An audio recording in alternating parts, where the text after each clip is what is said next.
What is this? In the land of fire, within the Uchiha clan's territory, a bewildered youth with long black hair clad in blue garments slowly awakens. What is happening? Wasn't I sleeping at home? How did I suddenly end up here? Furrowing his brow, the boy surveys his surroundings. With confusion, the room is quite sparse, containing only a bed and a table. Nothing more. Ni-san, you finally awakened. Just as the boy prepares to rise from the bed, a voice immediately captures his attention. Ni-san, are you calling for me? Pointing to himself in confusion, he questions. No way. Ni-san, it's me, Izuna. Don't you recognize me? Seeing her brother fail to recognize her, Uchiha. Izuna rushes forward, her face etched with anxiety as she inquires about his condition. Wait, Izuna, you are Uchiha Izuna? Despite sensing something amiss, Izuna nods obediently. Uchiha Izuna, is she not a character from Naruto? How can she appear before me? Ding, detecting current environment. Ultimate villain system, binding in progress. Ding, congratulations, host. The ultimate villain system has been successfully bound. Suddenly, before the boy could contemplate further, a torrent of memories surged forth like a tidal wave. Ugh, the excruciating pain instantaneously elicited a heart-wrenching scream from the youth. Ni-san, upon witnessing Uchiha Madara in such torment, Izuna anxiously calls out. After a brief moment, the overwhelming pain gradually subsides, and Uchiha Madara begins to stabilize. I never imagined I would become Uchiha Madara. This is truly... Sitting on the bed, Uchiha Madara lets out a bitter smile. Through the memories he has just received, he comprehends his situation. He has traversed dimensions. Moreover, he is transformed into the notorious antagonist of this Naruto world, Uchiha Madara. Fate truly plays cruel tricks. The reason he has become Uchiha Madara is due to a sudden assault on the Uchiha clan's territory by the Senju clan's ninjas last night. He and the remaining members of the Uchiha clan, including children, engaged in battle to protect their family against the Senju clan. A distinguished genius of the Uchiha clan, Uchiha Madara was naturally a target of special attention from the Senju clan. Consequently, he sustained severe injuries during the assault by 2 jonin, which was precisely when he transitioned into the body of Uchiha Madara. Izuna, I'm fine. After a moment of recovery, Madara reassures Izuna, who breathes a sigh of relief upon seeing her brother no longer in pain. Then, Ni-san, you should rest. I will inform father of your awakening. All right, you go ahead. I will meet father shortly. Upon hearing Izuna's intention to leave, Uchiha Madara does not attempt to retain her, instead urging her to depart, as he still feels somewhat disoriented and needs time to clarify his thoughts. Watching Izuna's figure gradually disappear, Uchiha Madara exhales, for it is said that too many words can lead to misfortune. Although he has successfully obtained Madara's memories, the integration is not yet complete, and thus he retains certain habitual discrepancies. By the way, wasn't there a system just now? Uchiha Madara suddenly recalls the voice that introduced itself as a system before he received the memories. System? Ding. Present host. How may I assist you? Upon hearing the detached electronic voice, Uchiha Madara understands that the system is indeed present. What is your function? Ding. System description has been issued. Please review it at your convenience.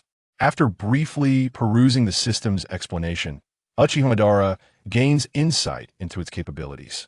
By completing tasks or altering the original plot to perform villainous deeds, I will earn reversal points, which can be exchanged for items in the shop or used for a lottery.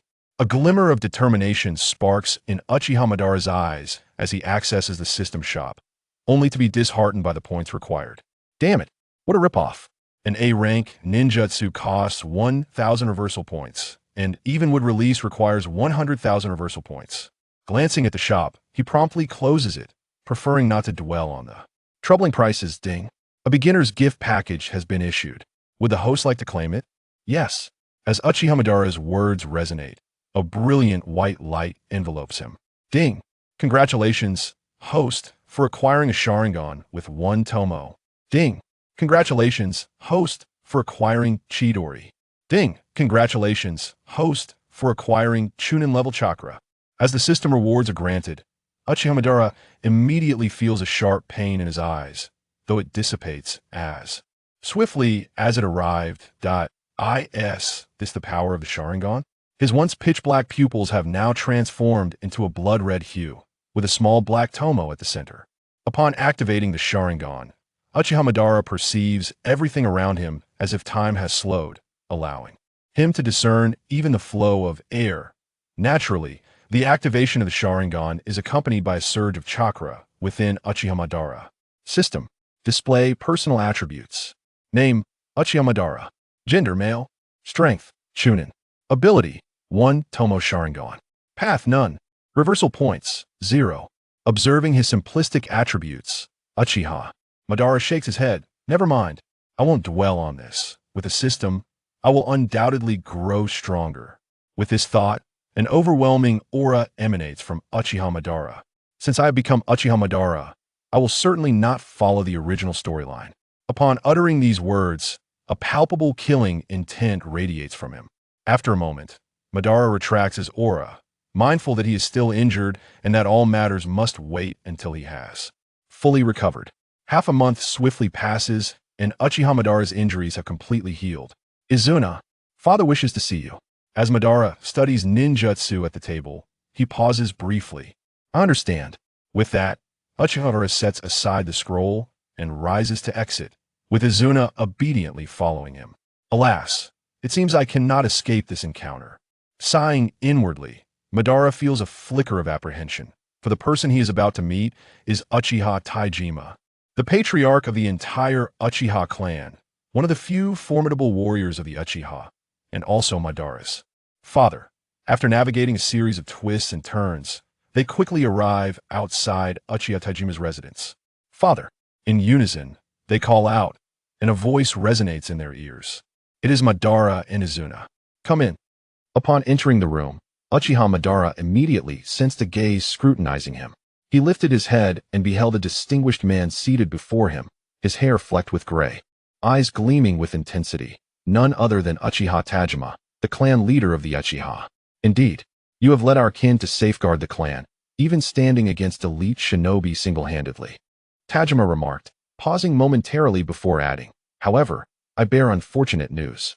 At Tajima's words, an ominous apprehension instinctively welled up within Madara. Aside from Izuna, your other brothers have perished in battle. As Tajima's statement lingered in the air, Madara's body involuntarily trembled, a natural response. His essence had fully merged with that of the original Madara. In that moment, he inherited the original Madara's protective instincts toward his siblings, and upon learning of their demise, a profound sorrow surged within him. I understand, father. Although grief enveloped his heart, Madara's expression quickly regained its composure. Noticing this, Tajima subtly nodded in approval. After all, the ability to adeptly manage and regulate one's emotions is a hallmark of the strong, and it was evident that Madara excelled in this regard. Father, there is something I wish to share with you. Madara gazed earnestly at Tajima, ultimately articulating this weighty statement.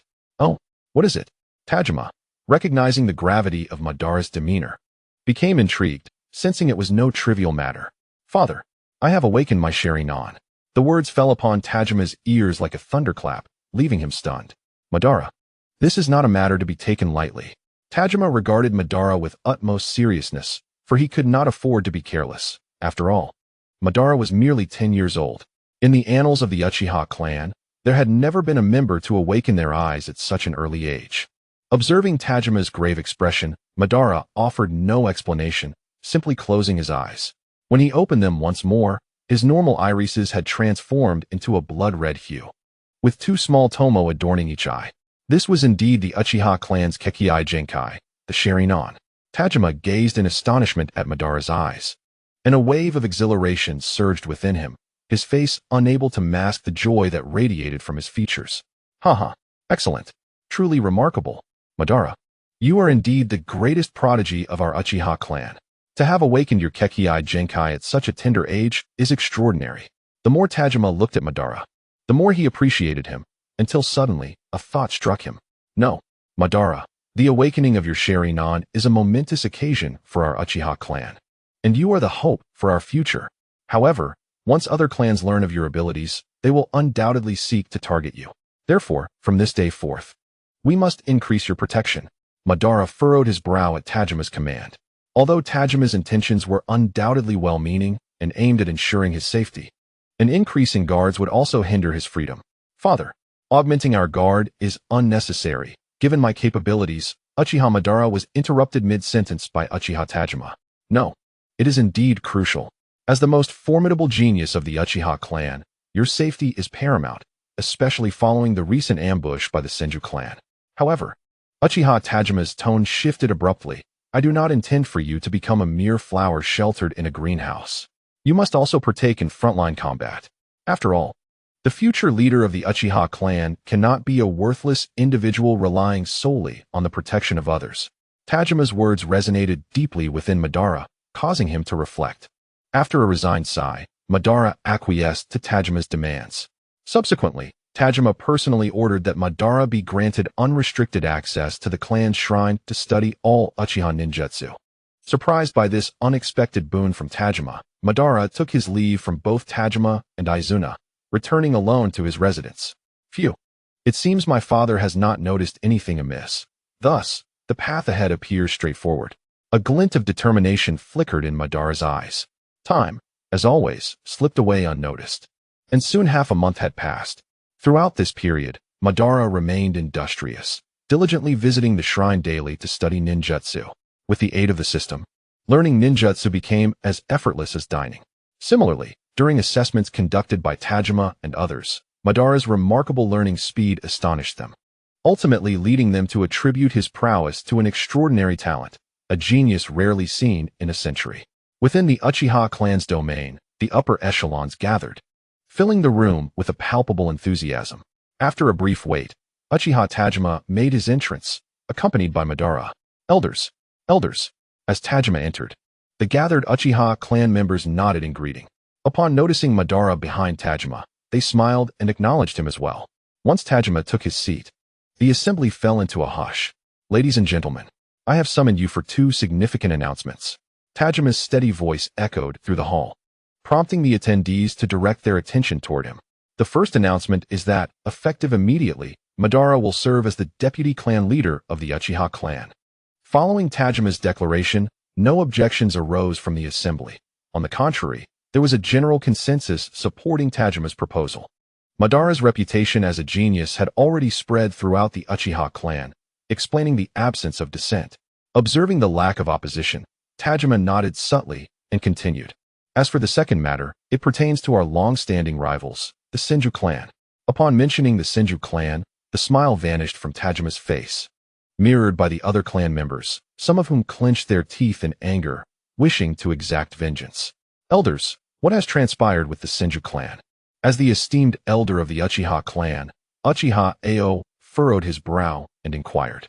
According to reports from the border, it seems that the Senju clan has discovered a new mine within the boundaries of our two clans, and they have dispatched a considerable number of ninjas to guard the area. Humph, the Senju clan is truly shameless. To unilaterally claim what lies within our borders without notifying the Uchiha clan is utterly disgraceful. Indeed, I, the clan leader, propose that we must teach the Senju clan a lesson this time. Let them witness the might of the Uchiha clan. Hearing that the Senju clan intends to monopolize the mine, the assembly below was stirred with fervor, eagerly volunteering to confront the Senju clan. This sentiment aligned perfectly with Uchiha Tajima's thoughts. Enough. Everyone quiet down. As long-standing rivals, we cannot allow the Senju to have their way. This time, Elder Nine shall personally lead the charge. Remember, we must not tarnish the reputation of the Uchiha clan.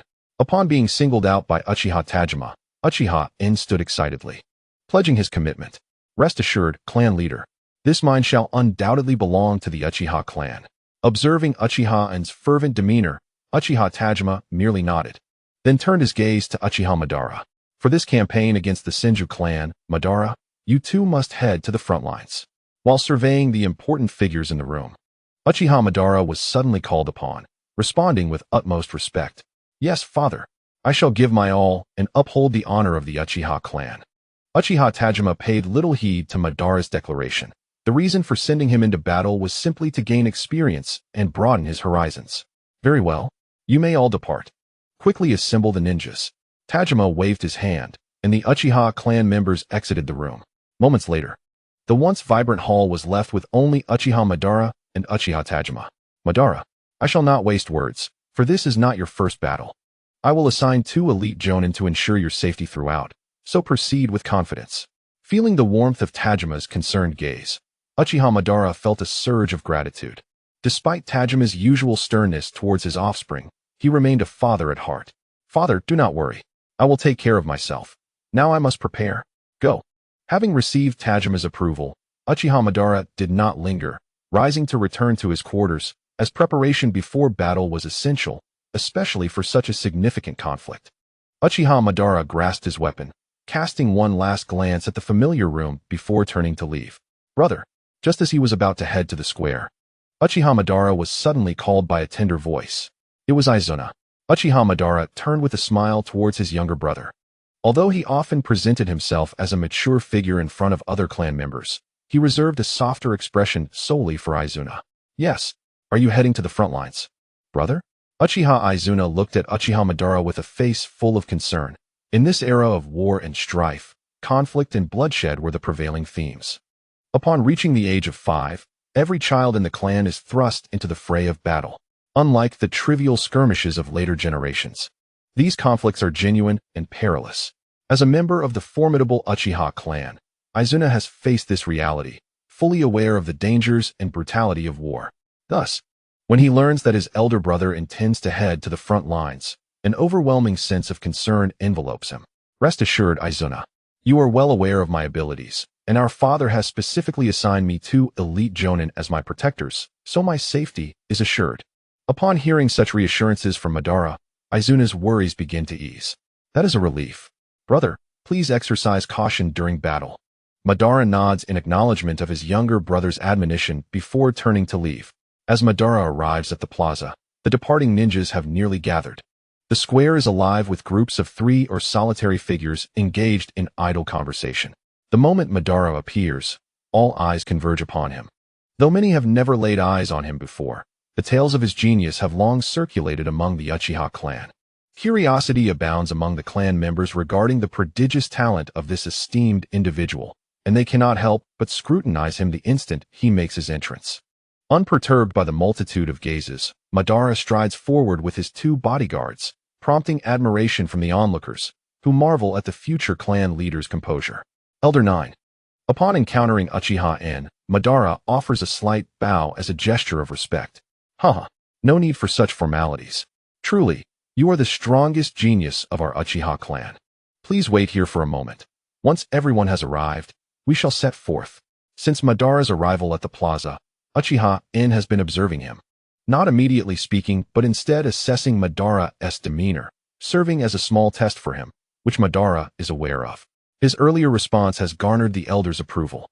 Before long, the plaza buzzes with chatter, and as the crowd reaches a sufficient size, Uchiha N delivers an inspiring speech, igniting the spirits of the gathered ninjas. Subsequently, this assembly of over 100 ninjas embarks on their mission. One must not underestimate this number. In the Warring States era, where villages do not exist, clans operate as collective units. For a clan like the Uchiha, summoning 100 ninjas is a feat beyond the capabilities of many others.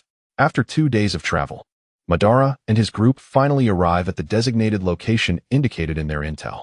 The Land of Fire is abundant in forests, with vast expanses of woodland easily found in any direction.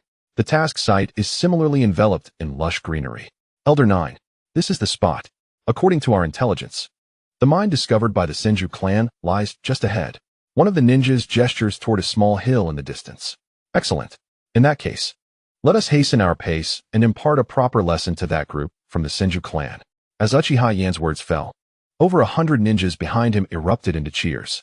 As sworn adversaries, the Uchiha clan would undoubtedly seize any opportunity to suppress the Senju clan. With Uchiha Yan being the first to charge forward, the other Uchiha ninjas swiftly followed suit towards the mine. It must be noted that Elder 9, Uchiha Yan, ranks among the most formidable within the Uchiha clan. Possessing the 3-tomo Sharingan and a wealth of combat experience, his prowess had reached the pinnacle of the Hokage level. However, he harbored a significant flaw. He seldom considered other matters. His battle style mirrored this trait, relying solely on sheer recklessness. He was the quintessential brawler. Just as the group was nearing the mine, Uchiha Madara sensed something amiss. Elder 9. Something feels off. Halt for a moment. Uchiha Yen, initially brimming with enthusiasm, came to a sudden stop upon hearing Madara's words. What is the matter? Are you afraid? Uchiha Yen retorted, casting a mocking glance at Madara, while the surrounding ninjas shared similarly ambiguous expressions. No. Elder 9, have you not noticed how remarkably smooth our journey has been? There have been no obstacles along the way, nor have we encountered any guards from the Senju clan. Uchiha Madara's analysis struck Uchiha Yen, making him realize the truth in his words. Now that you mention it, it does seem that way. Uchiha Yen furrowed his brow as he scanned the surroundings. Before he could finish his thought, a booming laughter echoed through the empty valley. Uchiha Yen, I have been waiting for you for quite some time. With this voice, a multitude of Senju clan ninjas materialized, completely surrounding them. Senju Yunjian. I never anticipated that the clan known for love would resort to such treachery. Uchiha Yen glared coldly at his old rival. Huh, all is fair in war. There is no need for honor when dealing with you, Uchiha. Senju Yunjian grinned as he surveyed the encircled Uchiha clan ninjas, feeling quite pleased.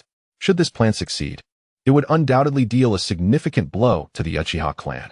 Uchiha Yen discreetly assessed the surrounding ninjas, estimating their number to be no less than 200, while they themselves numbered just over 100, meaning the enemy outnumbered them nearly 2 to 1.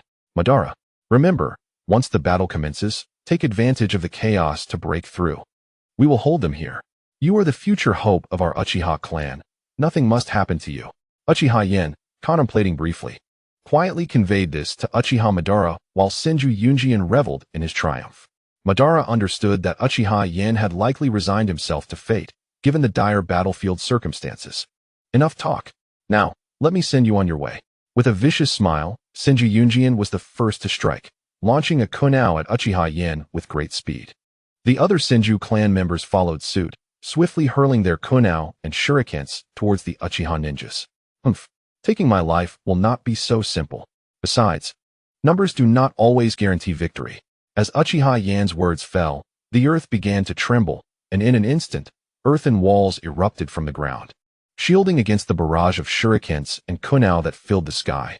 Attack. Observing that their initial assault had failed to yield results, Senju Yunjian remained unperturbed and promptly commanded his fellow ninjas to launch their offensive. Lightning style. False darkness. Several Senju ninjas simultaneously unleashed their lightning style techniques, illuminating the entire forest with dazzling blue flashes. Due to lightning style's advantage over earth style, the once formidable earthen defenses were shattered in mere moments, the overwhelming might of the lightning rendering the walls into fragments. Senju Yunjian, prepare to meet your end. At the moment the earthen wall crumbled, a glint of cold light flashed as Uchiha Yen made his move. I anticipated your actions, old man. Let me see if the venerable elder of the Uchiha clan has indeed lost his edge. Having been rivals for many years, they were acutely aware of each other's combat styles, and thus, the instant the earth defenses shattered, Senju Yunjian knew Uchiha Yen would strike. As the two powerhouses clashed, other ninjas also found their opponents and engaged in battle, the forest becoming a chaotic spectacle of flying kunao and shurikens. Various ninjutsu intertwined amidst the fray. Despite the Senju clan's numerical superiority, the battlefield did not tilt in one direction. Rather, it settled into a stalemate. The Uchiha clan, though fewer in number, boasted ninjas who had awakened the Sharingan, allowing them to hold their ground even when outnumbered. Young clan leader, we must break through. Just as Uchiha Ban dispatched a Senju ninja, 2 elite Jonin guards finally reached his side. Ding. Detecting the current situation of the host, triggering system task. Do you accept? Before Uchiha Ban could respond, the system's voice chimed in. Yes. Ding. As the main antagonist, how can one retreat in the face of adversity? In the face of challenges, a villain must forge ahead. Task reward, 3 Tomo Sharingan. 20,000 fate modification points. Upon accepting the system's task, Uchiha Ban swiftly dismissed the interface. When has the Uchiha clan ever feared battle? Only those who fall in battle are true Uchiha. We have never been a clan that retreats. As the esteemed young leader of the Uchiha clan, he would never consider fleeing. The 2 Jonin glanced at one another, seeing mutual appreciation and pride reflected in their eyes. As Uchiha Ban stated, the Uchiha had never shied away from conflict, nor had they ever been cowards. This was the pride that belonged to their clan. Then, young clan leader, be cautious. We shall join the fray. Aware that Uchiha Band would never retreat, they exchanged no further words, offering a brief admonition before swiftly entering the battle. With the participation of the two elite jonin, the pressure on the Uchiha clan significantly eased. Observing his guards depart, Uchiha Band too seized his weapon and plunged into the fray.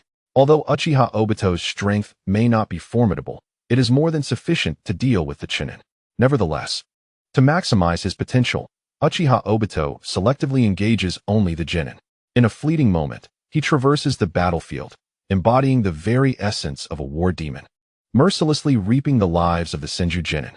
Furthermore, with each Senju ninja he vanquishes, he is greeted by the system's notification echoing in his mind. Thank you, young clan leader.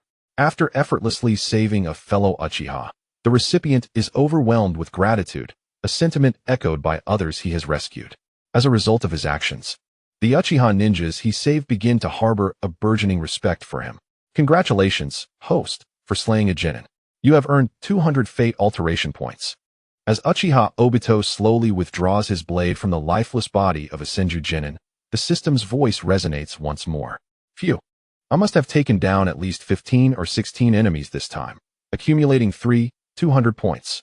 After mentally tallying his achievements, Uchiha Obito resumes his quest for further targets. Yet, before he can make his move, two Senju ninjas emerge before him.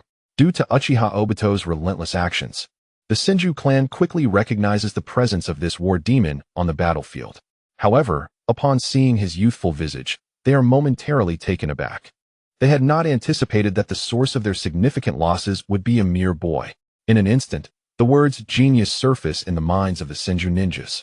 Indeed, everyone shares the same thought. To possess such formidable strength at such a tender age can only be described as genius.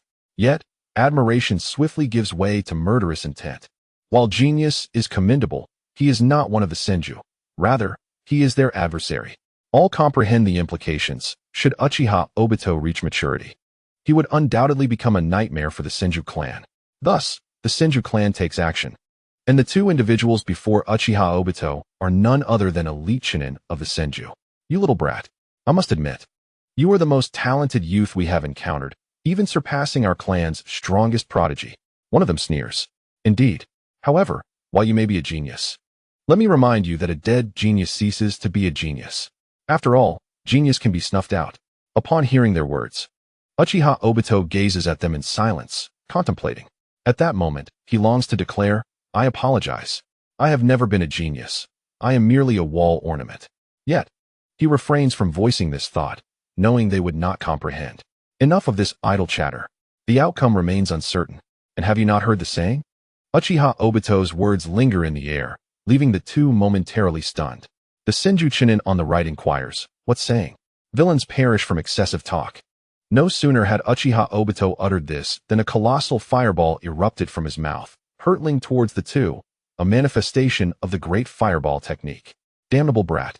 I will ensure your demise. The ambush by Uchiha Madara took both of them by surprise. However, as elite Chunin, their reflexes were undoubtedly sharp. Although caught off guard, they managed to evade the fireball in the nick of time. Boom. The massive fireball struck the colossal tree behind them, shattering it in an instant. Upon witnessing the destruction of the tree, the two Chunin sighed in relief, realizing that had it not been for their quick reactions, that tree might have been their demise. After escaping from the brink of death, their previous nonchalance dissipated. They recognized that this young boy was no ordinary foe. If they did not adopt a serious demeanor, they might very well meet their end. Kid, it seems you possess some real skill, but from here on, we shall fight earnestly, they declared, immediately drawing their weapons and entering a combat stance. Uchiha Madara, observing their evasion, let out an internal sigh. The great fireball technique truly was an ineffective killing move. Not a single foe fell to it. Using other fire techniques would have sufficed, and now he lamented the wasted opportunity, muttering about the shortcomings of the great fireball technique. Uchiha Madara also shifted into battle mode, his eyes transforming into a vivid crimson hue, marked with the distinctive tomo. This was the Sharingan. How is this possible?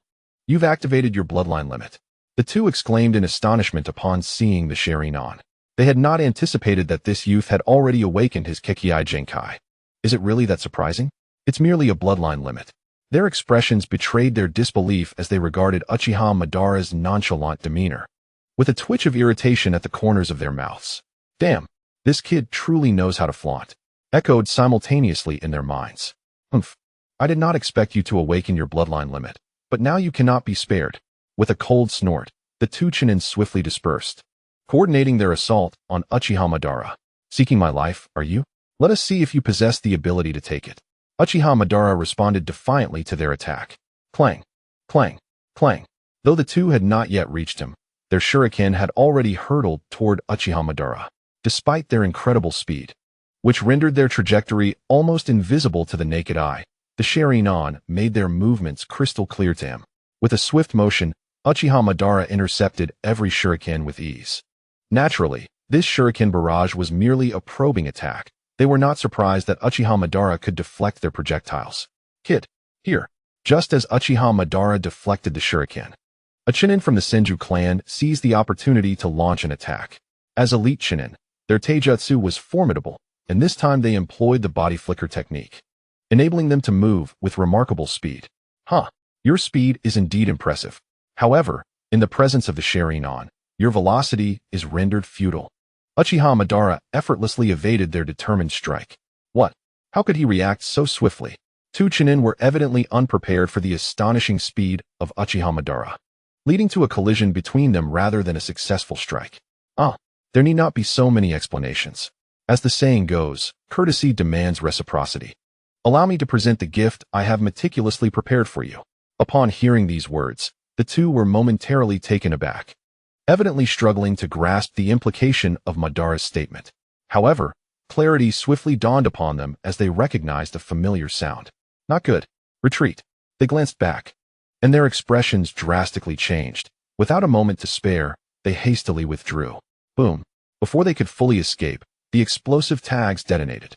In an instant, a terrifying force engulfed the two Chunin, the overwhelming destructive power of the explosive tags blasting a massive crater into the earth. Before the thick smoke could dissipate, Madara promptly retrieved two kunai embedded with explosive tags and hurled them into the fog. Clang, clang, boom, boom. The sound of the weapons colliding was followed by two more violent explosions, thickening the already dense cloud of dust. Although the figures of the two were now completely obscured, Madara did not relent for a moment, for the absence of a notification from the system indicated that the two had not perished. Soon, as the dust settled, the two Chunin gradually re-emerged, but the formidable presence they once exuded had vanished, replaced instead by a disheveled and bloodied appearance. They glared at Madara with malevolence, having never anticipated that they, the hunters, would find themselves ensnared. These two were seasoned ninjas, having faced countless battles, yet today they had been outmaneuvered by a mere child. Igniting their fury, "You little brat, how dare you injure us? I shall tear you limb from limb." The one with the more severe injuries fixed a venomous gaze upon Madara, resembling a demon risen from the depths of hell, ghastly and fearsome. Anyone can boast. I suspect it is you who will meet your demise. With those final words, Madara unleashed a colossal fireball, the great fireball technique. I anticipated your treacherous ambush. Water release. Water barrier. With a cold snort, the prepared Chunin swiftly summoned a water barrier to intercept the fire jutsu. Die. After successfully thwarting Madara's attack, the two Chunin charged towards him, and once more, the three became embroiled in fierce combat, exchanging blows with fervor. Ultimately, ninjas must rely on physical prowess in battle. Jutsu exchanges are a rarity, as most lower and mid-ranking ninjas can only employ a couple of techniques in a single encounter. After all, the chakra of ordinary Chunin and Genin is quite limited, and even Jonin cannot continuously wield jutsu without restraint. As the three continued their relentless engagement, the two members of the Senju clan grew increasingly alarmed. Madara, facing two opponents, showed no sign of yielding, instead matching them blow for blow. "You little brat. It is time to end this, Shin." As the three individuals engaged in a relentless struggle, a Chunin suddenly emerged behind Uchiha Madara, brandishing a kunai aimed directly at him. This was alarming. The young clan leader was in peril. Quick, evade. The two Jonin guards, witnessing this alarming turn of events, were immediately struck with dread and called out. But their warning seemed to come too late. No, the young clan leader must not be endangered. Resolute, the two guards exchanged glances and swiftly activated their body flicker technique, preparing to lend their support. However, their opponents were far from inept. The moment the two guards made a move, the Senju clan ninjas discerned their intentions. Haha, you underestimate us. The two Senju clan ninjas, recognizing their intent to assist, swiftly intercepted them. Once halted, the two jonin felt a heavy dread settle in their hearts. They realized the gravity of the situation. Regret washed over them, but there was no recourse now. Even if their adversaries allowed them to proceed, it would be too late. In an instant, the hearts of the Uchiha clan members were gripped with anguish, while the Senju clan displayed expressions of elation. As a principal figure in this ambush, Uchiha Madara sensed the lethal intent approaching from behind, yet he found himself incapable of mounting an effective defense at that moment. Suddenly, a thought struck him. He swiftly formed a series of hand seals, and to everyone's astonishment, his youthful hands erupted with a formidable electric current, filling the battlefield with a sound reminiscent of chirping birds. Chidori. This technique, known as Chidori, was a lightning-based jutsu that Madara had acquired from the system. It significantly stimulated his cells, enhancing his speed. Upon the manifestation of Chidori, the two Chunin embroiled in combat with Madara immediately sensed the imminent threat of death and, without hesitation, retreated. Seizing this opportunity, Uchiha Madara pivoted, but at that moment, the kunai was perilously close to his forehead, merely a few centimeters away. Observers from the Uchiha clan, watching the unfolding situation, were overtaken by expressions of fury and sorrow. They had resigned themselves to the belief that at such a close range, no matter how formidable Uchiha Madara might be, he could not escape unscathed, for he was still but a child. Even for some of them, under such circumstances, it would likely be a fatal outcome. The thought of their clan's prodigy potentially facing demise ignited a collective rage among them. Unbeknownst to Madara, the sentiments of his kin were far removed from his mind. All that occupied his focus was the kunai hurtling toward him. This was the first time since his arrival in this world that he faced death at such a close range. At that moment, he could hear nothing. All his attention was fixated on the kunai. He understood that any misstep could lead to his utter demise. Under the scrutiny of his Sharingan, the trajectory of the lethal kunai was vividly clear before his eyes. A sense of dread enveloped Uchiha Madara. Indeed, it was fear. As the adage goes, death is not daunting, yet the moments preceding demise are the most excruciating. At that moment, Uchiha Madara found himself ensnared in such a predicament. No, I absolutely cannot perish here. I have yet to dominate the shinobi world and realize my ideals. I cannot meet my end in this place. Suddenly, a voice echoed within his mind, and at that instant, Madara felt a surge of power coursing through his body. Just then, when the kunai was a mere 2 centimeters away, Madara instinctively dodged. The Uchiha clan's once despondent ninjas were taken aback. None had anticipated that Madara would evade this lethal strike.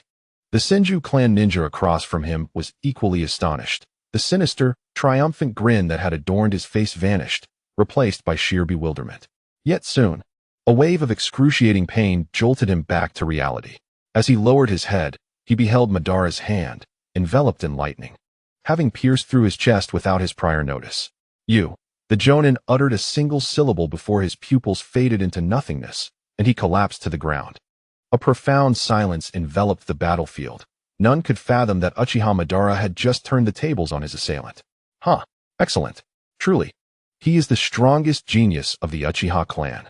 Uchiha Enju, engaged in combat, was the first to react, bursting into laughter as he glanced at Madara. Soon, the other Uchiha ninjas also regained their composure. Their young clan leader had not only thwarted the ambush, but had managed to counterattack with lethal precision. In an instant, the morale of the Uchiha clan surged, while the Senju clan found themselves in stark contrast. Following the earlier events, the Uchiha clan members, invigorated as if by a surge of vitality, fought with unmatched ferocity, overwhelming the once numerous Senju clan. Ding! Congratulations, host, for killing a jonin. Reward, 5,000 fate points. With the fall of this jonin, the system's voice resonated once more. Another 5,000 fate points added to my tally, bringing my total to 8,200. It appears that a jonin is equivalent to 2.5 genin. Quite a valuable prize indeed. With this thought, Madara turned his gaze toward the remaining 2 jonin. The two, who had been poised to attack, were startled by Madara's piercing gaze, which imparted an unsettling sensation akin to that of a ravishing beauty being stalked by a famished wolf. However, they quickly dismissed this notion, rationalizing that Madara's previous victory over the Jonin was merely a stroke of luck, a chance taken when his opponent was off guard. Suppressing their trepidation, they charged at Madara once more, yet this time, he remained still, crouched, and motionless. Seeing this, a glimmer of hope flickered in their eyes. They believed Madara to be at the brink of exhaustion. Seizing the moment, they pressed forward with the intent to strike him down. Due to Uchiha Madara's earlier display, the other ninjas on the battlefield were inevitably attuned to the situation on their side. Thus, when Madara stood still, they presumed he was on the verge of exhaustion. An overwhelming sense of anxiety gripped the hearts of the Uchiha clan's ninjas. Shortly thereafter, the attacks from two members of the Senju clan struck Madara with full force. Witnessing this, the two exchanged faint smirks, but their amusement quickly evaporated. With a thunderous crash, the form of Madara dissipated into a cloud of white smoke. At that moment, a voice laden with murderous intent pierced the air, "Senju." As Madara's words echoed, a gleam of cold light flashed, and two heads were sent soaring into the air. The two Senju Chunin were bewildered, struggling to comprehend what had transpired, only to see their own bodies before the realization struck them. Yet, their lips could not articulate the horror they felt. Their severed heads landed heavily upon the ground, blood gushing forth and splattering Madara, who, drenched in crimson, emanated an aura of killing intent. With his Sharingan glowing ominously, he resembled a vengeful Asura risen from the depths of hell. After dispatching the two foes, a system notification echoed in Madara's mind, informing him of a gain of 1,000 points. However, he paid little heed to this, casually wiping the blood from his face as his gaze began to survey the myriad of ninjas on the battlefield. The Senju clan, engaged in combat, felt an icy dread wash over them as they sensed Madara's scrutinizing gaze, as if they were prey under the watchful eyes of a malevolent spirit. Senju Kumagai, having repelled Uchiha En, now clearly perceived the dire predicament of his clan. The Uchiha were born warriors, and with their Sharingan, they were formidable in every battle. Thanks to Madara, their morale surged, and they fought with reckless abandon, seemingly indifferent to their own lives, creating a relentless challenge for the Senju. Realizing the impending failure of their strategy, Senju Kumagai sighed deeply and issued a retreat order. Upon hearing this command, the Senju clan members began to withdraw, and Uchiha En and his comrades did not impede their exit, recognizing that the Senju held the numerical advantage. If they attempted to force them to stay, it would likely prove futile. After the Senju had retreated, Senju Kumagai cast a lingering glance at Madara before employing the body flicker technique to vanish from the scene. "Have we triumphed?" murmured a Uchiha ninja, surveying the forest strewn with corpses. Soon, the other ninjas erupted in jubilant cheers. "Splendid. We have emerged victorious. We won." The air was filled with exultant voices, and Uchiha En allowed a relieved smile to grace his lips as he approached Madara, recognizing him as the hero of the day. "Madara, I cannot thank you enough. Upon our return to the clan, I shall personally commend you to the clan leader," Uchiha En exclaimed, patting Madara on the shoulder. "Thank you, Elder Q. In truth, I did not contribute much this time. It was primarily thanks to Elder Gyo." Uchiha Madara, in response to Uchiha En's accolades, displayed remarkable humility. Uchiha En, witnessing Madara's unpretentious demeanor, felt a deep sense of satisfaction. However, before he could articulate the rest of his thoughts, Uchiha Madara collapsed to the ground. Alarmed by Madara's sudden fall, Uchiha En rushed over to assess whether he had sustained any injuries. Fortunately, after a thorough examination, Uchiha En discovered that Madara had merely exhausted himself to the point of collapse. He promptly hoisted Madara onto his back and issued a command to return. After all, the mind could not compare to the significance of Uchiha Madara. Awakening in bed, Uchiha Madara opened his eyes in confusion. Once he surveyed his surroundings, astonishment washed over him. "What has happened? Shouldn't I be on the battlefield?"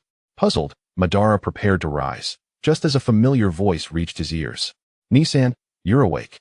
You truly frightened me earlier." Uchiha Madara looked up to see the familiar figure of Uchiha Izuna. "Izuna, how did I suddenly return home?" After rubbing his temples, Madara inquired of Izuna. "It was Elder Gyo who carried you back," came the reply. Nodding in understanding, Madara grasped the reason for his presence at home. "Nisan, Since you are awake, let us go to father. He said to call for you once you regained consciousness. It seemed that Izuna had suddenly recalled Uchiha Tajima's words and quickly urged him. Let us go. Madara agreed, and they promptly ventured outside, only to find that night had fallen. Observing Madara's expression, Izuna appeared to intuit his thoughts. Nisan, you have been unconscious for an entire day. Elder Gyo brought you back ahead of the others. With this revelation, Madara realized that Elder Gyo had tirelessly returned him home, and he silently resolved to express his gratitude when time permitted. The two brothers made their way to Tajima's dwelling under the moonlight. Although Uchiha Madara and Uchiha Izuna were the sons of Uchiha Tajima, they had both matured into ninjas and were granted the privilege of independent living. Nonetheless, their residences were not far apart from Tajima's abode. Father. Upon entering, the brothers bowed to Tajima. There's no need for such formalities. You two haven't tea eaten yet. So sit down and let us share a meal together. Tajima gestured to the two remaining seats, clearly prepared for their presence. Yes, the brothers quickly settled into their seats, and soon the three began to eat in a somber silence. However, the oppressive atmosphere did not linger for long, as Tajima soon broke the stillness. Madara, you performed admirably this time. Elder Gyo has spoken highly of you upon his return, but remember for next time. Do not force a situation that is not conducive. As long as the Green Mountains remain, one need not fear the absence of firewood. You are destined to be the future leader of the Uchiha clan, and you must never place yourself in perilous circumstances. The seemingly mundane words of Tajima stirred a warmth within Uchiha Madara. He understood that, although Tajima spoke in a tone of admonition, it was also a form of concern, guiding him on how to navigate challenges. I understand, father. Indeed, that is good to hear. Consider this an opportunity for growth. By the way, it was Elder Nine who hastily ensured your safe return today. Make sure to express your gratitude to him. Tajima's seemingly casual remark prompted a realization in Madara. It was evident that Elder Nine held him in high regard, and he should seize this opportunity to cultivate a rapport with him. This would pave the way for the future, as the support of Elder Nine would solidify Madara's standing within the Uchiha clan, while also granting him his own influence, facilitating his future leadership over the Uchiha. The dinner concluded swiftly amidst their light-hearted conversation, and Madara returned to his quarters early to rest. A night of silence passed, and dawn arrived as expected. Following the recent battle, the Uchiha clan found itself enveloped in a tranquil atmosphere, akin to a paradise untouched by the outside world. Uncharacteristically, Madara chose not to train, opting instead to wander to the back mountain to clear his mind, also eager to examine the reward of the 3 Tomo Sharingan. This shall suffice. Madara selected a spot by a small stream and immediately activated his 3 Tomo Sharingan. In an instant, his once pitch-black pupils transformed into a vivid crimson, each eye adorned with 3 swirling black tomo resembling tiny tadpoles. This is the 3 Tomo Sharingan. It far surpasses the 1 Tomo. At this moment, empowered by the 3 Tomo Sharingan, Madara could perceive everything around him with remarkable clarity. Even the most inconspicuous of mosquitoes were visible in detail. After studying the 3 Tomo Sharingan for a while, he reverted to his normal eyes, as maintaining the Sharingan required chakra. Although his chakra had reached the level of a Jonin due to the enhancement of the 3 Tomo, it was prudent not to waste it. Just as Madara prepared to depart, a voice halted his steps. Hey, spiky-haired one, what are you sneaking around here all alone? Upon hearing this, Madara furrowed his brow and turned to look. The first sight of the youth before him surprised him, dressed in a green shirt and shorts. His most striking feature was his watermelon-like hair. Madara was astonished to find himself face to face with the young Senju Hashirama. Furrowing his brow, Madara pondered deeply. According to the original trajectory of events, his first encounter with Hashirama should occur here, but that meeting was supposed to take place years later. Why were they meeting now? Madara was perplexed. Could it be that my actions have caused this premature meeting? With that thought, he accepted it as the reason. Hey, why are you silent? Are you mute? Under the influence of Hashirama, Madara's expression twitched momentarily. The childhood disposition of Hashirama bore a striking resemblance to Naruto, reminiscent of an endearingly foolish child. You are the mute, Madara retorted. I was merely contemplating a matter. Shaking his head, he spoke with an air of indifference. Well aware of the original storyline and the significance of Hashirama as a pivotal character, it was imperative to establish a rapport. Yet he felt no need to display excessive enthusiasm at the outset, as it would come across as insincere. TCH, What could a mere child possibly challenge me with? Is that hedgehog-haired brat interested in a contest? Hashirama's immediate remark ignited a flicker of anger within Madara, though he swiftly quelled it. Despite suppressing his ire, Madara's countenance remained as dark as coal. What shall we compete in? He inquired with a measured tone. Why, in stone skipping, of course. Let us see who can throw the farthest. Hashirama declared, casually picking up a stone and raising an eyebrow at Uchiha Madara. How utterly dull. Madara scoffed at the suggestion. Stone skipping seemed trivial to him, now that he had attained the rank of Jonin. To him, such a contest felt like an affront to his abilities. Observing Madara's disdainful demeanor, Hashirama feigned surprise. Surely, you are not afraid of losing to me? He teased, adopting an exaggerated expression of astonishment. This clumsy provocation did not escape Madara's notice, yet he chose silence and simply bent down to pick up a stone. Very well. Allow me to demonstrate the chasm that separates us. With that, Madara strode to the riverbank. Hashirama, sensing the challenge, eagerly followed. The Senju clan's naturally robust physique endowed Hashirama with strength far surpassing his peers. In the realm of stone skipping, he was virtually unmatched among his contemporaries and felt confident enough to potentially let Madara win. However, Madara had already reached the Jonin level. There was no need for concessions. Upon arriving at the riverbank, Madara disregarded Hashirama, launching the stone into the air before swiftly sending it forth in a horizontal arc. The stone, propelled by Madara's might, sliced through the air with a sharp sound before skipping across the water, ultimately landing successfully on the opposite shore. Upon witnessing his stone's triumphant arrival, Madara felt no astonishment. He clapped his hands and turned to Hashirama. I have reached the other side. What about you? With his arms crossed, he regarded Hashirama, his gaze seemingly challenging. Aren't you eager to compete?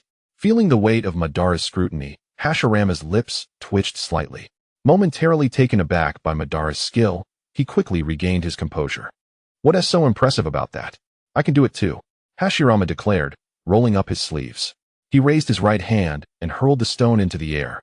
Although his throw created a considerable splash, the stone ultimately fell short of the opposite bank. As Chinin observed his stone fail to reach the opposite shore, a flush crept across his face. However, he soon declared with unwavering resolve, do not revel in your triumph. I shall undoubtedly surpass you and send my stone across. Ban, regarding Chinin's demeanor, merely shook his head in response.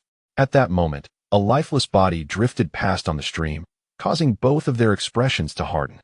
Ban swiftly landed beside the corpse, halting its passage, while Chinin's pupils constricted at Ban's remarkable speed, realizing that such swiftness could only belong to a ninja.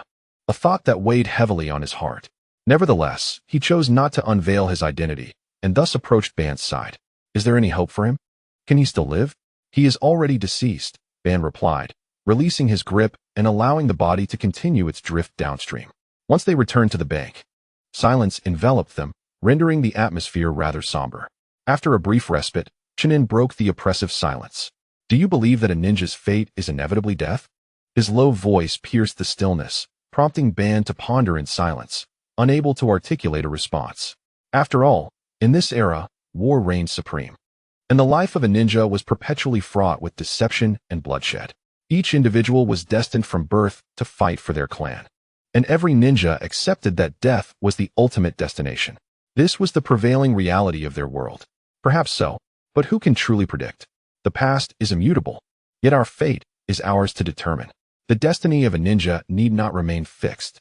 Chinin's heart surged with determination as he proclaimed, I shall wield my strength to restore order to this chaotic era. Hearing Ban's words, Chinin turned in astonishment, surprised that someone of similar age shared his sentiments. How wonderful. Do you truly think that way? Chinin's face lit up with excitement, feeling as though he had finally found a kindred spirit. Yet, unlike Chinin's idealistic vision of peace, Ban's ambition was one of martial unification. Is it so strange? Allow me to share something with you. I have 5 brothers, all of whom perished in battle, and I am left with only one younger brother. I swear, I will not allow this last brother to suffer the same fate. Upon hearing Ban's words, Chinin clenched his fists tightly. His own visit to this place was born from the grief of losing his brother in combat, a pain that Ban's revelation had unearthed. You are right. The power of a ninja should not be wielded solely for conflict, but rather to protect, to safeguard one's family, kin, and all that one holds dear. Shinin seemed ignited by Ban's declaration, promptly voicing his agreement. The two exchanged smiles, as if glimpsing the prosperous future reflected in each other's eyes. After sharing a lengthy conversation by the stream, they returned to their respective clans, yet both made a pact to meet at this spot each day. In the subsequent fortnight, the two would meet by the stream every afternoon for friendly sparring. During this time, Hashirama fully regarded Madara as a friend, sharing everything with him except matters concerning their clans and critical intelligence, as if seeking to unburden his heart. One day, they met as usual by the stream, but Madara sensed someone trailing him. Although he had noticed the follower, he refrained from turning around immediately, aware that such an action might alert the pursuer.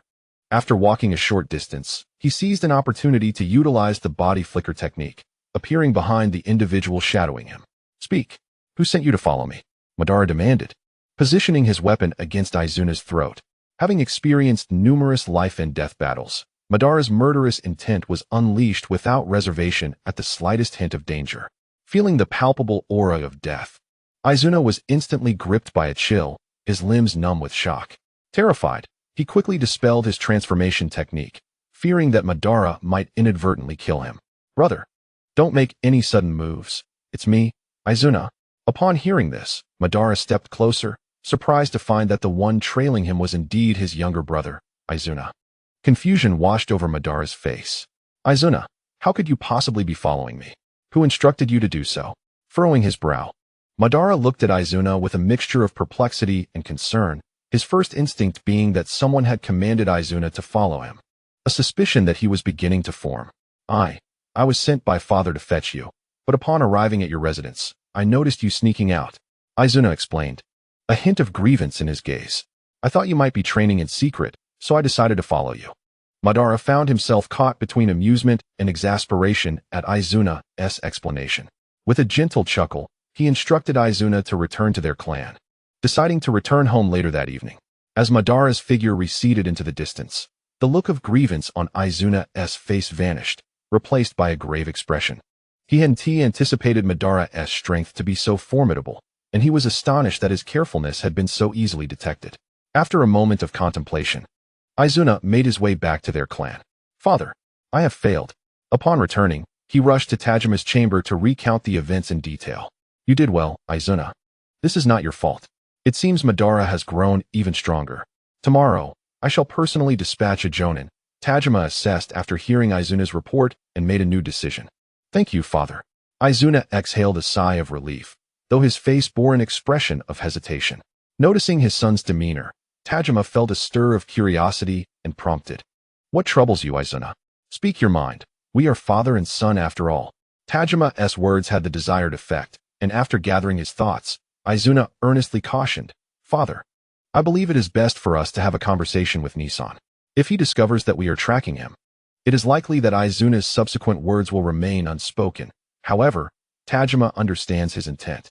He is aware of his son's character, and thus, Aizuna's concerns have shaken his resolve." After a prolonged internal struggle, Tajima finally sighed, gazing at Aizuna with a complex expression. "In that case, await your brother's return and have him meet me." Upon hearing Tajima relent, Aizuna's face brightened, and he nodded emphatically. As time swiftly passed, dusk began to settle. Ban and Hashirama bid farewell and returned to their respective clans. Just as Ban arrived at his dwelling, he was startled to discover an unexpected visitor within. Frowning, he stepped inside and immediately recognized the familiar figure, Uchiha Aizuna. "Nissan, you have returned." The noise of Ban's entrance startled Aizuna, who was engrossed in examining scrolls. "Yes. What brings you here?" Ban casually set his weapons on the table and took a seat across from Aizuna. "Father instructed me to inform you to seek him upon your return. He wishes to speak with you." Upon hearing this, Ban's eyes narrowed, recalling the events of the afternoon. He discerned the general circumstances. "Let us go. Since father wishes to see me, we should head there at once." The two swiftly made their way to Tajima's residence, which was familiar territory for Ban, having visited several times before. "Father." After exchanging greetings, they seated themselves opposite Tajima, who looked upon his remarkable son with a sense of quiet pride. "Ban, have you encountered any issues in your training lately?" Rather than addressing Ban's peculiar behavior immediately, Tajima inquired about his training with genuine concern. Ban recognized that Tajima likely intended to question him about his recent secretive meetings rather than his everyday training. Taking a deep breath, Ban first assured him that all was well, then recounted the circumstances of his acquaintance with Hashirama. As Tajima listened, a realization seemed to dawn upon him, and his brow furrowed. Witnessing Tajima's expression reminded Ban of the events in the original narrative. According to that trajectory, after Ban's encounter with Hashirama, both their families would soon discover their interactions. Subsequently, Uchiha Tajima and Senju Hashirama would choose to follow their sons, ultimately leading to a rift between Ban and Hashirama. Reflecting on this, Ban paused before speaking. "Father, please rest assured, I have not revealed my identity, and he believes I am unaware of his. However, now that father has sensed something amiss, it is likely that Senju Hashirama has also become aware of this situation." With a calm demeanor, Ban articulated his analysis, recognizing that if Tajima could perceive his oddities, then his father's rival, Senju Hashirama, would likely not be far behind in discovering the peculiarities surrounding Hashirama. "Oh, it appears you have formed your own conclusions." Upon witnessing the composed demeanor of Tajima, Madara felt a surge of interest. After sipping his tea, he fixed his intense gaze upon Tajima, eager to discern the plans of his son. Noticing the scrutiny from his father, Madara, without pretense, promptly articulated his thoughts. "Father, I believe that the future deputy leader of the Senju clan will inevitably prove useful. Hence there is no need for a complete rupture between us. Furthermore, Senju Hashirama must have similarly recognized the situation concerning his son, and given his disposition, he will undoubtedly compel Hashirama to sever ties with me." At this juncture, Madara paused momentarily. "However, based on my understanding, Hashirama is unlikely to heed his father's counsel. Consequently, Senju Tobirama will be prepared to take matters into his own hands to ensure our estrangement." As Madara continued his analysis, Tajima seemed able to envision the scenario he was describing. "Are you suggesting that we ambush Senju Tobirama during tomorrow's meeting?" After a brief contemplation, Tajima arrived at this conclusion. "No, quite the contrary. We need not deploy a large contingent of ninjas. Should we attempt to ambush Senju Tobirama, it is likely to ignite an unending conflict between our clans. Moreover, we have only just concluded our battle with the Senju clan, and my Uchiha warriors are already weary of combat. We must prevent this situation from arising." With his proposal dismissed by Madara, Tajima regarded his son with curiosity. "What then is your plan? While we cannot directly eliminate Senju Tobirama, we can certainly inflict severe injury upon him." At this statement, a glimmer of coldness flickered in Madara's eyes. Although his interactions with Hashirama had been relatively amicable of late, he remained unfaltering. Hashirama was a pivotal element in his scheme. As the future leader of the Uchiha clan and an arch-villain, he could not afford to be idle merely due to Hashirama's presence. This was indeed his opportunity to deliver a significant blow to the Senju clan. Thus, Madara meticulously devised a plan for their encounter the following day, intending to remind Hashirama of his importance, thereby enhancing his own stature in Hashirama's eyes. Simultaneously, he would engage in battle with Hashirama, allowing him to gauge Hashirama's current prowess. Most crucially, he would bring along several elders to implement their strategy against Senju Tobirama. To severely injure Senju Tobirama? Tajima's eyes gleamed with a murderous intent as he replied. That would indeed be advantageous, preventing the Senju clan from retaliating recklessly while simultaneously inflicting a grievous wound upon them. Seeing Tajima acquiesce to his strategy, Madara nodded and instructed him to gather all the formidable members of their clan, aside from Tajima himself. After all, Senju Tobirama was no ordinary opponent. To ascend to the position of clan leader in this era of warring states, his strength was undoubtedly formidable. Hence, meticulous preparation was essential to ensure the successful execution of their plan. Meanwhile, as Madara plotted how to deliver a crushing blow to Senju Tobirama, the Senju clan was not in a state of tranquility either. Just like Tajima of the Uchiha, Senju Tobirama had also discerned the unusual behavior of his brother and thus dispatched his younger brother, Tobirama, to track Hashirama and investigate the anomalies surrounding him. In truth, Hashirama was not as astute as Madara. At this juncture, he appeared rather naive. Conversely, Tobirama belonged to the realm of prodigies, which facilitated his discreet following of Hashirama without detection. Unlike Izuna, Tobirama successfully gathered intelligence and relayed it to Hashirama Senju. Upon receiving the news, Hashirama's immediate reaction was to suspect that the Uchiha clan had deliberately approached Hashirama, seeking to extract information about the Senju clan. This notion instantly heightened Hashirama's vigilance. "Father, I fear that my elder brother has been manipulated by the Uchiha clan." Tobirama concurrently arrived at the same conclusion as his father. "Indeed, I share your thoughts. Tomorrow, you shall accompany me as we secretly trail Hashirama. Once we reach the designated location, we will reveal ourselves and, if circumstances allow, eliminate that Uchiha brat." As Tobirama spoke, a glint of murderous intent surfaced upon his countenance. "Father, should we not bring along a couple more individuals?" Upon hearing his father's plan, Tobirama did not readily acquiesce, but rather posed this pivotal question. After all, if their adversaries were deliberately approaching Hashirama, it was likely that they would have others lurking in the shadows, and venturing forth as just the two of them could be perilous. Indeed, it is essential to have companions, but there is no need for an excessive number, for the number of those covertly monitoring us is likely limited, Hashirama replied.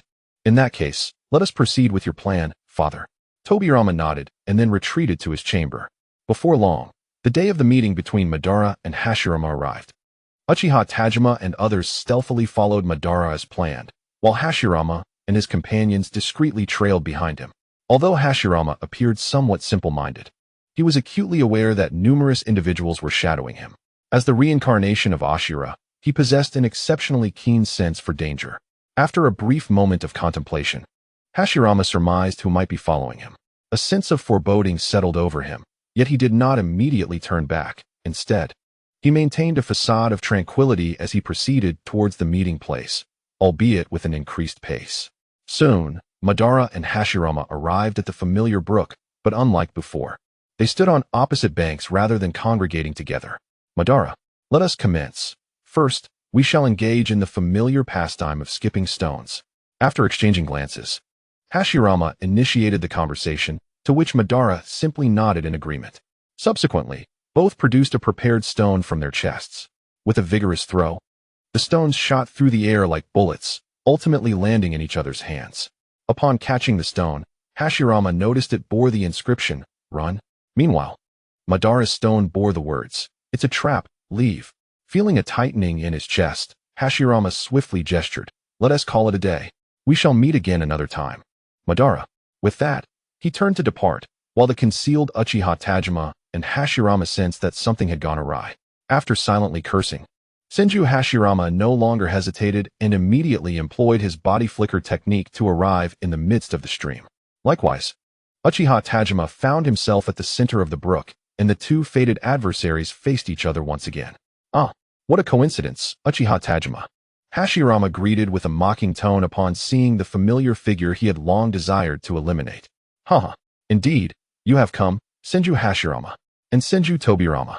In an instant, the two were at an impasse, with Tobirama and Izuna steadfastly positioned beside them, unwilling to yield an inch. The four stood defiantly in the stream, and after a brief moment of oppressive silence, they finally sprang into action. Clang, clang. As their figures collided, the sharp sounds of clashing weapons reverberated throughout the valley.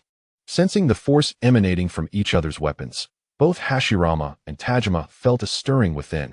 Having been rivals for so long, they were acutely aware of each other's strengths, realizing they were evenly matched. Thus, rather than seeking to vanquish one another immediately, they turned their sights upon Tobirama and Izuna. The two exerted their strength, creating distance between them, while their other hands discreetly grasped another weapon. After exchanging a meaningful glance, they charged towards one another, yet their targets were not each other, but rather the unsuspecting Izuna and Tobirama below. As they clashed once more, their other weapons were hurled towards Izuna and Tobirama. The kunao and broken blade, propelled by the might of the two shadow-level warriors, surged forth with astonishing speed. Hashirama and Tajima's attention was entirely consumed by the impending attacks below. At their level, there were scarcely any openings left. If anything could distract their opponent, it would undoubtedly be the demise of their kin. Therefore, neither hesitated to strike. Just as the blade and kunao were about to strike Izuna and Tobirama, Madara and Hashirama intervened, causing the two impending weapons to be deflected by two stones that flew through the air. The throwers of these stones were none other than Hashirama and Madara. With the danger to Izuna and Tobirama averted, The two swiftly positioned themselves at the center of the stream, shielding their respective brothers behind them. I will never forgive anyone who dares to harm my family and clan. Madara glared ominously at Hashirama, who, with a grave expression, responded in kind. I feel the same. The atmosphere between the two became charged with tension. While I have enjoyed our time together and acknowledged you as a friend, I will absolutely not allow my family and clan to suffer harm again, Madara calmly declared to Hashirama, who, gazing at the friend he had known for half a month, felt an unsettling notion that he was witnessing the true essence of Madara at this moment. Shaking his head, Hashirama cast aside these futile thoughts. Excellent. Truly, you are a worthy member of the Uchiha clan. In the realm of the thousand-handed Buddha, the rivalry between our two clans has persisted without resolution. Today, let us witness whether the thousand-handed clan or the Uchiha clan reigns supreme. As Uchiha Tajima concluded his statement, 5 figures emerged from the dense woods behind him. These were the elders, the first elder, the third elder, the fifth elder, the seventh elder, and the ninth elder. Upon seeing these familiar faces, Senju Buddha's expression darkened. Although he had brought companions, they were merely 3 elite jonin as guards. In contrast, the Uchiha had arrived with formidable ninjas, causing Senju Buddha's heart to plummet. As the hidden Uchiha operatives revealed themselves, so too did several concealed ninjas from the Senju side. Lord Clan Leader, the situation appears dire. 3 Senju ninjas gathered around Senju Buddha, expressing their concerns. As the leader of the Senju clan, he was far from foolish. Even without his subordinates' warning, he recognized that the circumstances were not merely unfavorable. They were utterly catastrophic. I understand. Remember to seek an opportunity to break through. After a moment's contemplation, Senju Buddha made his decision. Uchiha Tajima seemed to anticipate Senju Buddha's thoughts, signaling to the other elders, who promptly surrounded Senju Buddha and his companions. Was battle truly unavoidable? Hashirama, observing the encroaching tension, gritted his teeth and turned to Madara, hoping to elicit words of peace from him. Is conflict truly inevitable? We are of the Senju clan, and you are of the Uchiha clan. We have been at odds for so long, and my brothers and family have perished at the hands of your clan. Furthermore, you intend to harm my only remaining brother. Thus, I shall not retreat. Madara, drawing his sword and fixing a cold gaze upon Hashirama, declared, the battle is unavoidable. I am of the Uchiha clan, and you are of the Senju clan. We have fought for far too long, and my kin have fallen by your hands. I will not waver. Madara, this endless slaughter serves no purpose. It only breeds hatred and perpetuates a cycle of vengeance. We should sit down and discuss this. Have you forgotten our ideals? Seeing that Madara was serious about engaging in combat, Hashirama grew anxious and prepared to unleash the most potent ninjutsu in his arsenal, his famed fire release technique. However, his words failed to sway Madara. I have not forgotten my ideals. I will personally wield my strength to lead the Uchiha clan to eradicate this chaotic era and bring an end to this misguided age. Enough talk. Let us engage in battle. With those final words, Madara charged at Hashirama, weapon raised. Tajima, upon hearing Madara's domineering proclamation, felt no anger. Instead, he laughed heartily. Proud that his son possessed such ambition, destined for greatness, and that the Uchiha clan would have an exceptional leader. How could this not bring him joy? Madara speaks truth. The Uchiha clan shall dominate the entire ninja world. Uchiha N, known for his straightforward nature, erupted into laughter at Madara's words, as they resonated deeply with his sentiments. Be careful, brother, watch out. As the thousand-handed Buddha and his companions beheld Uchiha Madara's sudden assault, an immediate concern prompted them to warn Senju Hashirama. After all, at that moment, Hashirama was devoid of any weaponry, and Madara's unexpected attack had caught them completely off guard. The weapon in Madara's grasp gleamed ominously under the sun's rays, and as he approached, Hashirama's heart raced with alarm.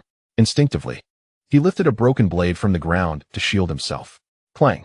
As Madara's strike landed, a tremendous force surged through Hashirama's arm, causing him to stagger back several paces. The ninjas of the Senju clan watched in astonishment, for they were well aware of Hashirama's prowess. Though not excessively diligent, his strength was formidable, easily placing him at the level of a Chunin. Yet, to witness him being forced back by this young Uchiha was indeed shocking. However, what followed was even more astonishing. Unfazed by having his attack blocked, Madara displayed no surprise. After all, Hashirama was no ordinary opponent. Indeed, Hashirama, it seems your strength has grown considerably in this time. Now, I shall unleash my full power. The crowd felt a chill at Madara's words. His previous strike had already reached Chunin caliber, and now he claimed he had not yet exerted himself fully, leaving everyone momentarily taken aback.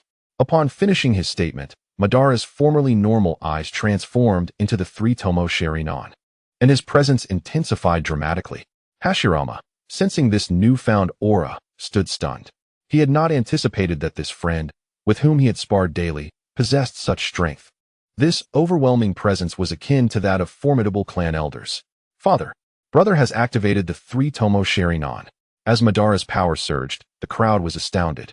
But it was the observant Izuna who first noticed the Sharingan's emergence. His excited voice drew the attention of everyone present. And soon both the Senju and Uchiha ninjas focused their gaze upon Madara. When they beheld his eyes, shock rippled through them. They had not expected Madara to awaken the Sharingan at such a young age, let alone the three-tomo variant. In that moment, only one word could encapsulate their thoughts: genius. Huh, excellent. I never imagined Madara could elevate the Sharingan to three-tomo in such a brief span. Uchiha Tajima's boisterous laughter rang out unabashedly, clear for all to hear. Several elders of the Uchiha clan echoed his enthusiasm upon learning of Madara's achievement. After all, the emergence of such a prodigious talent within their lineage was a momentous occasion. In stark contrast, the Senju clan members, upon witnessing the Sharingan, felt as though they had swallowed something foul. Throughout the entire ninja world, who remains unaware of the formidable power of the Uchiha clan's Sharingan? Yet, before them stands a mere 10-year-old boy who has awakened the three-tomo Sharingan. This portends a troublesome fate for the Senju clan, as a genius has emerged among their adversaries, one who may potentially lead to their annihilation in the future. The mere thought of this would surely cast a pall over anyone's spirits. Senju Hashirama, without further ado, let us see if your skills have waned during this long interval. With these words, Uchiha Tajima, Uchiha Izuna, and the elder began their swift assault on Senju Hashirama, while the remaining 3 jonin of the Senju clan were held in check by the 3rd, 5th, and 7th elders. Izuna found himself embroiled in battle with Tobirama, the 2 seemingly fated rivals, always at odds with one another. As each opponent found their match, the valley erupted with the cacophony of explosions, targeted in this grand scheme.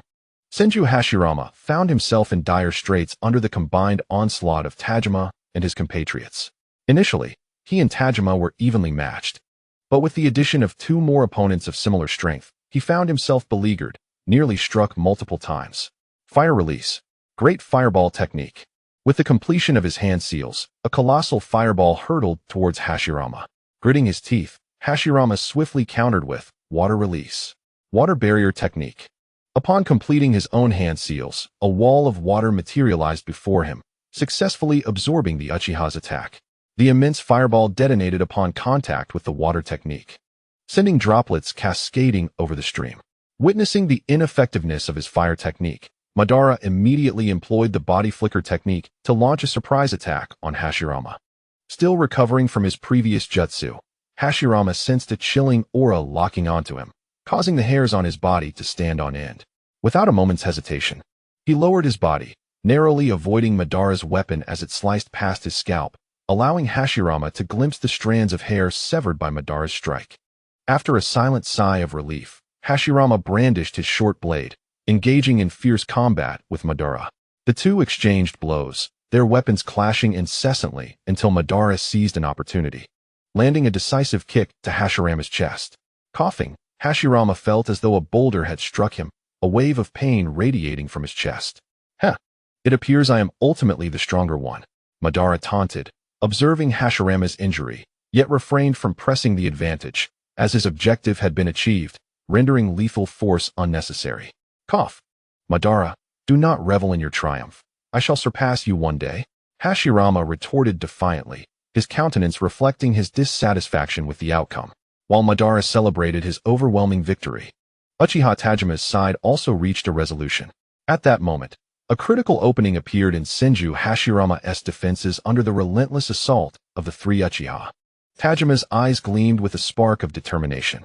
Senju Hashirama, prepare to meet your end. As Uchiha Tajima uttered those words, he swiftly swung the weapon in his hand. its cold gleam slicing through the air, and in an instant, it struck the chest of Senju Hashirama. Hashirama, taken aback by Uchiha Tajima's fierce shout, felt a surge of alarm as he witnessed the weapon descending upon him. Yet he found himself utterly incapable of mounting any defense. With a sharp thud, Tajima's blade found its mark, causing a spray of blood to splatter across him. Chief, father, the ninjas of the Senju clan, embroiled in battle, gasped in shock upon witnessing the injury inflicted upon Hashirama. Seizing the opportunity, Uchiha Izuna, the clone of Hashirama, immediately launched an attack towards him. Hearing the whistle of the weapon slicing through the air, Hashirama's expression shifted dramatically. Disregarding his father's plight, he retreated hastily. The injury to Hashirama worsened the already dire situation for the Senju clan ninjas. Kneeling on the ground, Senju Tobirama was horrified to see his father so grievously wounded, and he cried out, eager to rush to Hashirama's side. However, just as he prepared to rise, Madara's figure once again stood in his path. Huh? You dare to be distracted while fighting me? With that, Madara raised his weapon and struck at Tobirama. Tobirama, gazing at the figure before him, took a deep breath. He understood that to assist his father, he must first overcome his formidable friend. Anxiousness consumed Tobirama, causing his attacks to grow increasingly erratic. Observing Tobirama's frantic demeanor, Madara shook his head inwardly. Ninjas are trained from a young age to maintain absolute composure in battle. A chaotic mind breeds weakness, which could ultimately dictate life or death. Yet, in this moment, Tobirama had completely forgotten this principle, his strikes becoming aimless. After casually deflecting Tobirama's assaults, Madara retaliated with a powerful punch that landed squarely in Tobirama's abdomen. The force of Madara's blow was formidable, and in an instant, Tobirama felt a searing pain in his stomach, discomfort radiating throughout him. His face contorted in agony, and he retched violently, collapsing to the ground. Unaware of his son's dire state, Hashirama was preoccupied with his own predicament, unable to extend any assistance. He was too overwhelmed to attend to Tobirama. Haha, Hashirama, your blade has grown sluggish. Perhaps you should surrender and kneel before us. If we are amused, we might spare your life. Indeed, after being rivals for so many years, I can hardly refuse you a chance at survival. So, you would do well to kneel and yield. Tisk tisk tisk. Who would have thought that the esteemed leader of the Senju clan would find himself in such a pitiable state? After some time apart, you seem to have grown quite feeble. As they beheld Hashirama's disheveled appearance, Uchiha Tajima and his companions unleashed a torrent of scornful mockery, their sharp tongues reveling in the moment. Severely injured, Senju Hashirama's visage turned a deep shade of purple upon hearing the insulting remarks from Uchiha Tajima and his companions. The final words of the elders struck him profoundly. As a proud leader of the Senju clan, renowned throughout the ninja world, he could not bear such humiliation. The mounting frustration culminated in an uncontrollable outburst, and he spat a mouthful of blood in fury. Huh, look, the clan leader is about to succumb to rage, exclaimed one of them. Indeed, who would have thought he would be so fragile? Another added. Regardless, he is still the leader of the Senju clan, and though he may falter, he is still a figure of note. The trio, witnessing their words had driven Hashirama to the brink, felt an exhilarating thrill. They poured forth their derision with renewed vigor, eager to hurl every insult they could think of at him. Ah, you scoundrels! Uchiha Tajima, I shall never reconcile with your clan. Hashirama finally erupted in fury, his rage blinding him to reason. The Uchiha trio exchanged glances, a knowing smile exchanged between them. Their aim had been achieved. In the midst of Hashirama's wrath, Tajima seized the opportunity, swiftly drawing his weapon. In an instant, an arm wielding a blade severed. Soaring through the air, Hashirama's anguished cries resonated, piercing the atmosphere. Oh! His heart-wrenching scream drew everyone's attention once more. The Senju ninjas, witnessing their leader's plight, felt a wave of sorrow wash over them. With their leader in such dire straits, it was inevitable that he would soon fall, and with his demise, the Uchiha would no longer be restrained. They dreaded the thought that they too might meet a similar fate. Huh, Senju Hashirama, it seems you have reached your limit. Tajima relished the sight of his lifelong rival in such a lamentable state, a sense of uncontainable satisfaction flooding his heart. You scoundrels! If it were one-on-one, you would never triumph over me. Hashirama glared at Tajima, his eyes ablaze with rage, resembling a ferocious beast ready to pounce and tear him apart. Yet, before Tajima could respond, His expression shifted to one of grave concern, mirrored by the other elders. Their senses alerted them to a squad of over 10 ninjas rapidly approaching from the forest, the weakest among them being mid-ranking, with several elite ninjas among them. Instinctively, they thought of the Senju clan, for this contingent was advancing from their direction. After a silent exchange of understanding, Tajima cast a mocking glance at Hashirama and issued a command to retreat. Their objective has been achieved this time. Since the enemy reinforcements have arrived, it is prudent to retreat rather than engage in a futile struggle. Farewell for now. Our next encounter shall be upon the battlefield, where I shall show no mercy. With that, Madara cast a lingering glance at Hashirama before turning away, while Hashirama gazed at Madara's retreating figure with a complex expression. At this moment, he was overwhelmed by an indescribable feeling, neither pure hatred nor gratitude, since the root cause of his father's current state lay with the Uchiha clan, of which Madara was a significant player. However, Hashirama quickly dismissed these thoughts as he realized his father, Tobirama Senju, had succumbed to unconsciousness. Father! Tobirama cried out upon seeing his father collapse, rushing to his side alongside Hashirama.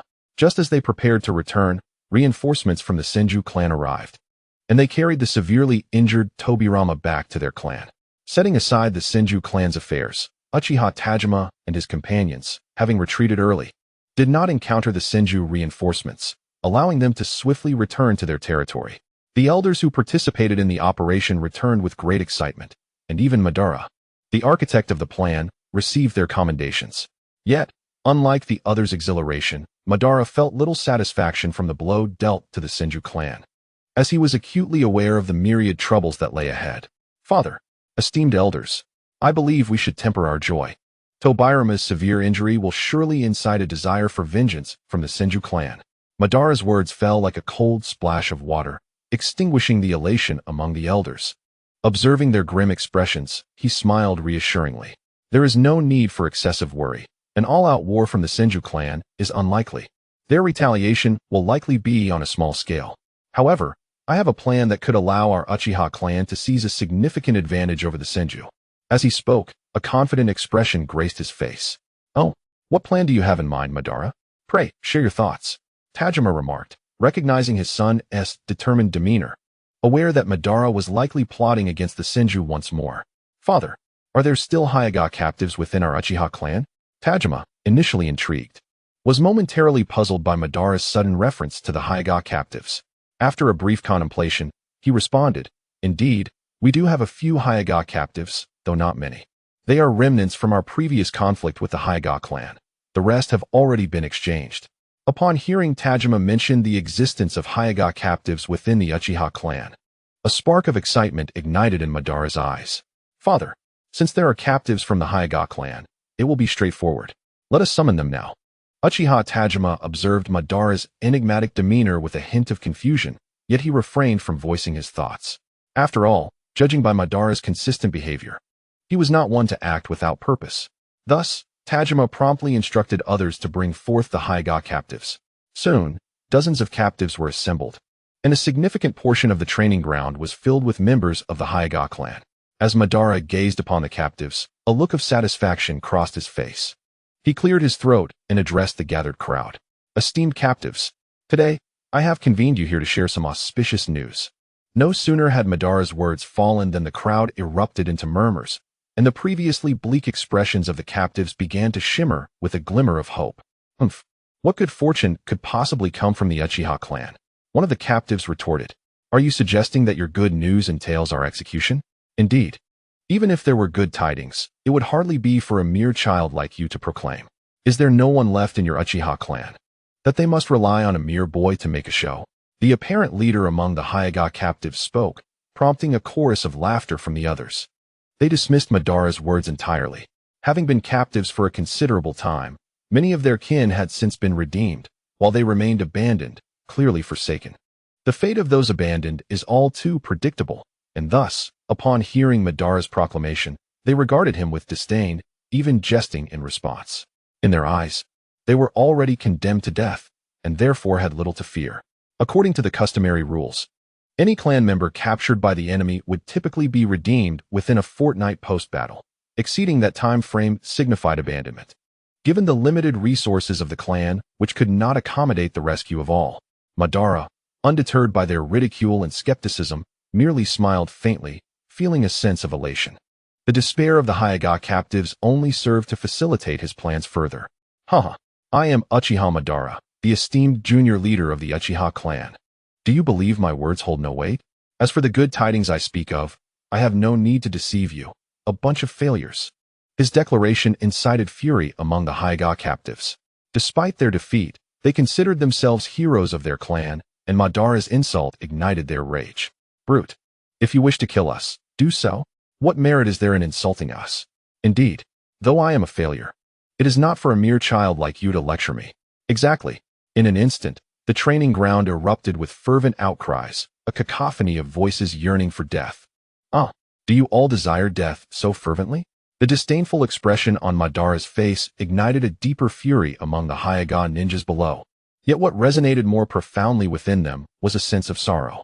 They had sacrificed themselves for their clan, only to be utterly forsaken in the end, and now they found themselves mocked by a mere child, which evoked a poignant sense of desolation. One may slay, but never insult. Come forth. Is it not just our lives you seek? Take them. Indeed, just a life, and I shall await you below. Yes. Witnessing the collective desire for death among the crowd, Madara chuckled. I can grant you life. Yes. Is it not merely a life? What?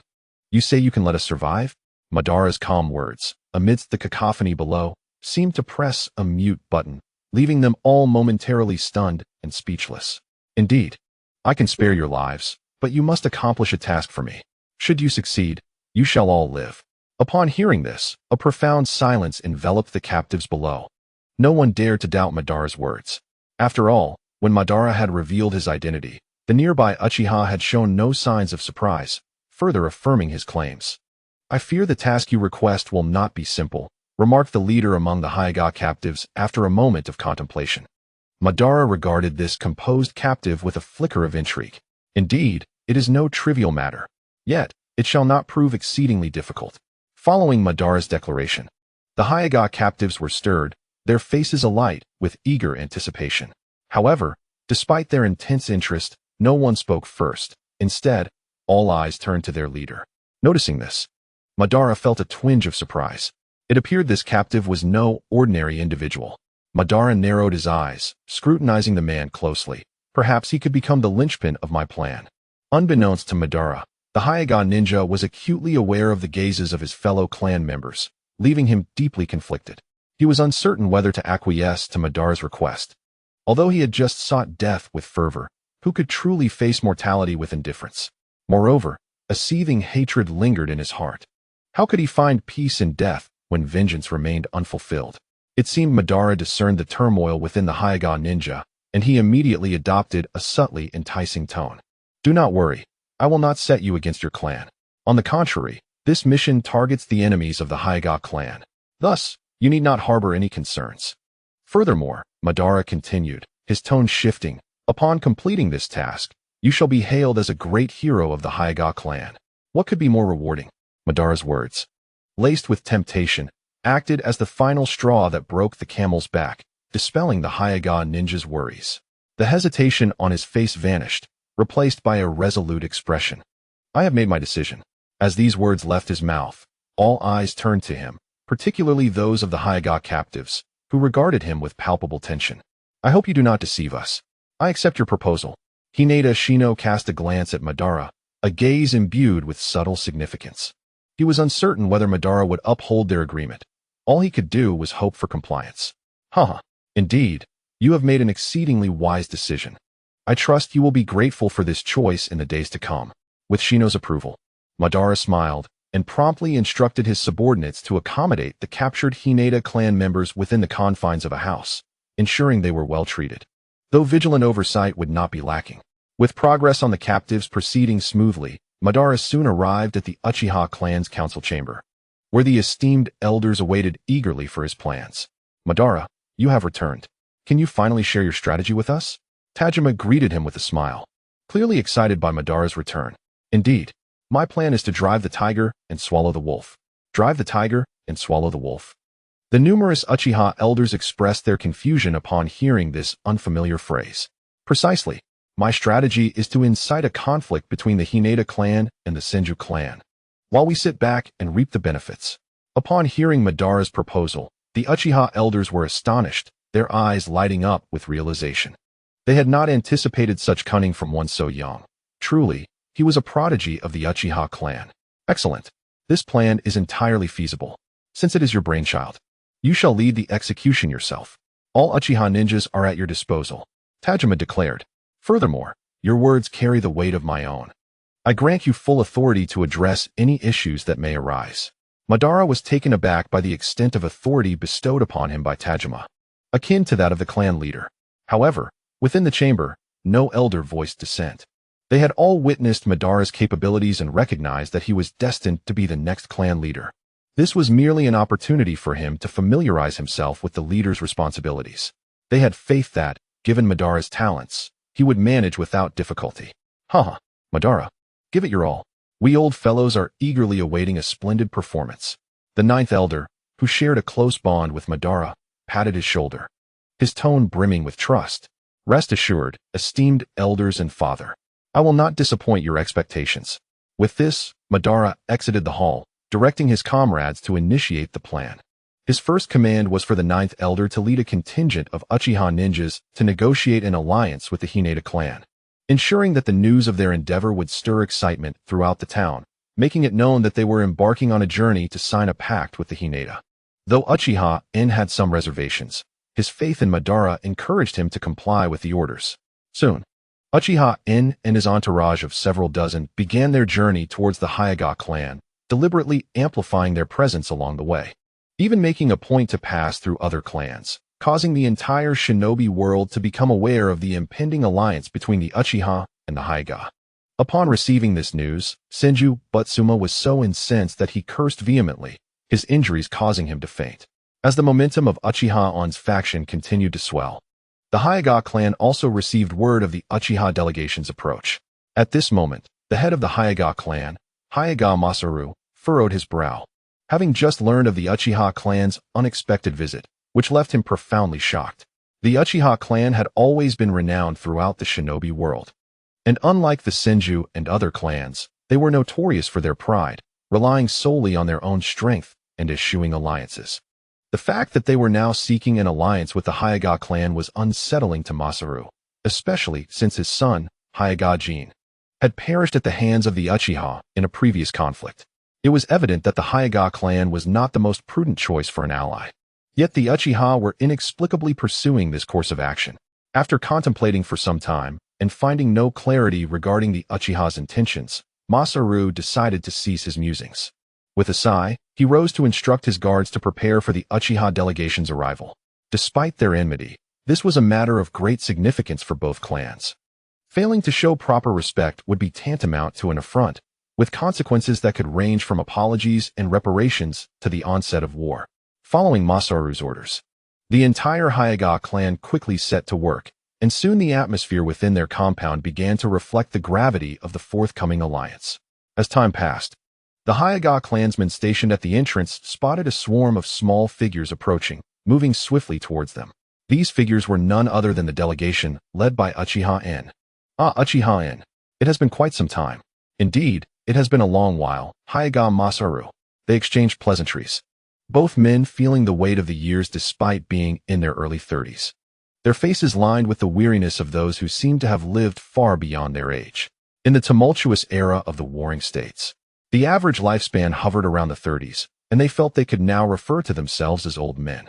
Let us proceed inside and discuss matters further.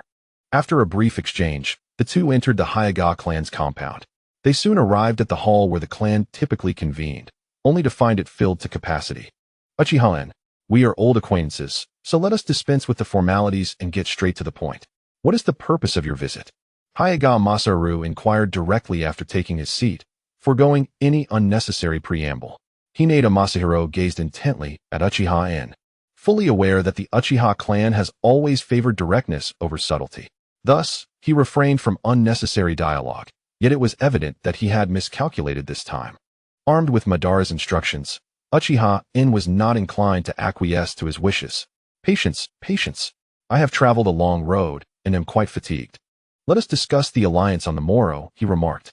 Uchiha In merely chuckled, dismissing the matter entirely. Observing this, Hinata Masahiro narrowed his eyes. His mind now engulfed in confusion. Uchiha In's behavior was exceedingly peculiar, starkly contrasting with the usual demeanor of the Uchiha clan, further unsettling Hinata Masahiro. Nevertheless, he chose not to press the issue, instead instructing his subordinates to prepare accommodations for Uchiha In and his entourage. Subsequently, Uchiha In and his companions retired to their quarters to rest, while the Hinata ninjas stationed outside exchanged glances before returning to the hall. How did it go? Did Uchiha In and his group exhibit any unusual behavior? Hinata Masahiro inquired urgently upon the return of the monitoring ninja. Not only was Hinata Hayashi eager for answers, but soon, other senior members of the Hinata clan turned their attention to the returning ninja. They had waited in the hall for a considerable half-hour, anticipating to discern Uchiha In's intentions. However, the ninja's report was likely to disappoint them. Report, clan leader. Esteemed elders, the Uchiha envoy appears truly fatigued.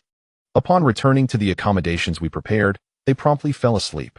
Upon hearing this, the assembly was taken aback, each member harboring a significant question mark in their minds. Fatigued? Resting? Surely, this was a jest. Uchiha In, a formidable ninja of such caliber, claimed to be tired after a leisurely journey spanning several days? This was absurd. Taking a deep breath, Hinata Masahiro waved the ninja away dismissively. After the ninja departed, Hinata Hirano expressed his bewilderment. Could it be that they are genuinely fatigued? The moment he spoke, a heavy silence enveloped the room, indicating their skepticism. However, the current circumstances seemed to suggest otherwise. Very well, you all may return. Vigilance against the Uchiha clan must not wane. Tomorrow, I shall uncover the ruse Uchiha In is attempting to orchestrate.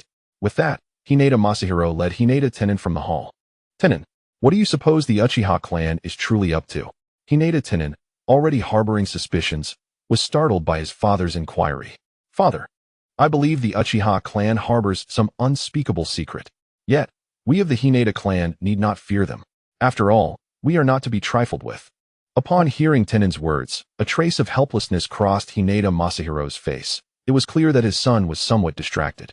Shaking his head, Hinata Tenin chose not to elaborate further and retreated to his chamber, leaving Hinata Masahiro alone in the expanse. Upon encountering Hinata Masahiro and subsequently departing, Hinata Tenrin's previously respectful demeanor vanished entirely, replaced by a countenance rife with malice and ferocity. How detestable! The Uchiha clan? What brings them to the Hinata clan? And why at such a critical juncture? Could it be my dear brother? The mere thought plunged Hinata Tenrin's expression into a darkened gloom. How infuriating! Hinata Jinin, why are you still alive? At that moment, Tenrin's heart screamed in madness. Indeed, Hinata Jinin was his own flesh and blood, and it was his machinations that led to Jinin's capture by the Uchiha clan, leaving him unreleased. Yet, their father, Hinata Masaru, remained blissfully unaware, even believing that Jinin had perished in the previous conflict against the Uchiha. This misconception was precisely why Jinin had not returned, and Tenrin was now steadily usurping Jinin's influence within the Hinata clan. Thus, upon hearing of the Uchiha clan's sudden arrival, his terror was palpable. After all, his methods were far from honorable. Should their father become aware, Tenrin would be irrevocably severed from the lineage of the next clan leader, even risking abandonment by his own subordinates, as fratricide is a most unsavory affair. It seems my plans must accelerate. After a brief tumult of emotions, Tenrin, with a murderous glare, departed the scene. Meanwhile, the Uchiha faction, led by Uchiha In, had just arrived at the Hinata clan stronghold. They swiftly dispatched a summoning beast to relay the news back to the Uchiha, and Madara was promptly informed. From Un's intelligence, Madara deduced an intriguing possibility. System, display my attributes.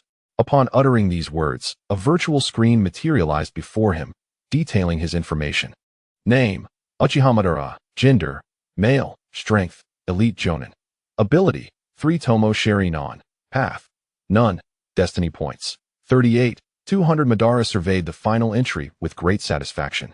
For his recent skirmish against the Senju had significantly altered the original narrative, netting him a substantial reward of 20,000 destiny points.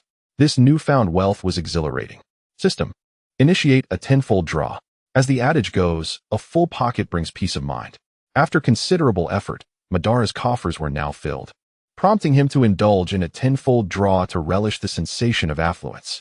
Beep. Would the host prefer a basic draw or a premium draw? Just as Madara prepared to test his fortune, the system chimed once more. A basic draw and a premium draw. What distinguishes them? Beep. The basic draw consumes 100 destiny points per attempt, but the items obtained are random and may vary in quality, potentially yielding either beneficial or detrimental outcomes. The advanced lottery requires a hefty sum of 1,000 destiny points for each attempt, and among 10 draws, one is guaranteed to yield a reward. Moreover, the prizes from the advanced lottery are undoubtedly superior to those from the basic lottery. After perusing the system's description, Ban's expression soured. It seemed that this advanced lottery was merely a means to purchase a safety net. Despite his incessant grumbling about the system's unscrupulous nature, he had only amassed over 30,000 destiny points through considerable effort. Yet now, each lottery draw demanded 1,000 points. Who could bear such a burden? System. I would like to partake in 8 advanced draws and 2 basic draws. Upon uttering these words, Ban watched as his destiny points diminished by 200, leaving him with a twinge of pain in his heart. However, he quickly redirected his focus to the screen before him, eager to discover what he would obtain. At last, following a brilliant flash of light, the system's voice resonated. Ding. Congratulations, host. You have received a bottle of mineral water. Ding. Congratulations, host. You have received a pack of toilet paper. Ding. Congratulations, host. You have received a pair of chopsticks. Ding. Congratulations, host. You have received. As the incessant notifications rang in his ears, Ban's expression twitched. He pondered whether this basic lottery was merely a ploy to extract money, as he was left with an assortment of utterly useless items. Yet, upon hearing the 5th notification, a smile finally broke across Ban's face. Ding. Congratulations, host. You have received the ninjutsu, raised on. No longer able to criticize the system, Ban felt a wave of joy wash over him. Fortunately, no one was around to witness the transformation of his countenance. Otherwise, they might have mistaken him for a master of disguise. System. Do I need to cultivate this raison myself? Ding. No need, host. The ninjutsu you have drawn will be directly converted into memories and experiences within your mind, and it will not adversely affect you. So please rest assured. The system's reassurance brought a sigh of relief to Ban, as the raison was notoriously difficult to master. Once the explanation concluded, Ban felt a surge of knowledge about the Rasengan's usage and cultivation flood into his consciousness. After assimilating all the memories, he promptly made his way to the courtyard to test out his newly acquired ninjutsu. Raison.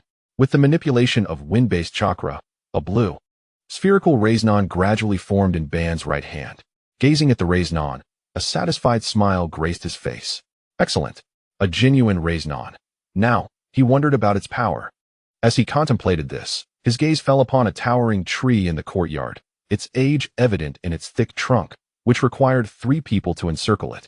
Ban's eyes lit up at the sight of the tree. Was this not the perfect target to test the Rasengan's might? Resolute, he raised his right hand, the raison poised, and struck the trunk with all his might. Boom. As the spiral sphere struck the tree trunk, it emitted a tremendous explosion.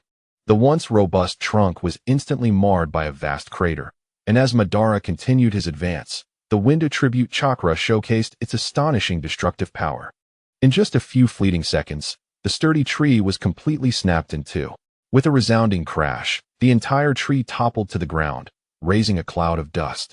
The commotion drew the attention of 2 elite shinobi guards, who were startled and promptly appeared in Madara's courtyard. However, upon assessing the situation, they were momentarily taken aback. Young master, are you unharmed? Uchiha Yoru inquired anxiously upon seeing Madara. As his protectors, he and Uchiha Mae were naturally compelled to ensure Madara's safety. Given the series of deafening noises that had just erupted from the courtyard, coupled with the billowing dust, their immediate reaction was the fear that Madara had been attacked. Thus, they hurried to his side, only to find themselves bewildered by the scene before them. It's nothing. I merely had a mishap while practicing a new ninjutsu. You needn't worry. Madara reassured them with a casual shake of his head. Upon hearing his words, the 2 guards exchanged glances, their foreheads adorned with beads of sweat. A mere accident during ninjutsu practice? Such an oversight could rival the full power of a jonin. Though they silently scoffed at the absurdity, they chose not to voice their thoughts and exited the courtyard. Once they departed, Madara turned back towards his room, unconcerned about the fallen tree outside, for he knew it would eventually be cleared away. System. Proceed with the advanced lottery. After steadying his mind, Madara initiated the advanced lottery. If a basic lottery could yield the spiral sphere, what treasures might the advanced lottery bestow? His anticipation grew as he contemplated the potential rewards. Ding. Congratulations, host, for acquiring the ninjutsu body substitution technique. Ding. Congratulations, host, for acquiring the ninjutsu water body flicker technique. Ding. Congratulations, host, for acquiring the ninjutsu earth release rock fist technique. Ding. Congratulations, host, for acquiring. As the system notifications continued to chime, Madara's expression darkened. Having spent 8,000 fate points, he had drawn a plethora of low-level ninjutsu, leading him to question his luck. Damn it. I refuse to believe my luck can plummet any further. Isn't there a guarantee for 10 draws? I refuse to accept that I can't even secure the minimum. Gritting his teeth at the unsatisfactory rewards, he invested an additional 2,000 fate points to redeem 2 more advanced lottery draws. Let us gamble for a transformation from bicycle to motorcycle. System, grant me my draw, Madara declared fiercely, glaring at the 28,000 fate points displayed in the upper right corner. Ding. Congratulations, host, for acquiring the renowned Blade Raijin. Ding. Congratulations, host, for acquiring the ninjutsu Flying Thunder God technique. Boom. Once the system's rewards were fully announced, Ben suddenly stood up, astonished by the remarkable ideas presented. Although he felt a surge of excitement upon hearing the name of the legendary blade, Thunderstorm, it was nothing compared to the shock he experienced upon hearing the Flying Thunder God technique. He had not anticipated that this lottery would only require 10,000 fate points to acquire such a technique. It was an undeniable windfall. It seemed that this gamble had paid off splendidly. After a moment of stunned silence, Ben was engulfed in euphoria. After all, this was the Flying Thunder God technique. Mastering this single ninjutsu would elevate him to the level of a shadow, although chakra remained a crucial factor, as the technique demanded a significant amount of it. The system was remarkably efficient. Shortly after the 2 prizes were drawn, the memories pertaining to the Flying Thunder God technique materialized in Ban's mind. With the comprehensive memories of the technique now at his disposal, Ban swiftly retrieved a kunao from his possession and began inscribing the Flying Thunder God seals. Before long, the seals were successfully etched onto the kunao, and Ban could hardly conceal his excitement. The speed of the Flying Thunder God technique was unparalleled, and its aesthetic appeal surpassed that of ordinary ninjutsu. After all, while ferocity may be fleeting, elegance is everlasting. After meticulously verifying that there were no errors in the seals on the kunao, Ban returned to the courtyard. He took a deep breath, exerted himself, and released the kunao. As the kunao struck the massive tree, Ban's figure instantaneously appeared beside it, grasping the kunao, while his other hand successfully condensed a blue raisnon. With a resounding impact, as Ban landed, the raisnon struck the tree once more. The already ravaged tree was utterly shattered by this latest assault. Observing the fruits of his experimentation, Ban wore a satisfied smile. However, upon sensing the depletion of chakra within him, his mood soured. The Flying Thunder God technique indeed consumed chakra at an alarming rate. Although Ban's chakra had reached the level of a jonin, the recent test, which only involved the combination of the raisnon and the Flying Thunder God technique, had drained nearly a quarter of his chakra. This level of consumption startled Ban. At this rate, he would potentially be able to execute the technique only 3 or 4 times before exhausting his chakra. Frowning in contemplation for quite some time, he ultimately failed to devise a satisfactory solution. Resolved to not dwell on it any longer, he stepped out of the courtyard. Take me to the Hyuga clan captives. Under the guidance of Uchiha Yi and Uchiha Ming, the trio swiftly arrived at the location of the Hyuga ninjas. Following Ban's previous orders, the Hyuga ninjas had been relocated from the prison to an external dwelling, which was now their abode. Upon Ban's arrival, the ninjas, who had been engaged in training, halted their activities and turned their attention towards him. Continue your training. I am here to find him. With a pointed gesture, Madara directed his attention towards Hineda's ninja. causing the already tense members of the Hinata clan to become even more apprehensive. Observing their demeanor, Madara felt increasingly validated in his suspicions. The Hinata ninja, noticing the anxious expressions of his clansmen, sighed softly to calm them before inviting Madara inside. Deep down, he had already begun to surmise the purpose of Madara's visit. "How have you fared these past few days?" Once seated, Madara, with a smile, inquired about the well-being of the Hinata ninja, aware of the superficiality in Madara's pleasantries. The Hinata ninja engaged in polite conversation for a brief moment before adopting a serious expression, fixing his gaze upon Madara. "Speak, Uchiha's young clan leader. I trust you are not merely here to visit a so-called failure. Surely, you have ulterior motives." Madara chuckled at the self-deprecating tone of the Hinata ninja, taking a casual sip of tea before responding. "I indeed have matters to discuss with you, but first, I must ascertain your true identity." Upon uttering these words, Madara narrowed his eyes, scrutinizing the Hinata ninja, who, despite his calm exterior, revealed a hint of a bitter smile. "So, I have been discovered. Yet, there is little worth concealing." The Hinata ninja straightened in his seat, as if recalling something significant. His expression oscillated between anguish and fury, ultimately culminating in a deep sigh. "I trust you are now aware of my identity. I am Hinata Jin, the second son of the Hinata clan leader. I have an elder brother who, if all goes as expected, should already be the young clan leader." As he spoke, a sense of nostalgia washed over him, reflecting on how two once inseparable brothers had transformed into bitter enemies. Upon hearing Hinata Jin's revelation of being the second son of Hinata Masahiro, a fleeting glimmer of insight crossed Madara's eyes. This identity would facilitate the execution of his plans. "My brother and I grew up together, training side by side. Although Hinata Tenrin is the elder, I consistently outperformed him, and my rapid progress and secret techniques garnered our father's favor. As we matured, it became evident that only one of us could ascend to the position of clan leader. It was at this juncture that our relationship began to shift." A hint of sorrow tinged Hinata Jin's voice as he continued. "From that point onward, my brother and I engaged in both overt and covert struggles for power, each plotting for our futures. Naturally, our father was aware of our actions, yet he chose not to intervene, subtly leaning in my favor. My dear brother sensed our father's inclination, harboring resentment that he never outwardly displayed. However, he finally awaited an opportunity, which arose during the last great battle between our two clans. He exploited your Uchiha clan's attack against me, while I, in my ignorance, fell victim to your Uchiha clan's machinations. I only learned of these truths after my capture, and although I now grasp the reality, it is far too late for regret." The Hyuga ninja, in a daze, recounted his plight to Madara. Madara, unfazed by the Hyuga's misfortune, considered such power struggles within prominent clans to be commonplace. Thus his surprise was minimal. Yet, upon hearing the Hyuga's lineage, a new scheme began to form in Madara's mind. If all went accordingly, he could utilize the Hyuga ninja to effectively dismantle the Hyuga clan. Of course, provided that no miscalculations arose, he might even seize control over them. With this thought, Madara devised a rough plan. I never imagined you would be outmaneuvered by your own brother." Madara taunted the Hyuga ninja, his tone laden with meaning. "From the intelligence I've gathered, your influence within the Hyuga clan has been nearly eradicated in recent months." He cast a mocking glance at the Hyuga ninja. "Your dear brother has rendered your father powerless. The Hyuga patriarch has long believed you perished at the hands of my Uchiha clan. Your brother is quite the strategist." Madara's words resonated like thunder in the ears of the Hyuga ninja.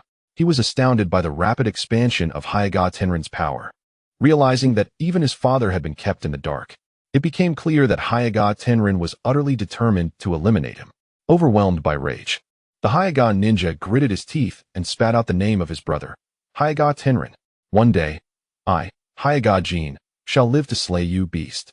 Observing the Hyuga ninja's fervor, Madara smiled, knowing that his scheme was nearing fruition. I can assist you." Madara's calm declaration momentarily stunned the previously enraged Hyuga ninja, who then regarded Madara with confusion. "There is no need to look at me like that. I said I could help you reclaim the Hyuga clan. However, your clan must never lay a hand on my Uchiha clan and must pay tribute to us annually," Madara stated, setting his cup down and fixing an intense gaze upon the Hyuga ninja. "What do you think?" Madara's unwavering stare bore down on the Hyuga ninja, who hesitated to respond. his face betraying a tumult of emotions. Madara's demand was tantamount to making the Hyuga clan a vassal of the Uchiha clan, a profoundly difficult choice for the Hyuga ninja. Moreover, this was a test for Madara. He sought to discern how far the Hyuga ninja would go for revenge and where his limits lay. At that moment, the Hyuga ninja was indeed torn. Initially, upon hearing Madara's request, he intended to refuse outright, but as the words lingered on the tip of his tongue, he found himself unable to voice them, even as his desire to rid himself of Hyuga Tenrin burned fiercely within him. For a moment, the Hyuga ninja's mind was embroiled in conflict. His rationality and the education he had received over the years admonished him against acquiescing to Madara, yet the turmoil of anger, resentment, and desire that surged within him fervently urged him to comply with Madara's terms. The two opposing forces within him battled incessantly, akin to angels and demons whispering in Hineda's heart. Ultimately, after a fierce internal struggle, the demons of anger and desire prevailed, and he found himself utterly dominated by these vices. Very well, I agree to your terms, Hineda uttered, and felt an overwhelming sense of relief wash over him. Upon hearing Hineda's words, Madara's eyes sparkled with delight, and he erupted into laughter. Ha! Hineda, you have made the wisest decision of your life. Rest assured, as long as you follow my instructions, I guarantee you will vanquish your brother and ascend to the position of leader of the Hyuga clan. Madara's assurances served as a comforting balm, further solidifying Hineda's resolve. Well then, what is your plan? I am all ears. Having resolved to ally with Madara, Hineda eagerly embraced his new role. There is no rush. My preparations are not yet complete. Wait until I have laid the groundwork before you act. With a mysterious smile, Madara refrained from divulging further details, and soon after, the two engaged in conversation for a while before Madara took his leave. Time slipped away unnoticed, and in the blink of an eye, 3 days had passed. During this period, every time Uchiha Ōtsutsuki suggested a meeting with Hineda, he found excuses to postpone it. Initially tolerable, as the delays accumulated, the Hyuga clan grew increasingly exasperated. However, today, Uchiha Ōtsutsuki and his companions had finally resolved to discuss the potential alliance with the Hyuga clan. The Uchiha delegation swiftly arrived at the hall where they had previously met, and Hineda and his associates were already seated inside, awaiting their arrival. Uchiha Ōtsutsuki, you have finally arrived. We have been waiting for quite some time. Hineda, who had been waiting for days, greeted Uchiha Ōtsutsuki with a smile upon their arrival. Haha. I've been feeling a bit under the weather these past few days, perhaps due to the unfamiliar environment. But I am well now. I hope the Hyuga clan and the Elder Council will not take offense at my prolonged absence. Although Uchiha Ōtsutsuki feigned an apologetic demeanor, his expressions and tone lacked any semblance of genuine contrition. This incited visible anger among many of the Hyuga clan members, even drawing an unfriendly glare from Hineda Tenrin. Sensing the rising tension, Hineda quickly intervened, eager to defuse the situation and prevent any potential conflict between the two powerful clans. Haha, Elder 9, it is only right to extend hospitality to those who travel from afar. However, after resting for several days, you must be ready to discuss the alliance. Hineda chuckled before inquiring, his tone leaving no room for argument. Acknowledging the need to address the delay, Uchiha Ōtsutsuki nodded calmly in response to Hineda's inquiry. Thank you for your concern, clan leader Hineda. We are no longer hindered by our ailments, and we are prepared to finalize the agreement today. Upon encountering Uchiha Ōtsutsuki, Hineda Masaru felt a sense of relief when the topic of the alliance was finally broached. After all, had Uchiha Ōtsutsuki remained silent as before, he would have been compelled to summon Uchiha Ōtsutsuki and his companions by force. However, now that Uchiha Ōtsutsuki had taken the initiative to mention it, many complications were alleviated. Subsequently, Uchiha Ōtsutsuki articulated the terms that had been previously agreed upon with the Hyuga clan. Though his demeanor appeared enthusiastic, Uchiha Ōtsutsuki harbored little hope within. After all, the Uchiha clan had no genuine desire for an alliance. As Uchiha Ōtsutsuki concluded his stipulations, murmurs of discussion erupted among the Hyuga clan members. Masaharu, as the clan leader, fell into deep contemplation. The matter of the alliance ultimately pertained to the entire Hyuga clan. Thus he refrained from making unilateral decisions and instead departed the hall with the upper echelons of the Hyuga clan for further deliberation. Esteemed elders, what are your thoughts on this proposed alliance with the Uchiha clan? Masaru had scarcely finished speaking when an elder rose to vocally oppose the alliance. This elder seemed to serve as a catalyst, prompting the other elders to rise in unison against the proposal. Observing the collective dissent among the elders, Hinata Tenrin, standing behind Masaharu, wore a sly smile of triumph. He was fully in control of the situation, having orchestrated the elders' united front the previous night. The prospect of an alliance between the Uchiha and Hyuga clans was something he fervently wished to prevent. Should the two factions become allies, the Uchiha would undoubtedly release his beloved younger brother as a gesture of goodwill, an outcome he could not allow. Listening to the unanimous opposition from the elders, Masaharu's expression grew conflicted. In his view, forging an alliance with the Uchiha clan would be overwhelmingly beneficial. After all, having an ally was far preferable to acquiring another enemy, especially one from among the most formidable clans in the ninja world. Yet, the overwhelming dissent within his clan left him with little recourse. Alas, if that is the case, let us decline their offer, he sighed, before leading the group back into the hall. Naturally, Uchiha was indifferent to the Hyuga clan's decision. Even upon their return, he remained composed, leisurely sipping his tea. Clan leader Hinata, may I inquire about the outcome of your discussions?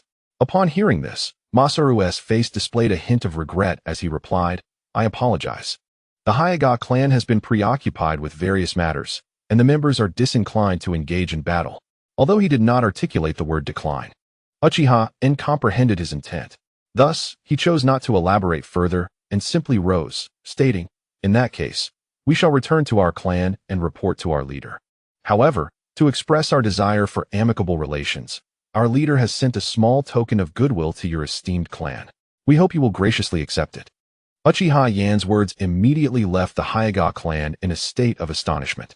However, embracing the notion of seizing an opportunity, the Hyuga clan accepted the provisions sent by Madara. Observing the supplies in the hands of the Hyuga subordinates, Uchiha Yan silently contemplated his success. Without a backward glance, he promptly led his entourage back to the Uchiha clan, disregarding the scouts from various prominent families who had been dispatched to gather information. Instead, they feigned an urgency to return home. Moreover, the provisions given by the Uchiha clan to the Hyuga clan were meticulously noted by the spies from the major families, who were struck with astonishment upon witnessing this scene. They swiftly returned to their respective clans to report the occurrence, sensing that significant events were likely on the horizon. Unlike their leisurely journey to the Hyuga clan, this time Uchiha Yan and his companions hastened their pace, each striving to reach their clan as swiftly as possible. With everyone exerting their utmost effort, they managed to return to their clan's territory in merely half a day's time. Upon learning of their successful return, Madara immediately summoned the Hyuga ninjas.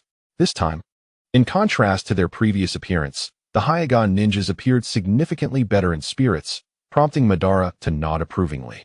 My friends, I have summoned you today to announce that your chance for freedom has arrived. As soon as these words left Madara's lips, it was as though a stone had been cast into a tranquil lake, causing the captured Hyuga to stir in excitement. Ever since Madara had mentioned a prospect of freedom, the captives had been perpetually yearning for the moment they would be liberated. Now, with Madara declaring that the time had come, how could they contain their exhilaration? What do you wish us to do? Inquired the leader of the captured Hyuga, maintaining a calm demeanor despite the fervor around him. Quite simple. I require you to launch a surprise attack on the territory of the Senju clan tonight. Of course, the Uchiha clan will also dispatch formidable warriors to accompany you.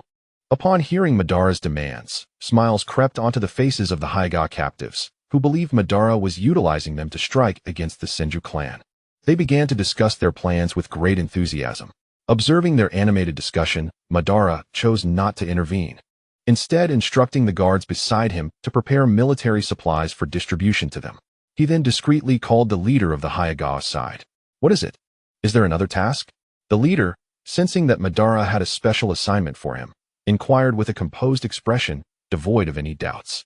Indeed, there is a specific task I wish to assign solely to you, one that only you can accomplish. Madara's words carried an implied significance, prompting the leader to raise an eyebrow and ask, what task? I want you to boldly proclaim your identity during the night's operation, creating a false impression for the Senju clan. The dual eyes of Uchiha Madara fixed intently upon Hyuga's ninja, his expression grave, exuding an aura markedly different from his usual demeanor. Feeling a weight in his heart, Hyuga's ninja sensed that the task ahead was far from the simplicity Madara had suggested. How deftly he crafted such illusions, Drawing a deep breath, Hayaga's ninja gazed anxiously at Madara. You must cultivate an appearance that your Hayaga clan has allied with our Uchiha clan. Furthermore, at this juncture, Madara cast a glance laden with significance at Hayaga's ninja. You must also convince the Senju clan that tonight's actions are entirely orchestrated by your Hayaga clan. If Hayaga's ninja had been unclear about Madara's intent prior, the final statement illuminated the plan in its entirety. The sheer audacity of Madara's scheme detonated in his mind like a bomb. He could scarcely fathom that Madara would require him to betray his own kin. Yet, regaining his composure swiftly, Hayaga's ninja spoke little of his apprehension, merely casting a complex gaze at Madara before retreating to his team. Madara, observing the retreating figure, allowed a smile to grace his lips, knowing that Hayaga's ninja had acquiesced to his demands. With the matter of the Hayaga clan's capture settled, Madara promptly summoned the upper echelons of the Uchiha clan to unveil his entire strategy. Upon hearing Madara's plan, the assembly expressed unwavering confidence in him, pledging their support for his endeavors. With the endorsement of Tajima and others, Madara selected over a dozen elite jonin from his clan to partake in this operation. As night enveloped the earth, swallowing all in its embrace, the moment for action had arrived. This conflict would not solely involve the Hayaga clan. Madara would also take part.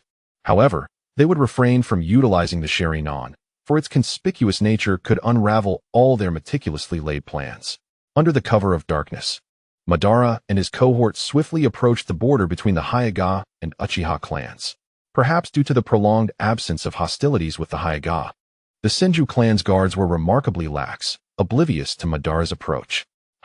It seems the ninjas here have grown complacent, losing all sense of vigilance. Do they not realize that night is the most perilous time?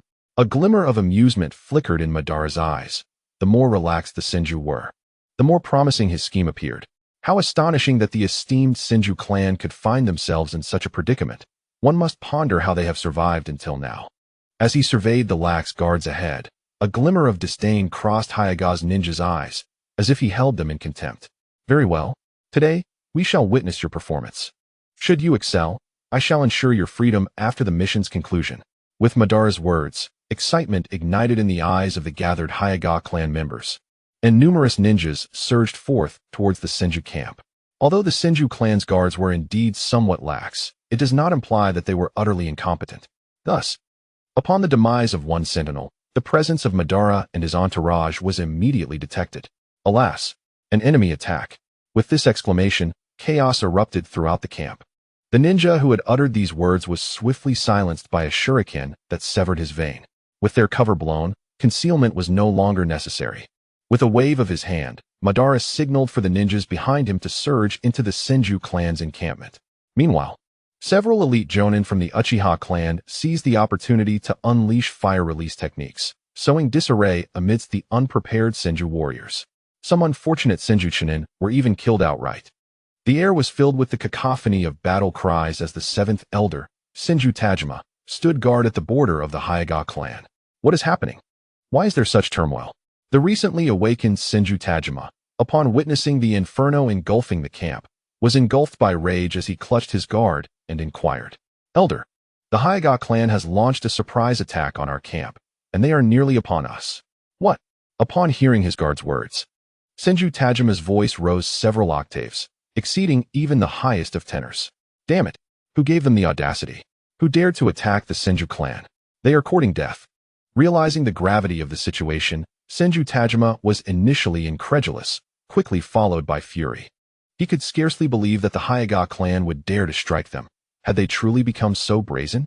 Wait, just as Senju Tajima was lost in thought, he suddenly recalled the recent alliance between the Uchiha and the Hayaga clans. The realization dawned upon him, emboldened by their newfound alliance. The Hayaga clan sought to carve a piece from the Senju. With this thought, Senju Tajima rallied the gathered ninjas and advanced forward. 8 trigrams, 54 palms.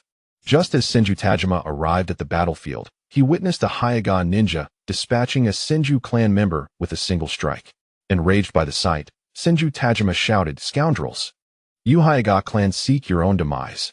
Just as the Hayaga ninja, who had just eliminated the opponent, was preparing to continue his assault, a voice of fury reverberated across the battlefield, drawing the attention of not only the Hayaga ninja, but also Madara himself.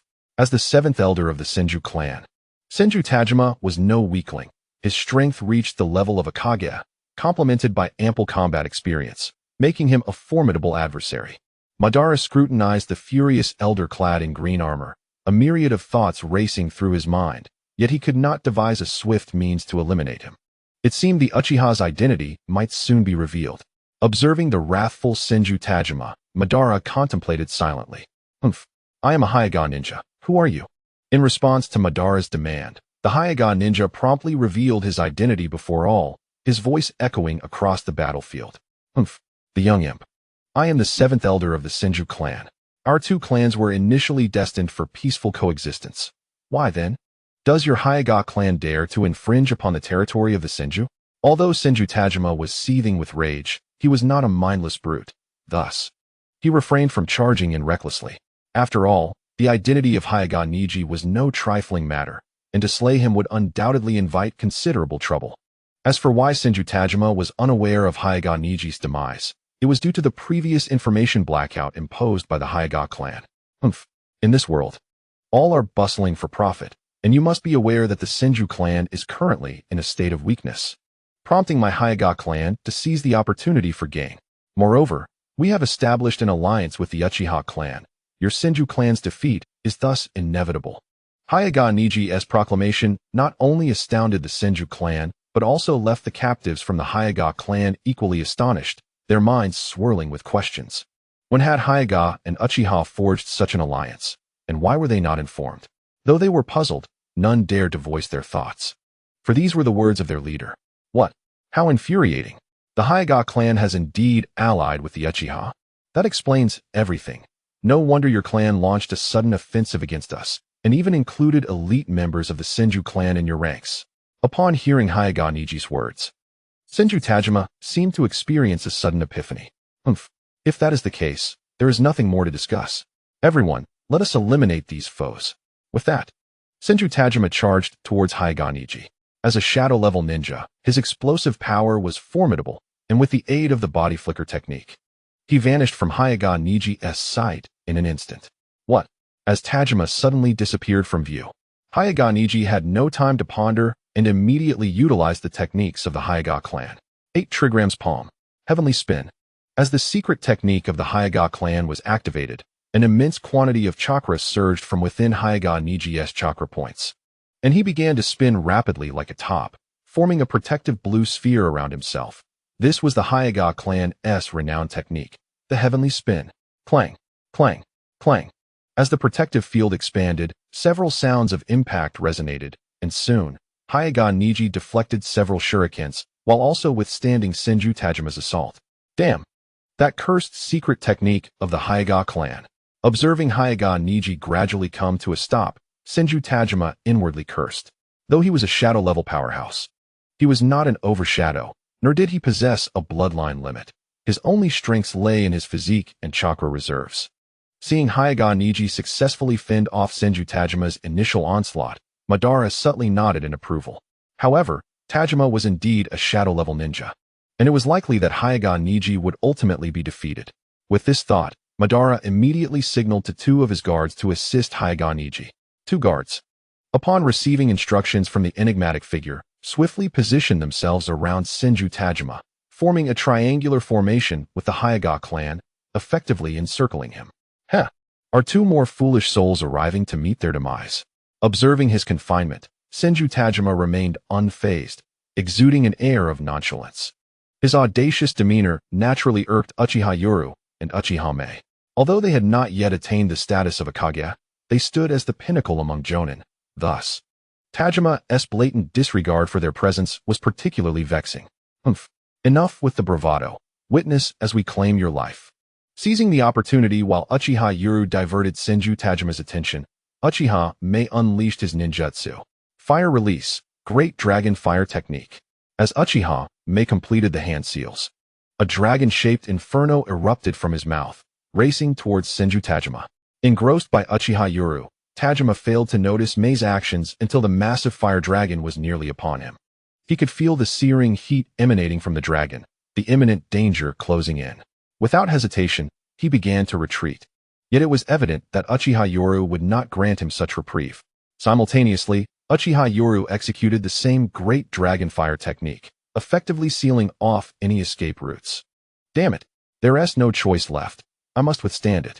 Gritting his teeth, Senju Tajima swiftly formed hand seals and conjured a water sphere that enveloped him. Water release, water prison technique. Boom. Just as the water sphere encased Tajima, the two fire dragons collided with the prison, their ferocious flames instantly vaporizing the water. The destructive force of the dragons did not cease there. Upon breaching the water prison, they shattered it entirely. Seizing the moment, Senju Tajima hastily retreated. However, as he evaded, he sensed a piercing intent to kill locking onto him, sending a chill down his spine. At that instant, the sound of slicing air echoed ominously. As a seasoned shinobi, Senju Tajima recognized the implication of that sound. Yet, he found himself incapable of mounting an effective defense. This is too passive. I can no longer afford to be on the back foot. Resolute, Tajima chose not to evade the attacks, but rather to dodge the vital points. All the while rapidly forming hand seals. Swish! A sharpened shuriken pierced through the air, effortlessly embedding itself into Tajima's back. Just as the shuriken struck, his ninjutsu reached completion. Water release, water dragon bullet technique. As the intricate hand seals of Senju Tajima were completed, an astonishingly lifelike water dragon emerged from the ground. As if a true dragon had been reborn. Once the water dragon appeared, it lunged ferociously towards the Uchiha brothers, intent on annihilating them once more. However, the prowess of the Uchiha brothers was formidable. They sensed the imminent attack and swiftly evaded the dragon's lethal strike. Boom! Just as they managed to escape, the terrifying water dragon crashed into the earth, creating a massive crater where they had just stood. As they distanced themselves, Senju Tajima exhaled in relief. For the situation had been exceedingly perilous. Hinata, you take the lead while we provide support. Uchiha Yoru pondered briefly before confirming their tactical approach. Among the trio, Hinata possessed the strongest taijutsu and the Byakugan, which allowed him to perceive Senju Tajima's movements. However, he lacked any ninjutsu for ranged attacks, making him reliant on his companions, who were well equipped for such support. Once their strategy was established, they sprang into action. Uchiha Yoru and Uchiha Mae immediately unleashed their ninjutsu to pressure Senju Tajima, while Hinata activated his Byakugan to seek the perfect moment to strike. Fire release, great fireball. Wind release, great breakthrough. The combined ninjutsu intensified the already formidable flames at an alarming rate, causing Senju Tajima's eyes to twitch in response. Damn it, these two support fighters are infuriating. Though he harbored a deep-seated resentment towards the Uchiha brothers, Senju Tajima was not foolish. He recognized that he could not withstand such a ferocious fire technique. Reluctantly, he opted to evade once more. Observing from the shadows, Madara noted Senju Tajima's foolish leap into the air, a position fraught with vulnerabilities and peril. Seizing the moment, Madara deftly hurled a specialized kunao at Senju Tajima, unbothered by the kunao soaring past him. Senju Tajima believed he could easily evade it with a mere tilt of his head. His arrogance was evident not only in his thoughts, but also in his actions. As he caught sight of the approaching kunao, he inclined his head, allowing it to narrowly miss his neck without inflicting harm. It was at that moment that Madara smirked, envisioning Senju Tajima's grim demise. Flying Thunder God Slash. Just as Senju Tajima evaded the kunao, convinced that he had escaped unscathed, Madara struck. The speed of the Flying Thunder God was unparalleled. Even Hinata, with his Byakugan, failed to react in time. Senju Tajima, utterly unprepared, had no chance to respond. As the Flying Thunder God Slash was unleashed, Madara's figure materialized instantaneously behind Senju Tajima, who remained oblivious, still exuding an air of disdain as he landed on the ground. However, it was not long before the expression of disdain on his face transformed into one of astonishment and confusion. He could scarcely fathom how Madara had achieved such a speed that allowed him to appear beside him in an instant, utterly beyond his comprehension. Yet, regardless of the turmoil within his heart, he ultimately succumbed to defeat, watching as the once vibrant Senju Tajima fell lifeless. Madara glanced at the weapon in his hand. The katana known as Reigetsu, which he had won from the system's lottery that day, due to Madara's remarkable speed and the blade's sharpness. It had merely collected a single drop of blood. Upon noticing this drop, an idea sparked in Madara's mind. He raised the weapon slightly and exhaled gently. Miraculously, the drop of blood was instantly blown away, forming a crimson flower that slowly descended through the air. The onlookers were rendered speechless by this enchanting spectacle, never having imagined that murder could possess such an aesthetic beauty and elegance. At that moment, the camp was engulfed in towering flames and the sounds of battle, creating an oddly captivating atmosphere that left a lasting impression on all present, indelibly etched in their minds. As time progressed, the last of the Senju clan's ninjas were eliminated, with even those who survived becoming captives of the Uchiha clan. As the curtain of battle began to descend, Madara felt a sense of relief wash over him.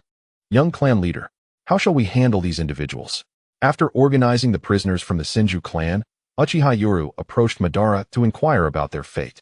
The Uchiha and Hyuga clans are waiting. Just you wait. I have already sent word of this victory back to my family. Once they receive the news, it will be the end for both your clans.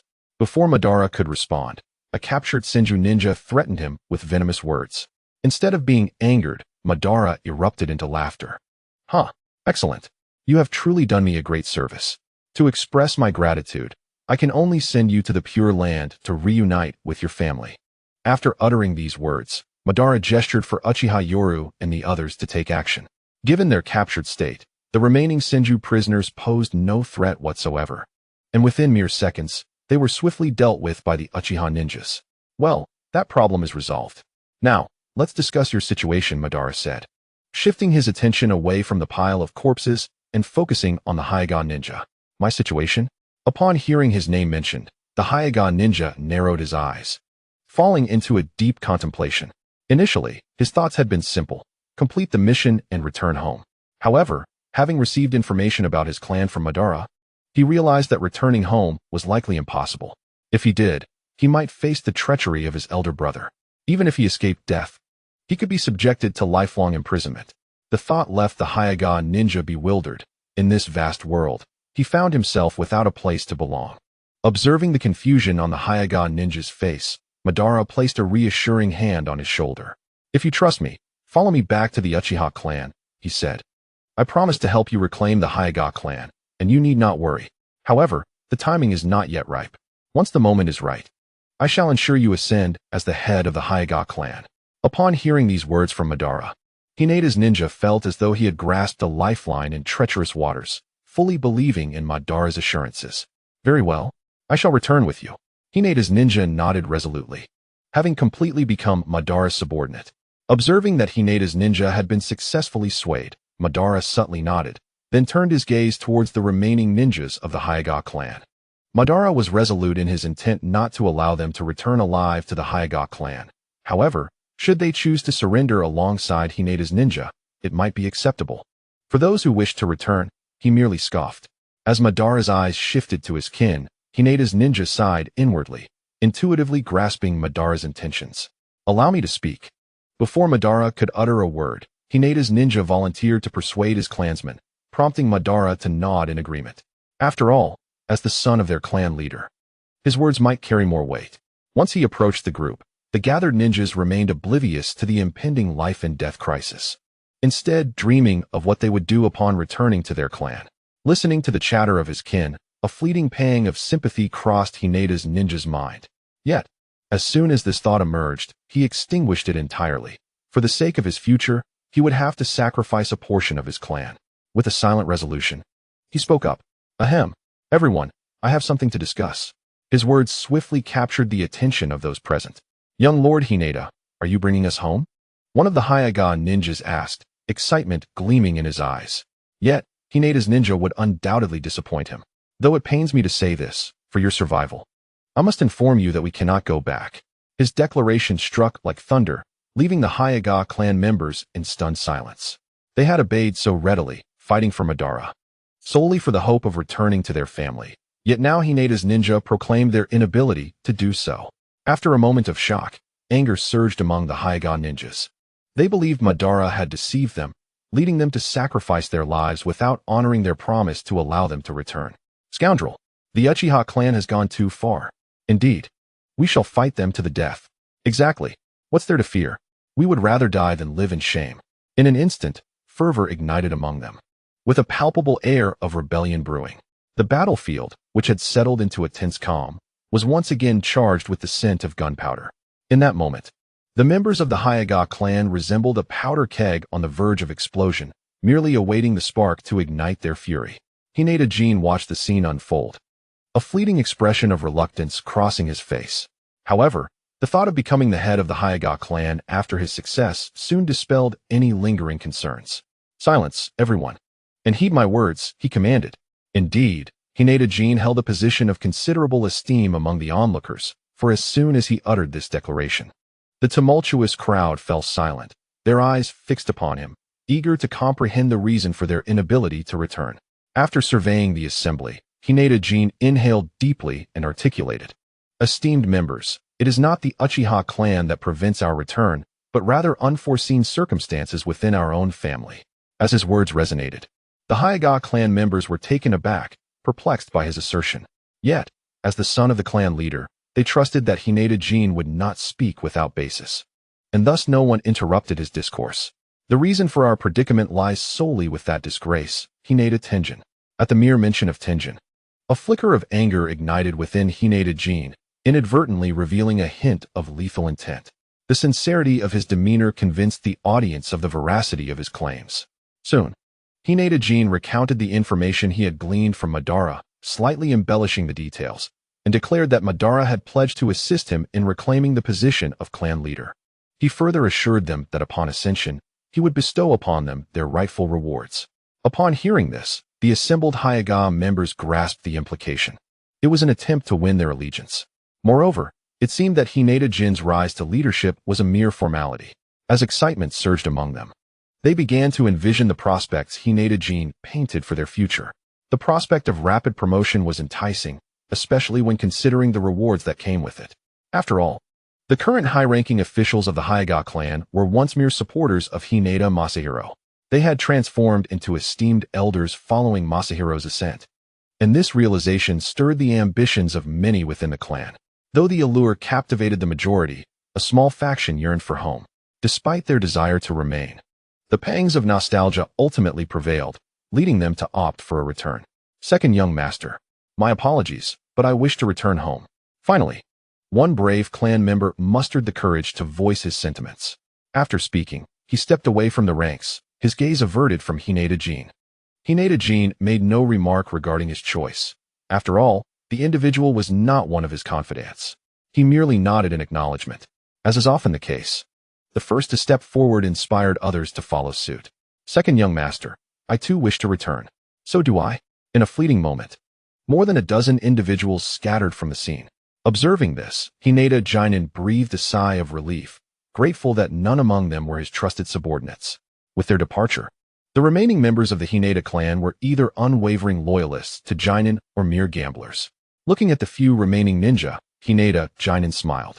After all, there were still some left. As long as there were individuals present, his leverage would increase. Casting a reassuring glance at his surroundings, he discreetly signaled Madara. Understanding the implication of Jinin's gesture, Madara realized that these were likely the only ones who would remain. "Very well, since you have all made your choice, those willing to stay shall accompany Hinata Jin back to the Uchiha. You will be escorted home by our people," Madara declared before promptly turning away. The smile on his face vanished without a trace, replaced by an aura of chilling menace. Uchiha Yoru and his companion immediately grasped Madara's intent as their eyes met. They swiftly gathered the remaining elite shinobi and ushered the Hinata ninjas towards the forest. Witnessing their comrades, who had fought alongside them, swiftly returning home, the remaining Hinata ninjas felt a pang of envy. However, this emotion swiftly transformed into terror. As the departing Hinata ninjas vanished from sight, heart-wrenching screams and the sounds of explosions echoed from afar, intermingled with shouts of curses that reached their ears. The chaos arrived swiftly and departed just as quickly. When silence finally enveloped the area, the remaining individuals discerned flickering crimson points in the darkness. These soon materialized into the figures of Uchiha ninjas executing their mission. The red points were their sharing on. Under the cloak of night, the Uchiha clan members, with their eyes activated, appeared as harbingers of dread, reminiscent of demons emerging from the depths of hell. Witnessing his subordinates fulfill their task, A faint smile graced Madara's lips as he gazed towards the Senju clan's direction, a profound glint flashing in his eyes. Sire Hashirama. This is my first gift to you. I trust you will cherish it, he murmured before leading his followers back to their domain. As for the slain Hinata clan members, their remains were left strewn across the battlefield, with half abandoned at the site and the other half discarded at the borders of the Hinata clan. As the first rays of dawn dispelled the darkness from the sky, it finally brightened.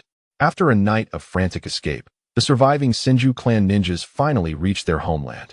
Gazing upon the familiar landscape, the messenger from the Senju clan felt a renewed sense of hope ignite within him.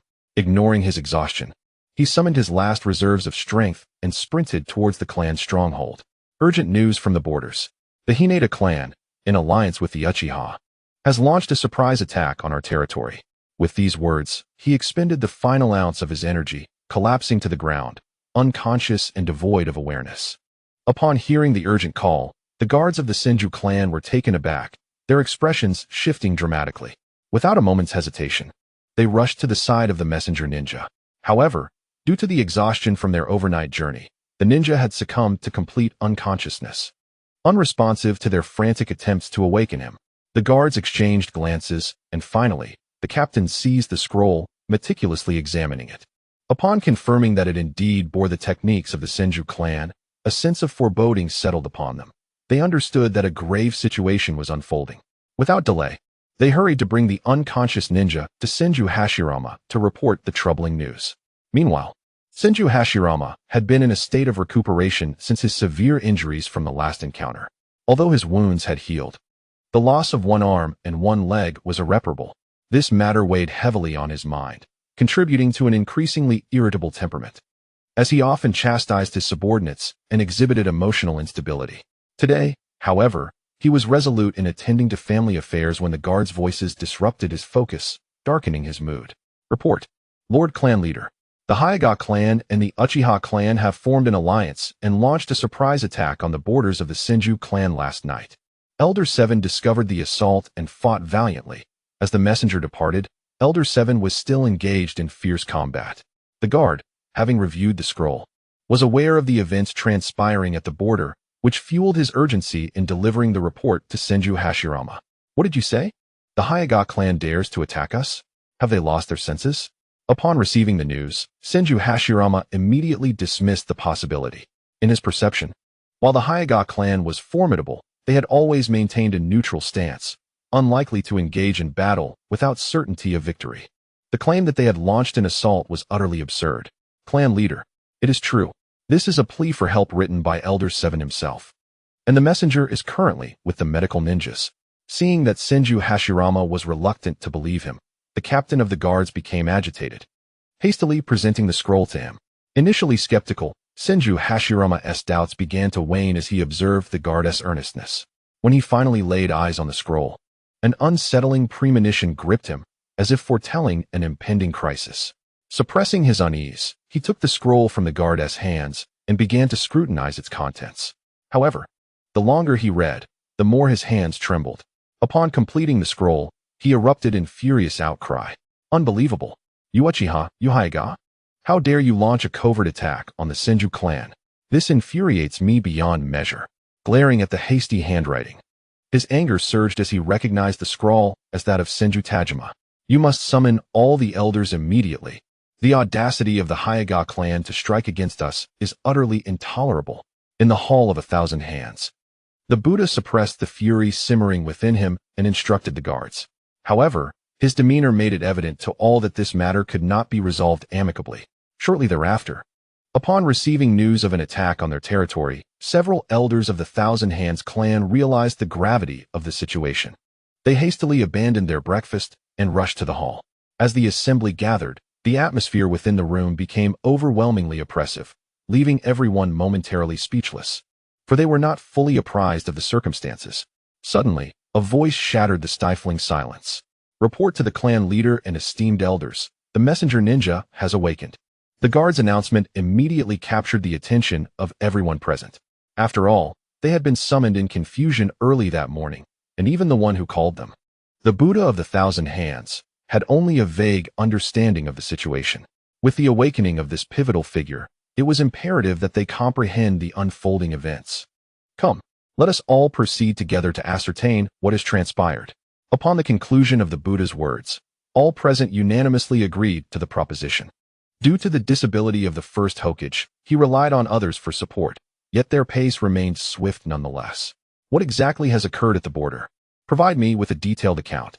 As soon as they encountered the messenger ninja, an air of urgency enveloped the room, prompting anxious inquiries from the assembly. Clan leader, please save Elder 7 and the others. Last night, for reasons unknown, the ninja of the Hyuga clan attacked us with reckless abandon. We were utterly unprepared and taken by surprise, led by none other than the second son of the Hyuga clan. The messenger ninja, seeing the Buddha of the Thousand Hands, urgently requested reinforcements. However, as high-ranking members of the Thousand Hands clan, they understood that an immediate military response was not a trivial matter. Having received the information they sought, the elders exchanged glances before departing the chamber. How infuriating! Why has the Hyuga clan suddenly mustered the audacity to assault us? The fourth elder, a strategist of the Thousand Hands clan, quickly sensed something amiss. Just as he voiced his thoughts, the Buddha of the Thousand Hands interjected with conviction, "Humph. I comprehend their motives. The Hyuga clan dares to act because they are emboldened by their alliance with the Uchiha clan. Moreover, not long ago, the Uchiha clan clandestinely supplied the Hyuga clan with substantial resources. Coupled with my recent injuries inflicted by the Uchiha clan, it appears this was all premeditated. They have long since formed a covert alliance, and my injuries were part of their scheme. Otherwise, why would they strike while I was incapacitated?" With the Buddha's words, the realization dawned upon the assembly. The Thousand Hands clan had been ensnared in a trap. The thought ignited a sense of outrage within them. Clan leader, given that the Hyuga clan has acted without honor, we cannot be seen as lacking in righteousness. The matter is clear. We must swiftly provide aid to Elder 7. Indeed, if we delay, it may be too late. The elders voiced their urgent pleas to the Buddha of the Thousand Hands, and witnessing their unanimous support for war, he acquiesced without hesitation. Very well. Since the Hyuga clan has launched a surprise attack on our Senju clan, they must be prepared to face our counterstrike. Elders 4 and 5, you two shall lead the contingent. It is imperative that they understand who truly holds sway in the ninja world.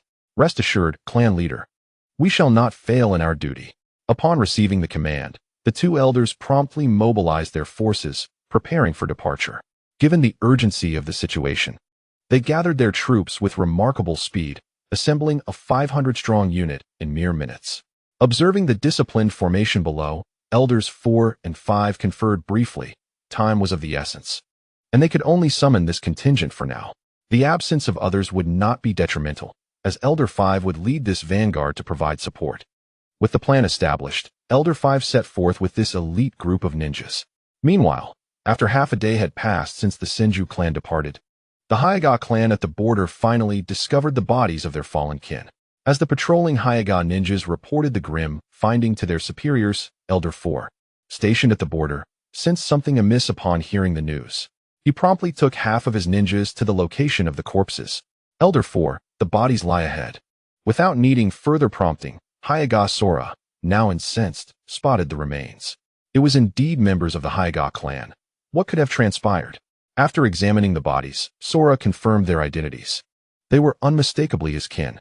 Hearing the confusion in Sora's voice, the ninja who reported the finding recounted the events of his morning patrol in detail.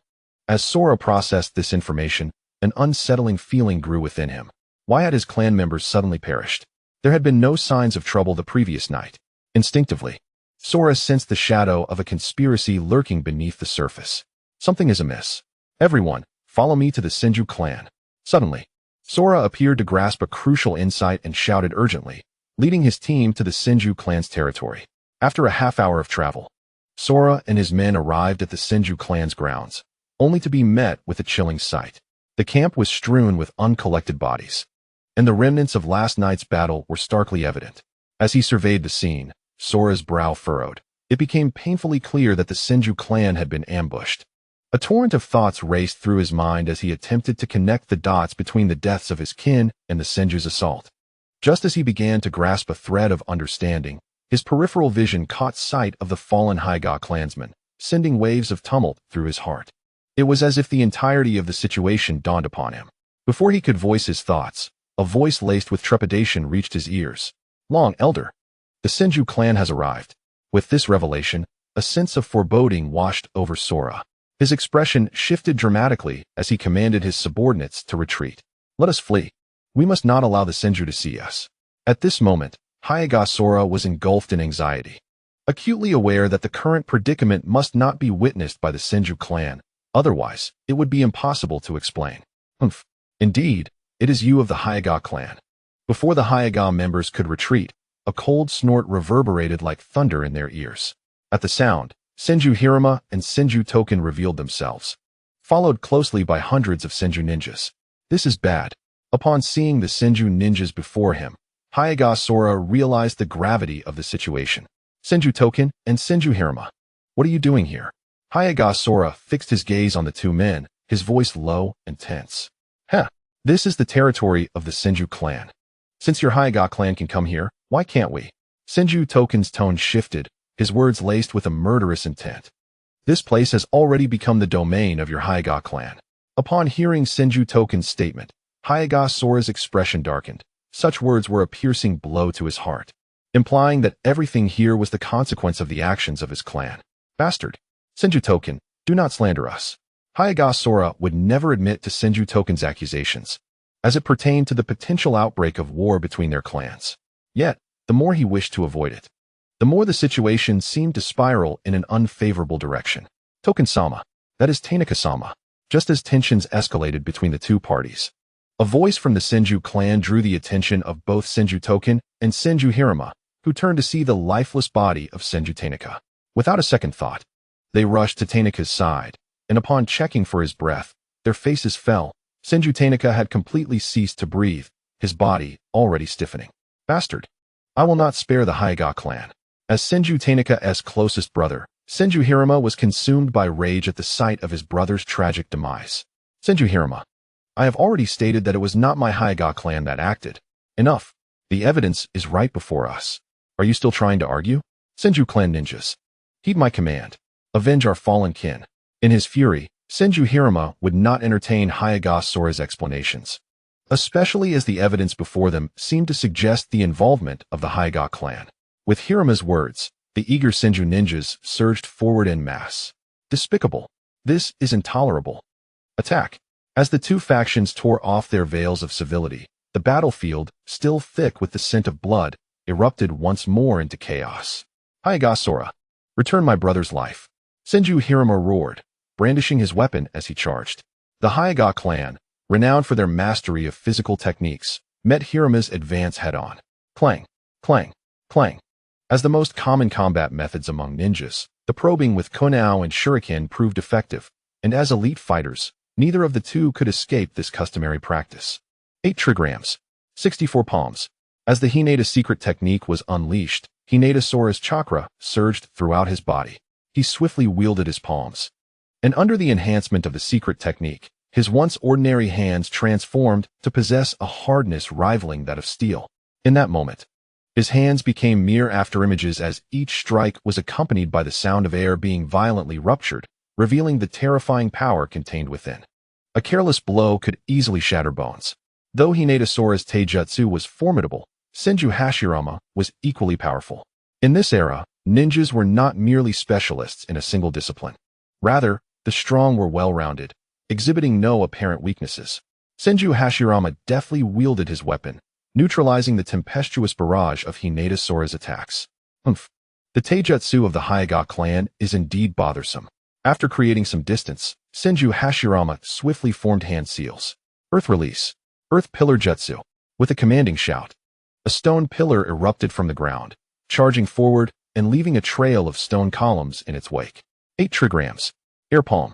Sensing the formidable stone pillar advancing towards him, Hinata Sora immediately employed his secret technique to defend himself. As chakra surged from his body, a powerful air wave emanated from his palm, hurtling towards the stone pillar. The two forces collided, and what appeared to be an inconspicuous air wave unleashed an unimaginable destructive force upon impact. Boom! The seemingly ferocious stone pillar was instantly shattered by the air wave. However, this was not the sole pillar. As the first was obliterated, another emerged in its place. Anticipating this, Hinata Sora did not relent, continuing to strike. Boom, boom, boom. As the pillars were relentlessly destroyed, fragments of stone flew through the air. Seeing his ninjutsu fail to inflict significant damage, Senju Hashirama resorted once more to taijutsu. Engaging in a fierce melee, Senju Tobirama, having dealt with his immediate adversary, hurried to assist his brother. Water release. Water chaos technique. Upon completing the hand seals, a torrent of destructive water surged forth, aimed directly at Hinata Sora. Sensing the imminent danger from behind while locked in combat with Senju Hashirama, Hinata Sora promptly forced Hashirama back. 8 trigrams palm. Revolving heaven. Utilizing his secret technique, Hinata Sora began to spin rapidly. The formidable water jutsu was instantly countered upon contact with revolving heaven. As the water was repelled, Hinata Sora's rotation gradually came to a halt. Seizing the moment, Senju Hashirama charged at Hinata Sora. Having just executed revolving heaven, Hinata Sora found himself in a precarious state, caught between the fading remnants of his previous power and the emergence of new strength, rendering him incapable of any response. Senju Hashirama's attack was swift and fierce. The sharp weapon sliced through the air and struck Hinata Sora squarely in the chest. In an instant, the razor-sharp weapon pierced through Hinata Sora's chest as effortlessly as slicing tofu. Upon witnessing this, Senju Hashirama couldn't help but chuckle, but soon he realized something was amiss. The face of the gravely injured Hinata Sora bore no signs of regret or anger. Instead, it was adorned with a smile. Senju Hashirama, you have fallen into my trap. 8 trigrams, 64 palms. With a low huff, Hinata Sora raised his palm to unleash his secret technique, his hands transforming into a flurry of afterimages, descending upon Senju Hashirama like a torrential downpour. The secret techniques of the Hinata clan were undeniably formidable. Each strike from Hinata Sora shattered one of Senju Hashirama's ribs. This sudden reversal unfolded too swiftly for Senju Takuma, who was assisting, to react in time. By the moment he comprehended the situation, Senju Hashirama had already endured dozens of strikes. Realizing the gravity of the situation, Senju Takuma rushed forward in an attempt to halt Hinata Sora's relentless assault. However, due to his Byakugan, Hinata Sora was acutely aware of Senju Takuma's movements. Without hesitation, he employed the technique of Kaiton. The disoriented Senju Hashirama was sent flying by the force of Kaiton, and Senju Takuma's attack was likewise thwarted. Are you alright, Hashirama? Seeing Senju Hashirama escape peril, Takuma hurried to his side. Cough. Upon being caught by Senju Takuma, Hashirama immediately spat out a mouthful of blood. The onslaught from Hinata Sora had shattered over 10 of his ribs, and it was likely that his internal organs had suffered minor displacements as well. More critically, Hinata Sora's previous attack had sealed Hashirama's chakra points, rendering him unable to mobilize his chakra effectively. Takuma, the upcoming battle will depend on you. I was truly careless. I never anticipated Hinata Sora to be so cunning. Cough. Senju Hashirama clutched his chest, his gaze fixed intently on Hinata Sora. Despite his grievous injuries, Hinata Sora was not unscathed either, as Hashirama's strike had also inflicted significant damage. Do not worry, Senju Takuma reassured, patting Hashirama's shoulder, his eyes locked on Hinata Sora. I will avenge you. With that, Takuma left Hashirama behind and instantly utilized the body flicker technique, appearing beside Hinata Sora. Though Senju Takuma was remarkably swift, Hinata Sora, possessing the Byakugan, sensed his presence. As Takuma approached, Hinata Sora inhaled deeply and struck. Gentle step twin lion fists. As he executed the ninjutsu, a massive surge of chakra coalesced upon his fists, forming 2 lion head-like figures of blue chakra. Clang. The concentrated chakra in Hinata Sora's hands effortlessly blocked Senju Takuma's strike. But enduring this blow in his severely injured state was excruciating. The pallor of Hinata Sora's face, already wan, grew even more as blood gushed forth from the wound on his chest. Upon realizing his precarious situation, Hyuga Sora gritted his teeth, fully aware that he could not persist any longer. He had to break free immediately. Otherwise, if he were to endure for too long, he would undoubtedly perish beneath the blade of Senju Tomokage. Thoughts raced through his mind, and without hesitation, Hyuga Sora resolved to escape. After all, he had brought only a little over 300 men, while the Senju clan numbered over 500, placing them at a significant numerical disadvantage. Furthermore, He had just observed the battlefield and noted that his side had already suffered the loss of over 100 men. If this continued, they would face total annihilation. Resolute, Hyuga Sora immediately shouted out, "All members of the Hyuga clan, listen, no matter the means. We must retreat to the camp and report what has transpired here to our family." His words unequivocally conveyed to the assembled Hyuga warriors the urgency to flee and relay the message. Those who had already contemplated retreating sprang into action, desperately trying to escape. However, the Senju clan would not permit the Hyuga ninjas to withdraw. Consequently, the battle intensified, with both sides unleashing their most formidable techniques in an attempt to achieve their respective goals.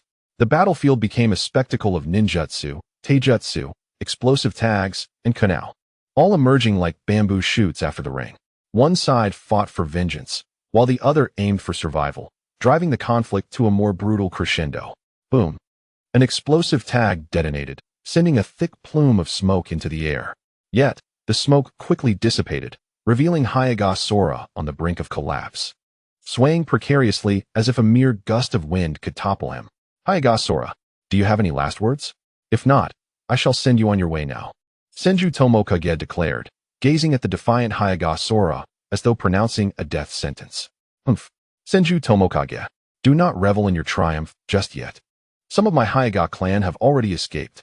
Soon enough, the Hyuga family will learn of your deeds. When that time comes, prepare for our retribution. Today, I merely take my leave first. I shall await your arrival in the Pure Land." With a fierce shout, Hyuga Sora raised his hand, summoning the last remnants of his chakra to unleash the gentle fist, obliterating his own head. Due to the caged bird curse seal affecting the branch family of the Hyuga clan, their Byakugan would vanish upon death. However, the main family's ninjas retained their eyes after passing, and Hyuga Sora's actions were a precaution against the leakage of his clan's bloodline limit. Senju Tomokage and his companion gazed at Hyuga Sora's lifeless body, rendered speechless. Despite being adversaries, they held a degree of respect for Hyuga Sora's unwavering spirit and his dedication to his family until his last breath. With a sigh, Senju Tomokage turned away, rejoining the fray. With the entry of a shadow-level powerhouse, the tide of battle swiftly shifted in favor of one side. In merely half an hour, the remaining few dozen souls on the battlefield were utterly vanquished. "It seems that from here on, you must act alone," remarked the gravely injured Senju Hashirama with a hint of regret upon witnessing the end of the skirmish. "Fear not. Remain here to recuperate. I shall take charge of the battle." In response to Hirama's words, Senju Token merely smiled and waved his hand, signaling that he was unfazed. Subsequently, Token left a contingent of ninjas to escort Hirama back to the Senju clan, while he himself led the remaining ninjas as vanguards to assault the Hyuga clan. Not long after the conflict concluded, news of the event reached Madara's ears. "Brother, you are truly remarkable. According to the intelligence relayed by our family spies, the Hyuga clan has engaged in battle with the Senju clan. Moreover, the Senju believe it is due to our support that the Hyuga dared to initiate this conflict." Izuna gazed at Madara with admiration after reading the contents of the scroll. In his eyes, Madara was nothing short of an idol, even his father. The current leader of the Uchiha clan, Uchiha Tajima, paled in comparison to his brother Madara.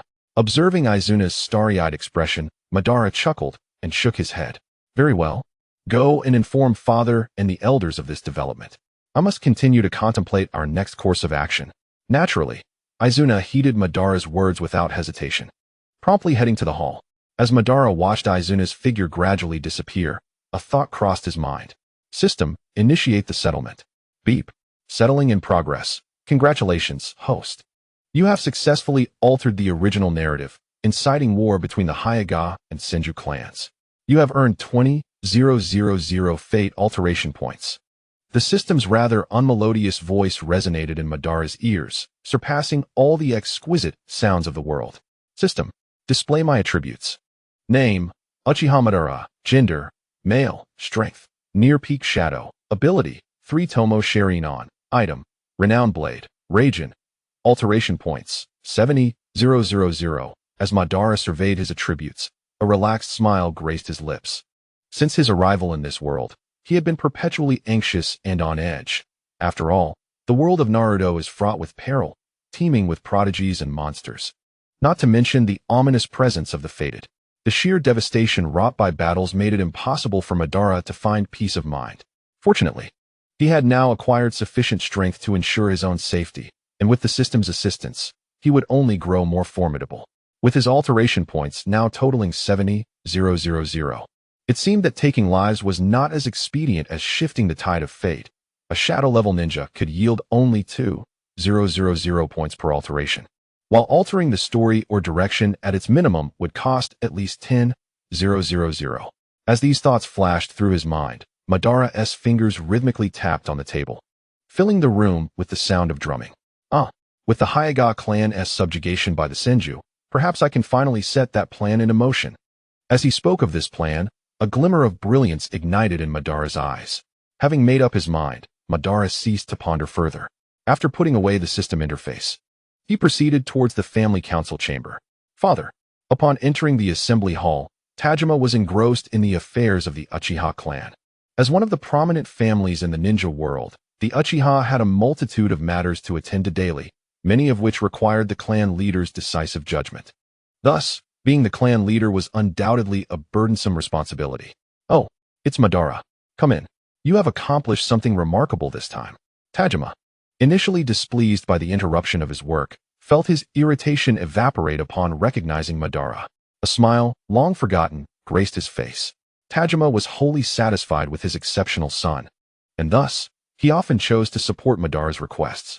In his eyes, Madara was already the designated successor, and his current aim was to cultivate Madara's abilities, ensuring he could adeptly lead the Uchiha in the future. It is all thanks to your guidance. Father, I merely employed a bit of cleverness. Madara replied humbly to Tajima's praise.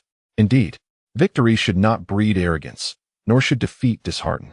You remain composed, Madara. You truly embody the genius of our Uchiha clan. Tajima observed Madara's calm demeanor with a glimmer of pride in his eyes, lavishing praise without reservation. Thank you for your kind words, Father. I have come today to discuss a matter of great importance with you. Despite Tajima's high regard for him, Madara maintained his composure, understanding that true genius is never complacent.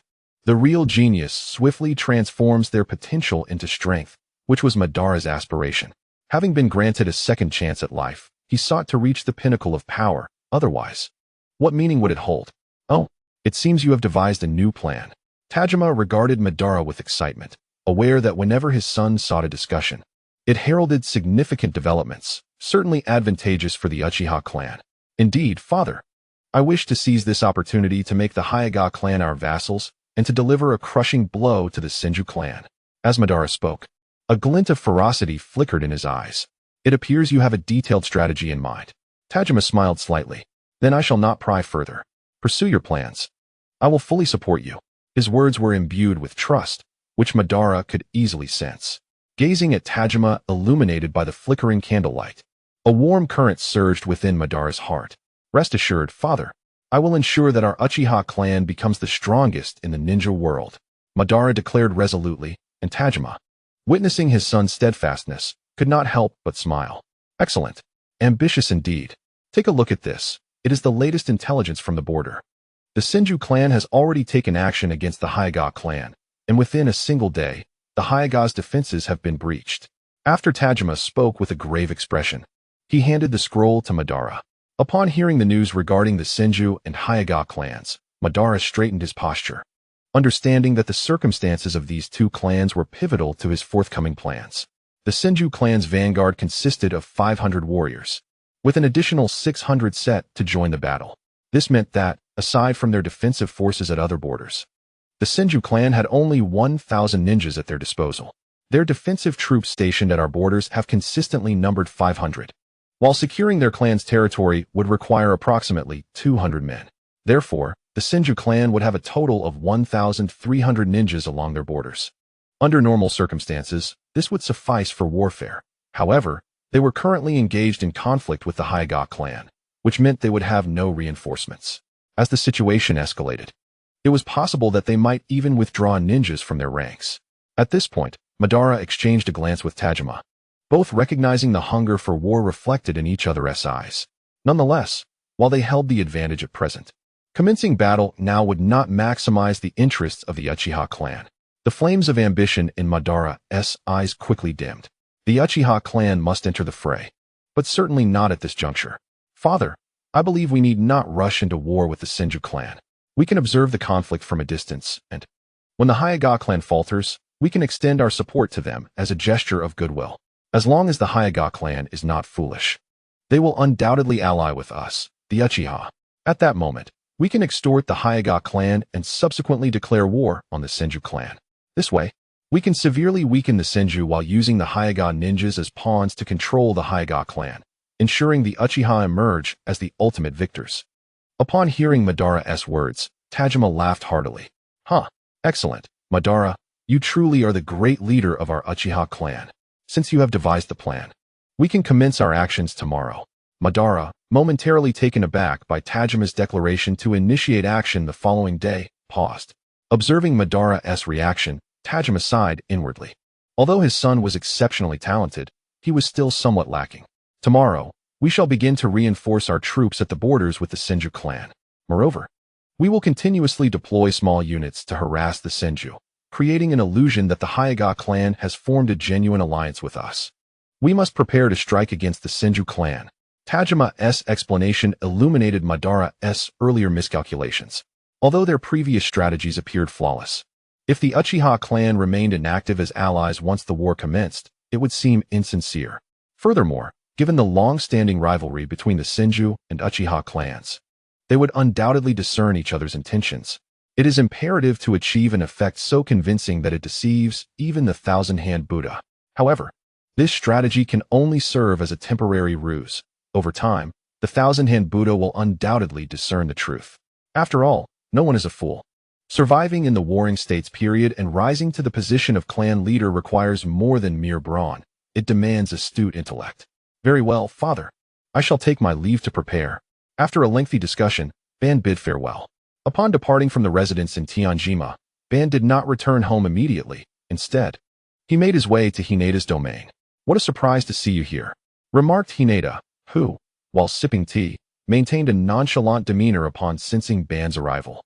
Ban, recognizing the significance of this individual as a vital pawn, bore no resentment towards his attitude and understood the necessity for a certain degree of formality.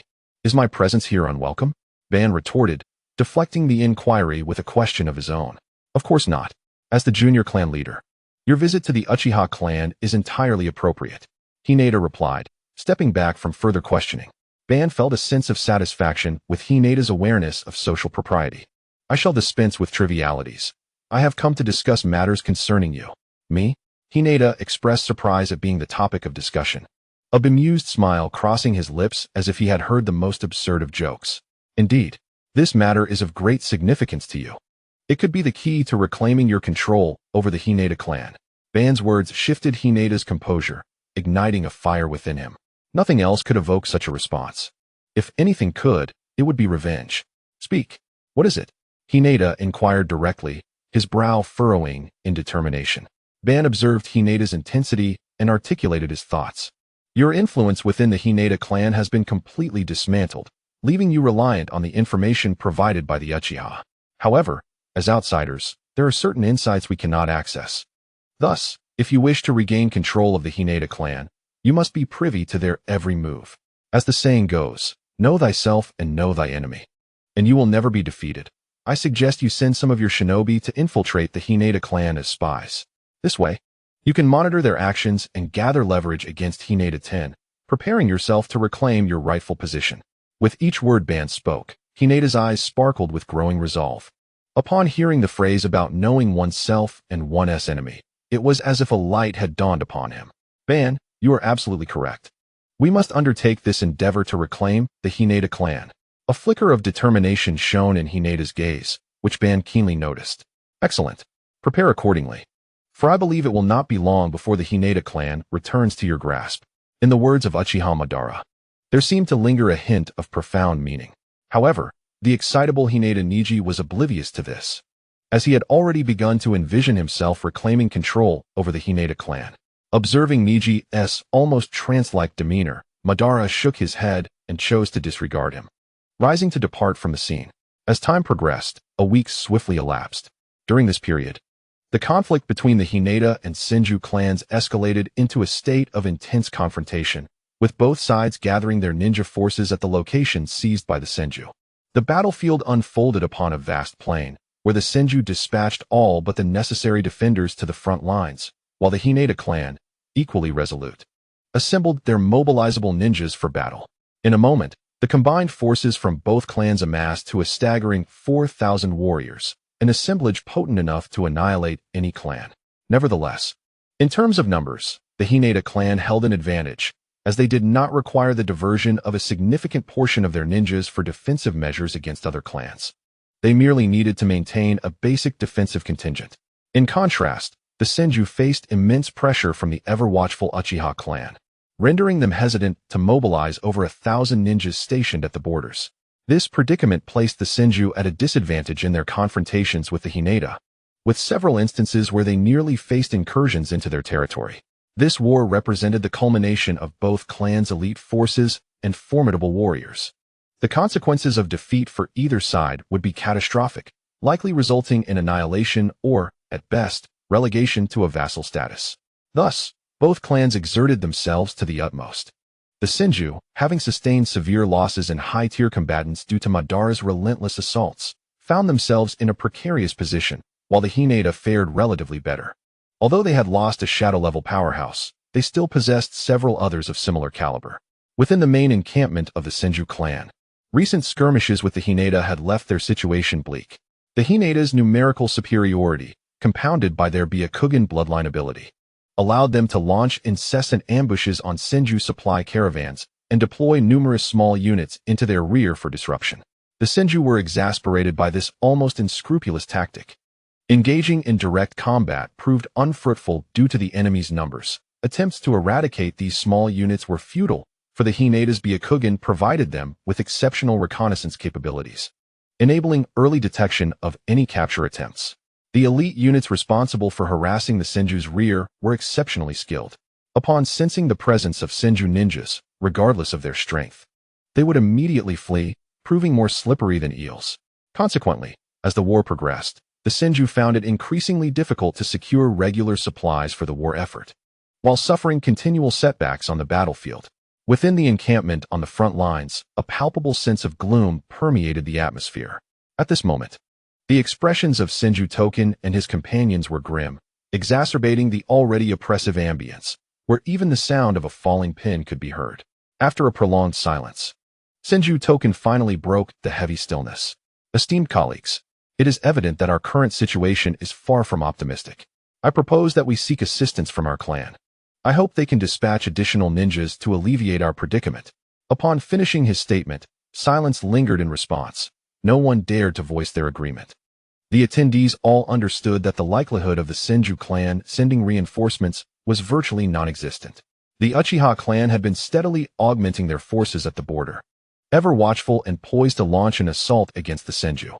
Under such circumstances, it was clear that the Senju clan would never agree to divert ninjas for aid, leaving them to rely solely on themselves. Alas, there appears to be no alternative. Nonetheless, we must make an attempt.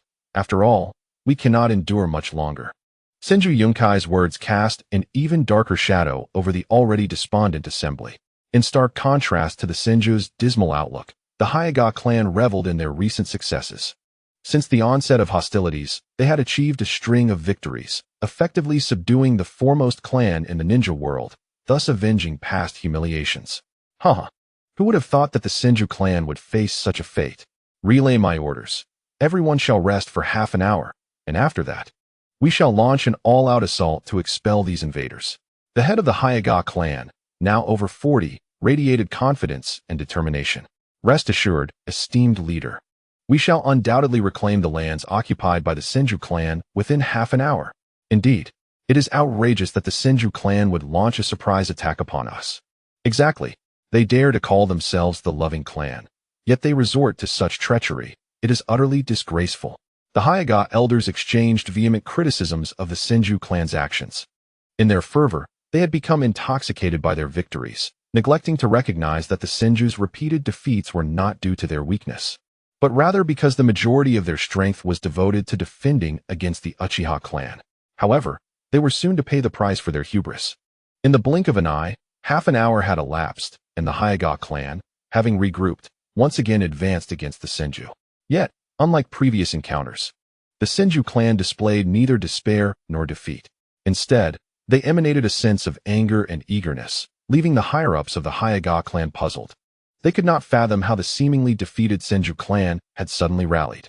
A flicker of unease crept into their minds, but they swiftly dismissed it. For they had engaged in numerous battles with the Senju and were well acquainted with their foes' capabilities. Senju Yunkai, since your Hyuga clan insists on pressing us so relentlessly, do not blame me for what is to come. In the midst of chaos, how can one speak of relentless pressure? Had it not been for your Senju clan's ambush on our Hyuga clan, resulting in the death of our esteemed elder, we would not have engaged in this conflict. Though aged, Hyuga Yoshihira spoke with unwavering vigor, his composure unshaken before the gaze of thousands. How dare you? Hyuga Yoshihira, you know full well who struck first. There is no point in further discussion. Let us settle this through combat and reveal the true strength of our clans. With that, Senju Taken commanded his fellow Senju ninjas to surge forward like a relentless tide. The Hyuga clan, undeterred, charged in response. After a fierce battle lasting several minutes, both sides found themselves in a stalemate. However, just as the conflict reached a boiling point, an unexpected twist unfolded. The Hyuga clan, previously gaining the upper hand and poised to intensify their assault, suddenly found themselves confronted by hundreds of Senju reinforcements from behind. This unforeseen turn bewildered the Hyuga, who had not anticipated such reinforcements appearing under these circumstances. Yet, despite the shock, the Hyuga leaders were not naive. They swiftly deduced the source of the reinforcements. Senju Taken, have you lost your senses? You dare to withdraw troops from the border to bolster against the Uchiha clan. Do you not fear annihilation at their hands? Hyuga Yoshihira questioned Taken, observing the dire straits of his clan. Your words are excessive. As long as I can defeat your Hyuga clan, I shall personally lead our forces against the Uchiha when the time comes. After this declaration, Taken's onslaught intensified. Driven to desperation by the pressure from the Hyuga, the Senju clan fought with unparalleled determination, and Taken's resolve solidified further. However, Hyuga Yoshihira, despite his advanced years, began to falter under the relentless assault of Taken. It is over, Hyuga Yoshihira. Taken seized an opening and landed a powerful punch on Yoshihira's face. As a formidable ninja of the Senju clan, Taken's strength was considerable, and the blow knocked out several of Yoshihira's teeth. Wind release, great breakthrough. Taken swiftly formed the necessary seals, unleashing a wind technique within mere seconds. Just as Yoshihira struggled to rise, the powerful gust struck him. The destructive force of the technique was formidable, leaving Yoshihira severely injured, his garments tattered, and numerous wounds bleeding profusely. Cough. Senju Taken, I underestimated the might of your clan. Yoshihira, trembling, managed to stand upright, his gaze fiercely fixed on Taken, as if attempting to slay him with mere intent. Hinata Masakazu, like the victors and the vanquished, rest assured that I shall carve a path for your Hinata clan. However, I will ensure that you remain eternally subservient to my Senju clan. And as for your son, I shall make his existence a living hell. Only in this way can I avenge the fallen seventh. Avenge the countless kin of my clan who have perished. Upon witnessing Hinata Masakazu's imminent demise, Senju Token finally revealed his true nature, malevolently articulating his sinister intentions. With each word that escaped Senju Token's lips, Hinata Masakazu's countenance grew paler, his mind inundated with horrific visions. Who could have imagined that the Senju clan would be such a treacherous lineage? How can you dare to claim kinship with love? Hinata Masakazu, in a fit of exasperation, longed to strike down Senju Token, yet, upon recognizing his own dire predicament, could only sigh in resignation, retaliating with the most feeble of retorts. Hinata Masakazu, it seems you are becoming increasingly muddled with age. The victors and the vanquished, surely you are not so ignorant of this truth. Senju Token looked at Hinata Masakazu with a mocking grin. Enough idle chatter. Once you descend, I shall swiftly send your brothers and son to accompany you. With a sinister smile, Senju Token lunged forward. As weapons fell around him, a profound sense of helplessness washed over Hinata Masakazu. Although he yearned to defend himself, his body had reached its limits. With a swift motion, Senju Token's blade severed Hinata Masakazu's head, blood instantly splattering across Senju Token's visage, rendering him a specter of the underworld. Lord Patriarch. Father. As Hinata Masakazu's head tumbled to the ground, the battlefield erupted in cries, drawing everyone's attention to the clash between Hinata Masakazu and Senju Token. Upon witnessing the decapitated head of their leader, the ninjas of the Hinata clan were struck with shock and outrage, their expressions shifting from disbelief to despair. They never anticipated that their patriarch would meet such a fate. A fleeting thought of hopelessness crept into their minds. If even their leader had fallen, who could possibly save them? Once this notion took root, it spread like wildfire among the Hinata clan. Scoundrel! Senju clan, my Hinata clan shall never coexist with you. Approaching the fallen Hinata Masakazu, Hinata Tenrin's eyes blazed crimson with fury as he roared. Though he had aspired to usurp his father's position as clan leader, witnessing his father perish before his eyes was unbearable. The death of Hinata Masakazu catalyzed a rapid maturation within Hinata Tenrin. It was in this moment that he comprehended the true essence of power and ideals. None held greater significance than one's own kin. Many disregard this truth while alive. Yet only upon their departure do they realize what truly matters in their hearts. After all, blood is thicker than water. The tragic demise of his closest kin plunged Hinata Tenrin into a frenzied rage, akin to a wild beast seeking vengeance. What's this, little one? Do you yearn to avenge your father? Rest assured, since you so dearly miss your father, I shall send you forth to reunite with him, allowing your family to be whole once more. The demise of Hyaga Masahiro has somewhat alleviated the pent-up frustration within Senju Token. Yet, as a ninja, he is acutely aware of the principle of eradicating threats entirely, a tenet he has always upheld. Thus, upon encountering Hyaga Tenrin, he revealed his intense murderous intent. How infuriating! I shall make you pay for my father's demise. 8 trigrams. 164 palms. With a furious roar, Hyaga Tenrin charged forward. As the prodigy of the Hyaga clan, a rarity in a century, his innate talent was undeniably exceptional, allowing him to execute the 164 palms at such a tender age. His prowess was already at the level of a quasi-shadow, and barring any unforeseen events, after ousting Hyaga Jinin, he would surely ascend as the next clan leader. The boy is truly audacious. With your strength, you might as well be tickling me. Despite Hyaga Tenrin's formidable abilities, he faced a seasoned warrior forged in countless battles. And the disparity between them was vast, both in power and combat experience. Consumed by rage, Hyaga Tenrin swung his arms relentlessly, desperate to avenge his father by slaying this nemesis. Yet, it was painfully evident that all his efforts were in vain. Anger can cloud one's judgment, once reason is lost. Vulnerabilities emerge in battle, often proving fatal. Insolent child, there is a limit to your audacity. Enough is enough. After narrowly evading another attack, Senju Token delivered a powerful kick that sent Hyaga Tenrin sprawling backward. Cough.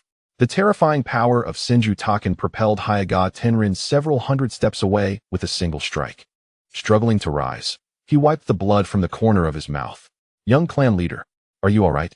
Just as Hyaga Tenrin prepared to launch another assault, a figure intervened before him. It was the second elder of the Hyaga clan. Second elder, I must avenge my father. Hyaga Tenrin glared at Senju Token with intense hatred, as if wishing to tear him apart with his gaze. Hyaga Neru, observing Tenrin's vengeful demeanor, sighed inwardly. Although Tenrin had matured significantly, it was still too soon. With this thought, Hyaga Neru's resolve strengthened. He must ensure Hyaga Tenrin survives, for he was the last scion of the Hyaga clan. Young clan leader, listen to me.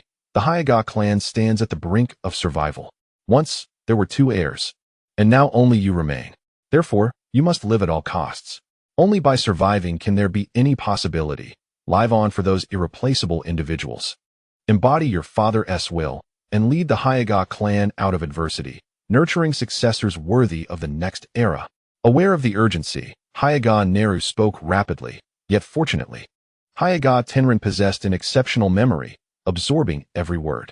Second elder, Hyaga Tenrin attempted to voice further thoughts, but Neru interrupted him. Tenrin, from this day forth, you shall be the trusted leader of the Hyaga clan. Go forth and survive alongside your kin. Upon hearing Hinata Niji's words, Hinata Tenjin was already in tears. Rest assured, elder, I shall inherit my father's will and lead the Hinata clan out of this predicament. After wiping away all traces of tears from his face, Hinata Tenjin resolutely turned away, knowing that his own strength was insufficient and that remaining here would only be a burden. The pressing concern was to break free, not to continue fighting. Observing Hinata Tenjin's demeanor, a flicker of relief crossed Hinata Niji's eyes. Heh, are you truly leaving? You haven't even sought my opinion. The onlooking Senju Taken, realizing that Hinata Tenjin was genuinely attempting to flee, felt a surge of urgency. After all, he had slain Hinata Tenjin's father, and this young man was to be the next clan leader. Should he escape, it would be akin to releasing a tiger back into the mountains, bringing considerable trouble to the Senju clan in the future. With a murderous intent, he hurled a kunao towards Hinata Tenjin. Senju Taken, your opponent is me. Do you not think it inappropriate to strike at a junior given your status? Without even glancing back, Hinata Niji casually threw his own kunao to intercept Taken's. The clash of metal rang out as the smoke obscured their actions, allowing Hinata Niji to nullify Taken's attack. As the kunao fell to the ground, both combatants sprang into action. As seasoned warriors honed in the Warring States period, both possessed extensive battle experience, resulting in an evenly matched exchange of martial prowess. Earth Release. Earth Dragon Bullet Technique. After evading one of Hinata Niji's strikes, Senju Taken swiftly employed Earth Release, summoning a dragon's head from the ground, which unleashed numerous mud bullets towards Hinata Niji. Though seemingly innocuous, these mud bullets shattered solid rock upon impact. Hinata Niji, deftly dodging several projectiles, ultimately decided to cease evasion and unleash the Hinata clan's secret technique, Heavenly Return. The formidable mud bullets were repelled upon contact with the defensive barrier created by Heavenly Return. Seeing his offensive efforts thwarted, Senju Taken abandoned ninjutsu and charged forward, and the two resumed their fierce exchange of martial arts. Having successfully escaped, Hinata Tenjin returned to the battlefield, his heart heavy as he witnessed his fallen clansmen. Remembering the tragic fate of his father, he resolved to lead his kin to safety. Members of the Hinata clan, heed my words. With my father slain in battle, I, Hinata Tenjin, am entrusted with the mantle of clan leader. My first command is for you all to break through with me. His voice resonated across the chaotic battlefield, cutting through the noise. As the members of the Hinata clan listened intently, the words of Hinata Tenrin instilled a glimmer of hope in the hearts of the once despondent members of the Hinata clan. After all, with the war having escalated to such a critical juncture, most had come to the grim realization that the Hinata clan was on the brink of defeat. Persisting in the conflict would likely result in even greater losses. Thus, despair had settled in their hearts. However, Tenrin's command illuminated a path to survival. We shall fight alongside our esteemed leader. Shortly after his declaration, a voice rang out, followed by a chorus of eager affirmations. Yes, let us follow our leader into battle. Charge forth. Fight. As the fervent responses surged among the Hinata clan, their morale soared anew, and they found themselves once more at an impasse with the Senju clan. Amidst the fray, Hinata Naruto felt the rising tide of his comrades' spirits, and a smile crept across his face. One thought resonated in his mind. His choice had been vindicated, and he must strive to ensure Tenrin's survival. Damn it, this little brat. Senju Tomokage, drenched in the remnants of battle, caught sight of Tenrin. Just then, a rush of wind signaled an impending attack, stirring a sense of urgency within him. He evaded with agility, narrowly escaping the onslaught. The force of Naruto's gentle fist struck the nearby mountainside, creating a deep crater and fracturing the rock in a web-like pattern. Senju Tomokage, do not become distracted in battle. Naruto taunted, mirroring the earlier mockery directed at him. First, I shall deal with you, then that little brat. Tomokage retorted, his demeanor fierce as he charged once more. Spurred by Tenrin's orders, the ninjas of the Hinata clan launched themselves at the Senju with reckless abandon. In this fervor, the Senju found themselves unable to mount a complete defense. Seizing the opportunity, the Hinata clan pressed forward, and within half an hour, a breach was torn in the Senju encirclement, allowing the ninjas of the Hinata to break free. Yet, survival for some meant sacrifice for others. Although the Hinata clan had managed to breach the siege, total escape from danger necessitated that someone remain behind. The path for those who stayed was fraught with peril. Only one awaited them, a dead end. Esteemed leader, you must go on ahead. We will hold the rear. Hinata Sato, observing the pursuing enemy, proposed the sacrifice. He understood that fleeing together would lead to certain doom. Someone had to stay behind. He felt the weight of age upon him. Recognizing that his potential for growth had dwindled, But Tenrin and the younger generation had their futures ahead of them. They must not perish here. Following Sato's words, several elder ninjas of the Hinata clan stepped forward, requesting to remain behind. The onlookers silently observed the elderly who had chosen to remain behind, and at that moment, these individuals were nothing short of heroes. The Hyuga clan exhibited an unprecedented unity and cohesion. Thus, I implore you all, Hyuga Tenrin, suppressing the overwhelming emotions within, bowed deeply to Hyuga Sasuke and the others. This gesture was graciously accepted, for they were trading their very lives for a chance to survive. Such respect was undoubtedly their due. Great Elder, take care, and once we depart, you must break through. Hyuga Tenrin continued, I still wish to receive your guidance in ninjutsu. Furthermore, the affairs of the clan cannot proceed without you. Rest assured, I have survived numerous battles, both large and small, and I am still here, well and alive. You need only to succeed in your escape, and I shall follow closely behind. Hyuga Sasuke replied with a hint of impatience. Recognizing the urgency, Hyuga Tenrin wasted no time. Aware that every fleeting minute could result in further casualties, he cast a lingering glance at Hyuga Sasuke, imprinting the image of his figure in his mind, and without hesitation, he led the troops away from the battlefield. As Hyuga Tenrin gradually receded from view, Hyuga Sasuke let out a long, resolute shout before rejoining the fray. With a significant number of ninjas from the Hyuga clan having successfully broken through, only a small contingent remained to hold off the enemy. Consequently, the 200 or so remaining Hyuga ninjas could barely withstand the onslaught for more than 10 minutes before being nearly annihilated. The scant few survivors were relentlessly forced into a tighter formation. Hyuga Sasuke, I never anticipated that merely within 2 days, our roles would be reversed, remarked Senju Kumokichi, the seasoned rival, as he observed the battered and disheveled Hyuga Sasuke. Recently, the Hyuga clan had consistently dominated, but now, they had finally regained a semblance of control. Indeed, Senju Kumokichi, a warrior may be slain but must never be humiliated. Today, we have lost, but the Hyuga clan knows only the path of death. Surrender is not in our blood. With that declaration, Hyuga Sasuke charged forth with a fierce battle cry, and the remaining Hyuga ninjas followed suit. Though their numbers were few, the tragic valor exuding from them rivaled the ferocity of the thousands opposing them. Senju Kumokichi, allow me to demonstrate the might of the Hyuga clan. 8 trigrams. Empty palm. Hyuga Sasuke shouted, his hands moving in a swift, intricate dance, each motion conjuring a fearsome wave of energy. Look out. Quickly retreat. Do not allow him to strike. Upon witnessing Hyuga Sasuke's sudden and unanticipated assault, Senju Kumokichi immediately commanded a retreat, while he himself formed hand seals to utilize Earth Release for defense. Earth Release. Earth Flow Wall. Boom. The impact of the empty palm was devastating. Several ninjas caught unawares were grievously wounded, coughing up blood. And even Senju Kumokichi's seemingly formidable earth defense suffered significant damage from the blow.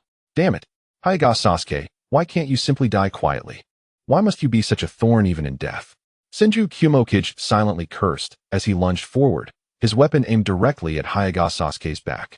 Swoosh. The sharp weapon pierced Hinata Sato's body in an instant, not even allowing a second to pass. This time, you shall meet your demise, Qinsho Yunjian declared with a fierce countenance. However, as he was facing away, he could not see Hinata Sato's expression, which, contrary to Qinsho Yunjian's expectations of fear and panic, bore a faint smile. The surrounding Qinsho ninjas, witnessing this bizarre scene, felt compelled to alert Qinsho Yunjian, but before they could utter a word, Hinata Sato spoke up. Qinsho Yunjian, did you think you have triumphed? Let me enlighten you. It is I who have succeeded. Ha! Qinsho Yunjian, initially elated by the prospect of having slain Hinata Sato, was now engulfed in confusion upon hearing these words.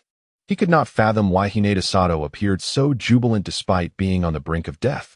At that moment, Hinata Sato struggled to reach into his ninja tool pouch and slowly retrieved an object. The instant Qinsho Yunjian laid eyes on it, terror washed over his face. You madman! How could you detonate so many explosive tags simultaneously? Indeed, the very reason Qinsho Yunjian managed to inflict harm on Hinata Sato was precisely because the latter had feigned vulnerability, orchestrating a trap for Qinsho Yunjian. Prior to Qinsho Yunjian's strike, Hinata Sato had discreetly detonated over 100 explosive tags, and as Qinsho Yunjian struck him, it coincided perfectly with the explosion. Boom. The simultaneous detonation of over 100 explosive tags unleashed a terrifying force, reducing everything in the vicinity to dust. At the epicenter of the explosion, both Hinata Sato and Shinsho Yunjian were obliterated into mere fragments, their remains scattered across the ground. Although Shinsho Yunjian was a formidable shadow-level warrior with extraordinary physical prowess, the close-range detonation of so many explosive tags proved insurmountable. He was rendered to mere pulp. In his final moments, Hinata Sato chose such a valiant demise, shedding the last drop of blood for his clan. This can't be real. Elder Yunjian is dead. The Qiansho clan ninjas gazed in disbelief at the carnage strewn across the ground, remnants of flesh mingling with the devastation wrought by the explosive tags. They had not anticipated that this seemingly foolproof plan would be undone so dramatically. Silently, they eliminated the remaining Hinata ninjas and awaited further orders. As the battle here concluded, so too did the conflict involving Hinata Naruhito and Qiansho Tongjian. Hinata Naruhito, prepare to meet your end. I shall send you to reunite with your brethren. Water style. Water Dragon Jutsu. Just as Hinata Naruhito shattered one of Qiansho Tongjian's clones, Qiansho Tongjian seized the opportunity to unleash his water style technique. A menacing water dragon materialized before him, charging ferociously toward Hinata Naruhito, who, having just dealt with the clone, was unprepared for this sudden onslaught. Boom. The speed of the water dragon was astonishing, reaching Hinata Naruto in mere seconds. Caught off guard, Naruto was struck by the terrifying force of the water dragon, akin to the relentless speed of a high-speed train. Following this brutal impact, he immediately coughed up blood, his vitality waning. Hinata Naruto, this day next year shall mark your demise. Senju Taken, weapon in hand, approached Naruto with the intent to deliver the final blow. Cough. Come on then. If you wish to kill me, do so. Senju Taken, I shall take my leave first and await you in the Pure Land. Naruto glared furiously at Taken, who seemed indifferent to Naruto's curse. Having embraced the path of a ninja, Taken was prepared to face death at any moment. You need not concern yourself with my fate.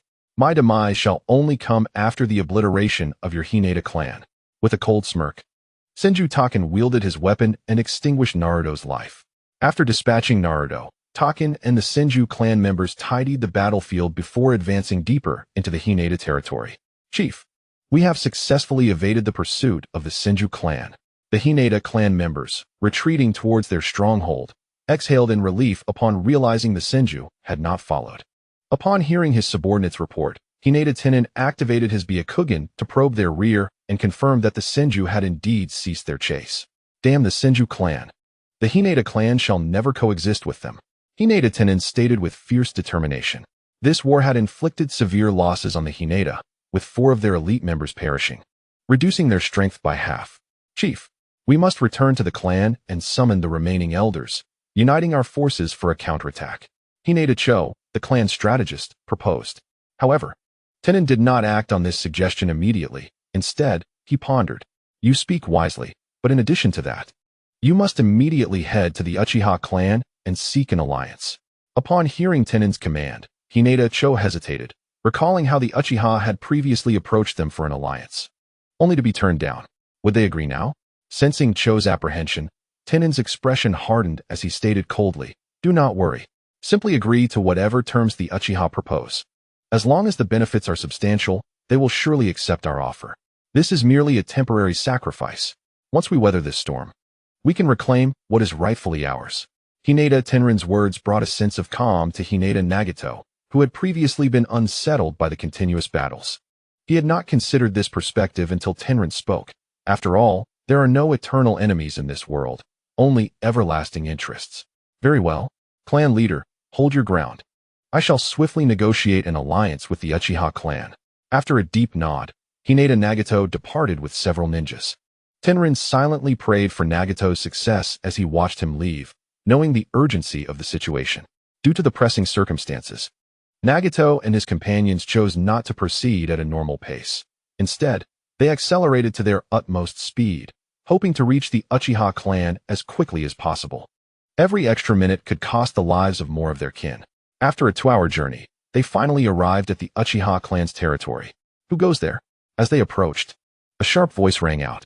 Turning around, they saw several figures emerge. These were the guards of the Uchiha clan. We are from the Hinata clan, Nagato stated, and we have urgent matters to discuss. Please inform your superiors. Acknowledging the importance of their visit, he understood that humility was necessary, especially considering the Hinata clan's current standing. The Uchiha guards exchanged glances before the leader responded. Ah, it is the Hinata clan. Our young clan leader has already instructed us that if any members of the Hinata clan arrive, we should escort them directly. Surprise flickered in Nagato's eyes. He had not anticipated that their arrival would be foreseen. However, since they were acknowledged, they said nothing further and followed the Uchiha guards to a designated room. Please wait here for a moment. I will notify the young clan leader, the guard said before vanishing with a body flicker technique. He soon arrived in a grand hall where the Uchiha elders were gathered. The clan leader, Uchiha Tajima, sat at the head of the table, with Madara seated beside him, signifying Tajima's esteem for Madara. The other Uchiha leaders showed no dissent, fully aware of Madara's recent undertakings, tacitly accepting his presence in such a prominent position. Madara, what shall we do next? The Hinata clan has arrived. Tajima waved his hand nonchalantly and turned his gaze towards Madara, as the plan was entirely in Madara's charge. Tajima only monitored the progress. Thus, he refrained from making an immediate decision and instead inquired of Madara. Father, the Hinata clan has likely come seeking an alliance. For in the entire ninja world, the only clans capable of standing against the Senju are the Hinata and the Uchiha. In this present moment, the Hyuga clan finds itself in a precarious position, having suffered a significant defeat. It is evident that they are at a disadvantage, and in their desperate bid for survival, they have no choice but to seek our assistance. This is precisely the opportune moment for the Uchiha clan to make its entrance. As Madara articulated these thoughts, a flicker of fervor ignited in his eyes. He had long been preparing for the plan to annex the Hyuga and severely weaken the Senju. Now, it was time for the Uchiha clan to take center stage. Very well, if that is the case, let it be you who brings this plan to fruition. Tajima expressed with a sense of satisfaction, casting a proud glance at his son, feeling a profound sense of fulfillment. Yes, father. After their discussion, they summoned the Hyuga elders to join them. Just as their conversation concluded, Hyuga Hayashi was already growing impatient, acutely aware that the Hyuga clan was facing a life-and-death crisis. Each moment of delay weighed heavily on his heart, but at last, his long-awaited guards had arrived. Come, the clan leader wishes to see you. Following the guard, Hayashi swiftly arrived at the gathering of Madara and his associates. Ah, the Hyuga clan has graced us with their presence. What brings you to the Uchiha? As soon as Hayashi entered the room, Tajima's authoritative voice boomed, accompanied by an overwhelming presence. Since this was a matter of alliance, it was imperative to establish dominance, ensuring the other party comprehended who held the upper hand. Tajima, I have come to discuss the possibility of an alliance with the Uchiha clan, Hayashi stated, mustering the courage to speak, though a tinge of embarrassment washed over him, recalling his previous outright refusal. Huh, Hayashi, have you lost your mind? Did you not declare that the Hyuga clan would not ally with the Uchiha? Before Madara could respond, Uchiha Inju launched into mockery. Having been snubbed during his earlier visit to the Hyuga, his frustrations had been simmering, and now, with Hayashi offering himself up, he seized the opportunity to vent. Hayashi's visage darkened under the taunt, yet the dire plight of his clan compelled him to greet his adversaries with a smile, despite the turmoil within. Enough, Elder 7. Our guests are here. Let the Hyuga envoy speak. Observing Hayashi's barely contained anger, Madara intervened, keen to avoid any disruption to his meticulously crafted plan. Inju, recognizing Madara's cue, refrained from further ridicule. Hayashi, relieved by this turn of events, cast a grateful glance toward Madara. Hyuga envoy, the matters of the alliance are of utmost importance. One thread pulled may unravel the entire tapestry. Moreover, the Uchiha have just emerged from battle and are in need of respite. Upon hearing Madara's words, Hayashi grasped the underlying message. Understanding that the Uchiha did not wish to wade into tumultuous waters, yet they had not outright rejected the proposal. Ultimately, it appeared they were merely waiting to see what benefits the Hyuga clan could offer. Under such fervent insinuations, Hinata, if he remained oblivious, would indeed be deemed a fool. Thus, he clenched his teeth, revealing a pained expression. As a gesture of sincerity, my Hinata clan is willing to bestow upon the Uchiha clan the entirety of our 10 mines bordering their territory, along with the accompanying lands. Upon the announcement of this condition by Hinata Cho, many high-ranking individuals, including Uchiha Tajima, were instantly captivated. What do the great clans vie for, if not land and resources? Now, with such a substantial offer from the Hinata clan, they found themselves intrigued. Although the Uchiha clan possessed vast territories, they had only around 40 mines in operation. The Hinata clan's proposal would increase their holdings by a quarter, yet for Madara, this was still far from adequate. Insufficient. Merely 10 mines to entice the Uchiha clan to risk their lives is utterly inadequate. Each member of the Uchiha clan is an invaluable entity. I demand from your Hinata clan 15 mines and their accompanying lands. Furthermore, you must supply the Uchiha clan with 50 carts of various war materials, along with 1 billion pieces of gold. Additionally, the Hinata clan must vow never to infringe upon Uchiha territory. Madara's audacious demands left the assembly in stunned silence. Not only Hinata Cho, but even the Uchiha members were taken aback.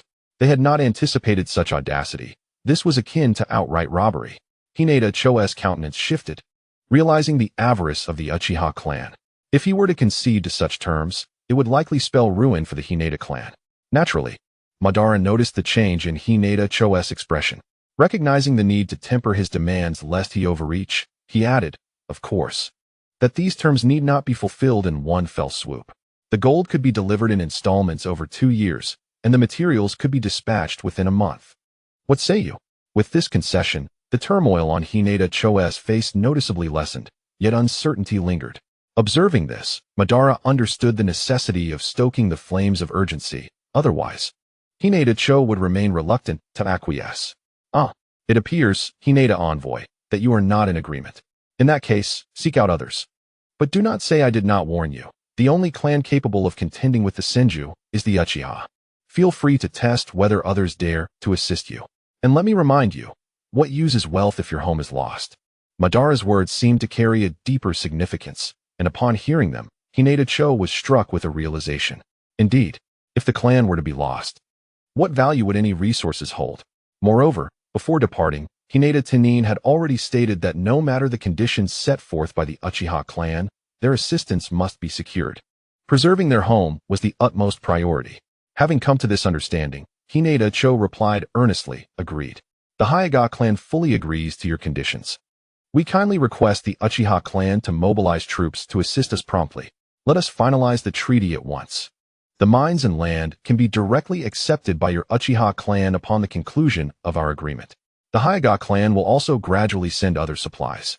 Having made the decision, Hyuga's leader wasted no time and immediately signed the treaty with Madara.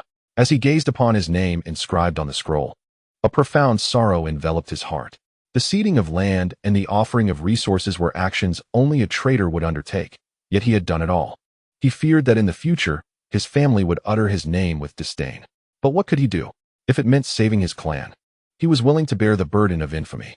Madara, unaware of the turmoil within Hyuga's leader, smiled as soon as the name was written. From this day forth, the Hyuga clan shall be allies of the Uchiha clan. Indeed, from now on, I too am a sinner of the Hyuga clan, Hyuga's leader said with self-deprecation. Madara, observing his demeanor, responded lightly.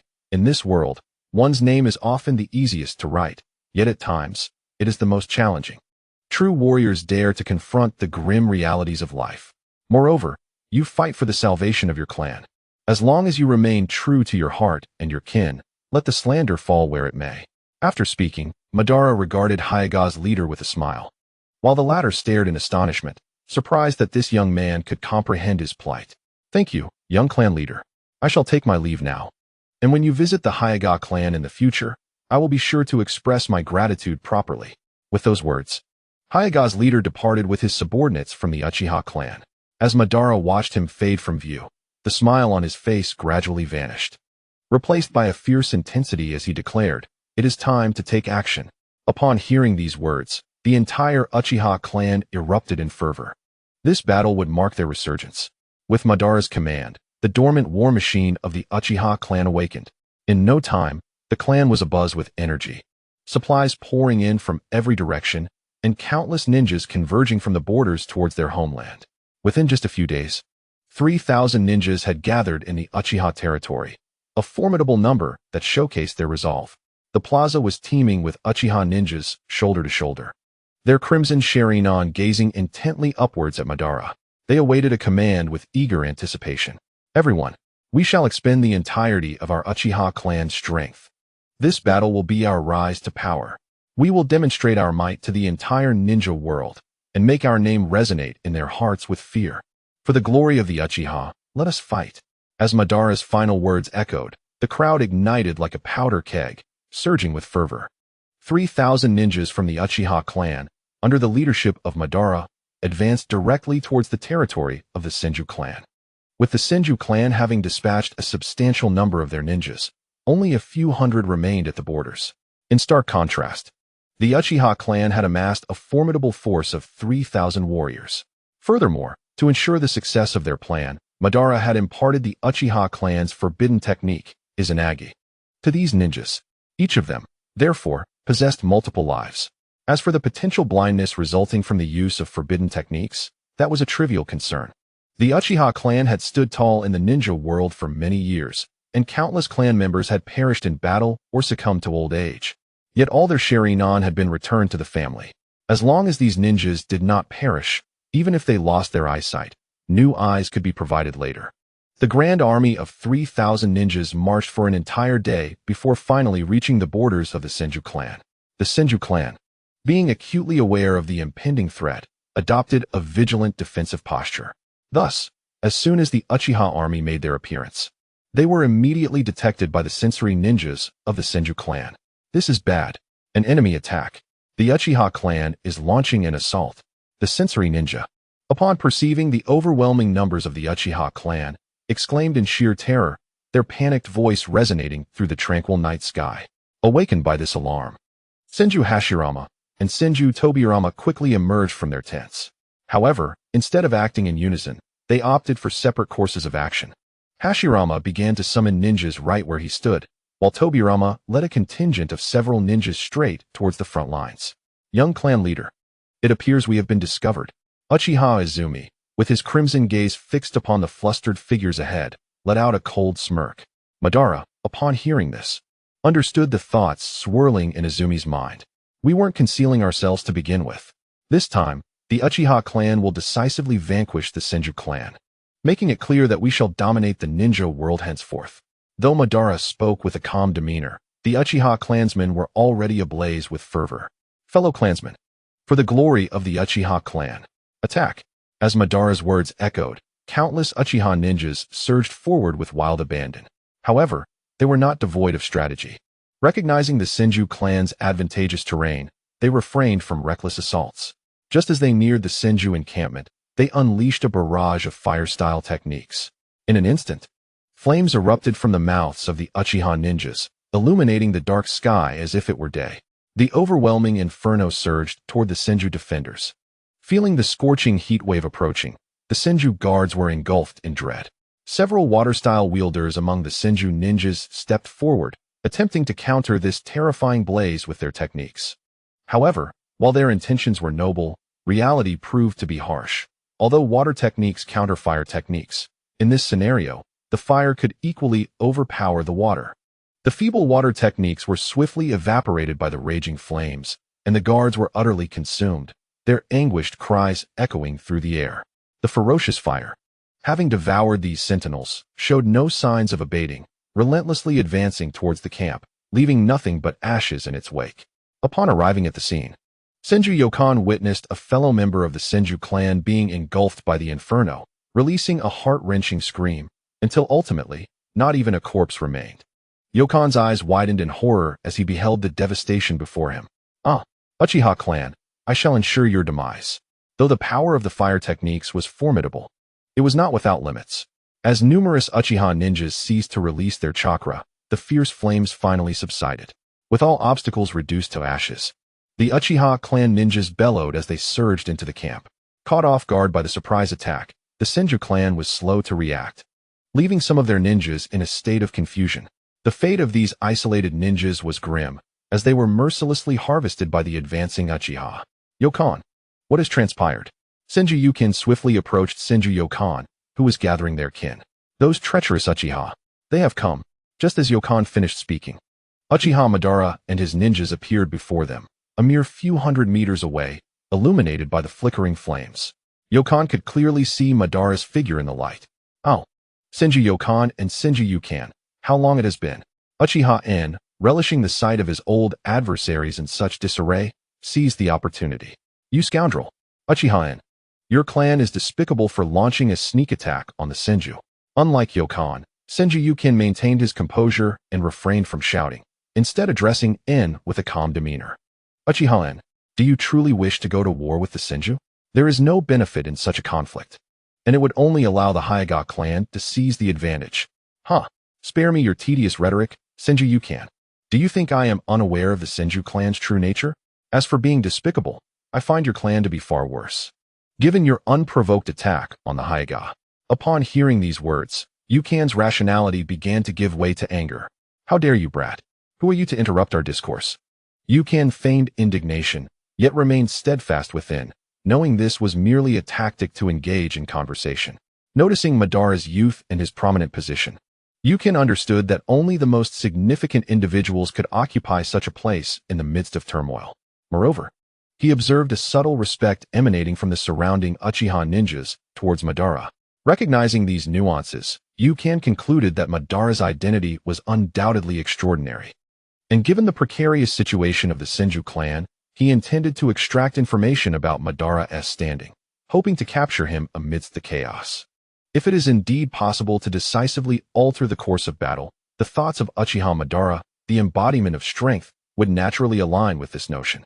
However, as a genuine shadow-level powerhouse capable of safeguarding himself, he deemed it unnecessary to continue concealing his identity. From this day forth, he vowed to transform his reputation as a genius into that of a formidable warrior. Remember my name, Senju Hashirama. I am Uchiha Madara, the one destined to bring about the downfall of your Senju clan. Upon hearing these words, the ninjas of the Senju clan were incensed. How could they, a prestigious clan, be so openly belittled by a mere child? Who could refrain from feeling outraged?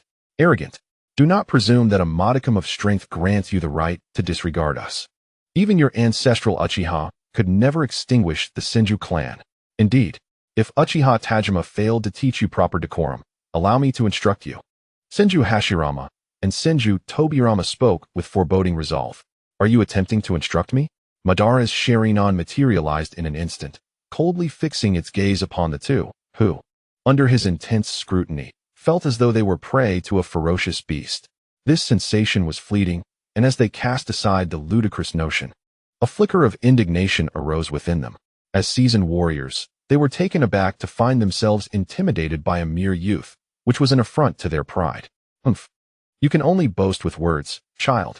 Prove your strength in battle. Let me witness the extent of your power.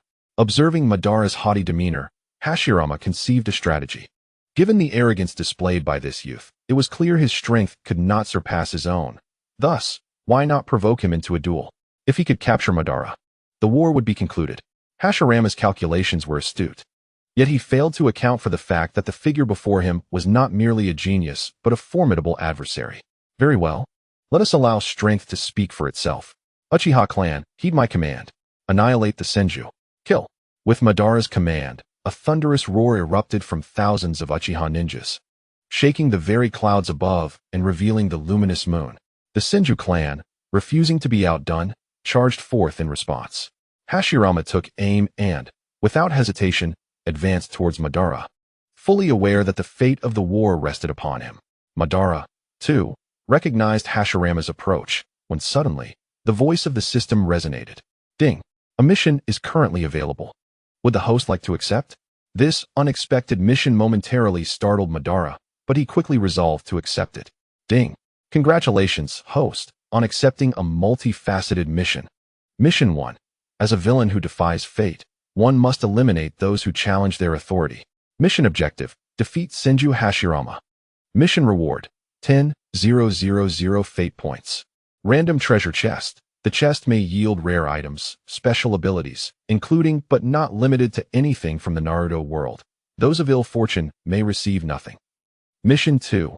As a villain, one must alter the preordained trajectory of the world, transforming the fates of those destined to fail against others. Task: defeat the Thousand Hands Army. Reward, 50,000 fate modification points. Upon the system announcing the rewards, Madara grinned. Well done, system. This task truly resonates with me. Receiving Madara's affirmation, the system responded, thank you for your recognition, host. This system shall strive even harder. After nodding in acknowledgement, Madara shifted his focus entirely back to the battlefield. Although it seemed that a considerable amount of time had passed, in reality, it had not yet reached a single second. Senju Hashirama's speed was remarkable. In the blink of an eye, he was before Madara. His body flicker technique was indeed exceptional, yet under the gaze of Madara's Sharingan, it appeared as sluggish as a common snail. Futile. Victory belongs inevitably to the one with the Sharingan. Shaking his head, Madara deftly sidestepped a blade imbued with lethal intent. Realizing that his attack had been effortlessly evaded, Hashirama regarded Madara with newfound seriousness. Although his strike had merely been a probing attack, the ease with which Madara evaded it indicated that his strength was far from the apparent weakness. As the saying goes, courtesy demands reciprocity. Allow me to return the favor. Just as Madara finished speaking, his weapon crackled with a chilling light, descending upon Hashirama like a white rainbow piercing the sky. The speed of Madara's strike was astonishing, even slicing through the air with a resounding roar. Hashirama, sensing the imminent danger, retreated hastily. At that moment, Madara appeared before him. Startled, Hashirama looked up, and the first thing he saw was Madara's crimson Sharingan. His expression shifted dramatically, but before he could react, Madara's Sharingan activated. Illusionary restraint technique. The Genjutsu took effect instantaneously, and Hashirama felt the scenery before him change rapidly, as if pinned to a pillar by several wedges, rendering him utterly immobile. Haha, Senju Hashirama. You shall perish beneath my illusion. Madara sneered, raising his weapon to deliver the final blow, intending to extinguish Hashirama's life. As he watched the descending blade, Hashirama's pupils dilated in horror. He felt immense regret, having underestimated this young foe's formidable Genjutsu. Yet, it was far too late for remorse. A deep sense of unwillingness flooded his heart. Who would have thought that I, a distinguished shadow-level powerhouse and elder of the Senju clan, would meet my end at the hands of this child?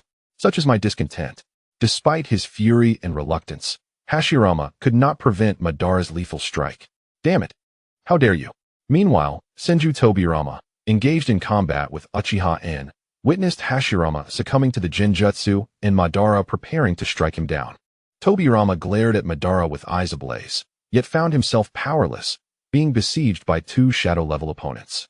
All he could do now was pray for a miracle. Just as Obito's weapon was poised to strike at Hashirama Senju, several shurikens, laden with lethal intent, hurtled towards Obito's vital points, producing a thunderous roar that echoed through the atmosphere. Upon sensing the deadly aura emanating from the shurikens, Obito hesitated. While dispatching Hashirama would undoubtedly yield rewards, such an act could lead to his own demise, rendering any reward meaningless. Thus, he deftly evaded the onslaught, but he was not without preparation. As he maneuvered, a familiar figure emerged within his line of sight. Hashirama. Long time no see. Indeed, it has been a while, Madara. After exchanging pleasantries, they locked eyes, neither willing to make the first move, standing in silent confrontation as if they were still the friends they once were. Though now they were adversaries bound by a deep-seated enmity, their former bond had irrevocably shattered. Hashirama, it seems you have made considerable progress, Obito remarked with a calm demeanor, having noticed that Hashirama's strength had significantly increased since their last parting. You too, Madara, you have grown stronger, Hashirama replied, his expression serious, feeling the suffocating pressure emanating from his erstwhile friend. Very well, Hashirama, let me witness the extent of your growth. With that, Obito launched himself forward like a cannonball, vanishing from Hashirama's sight. What speed? Hashirama gasped, startled by Obito's sudden disappearance, and instinctively braced for impact. Bang! Despite his defense, Hashirama was still sent flying several meters by Obito's formidable kick, crashing into trees that splintered under the force. Cough, cough. You truly are stronger, Obito, Hashirama exclaimed, rising and brushing dust from his face, excitement illuminating his features. Observing this, Obito felt a shiver run down his spine. Could it be that Hashirama was suffering from Stockholm Syndrome? As this thought crossed his mind, he noticed Hashirama's expression shift, instinctively creating distance from him. Hashirama. With his keen perception, sensed the discomfort in Obito's gaze, which made him feel oddly uneasy. Could my strength be so overwhelming that it astonishes Obito? Hashirama pondered, and the thought only fueled his enthusiasm further. Obito, this time I will surely demonstrate my might. With a hearty laugh, Hashirama charged forward, prompting Obito to silently commend him. Truly, as the reincarnation of Ashura, his physical prowess was unparalleled. Any ordinary jonin would likely falter against such force. Yet Hashirama stood unscathed after taking the blow. While marveling at Hashirama's physicality, Obito was not idle. Fire release. Great fireball technique. A colossal fireball erupted instantaneously from Madara's mouth, hurtling towards Hashirama. Upon witnessing the whirling inferno, Hashirama felt an unexpected exhilaration rather than alarm. He stood his ground, embracing the attack head-on. Wood release. Wood pillar technique. With a swift clap of his hands, numerous wooden structures emerged from the ground, enveloping Hashirama in a robust barrier. When the fireball collided with this wooden defense, it could not inflict any significant harm, dispersing into countless embers that scattered in all directions. Would release, you say? Madara observed the formidable wooden barrier, a glimmer of intrigue flashing in his eyes. According to previous accounts, Hashirama had not awakened his wood release abilities at this moment, but his presence had seemingly accelerated that awakening, leaving Madara somewhat speechless. What a remarkable ninjutsu. Let us see whether the child of destiny prevails, or if I, the destined antagonist, shall triumph. After murmuring this, Madara's right hand became enveloped in a torrent of lightning.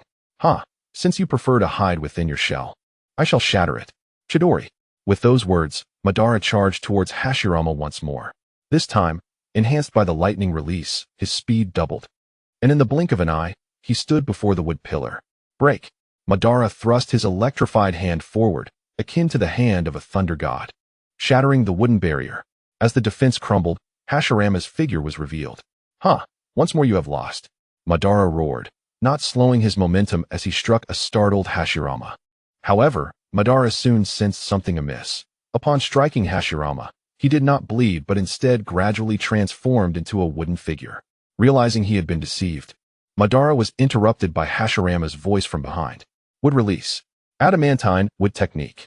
Once again, Hashirama clapped his hands, and several sturdy wooden spikes surged from the ground, thrusting towards Madara. Impressive, Hashirama. You have indeed grown considerably stronger, Madara remarked, but he too had made advancements. With that, he vanished from Hashirama's sight, causing the wooden spikes to strike nothing but air. Hashirama, bewildered by the failure of his technique, was at a loss, as the surroundings had been sealed off, leaving him puzzled about how Madara had escaped. As Hashirama pondered, the agonized screams of Tobirama Senju drew his attention back. After being rescued by Hashirama, Tobirama had dispelled the illusion, but upon witnessing the fierce clash between the two titans, he recalled Hashirama's admonition not to interfere, resolving to support others instead. Tobirama fortuitously encountered Uchiha Ōtsutsuki.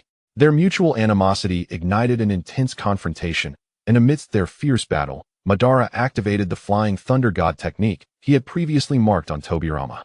In a sudden ambush, Senju Hashirama was caught off guard by Madara, who swiftly pierced his heart with a weapon, leading to the demise of the formidable shadow-level warrior. Well done, Madara. I never expected you possessed such a skill. It truly opens my eyes. Uchiha Tetsu remarked with a smile, observing the fallen opponent. Had it not been for Madara's assistance, he doubted he could have overcome Senju Hashirama alone. Your praise is excessive. Now that Senju Hashirama has perished, I shall take my leave, Madara declared, turning his gaze towards Tobirama, who was equally fixated on him. Noticing the tense atmosphere between the two, Uchiha Tetsu quietly advised them before turning away. Ding. Congratulations, host, for completing the mission. Rewards have been dispatched. Ding. Congratulations, host, for acquiring 10,000 fate alteration points. Ding. Congratulations, host, for receiving a random treasure chest. The rewards had arrived. Upon hearing the system's notification, Madara felt a surge of joy, for strength in battle was paramount. System. Open the treasure chest. Ding. The chest is being opened. Ding. Congratulations, host, for obtaining the wood release bloodline limit along with accompanying ninjutsu. Wood release. A gleam of intrigue sparkled in Madara's eyes upon receiving this reward. Previously, Tobirama had utilized wood release to contend with him, Yet now, he too possessed this ability, and even more potent than Tobirama's. This was indeed fascinating. What you have, I now possess, and what you lack, I have in abundance. Bring it on, would release. After a brief chuckle, Madara felt an immense transformation within himself. The most striking sensation was the dramatic increase in his chakra. Where it was once a mere brook, it now surged like a vast ocean, an unparalleled difference. Additionally, his physique had been fortified, and the wood release techniques provided by the system manifested in his mind, as if he had practiced them countless times before. Devoid of any discord, wood release is indeed formidable, Madara murmured before redirecting his focus to the battlefield. Oh, how amusing. No wonder you exude such confidence. It appears this is your reliance. Madara teased Tobirama, eagerly anticipating the bewildered expression that would cross Tobirama's face upon discovering that he too wielded wood release. And to an even greater extent. Indeed, this is the wood release awakened in my heart. With it, I shall undoubtedly defeat you, Tobirama declared, his confidence unshaken. Such naivete, Madara mused. Then allow me to show you the treachery of the human heart. Wood release. Birth of the tree world. As Madara's words echoed, the ground trembled violently, as if a terrifying force was about to emerge. Tobirama's expression shifted at this sight. When Madara first called upon wood release, he had nearly retorted, questioning if he thought it was as simple as uttering a word to wield such power. However, witnessing the unfolding scene, Tobirama began to feel the weight of uncertainty. Suddenly, countless vines erupted from the earth, growing at an alarming rate, and within mere seconds, an expansive forest materialized. As Hashirama gazed upon the forest before him, disbelief washed over his features. He never anticipated that Madara would indeed possess the ability to utilize wood release, seemingly surpassing his own prowess. With a hearty laugh, Madara intensified his chakra output, causing countless trees to surge wildly towards him. As one who could wield wood release himself, Madara was acutely aware of its terrifying power, prompting him to retreat before the oncoming trees could reach him. Despite his withdrawal, the phenomenon known as the Forest of the Dead would not cease. As long as Madara continued to channel chakra, these formidable trees would relentlessly grow. Hashirama, observing the rapid advance of the foliage, felt a sense of helplessness. With each step he took back, the monstrous trees finally encroached upon the battlefield. The engaged ninjas, startled by this bizarre technique, momentarily abandoned their conflict to escape. Those with greater strength managed to flee, while the weaker ones were swiftly overwhelmed by the sea of trees. The unfortunate ninjas who were engulfed within this chaotic growth met their demise, crushed under the relentless pressure, while those who survived were rendered immobile. Their chakra and life force voraciously siphoned by the ever-expanding trees. What in the world is this? After distancing himself from Senju Hashirama, Senju Yukan found himself confronted by the rapidly growing vines. He shattered a few with ease, preparing to resume combat, only to find even more vines surging toward him. Stunned by this uncanny sight, he turned to Uchiha N, who was equally beleaguered by the encroaching trees. We must retreat. The numbers of these things are multiplying. Resolute, Senju Yukan made his escape, and Uchiha N followed suit. As the Forest of the Dead continued to expand, the battling ninjas were compelled to abandon their fight and withdraw. Witnessing the separation of the two clans, Madara ceased his onslaught, positioning himself before the Uchiha warriors. Madara, what is going on? Uchiha N and his companions regarded Madara with puzzled expressions, eager to comprehend the nature of the strange trees. Fear not, esteemed elders. That was merely my other Kekkai Genkai. Would release. What? Madara's nonchalant revelation ignited a chorus of astonishment among the crowd. They had not anticipated that he could awaken a bloodline limit beyond the Sharingan. Confusion rippled through their minds. Could it be that Madara was not a pure Uchiha? As this thought crossed their minds, their glances exchanged silently amongst themselves, aware that the Uchiha clan held a profound reverence for the purity of their bloodline. Madara, astutely perceiving their unspoken thoughts, interjected, "Esteemed elders, do not harbor doubts. I am indeed the biological son of my esteemed father and mother, and I am unquestionably a member of the Uchiha clan. As for this new Kekkai Genkai, it is a result of my fusion of two chakra natures." After Ban briefly elucidated the system of rewards, the doubts harbored by Uchiha Yen and his companions dissipated. The fusion of chakra attributes to create a bloodline limit was indeed a rather commonplace phenomenon, and it indirectly attested to Ban's exceptional talent. Otherwise, he could never have conceived a new bloodline limit. Contemplating this, the group felt an even greater sense of elation. For who would ever lament having a future clan leader of such immense strength? Furthermore, should this new bloodline limit be passed on to the next generation, it would undoubtedly fortify the Uchiha clan's future. After all, they had just witnessed the formidable power of wood release, a sight they welcomed wholeheartedly. From a distance, Senju Yokan observed the exuberant smiles on Uchiha Yan's face, and an intense anger surged within him. As though the mirth of Uchiha Yan and his companions was mocking the failures of the Senju clan. The more he dwelled on this, the angrier he became. At that moment, Ban stepped forward. Enough. This meaningless battle must come to an end. The time for your Senju clan's demise has arrived. Ban's cold words echoed with the gravitas of a divine decree, imbued with lethal intent, igniting a profound fury in the ears of the Senju ninjas. How dare you insult the Senju clan, you wretched brat! Yokan exclaimed, but Ban paid him no heed, clapping his hands together instead. Wood release. Floral tree world, descend. Indeed, Ban unleashed an upgraded version of the floral tree world, amplifying its destructive potency. In but a second, countless vines erupted from the ground, hurtling toward the Senju clan with ferocity. Yokan and his companions dismissed the menace of these ferocious trees, believing they could shatter them with ease.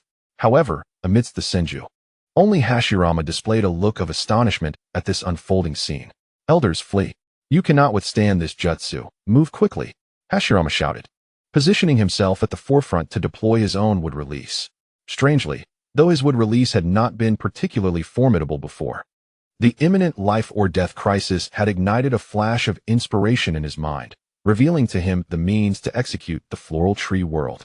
As Ban stood on the ground, reveling in the exhilarating satisfaction of summoning whatever he desired with a mere clap, he was taken aback to see that Hashirama had also managed to invoke the floral tree world. How unreasonable! He could only use basic wood release moments ago. Yet now he can perform the floral tree world. The child of destiny is indeed bizarre, Ban mused, a smirk of disdain forming on his lips. Yet, he dismissed the notion of the child of destiny as inconsequential. His current strength could effortlessly crush Senju Hashirama. Hashirama, allow me to show you what true wood release entails. Ban bellowed, his chakra surging violently, causing his presence to swell exponentially. The several Uchiha elders behind him, sensing this terrifying power, were taken aback. As Ban intensified his chakra output, the once menacing trees grew even more wildly aggressive. Hashirama clenched his teeth, summoning all of his chakra in response. The emergence of the tree realm was formidable, yet the blossoming tree realm was undeniably a superior version. In the end, a father is always a father. The confrontation between Hashirama's tree realm and Madara's blossoming tree realm lasted merely a few seconds before being brutally overrun by the relentless force of the latter. Upon sensing the dire situation, Hashirama urgently exclaimed to Tobirama, "We must flee. This is beyond our capacity to withstand." His expression was grave as he gazed ahead. It's futile. There is no time left. Upon hearing Hashirama's desperate shout, Madara shook his head, summoning an overwhelming surge of chakra. In an instant, Hashirama's wood release was utterly crushed by Madara's own, with Hashirama himself being completely engulfed by the sea of trees. Damn it! Why is my chakra continuously depleting? Help! Someone, please save me. What on earth is this? Help! Just as Hashirama's wood release was overwhelmed, countless Senju ninjas were submerged beneath the treacherous sea, their terrified cries echoing. However, this was merely the beginning. What lay ahead was a true nightmare. After all the Senju clan ninjas were engulfed, massive flower buds began to bloom from the trees, releasing an abundance of pollen. Struggling amidst the chaos, Tobirama inhaled some of the pollen, which left him feeling dizzy. Realizing the danger, he shouted, "Quick! Everyone, hold your breath. This pollen is toxic." Although Tobirama's voice rang loud, only a small fraction of the ninjas heeded his warning, while the majority remained oblivious. Within mere minutes, only a little over 100 were left clinging to life within the sea of trees. Madara, having silently calculated the time, understood it was time to act. He commanded his subordinate ninjas to unleash fire release, and in an instant, the forest was engulfed in a sea of flames. A fierce inferno consuming the Senju ninjas within. Tobirama and Hashirama, being the quickest to react, managed to lead a portion of their ninjas to escape the fiery onslaught. Cough. Cough. Are you alright, Hashirama? Tobirama inquired with genuine concern after their narrow escape. Regret washed over him as he recalled almost being killed by Madara's would release. Lamenting not heeding Hashirama's advice sooner, which could have spared them significant losses. Now, only a little over 100 remained from their ranks. The inferno continued to blaze. Yet the Uchiha clan offered no respite. Within moments of their exchange, Uchiha ninjas had encircled them. Tisk, tisk. How pitiful, Tobirama. You now resemble a lost dog. Madara's sarcastic remarks ignited Tobirama's fury. His eyes widened, ready to retort, but Madara denied him the opportunity. Are you attempting to justify yourself? As an elder of the Senju clan, a renowned powerhouse, you have now succumbed to a mere 10-year-old junior. What grounds do you have to bark in defiance? If it were not for you, the Senju clan would not have fallen so swiftly. You are the sinner of the Senju clan. When you eventually arrive at the Pure Land, what face will you present to the departed members of the Senju? Senju Yokan. Your obstinacy and refusal to heed words of wisdom, your bravery devoid of strategy, your grand ambitions coupled with meager talents. Truly, you are a disgrace to the Senju clan. The foremost sinner among them. Madara's scathing words instantly turned Senju Yokan's complexion to a deep shade of crimson. As he raised his trembling hand to point at Madara, struggling to articulate a single word. You and I, finally, after a few stammered words, Senju Yokan. Overcome with rage, coughed up blood and fainted, his vision darkening. Observing the collapse of their formidable ally, the remaining Senju ninjas hastily rushed to Senju Yokan's side, frantically attempting to revive him. Under the collective efforts of the Senju ninjas, Senju Yokan gradually regained consciousness. Cough, cough. I must kill him, he proclaimed with a fierce countenance. A singular thought consuming him. He must slay Madara. It seems your evaluation requires an additional note. Small-mindedness, Madara remarked dismissively, casting a glance at the prostrate Senju Yokan. To be candid, he had lost interest in this adversary. Although Yokan was a formidable shadow-level ninja, Madara's Sharingan combined with his wood-release techniques rendered him nearly invincible against such foes, especially with the addition of the Flying Thunder God technique. Very well. It is time to bring this to a close. I hope you will accept your fate with grace. However, any resistance will be futile, for the laws of victory have long been predetermined. As Madara's words fell, he began to hurl shuriken with relentless precision, and in mere moments, hundreds of them were launched into the ranks of the Senju ninjas. A few unfortunate Senju ninjas were pierced and killed by the shuriken, causing Yokan and his comrades to frown at the seemingly pointless assault, unsure of its intent. Yet, among the crowd, Hashirama clearly discerned the underlying meaning. Quick, everyone, throw those shuriken away. Ignoring the thoughts of others, Hashirama urgently shouted in an attempt to salvage the situation, but Madara would not grant them such an opportunity. In the blink of an eye, Madara vanished from their sight, and at that moment, the anguished cries of the Senju ninjas erupted. Before anyone could comprehend the unfolding chaos, several flashes of cold light cut through the air, severing the heads of numerous Senju ninjas. This was merely the beginning. With each of Madara's harvests, the system notifications echoed incessantly in his mind. In that moment, he felt as though he had transformed into the Grim Reaper, each swing of his weapon claiming countless lives. This was not merely a battle, it was a massacre. Finally, some Senju ninjas could no longer endure the oppressive atmosphere, acutely aware that they might be the next to perish. A demon. He is not human. He is a devil. Amidst the chaos, a distraught Senju ninja roared in anguish, leaving not only the Senju clan, but also the Uchiha clan in utter shock. They were aware of Madara's formidable strength, yet they never anticipated that he could effortlessly dispatch so many adversaries as if slaughtering mere livestock. Infuriated, everyone discarded their kunao, realizing that without these specially marked weapons, he could no longer continue his rampage with such audacity. Senju Hashirama, witnessing his clan members fall one by one, urgently called out.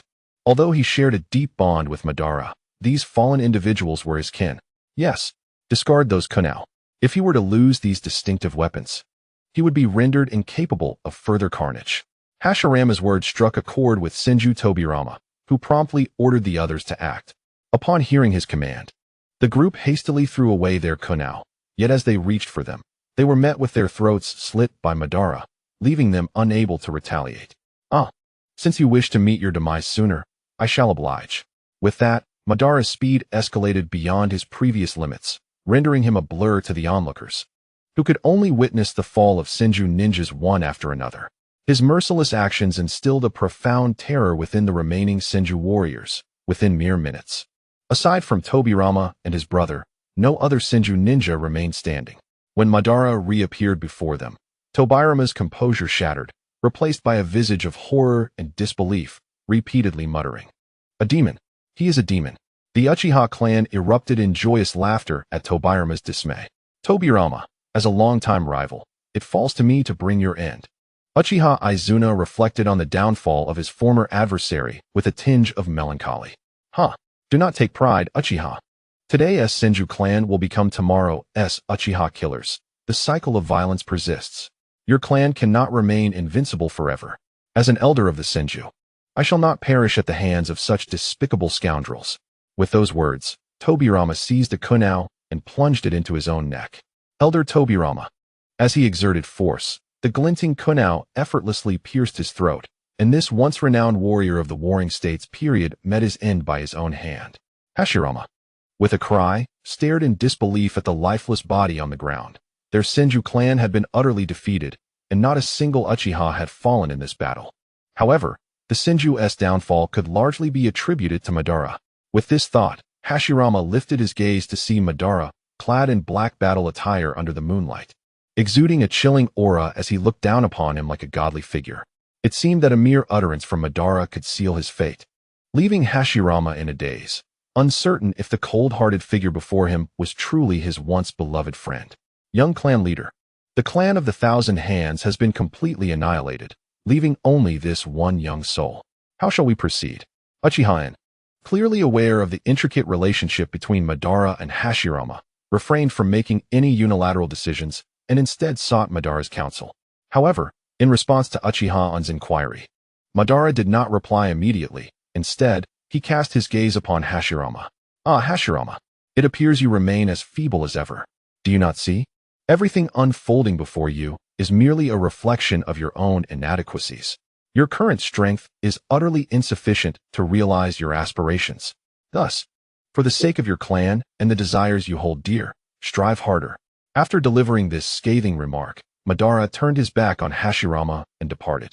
The other Uchiha clan members, though they did not receive a direct answer from Madara, discerned from his words that he harbored no intention of slaying Hashirama, and thus they merely subdued him and the remnants of the Thousand Hands. Having endured a night of battle, Madara chose not to issue immediate commands for an assault on the Thousand Hands territory, opting instead to remain and establish camp to recuperate. Time slipped away unnoticed, and the news of the complete destruction of the Thousand Hands forces reached the ears of Senju Butsuma. Upon hearing this devastating news, Senju Butsuma collapsed in a fit of rage. The higher echelons of the Thousand Hands quickly gathered at Senju Butsuma's residence to offer their support, for during such a critical juncture, his presence was indispensable. After several moments, Senju Butsuma finally stirred from his stupor, yet his pallor and haggard appearance betrayed the toll recent events had taken on him. The tumult of joy and sorrow had exacerbated his already concealed injuries, and as he gazed at the anxious faces of Tobirama and the others, he sighed heavily. The Thousand Hands clan now faced both internal strife and external threats, and his own health had deteriorated significantly. It seemed he could not endure much longer. Last night's battle had left his eldest son, Senju Hashirama, in an unknown state of peril. Although Tobirama possessed notable intellect and talent, he was still but a youth. Should he fall, the Thousand Hands would find themselves without a capable leader. This thought deepened Senju Butsuma's sorrow, reflecting on the dismal state into which the once mighty Thousand Hands had fallen. "Father, are you well?" Tobirama inquired with deep concern, a flicker of panic evident in his eyes. Although Tobirama concealed his fear adeptly, Senju Butsuma recognized it nonetheless. "Fear not, I am fine. What is the current situation?" Senju Butsuma replied, shifting his focus to the battlefield. "Leader, the situation is dire. Following the annihilation of our forces at the Uchiha border, we have lost any defensive line to impede the advancing Uchiha army, which now threatens our very homeland." At this revelation, Senju Butsuma furrowed his brow. "What of the Hyuga clan? How fares the conflict on their front?" he inquired, raising an eyebrow. The Thousand Hands had few ninjas left to mobilize, leaving him to place his hopes on the forces of the Hyuga clan. Clan leader. The battle against the Hyuga clan appears to be a daunting endeavor that we may not be able to complete in the near future. Is it possible to withdraw some troops for reinforcements to first repel the Uchiha clan? Upon hearing this rather unpromising suggestion, Senju Kyukin furrowed his brow. The clan leader's order to withdraw the Hyuga clan seems implausible. The forces engaged in combat there are unlikely to retreat. The Hyuga clan is keenly aware of our circumstances, tightly gripping our forces and leaving us no possibility of withdrawal. Senju Kyukin's words immediately caused Senju Hashirama to frown deeply. He found himself unable to mobilize troops for support. With only a few hundred available, while the Uchiha clan boasts a formidable strength of 2,000, these few hundred would be powerless against such numbers. Let us withdraw a portion of our troops engaged with the Hyuga clan and promptly seek allies. The Uchiha clan has long dominated the shinobi world, and other clans are surely discontented with them. As long as we offer reasonable incentives, I am confident they will assist us. We must hasten to the Kaguya clan. Those fervent warriors are likely to lend us their aid to navigate this crisis, for they are a group eager for battle. If they can engage the Uchiha clan, they will surely be enthusiastic about it. Senju Hashirama pondered deeply, eventually formulating this plan. Upon hearing this proposal, Senju Kyukin felt a twinge of concern but said little, recognizing that this indeed seemed to be the only viable option. Thus, after accepting Senju Hashirama's command, Senju Kyukin immediately dispatched someone to seek assistance from the prominent clans. Meanwhile, on the battlefield of the Hyuga clan, the situation gradually stabilized. Clan leader.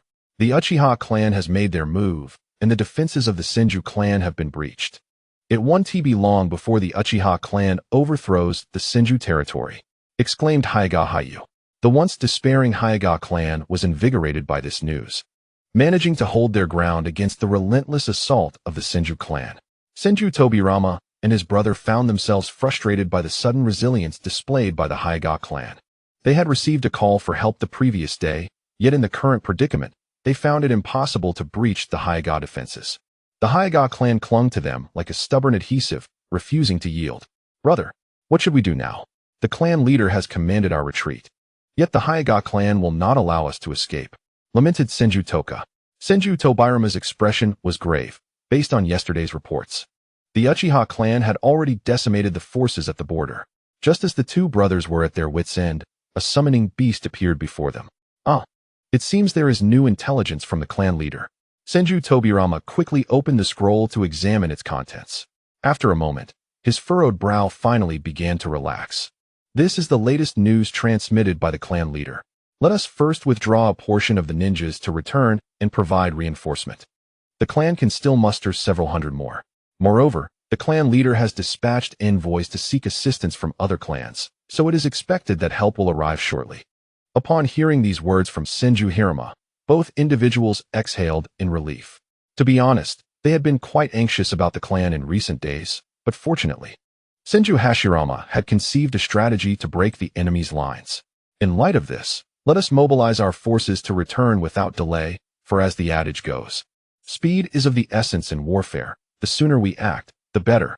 Ideally, we should return to the clan before the Hyuga clan has a chance to react. Senju Tokimasa spoke with urgency, aware that each passing minute could escalate the dangers faced by the clan, and he was determined not to squander any time. Very well. In that case, go summon the ninjas at once. There are currently 200 here. Take 100 with you, and leave the remainder behind. As for the rest of the ninjas, I will gradually consolidate our forces and move toward the clan. After a moment of contemplation, Senju Tokimasa made this decision. Once the two confirmed their plan, they immediately set their actions into motion, while the Hyuga clan remained completely oblivious. Meanwhile, as the Senju clan busily organized their defense, the Uchiha clan had swiftly seized all the mines and lands promised by the Hyuga clan, thereby expanding their territory once more. Interestingly, Madara seemed in no haste to assault the Senju clan's territory. Instead, after penetrating deep into their lands, he consolidated all the mines and resources, advancing steadily. Of course, even with this steady progress, the Uchiha clan drew closer by evening, reaching a point only 1,000 meters from the Senju clan. Gazing across the distance where the lights of the Senju clan could be seen flickering. With the arrival of the Uchiha clan, Senju Hashirama was promptly informed, and he gathered everyone for a state of readiness, donning armor and arming himself for battle. However, upon realizing that the Uchiha clan was not advancing immediately, he breathed a sigh of relief. Just then, a report from his subordinate stirred the emotions of the aged leader. Clan leader, an envoy from the Uchiha clan has arrived. They wish to discuss matters regarding Lord Hashirama. What? About Tobirama? Quickly let him in. Senju Hashirama, disregarding his image, hastily commanded the entrance. As soon as he finished speaking, a man clad in battle attire entered, his uniform emblazoned with the Uchiha clan's fan emblem. Speak. What does your Uchiha clan desire? Senju Hashirama's eyes narrowed, and his imposing presence bore down upon the ninja, instilling a momentary shock within. Beads of cold sweat began to form on the ninja's forehead. Although he possessed commendable strength, he felt somewhat intimidated in the presence of such a formidable figure as Senju Hashirama. Nevertheless, the assurance of Uchiha clan ninjas stationed outside gradually alleviated his unease. Seated in the presence of the thousand-handed Buddha, the ninja's swift recovery of composure astonished him. Nonetheless, he maintained an impassive demeanor as he retracted his own aura, an age-old tactic in negotiations. One must establish dominance at the outset to secure the upper hand in subsequent discussions. Yet it appeared this strategy had faltered this time. Allow me to introduce myself. I am Uchiha, sent here by the young clan leader to discuss matters concerning the eldest son of the Senju clan. Uchiha concluded with a mocking gaze towards the thousand-handed Buddha. Weren't you just putting on a facade? Now, your son's life hangs in the balance. Let us see how long you can maintain that pretense. Once unperturbed, the thousand-handed Buddha could no longer maintain his composure upon hearing those words. He quickly inquired, "Where is Hashirama? What has become of him?" At this moment, he was consumed by an overwhelming sense of anxiety, resembling a father distressed over his child's safety more than a clan leader. Fear not, clan leader Senju. As the saying goes, haste makes waste. Rest assured, your eldest son is being treated with the utmost care in our custody. Uchiha replied with a raised eyebrow and a grin. Realizing the ill intentions of his visitor, the thousand-handed Buddha sighed inwardly, signaling for Uchiha to take a seat and engage in a more deliberate conversation. Speak then. What must the Uchiha clan do to ensure Hashirama's release? With a dark expression fixed upon Uchiha, the thousand-handed Buddha's gaze was met with indifference. To secure your son's return, it depends on what price you, clan leader Senju, are willing to offer. I am equally curious as to how much your own son is worth in your eyes. Uchiha's words were laced with malice, presenting a dilemma that pitted clan loyalty against paternal affection, a profoundly challenging quandary. As the leader of the Senju clan, he could not allow his family's interests to suffer. Yet as a father, he could not bear to witness his son's demise. In that moment, the thousand-handed Buddha appeared to age decades, worn down by the weight of the decision. Uchiha found amusement in this turmoil, opting to remain silent and relish the unfolding drama, eager to discern the thousand-handed Buddha's resolution. After what felt like an eternity, the seemingly statue-like thousand-handed Buddha finally lifted his head and spoke. I am willing to offer 5 of my clan's mines and their accompanying lands in exchange for Hashirama's safe return. Furthermore, the Uchiha clan must agree to a ceasefire with the Senju clan. As soon as the words left his lips, Uchiha erupted in laughter. My apologies, clan leader Senju, but as a ninja, I rarely find cause to laugh. Yet your proposition is simply too ludicrous. The laughter from Uchiha darkened the thousand-handed Buddha's expression. His disbelief at the audacity of this unknown ninja was palpable. What is so amusing? He demanded, suppressing his rising ire. Quite a bit. Is it true that the eldest son holds only this value in the heart of the Senju clan leader? Do not forget, the Hyuga clan expended no less than 20 mineral veins, along with several 100 million ryo in gold and countless supplies, to secure our assistance. The lives of the Uchiha clan's ninjas are indeed of great worth. With such trivial offerings, one would scarcely be able to appease a beggar.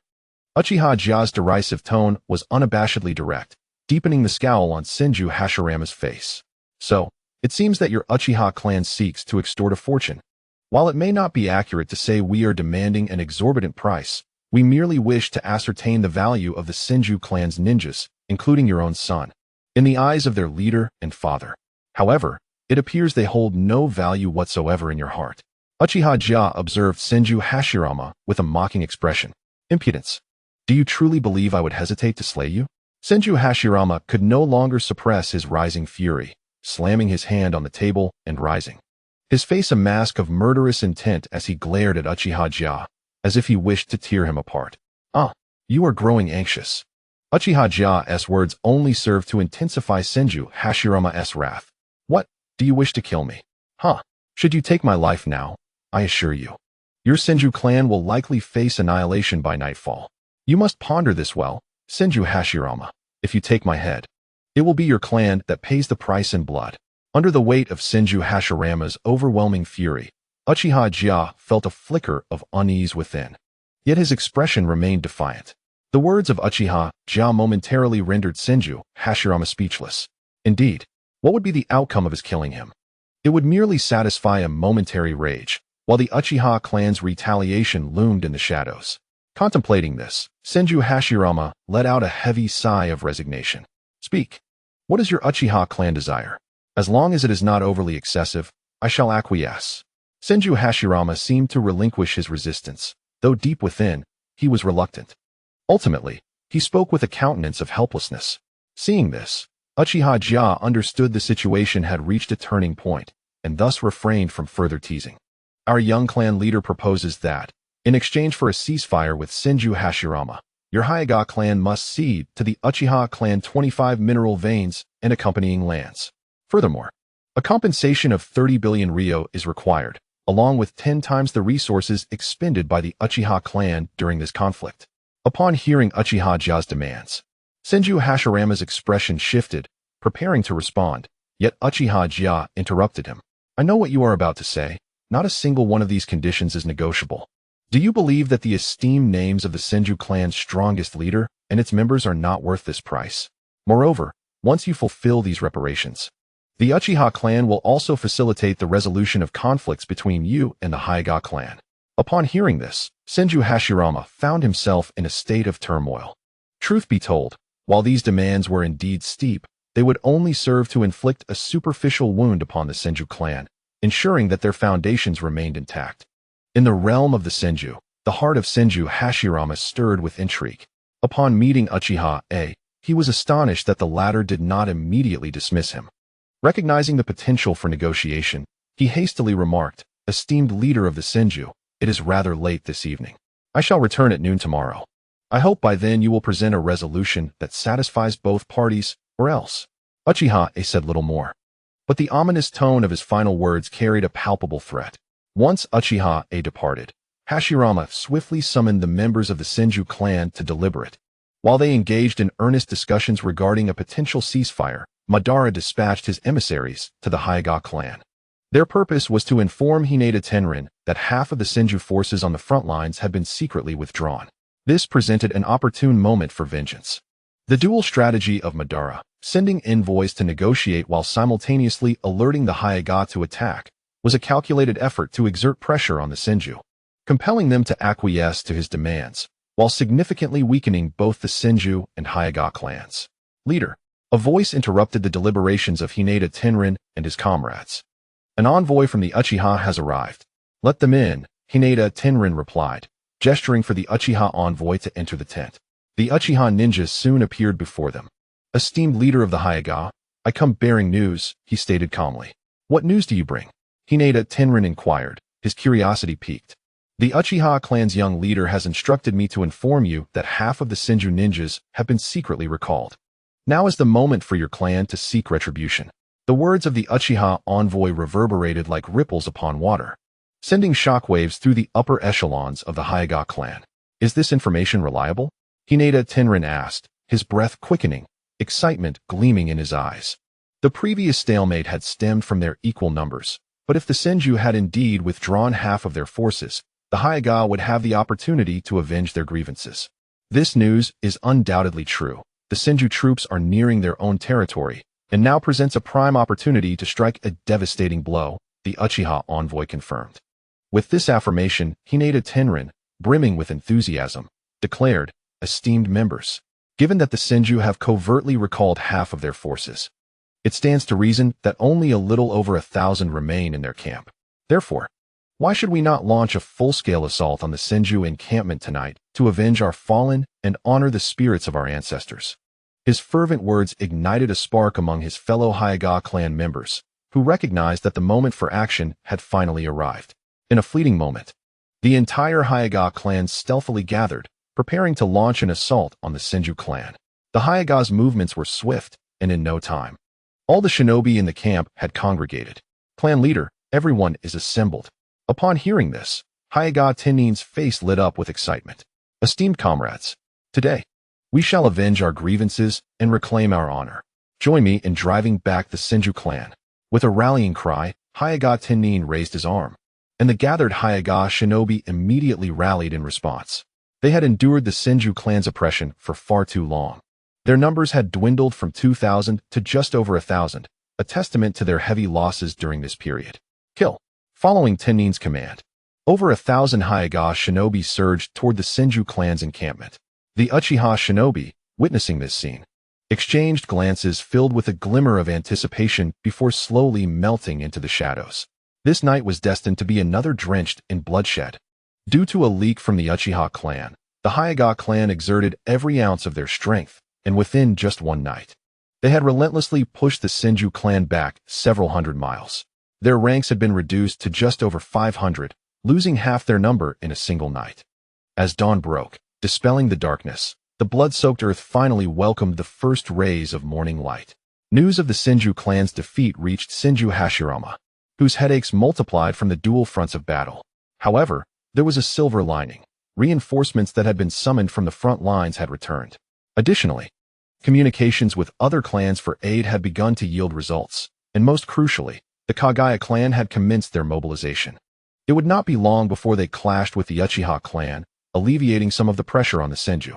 Yet, despite Hashirama's optimistic thoughts, Uchiha Madara was no fool. He had already anticipated Hashirama's strategy. Thus, early that morning, Madara positioned Uchiha shinobi outside the Senju clan's territory, readying for an offensive. Hashirama received this intel promptly and hastily gathered his shinobi to prepare for battle. Senju clan leader, it has been far too long.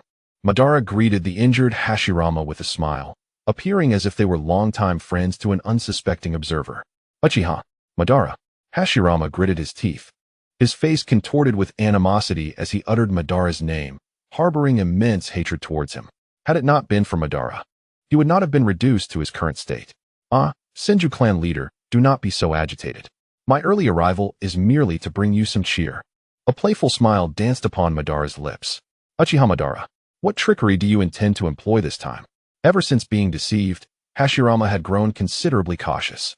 Thus, upon hearing Madara's words, he immediately braced himself, suspecting that Madara had some nefarious scheme in mind.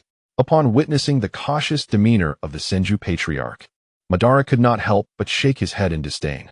As the leader of a prestigious clan, it was disheartening to see him so timid and apprehensive. Having seemingly lost all courage and conviction, he resembled nothing more than a weary old man, much like the once mighty Tobirama Senju.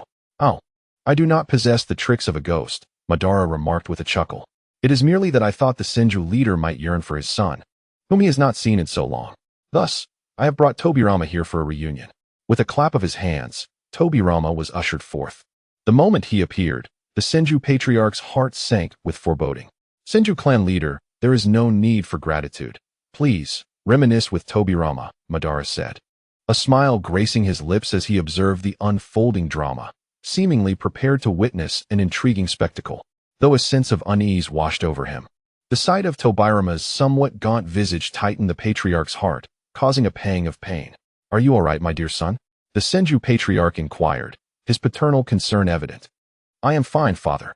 They intend to use me as leverage against you, so please do not acquiesce. Tobirama, feeling a warmth from his father's worry, was nonetheless anxious to warn him of Madara's scheming. Yet, Madara appeared unfazed, as if none of this concerned him. Despite his nonchalance, the expressions of the ninjas from the Senju clan darkened, for they had overheard Tobirama's words and were left apprehensive about whether the patriarch would yield to the threats concerning his son. As the patriarch felt the weight of the gazes from his kin, a sense of dread gripped him. This is bad. This boy is not merely a pawn for Madara. He seeks to incite discord within the Senju clan. Understanding dawned upon him. The words spoken through Tobirama were a deliberate ploy by Madara to sow discord between him and his clan, a truly insidious maneuver. Noticing the patriarch's silence, Madara seized the moment to stoke the flames further. Ah, Senju leader, now that you have seen your son, who is indeed unharmed, perhaps you should fulfill the promise you made last night. Madara's words acted like a bucket of oil poured onto a fire, amplifying the suspicions among the Senju ninjas. Not only the ordinary ninjas, but even the returning Senju Homura regarded the patriarch with furrowed brows. Clan leader, what exactly did you promise the Uchiha clan? Homura's inquiry served as a signal, prompting a chorus of questions from the other ninjas. Indeed, clan leader, what conditions did you agree to with the Uchiha? Why have you not shared this with us? Please clarify. Clan leader, what did you discuss with the Uchiha? The dissatisfaction within the Senju clan, exacerbated by recent military setbacks, erupted with those words. As the situation within the Senju clan began to spiral out of control, the leader, Senju Hashirama, realized the necessity of offering an explanation. If he failed to do so, it was likely that the Senju ninjas would engage in combat before the Uchiha clan even had a chance to intervene. Silence, he commanded. Last night, the Uchiha clan approached me with certain demands in exchange for the return of Tobirama, yet I did not acquiesce. Hashirama gazed earnestly at the members of his clan, and those who had previously questioned his integrity began to trust him again. For he had served as their leader for many years, earning a measure of credibility. Just as the atmosphere seemed to improve, Madara spoke once more. Senju clan leader, you wouldn't dare to renege, would you? I have already brought him to you, and should you refuse, I may be compelled to take his life. With a menacing aura, he drew a kunai and pressed it against Tobirama's throat, his dramatic display rekindling doubt among the Senju ninjas regarding Hashirama's intentions. At that moment, an enigmatic summoning beast appeared beside Hashirama. The other Senju ninjas recognized it immediately as the creature used by their clan for delivering messages. Such a beast was only summoned in dire circumstances, and its appearance signaled grave news. Upon seeing the familiar creature, Senju Tobirama's expression shifted dramatically, as though he had surmised the impending calamity. How could this be? Hashirama exclaimed, his visage paling further as he deciphered the contents of the scroll. The Hyuga clan's ambush the previous night had inflicted devastating losses upon the Senju clan, rendering them exceedingly vulnerable. What has transpired? Tobirama inquired anxiously, noticing Hashirama's disoriented demeanor. The Hyuga clan launched a surprise attack on us, resulting in catastrophic losses. Hashirama sighed heavily, articulating the dire situation with a calmness that belied the chaos. The war had reached a critical juncture. Their territory was under threat, the clan's strength had been severely diminished, and their lands were ravaged. The Senju clan had suffered a total defeat. Alas, there is no alternative. We cannot continue this conflict, or else the Senju clan will face annihilation, Hashirama declared gravely. The senior members of the Senju clan fell into a heavy silence, realizing that negotiating with the Uchiha clan might be too late. Given that the enemy had already encroached upon their doorstep, and their own strength paled in comparison. Upon analyzing the circumstances, the likelihood of a peaceful resolution appeared dismally low. No, they would have acted already if they intended to strike at us, Hashirama asserted, fully aware of the situation. Indeed, Madara had no inclination to persist in the conflict. Despite the Senju clan's significant losses, the Senju remained a formidable clan, boasting over 1,000 ninjas, while the Uchiha had only a few hundred more. A battle to the death would result in considerable casualties on both sides. Once this is done, their strength will significantly decline, thus providing an opportunity for other clans to exploit their vulnerability. Uchiha Madara will certainly not allow such a situation to transpire. Uchiha Madara, since you have spoken, let us openly discuss the matter of peace in front of everyone. Senju Hashirama declared gravely after taking a deep breath, for negotiation is indeed an art. This concerns the interests of both clans and must not be taken lightly. Oh, as for the terms of peace, they have now tripled from last night. Moreover, the most crucial condition is that your Senju clan must acknowledge my Uchiha clan's supremacy and pay tribute. Madara's stipulations were even harsher than the previous night. Not only was Hashirama troubled, but even the Uchiha ninjas felt a sense of apprehension regarding whether the Senju clan would acquiesce. Uchiha Madara, you are pushing it too far. Though my Senju clan may be weaker, we are not to be treated as mere playthings. Hashirama responded with great resolve. Although the Senju clan currently lacked the strength of the Uchiha, It did not mean they were easy prey. Should the Uchiha push too far, they would undoubtedly retaliate. Huh. Hashirama, do you truly believe your Senju clan can revert to the past? The era of the sage has long since passed. Now is the age of my Uchiha clan. I can unequivocally inform you that if you refuse my terms, you will face an assault from other clans, and by then, your Senju clan will be obliterated, leaving no room for pride. Madara's words were ruthlessly candid, but the truth remained. After a moment of silence, Hashirama spoke. No. 5 times is excessive, at most. It shall be 3 times. We will grant you 20 mines, and the accompanying lands will also be yours. However, gold and resources are scarce and require time to gather. As for acknowledging supremacy and paying tribute, despite his immense reluctance, Hashirama ultimately conceded to this condition. Very well, 3 times it shall be. In that case, we can proceed to sign the agreement. Once the ceasefire treaty is established, my Uchiha clan will mediate with the Hyuga clan. With Hashirama's consent, Madara nodded, and a ninja beside him hurriedly presented the scroll. Senju clan leader, here are the contents of the ceasefire treaty. Please review them. Upon completion of Madara's statement, the ninja tossed the scroll to Hashirama. After confirming its accuracy, Hashirama finally inscribed his name upon it, and Madara did the same. Thus, the ceasefire agreement was successfully executed, signifying the Senju clan's transition from an equal standing with the Uchiha to a subordinate relationship. As Madara affixed his signature, Hashirama felt as though his spirit had been utterly drained, collapsing to the ground. He understood that from this day forth, he would be viewed as a traitor to the Senju clan. Observing Hashirama seated on the ground, Madara waved his hand, and the Uchiha ninjas released Hashirama's brother, Tobirama. The moment he was freed, Tobirama rushed to Hashirama's side. Very well. Since the ceasefire agreement has been finalized, we shall take our leave. I hope the Senju clan expedites the transfer, and likewise, my Uchiha clan will send representatives to negotiate with the Hyuga regarding your conflict. I hope you swiftly select a representative. With a casual remark, Madara turned and departed with the crowd, leaving the Senju clan in a state of profound sorrow.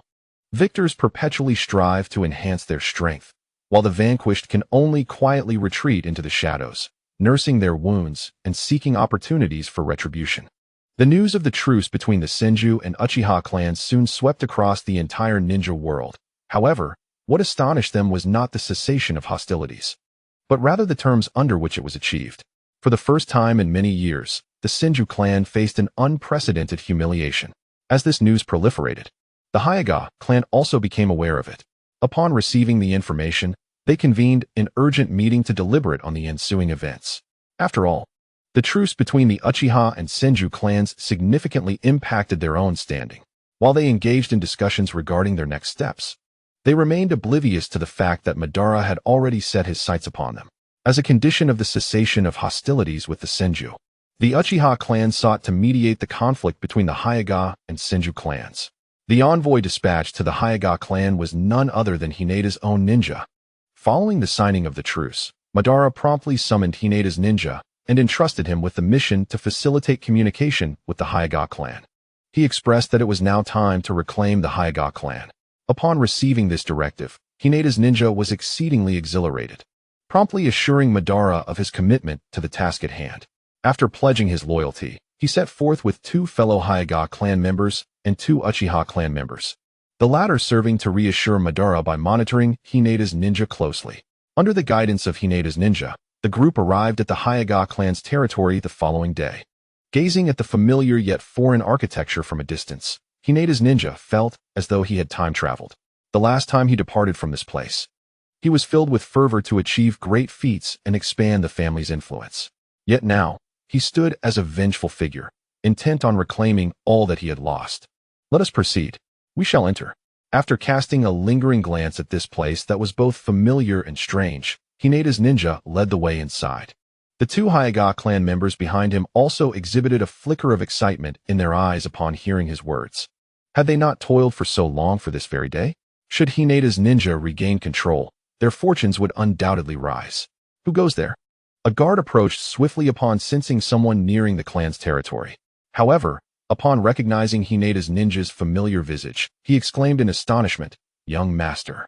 Seeing the guard's shocked expression, Hineda's ninja sighed inwardly, pondering that the Hyuga clan probably believed him to be dead. It seemed his elder brother had indeed exerted considerable effort. After silently reflecting, he raised his head and coldly inquired, "What? Have you forgotten me after only a few days?" The guard, taken aback by Hineda's ninja's icy demeanor, gasped. What was happening? Was it not said that the young master had perished? How could this be? Was he an impostor? As this thought struck, it immediately occupied the mind of the guard. After all, they had received word that Hineda Gunin had perished, a fact personally confirmed by the former clan leader. Now, an identical figure resembling the second son had emerged. Surely this could not be anything but a deception. Scoundrel, this is the Hineda clan. Not a place for your reckless antics. Who are you, and why do you impersonate our fallen second son?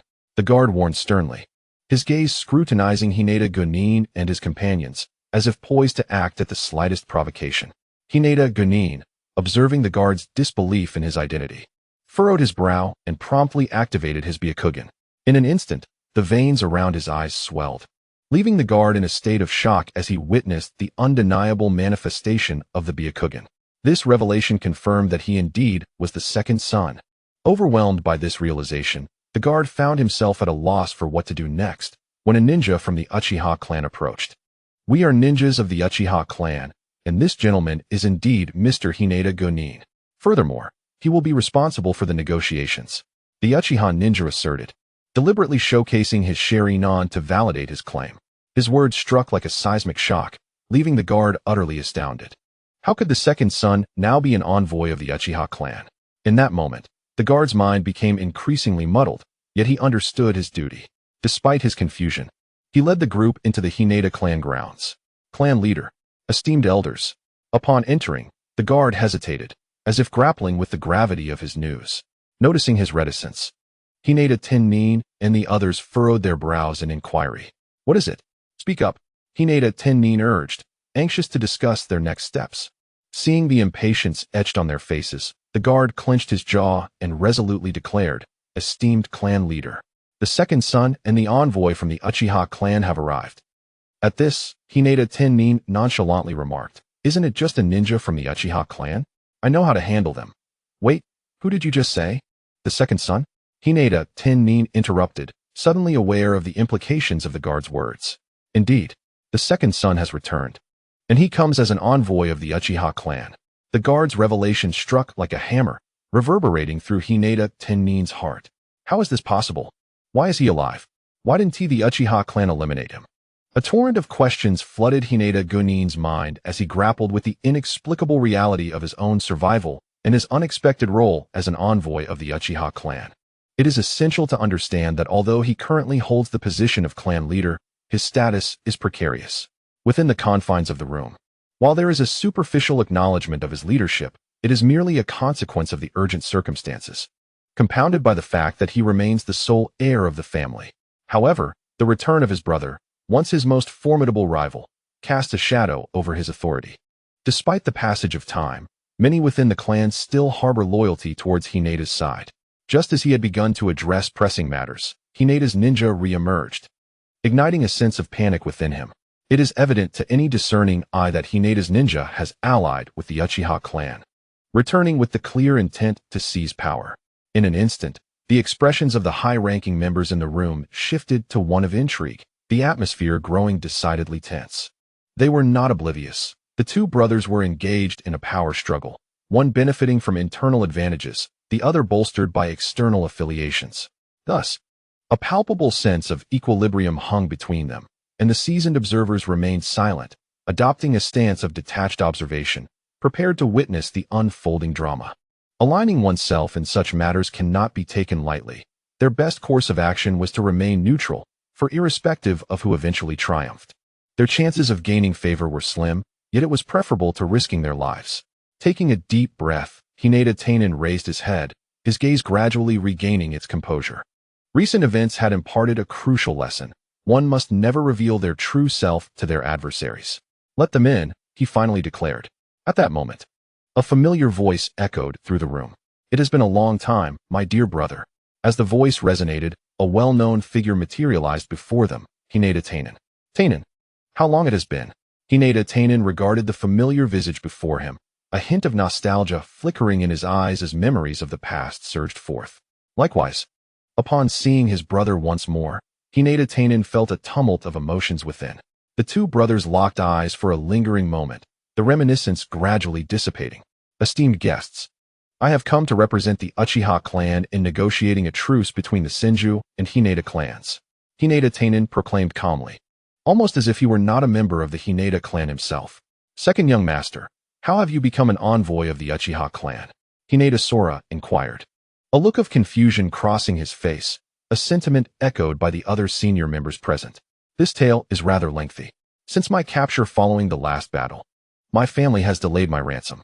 Recently, the Uchiha clan forged an alliance with the Hinata clan, and to demonstrate their sincerity, they facilitated my release, appointing me as their envoy to mend relations. Hinata Tainen succinctly explained, a sardonic smile gracing his features. The countenances of the Hinata leaders flushed with embarrassment upon hearing his words. Hinata Dainen, who has not been redeemed, has had many allies among them, particularly Hinata Tainen. He felt that Dainen's words were laced with sarcasm, causing his expression to darken. Haha, it has indeed been a difficult time for you, Dainen. The reason for your delayed redemption is due to issues within the clan, so I hope you can understand, Hinata Tainen sighed dramatically. However, Dainen saw through Tenen's facade. He was well aware of the true cause of his troubles. The more Tenen feigned sympathy, the stronger Dainen's resentment grew. Ah, I see. It seems the clan has indeed encountered problems during my absence. Now that I have returned, the clan cannot continue in this manner. Dainen's seemingly ordinary words caused a shift in Tenen's demeanor. He recognized that although his brother had not openly confronted him, it was evident that Dainen sought to usurp power. Dainen's earlier statement subtly implied that the clan's missteps occurred in his absence, clearly attributing the blame to Tenen. Furthermore, he did not acknowledge Tenen's position as clan leader, suggesting that Tenen was merely an acting leader. This realization irked Tenen, who understood that his brother was no fool. Haha, you speak truthfully, dear brother. However, the clan requires stability at this juncture, so we should first establish an alliance with the Senju clan. I trust you will not allow the clan to suffer, he continued, adding, moreover, our father has yet to be laid to rest. We must prioritize his funeral to grant him peace. Upon hearing this, Tenen feigned sorrow, and others around them perceived him as a devoted son. Yet, unlike the others, Dainen's countenance darkened upon hearing those words. Tenen's remarks were merely an attempt to suppress him. If Dainen aimed for power, he would not concede easily. Tenen was leveraging the situation, implying that with their father deceased, Dainen's eagerness to seize control was inappropriate. Dainen was certain that should he continue to speak out, the Hinata clan would ostracize him, and his aspirations of becoming the clan leader would be thwarted. Haha, your words are indeed wise, brother. As a son, I must first pay my respects to our father and ensure his peaceful passage, Dainen countered, refusing to back down. Since Tenen was using their father to pressure him, Dainen seized the opportunity to refrain from discussing peace negotiations for the moment. Over time, the Senju clan would undoubtedly prepare for retribution, and when that time came, others would seek Tenen's counsel, allowing Dainen to consolidate support. Seeing Dainen prioritize honoring their father over immediate peace talks frustrated Tenen. Haha, Dainen, I believe it is prudent to first sign a ceasefire agreement with the Senju clan. I am certain our father's spirit would wish for this. Upon hearing Tenen's words, Dainen shook his head vigorously, responding with utmost seriousness. Brother, there is no need for further discussion. Filial piety comes first. As a son, I must first honor our father. Hinata Jin, having concluded his remarks, disregarded the others and turned towards the location where the body of Hinata Masahiro was kept. Dream on if you think you can undermine my influence. Since you wish to leverage our father against me, I shall ensure he is buried first. Let us see what excuses you will muster then. Jin seethed inwardly, quickening his pace. Inside the room, observing Hinata Jin's departure, Hinata Tenjin's expression darkened, and an ominous aura enveloped him. Young master, since there is nothing amiss, I shall take my leave. As the atmosphere grew increasingly tense, one of the senior members finally broke the silence, prompting several others to exit as well. Tenjin's gaze followed the departing figures, his murderous intent solidifying with palpable intensity. Scoundrels! Do these old fools truly believe I lack the resolve to eliminate them? And my dear brother, why do you linger like a specter? This time, I shall personally see to your demise. Tenjin's heart roared with fury. Those who departed were once supporters of Jin, their allegiance stemming merely from the chaos following Jin's supposed demise, forcing a shift in family dynamics. Tenjin had reluctantly accepted them to maintain some semblance of order, yet he had always marginalized their influence. However, with Jin's return, they returned like eager hounds. Patriarch, as there seems to be no pressing matters, we shall take our leave. With their exit, a portion of the remaining senior members also departed, those who had previously wavered between neutrality and support for Tenjin and Jin. With Jin's resurgence, they reverted to their former stance of indecision. Tenjin, expressionless, surveyed the remaining high-ranking officials, those who steadfastly supported him, providing him with a semblance of reassurance. Just wait. Hinata Jin, if I was able to defeat you once, I will do so again. Tenjin vowed silently, a statement grounded in reality. Although many of Jin's old allies remained, the upper echelon under Tenjin's command had significantly outnumbered them during this time. Let us proceed to our father's memorial hall, Tenjin commanded, his demeanor cold, as he strode towards the hall, heralding the onset of a new conflict. Hinata Jin gazed upon the body within the hall, his eyes reddening as he approached, unimpeded by those around him. Standing beside Hinata Masahiro, memories of their moments together flooded Jin's mind, stirring a bittersweet ache within him. Father, I have returned. Why could you not wait for me? He murmured softly. Rest assured, father, I shall become the new clan leader and strengthen the Hinata clan. Moreover, a glint of cold determination flashed in Jin's eyes. I will ensure that the traitors pay dearly. Just then, as if fate had conspired, Tenjin entered with his entourage. My dear elder brother, what brings you here? Hinata Jin did not turn back as he spoke a few words, while Hinata Ten ignored him and walked straight to Hinata Masahiro's side. The two remained silent, kneeling on the ground without uttering a word. Brother, let us bury father tomorrow. After a prolonged silence, Hinata Jin finally broke the quietude, to which Hinata Ten coldly responded with a single word, agreed. Although they had set the date, each harbored ulterior motives. According to tradition, the next clan leader was to preside over the burial, yet neither would allow the other to take that role. After kneeling for a while longer, they returned to their respective quarters to summon their subordinates and discuss their plans for the following day. The night passed swiftly, and soon it was time for Hinata Masahiro's burial. As the leader of the Hinata clan, his funeral was naturally grand and solemn. The three remaining elders of the clan were all in attendance. Soon after, the Hinata brothers arrived, and upon seeing each other, their gazes ignited with tension. Jin, according to custom, it is I, the new clan leader, who should preside over father's funeral. Hinata Ten declared. Brother, you are not the new clan leader. You are merely an acting leader appointed in a time of crisis. Do not mistake a mere feather for a talisman, Hinata Jin retorted with a sarcastic tone, inciting Hinata Ten's ire. This is father's funeral. Do not be foolish, Jin. Hinata Ten's voice was now laced with menace. Despite his grievances over his father's favoritism towards his younger brother, he did not wish for any mistakes to occur during the funeral of the man who had given him life. After a moment of silence, Hinata Jin cast a glance at Hinata Ten and relented.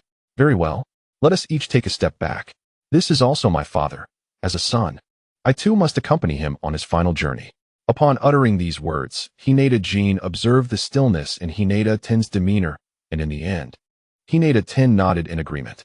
With their accord reached, the funeral proceeded. As the Hinata clan was enveloped in a sorrowful atmosphere, the Kaguya clan's ninja army successfully arrived at the borders of the Uchiha clan.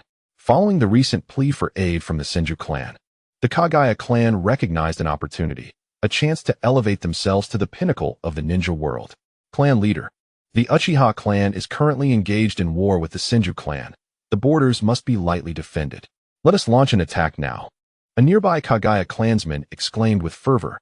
Known throughout the ninja world as madmen, the Kaguya clan, from the leader to the youngest child, were warriors consumed by the thrill of battle. Indeed, let us attack at once. From this day forth, the Kaguya clan shall become the foremost clan in the ninja world. Kaguya Chin thought to himself, already envisioning the aftermath of defeating the Uchiha clan. With Kaguya Chin's command given, countless members of the Kaguya clan brandished their bones as weapons, charging forward. Yet, they were oblivious to the fact that what awaited them was not glory, but annihilation. The Kaguya clan's ninjas do not employ ninjutsu. Their prowess stems entirely from taijutsu and their bloodline limit. The formidable power of the Shikatsumiku grants them a formidable presence in the shinobi world, yet it also curses them with a dreadful affliction. Every Kaguya ninja possessing the Shikatsumayaku ultimately succumbs to the blood disease, a cruel fate. Nevertheless, in the intricate balance of existence, while the blood disease is indeed terrifying, it is not without its counters. Within the shinobi realm exists a rare herb specifically cultivated to suppress this affliction, though its scarcity precludes widespread utilization. Consequently, in their quest for more of this precious medicine, they are compelled to engage in continuous warfare, seizing lands to procure it. The Kaguya clan is notably swift, traversing several hundred meters in mere seconds. However, upon encroaching upon the Uchiha clan's borders, they were met with numerous Uchiha warriors positioned on the surrounding high ground, dispatched by Madara from the front lines. Given the terrain of the border, the Kaguya clan could only penetrate the Uchiha defenses through a singular pathway in the valley. All other routes were impassable. This advantageous terrain, coupled with the Uchiha's prior preparations, meant that as soon as the Kaguya clan surged forward, they were immediately met with a devastating counterattack. In an instant, a barrage of ninjutsu was unleashed, accompanied by an array of shuriken and kunao. Most perilous of all were the explosive tags that the Uchiha had secretly buried underground. A staggering 3,000 explosive tags detonated simultaneously, unleashing a cataclysmic force that shook the entire valley, akin to an earthquake. In the wake of the explosion, the valley was reduced to a desolate expanse, and the first wave of hundreds of Kaguya ninjas were obliterated before they even comprehended the situation. At the rear, Kaguya Teru, who had envisioned his clan ascending to the pinnacle of the shinobi world, was taken aback by this unforeseen turn of events. The deafening roar of the explosions soon subsided, yet the lingering terror of their might remained vivid, particularly the immense crater left behind, striking fear into the hearts of every Kaguya ninja. What the hell is happening? Why are there so many explosive tags? After a brief moment, Kaguya Teru finally grasped the reality of his predicament, realizing he had been ensnared. His expression darkened as he reflected on the heavy losses he had incurred without even laying eyes on the enemy. This was a most inauspicious omen. Kaguya Teru, I have awaited your arrival. Madara's resonant voice echoed throughout the valley, revealing the multitude of Uchiha ninjas who emerged from the shadows. Teru's astonishment deepened. How could the Uchiha, with whom he had been covertly liaising through the Senju, possess such foresight? Just as this thought crossed his mind, Madara seemed to answer his unspoken question, as if attuned to his very thoughts. Haha, the Kaguya clan's intentions to strike against our Uchiha clan have long been divulged to me by the Senju clan. Thus, every move you make is under my scrutiny. Although Madara spoke with audacity, his demeanor exuded an air of certainty, and his words conveyed a sense of strategic foresight, as if orchestrating events from afar. Yet, as the leader of his clan, Kaguya Teru could not be so easily swayed by Madara's mere assertions. The audacity to incite discord between our clans. It is common knowledge that the Senju clan and yours are sworn enemies, embroiled in war. The credibility of your claims is utterly diminished. With a contemptuous snort, Kaguya Teru displayed his disdain. One must have a plausible excuse when deceiving, and this rationale is woefully inadequate. Madara, looking down upon Kaguya Teru, observed his incredulous expression, remaining silent. Who does not know that the Senju clan has already been vanquished? Yet the Kaguya clan remains oblivious, for in their preparations for war, not a soul has ventured forth to gather intelligence. Other clans in the ninja world would hardly seek out these madmen. Thus the Kaguya clan remains uninformed. Kaguya Teru, the Senju clan has reached an accord with us, and as a gesture of goodwill, they have entrusted me with your information. Should you doubt its veracity, you may verify it once the war concludes. Although Madara wished to refrain from elaboration, he casually provided an explanation, as he sought to sow discord between the two clans. The Kaguya clan, with their temperament, would undoubtedly seek retribution against the Senju clan upon discovering their betrayal, which was precisely the outcome Madara desired. What? The Senju clan could never reconcile with you. Kaguya Teru was taken aback by this revelation from Madara, unable to fathom that after such prolonged preparation, even the mightiest clan in the ninja world could be betrayed by an ally. This indignation was insufferable. Damn it, who can ascertain the truth of your words? Regardless of your rhetoric today, even if you speak flowery prose, I shall engage in battle with you Uchiha. Though Kaguya Teru did not vocalize it, he had already marked the Senju clan with a debt of vengeance, one that could not be easily settled. However, all would have to wait until the battle with the Uchiha clan concluded. Seeing that his plan was bearing fruit, Madara ceased his banter with Kaguya and promptly commanded his subordinates to take action. Thousands of Uchiha ninjas sprang into motion, and the sky was instantly engulfed in a torrential blaze of fire. Under normal circumstances, one would retreat or employ water techniques to counter such a conflagration. But the Kaguya clan were no ordinary individuals. They were a band of lunatics. Thus, faced with the raging flames, they did not retreat, but rather charged forward with wild abandon. Certainly, they had not neglected their defenses entirely. Each of them manifested their own skeletal structures, transforming the hundreds of Kaguya ninjas below into a veritable army of skeletons. Their bodies were enveloped in bone, an attempt to shield themselves from the searing flames of fire release. Although the fortitude of bone is formidable, the inferno, even if it did not claim your life, could still leave you in a state of excruciating agony. Consequently, this onslaught resulted in the demise of several hundred individuals, causing Madara's eyelids to twitch in disbelief. It was akin to delivering heads on a silver platter. Just as he prepared to intervene personally to conclude the battle, the familiar voice of the system resonated within his mind. Ding! A new task has emerged. Will the host accept it? Upon hearing that long-missed voice, Madara's heart leapt with joy. The system had finally returned with a mission. Silently expressing his eagerness, he promptly chose to accept it. Ding! Congratulations, host. Task acceptance successful. Task details. As a villain, one must naturally vanquish all dissenters. The grotesque lunatics before you shall not be spared. Defeat the Kaguya clan's assault, and ensure they harbor resentment towards the Senju clan. Task reward. 10,000 fate modification points. A pair of Mangekyo Sharinon. When the rewards materialized in his mind, Madara felt a surge of exhilaration. Although his wood release was formidable, he was ultimately a member of the Uchiha clan, known for their prowess with ocular techniques. The allure of the Mangekyo Sharinon was undeniable. What a lucrative opportunity. To obtain such rewards from the Kaguya clan was truly remarkable. After the initial excitement, Madara swiftly redirected his focus to the Kaguya clan below.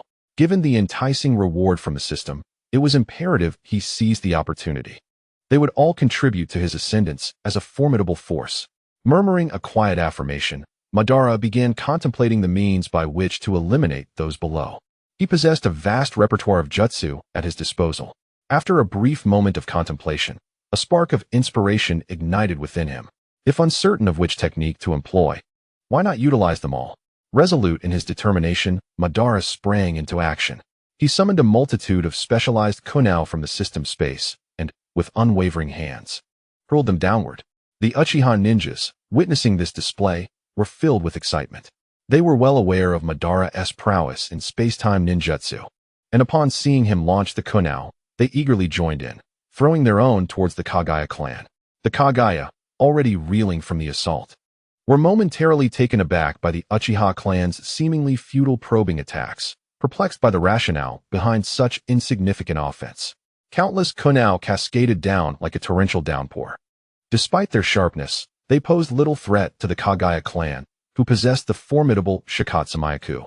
Nevertheless, with the united effort of the Uchiha ninjas, hundreds of specialized kunai found their mark among the Kaguya warriors. What followed was the moment of the hunt. In the depths of his eyes, a crimson light flickered, revealing the three tomo of the Sharinon. In an instant, his figure vanished from the sight of the onlookers. The Uchiha clan's ninjas, witnessing this, eagerly peered downward. Below, the Kaguya clan's ninjas easily deflected the shurikens, their expressions momentarily puzzled. However, they quickly concluded that the Uchiha clan had exhausted their resources, likely running low on chakra. With this thought, the initially bewildered Kaguya clan members became animated, their faces returning to a frenzied demeanor. Yet, at that moment, Madara's actions delivered a harsh awakening, dispelling their illusions. He flickered amidst the specialized shurikens, and with each approach to a Kaguya ninja, he claimed their life, rendering their proud bone pulse technique utterly ineffective. The Kaguya clan was stunned by this spectacle. They had not anticipated Madara's swiftness in his lethal endeavors. This was not a battle, it was sheer slaughter. Quick! Keep your distance from those shurikens. They are dangerous. The clan leader, a shadow-level expert, swiftly discerned the peril and urgently warned his kin. Responding to his call, the Kaguya members hastily retreated. Although their reaction was prompt, they still fell victim to Madara's onslaught, losing hundreds in the process. You cunning little wretch. I underestimated you for possessing such jutsu, Kaguya Teru declared, his demeanor fierce. However, we have now discerned your shortcomings. Let us see how you proceed from here. With this declaration, Kaguya Teru broke into a sinister grin. Alas, it seems I must resort to wood release. With a sigh, Madara clapped his hands together. Wood release. Advent of the flowering tree realm. As he completed the hand seals, an overwhelming chakra erupted from him, causing Kaguya Teru, who had been reveling in schadenfreude, to undergo a drastic change in expression upon sensing Madara's terrifying aura. How is this possible? A mere child possesses such might. Before Kaguya Teru could utter another word, countless trees erupted from the ground, surging towards the Kaguya clan. Retreat. Everyone, retreat immediately. After a brief moment of shock, Kaguya Teru shouted urgently. Realizing that Madara's earlier display of power indicated an impending formidable technique, he hastily alerted his clan. Yet, his warning arrived swiftly, but Madara's wood release was swifter still. In an instant, countless trees enveloped the ninjas of the Kaguya clan. Help! What is happening? Leader, save me! The ninjas, overwhelmed by the forest, cried out in terror.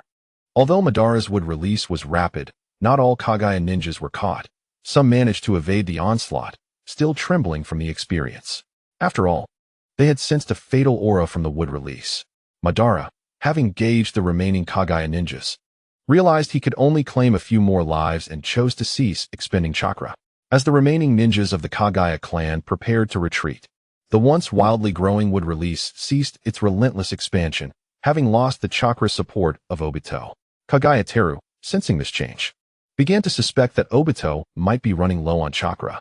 At that moment, the previously tranquil buds on the trees unexpectedly blossomed into enormous flowers, exuding a breathtaking beauty under the flickering flames. As the flowers unfurled, a fine mist of pollen quickly enveloped the entire forest, and Kaguya Teru, intrigued, was suddenly taken aback upon inhaling the pollen. This is bad. The pollen is toxic, capable of restricting my chakra flow and rendering me powerless. The moment this thought crossed his mind, Kaguya Teru wasted no time in retreating further. Having witnessed Obito's bizarre techniques firsthand, he dared not take any chances and promptly withdrew. The other members of the Kaguya clan, witnessing their leader's grave demeanor, followed suit in their retreat. Fire release. Great fire annihilation. Obito, unfazed by this minor setback, formed hand seals on the trees, and terrifying flames erupted from him, sweeping toward the woodlands. In an instant, towering infernos ascended into the sky, with countless trees transforming into the most robust sustenance for the raging fire, intensifying its ferocity. After unleashing the fire technique, Obito retreated, watching the conflagration from a distance as if it were a grand pyrotechnic display. The Uchiha ninjas, witnessing Obito's unparalleled might, gazed at him with admiration. The Uchiha clan revered strength, and Obito's recent feats had earned their profound respect. Now, having single-handedly repelled the Kaguya clan's assault, his prowess deepened their veneration. Suddenly, one ninja shouted, "Long live the young clan leader." This was soon echoed by thousands of Uchiha ninjas, their voices resonating like waves, shaking the very clouds above. Long live the young clan leader. Long live the Uchiha. Long live the young clan leader. Long live the Uchiha. This thunderous chant reverberated far and wide. The Kaguya ninjas across the battlefield could distinctly hear the resounding cries, falling into a solemn silence. Kaguya Teru gazed vacantly into the distance, never expecting such a devastating defeat, especially at the hands of a younger opponent. Yet, upon hearing the thunderous cheers, he seemed to grasp that his loss was not unfounded. Let us depart. Those clan members cannot be saved. From this day forth, as long as Uchiha Obito lives, the Kaguya clan shall never engage in battle with the Uchiha clan. Any clan member who encounters Uchiha Obito may surrender unconditionally.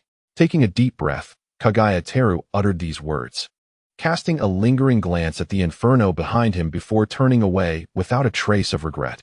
The remaining Kaguya ninjas, stunned by their leader's decree, stood in shock. They were taken aback by Kaguya's unexpected command. However, upon witnessing the blazing inferno behind them, a moment of clarity struck. The surviving Kaguya ninjas hastily followed in Kaguya's footsteps, leaving behind a place they would never forget. Thus concluded the Kaguya clan's surprise attack, which ended as abruptly as it began. As for those ensnared by the wood release, regrettably, they had perished. Madara's remarkable achievements swiftly spread throughout the Uchiha clan, elevating his renown to unprecedented heights. Some zealous supporters even proposed that Madara should ascend to the position of clan leader, commanding the Uchiha clan. It is no exaggeration to claim that Madara had become the very embodiment of the Uchiha clan's faith. Even the current clan leader, Uchiha Tajima, would find it difficult to wield as much influence as Madara had. Moreover, Madara's fame extended beyond the Uchiha clan. He had made a name for himself throughout the entire shinobi world. He single-handedly defeated the Senju clan, compelling them to sign a treaty, and repelled the Kaguya clan with sheer force. He was hailed as the earliest genius to awaken the Sharingan in Uchiha history. With such accolades, the entire shinobi world was left in awe of Madara. Each clan, upon reviewing this information, promptly instructed their members to steer clear of the Uchiha clan, especially Madara Uchiha. It can be said that Madara single-handedly propelled the Uchiha clan to its zenith. However, amidst the upheaval in the outside world, the protagonist Madara remained blissfully unaware. His entire focus was fixated on the reward from the system, the kaleidoscope Sharingan. He yearned to uncover the extent of his newfound abilities. Is this truly the kaleidoscope Sharingan? Indeed, it is immensely powerful, far surpassing the three-tomo design. At that moment, the world appeared vividly clear before Madara's eyes. It is no exaggeration to say that he could perceive anything he desired with perfect clarity. Even the flow of air was effortlessly distinguishable to him. System. What abilities does my kaleidoscope Sharingan possess? As a reward from the system, it was certain to hold knowledge of the Sharingan's capabilities, compelling Madara to inquire eagerly. Though his heart was calm, a flicker of tension surged within. After all, this was the power of his kaleidoscope, a power that would ultimately dictate his strength in the future. Soon, amidst his anticipation tinged with anxiety, the system's voice resonated as promised. Ding! The host's kaleidoscope Sharingan, bestowed by the system, allows the host not only to retain its original two abilities, but also to select or awaken new powers independently. The system's announcement ignited a surge of exhilaration within Madara, who felt an overwhelming urge to celebrate his fortune with firecrackers. System, you are truly considerate, allowing for such choices. Ding! A friendly reminder, if the host wishes to acquire more abilities, they may exchange fate points for additional ocular techniques.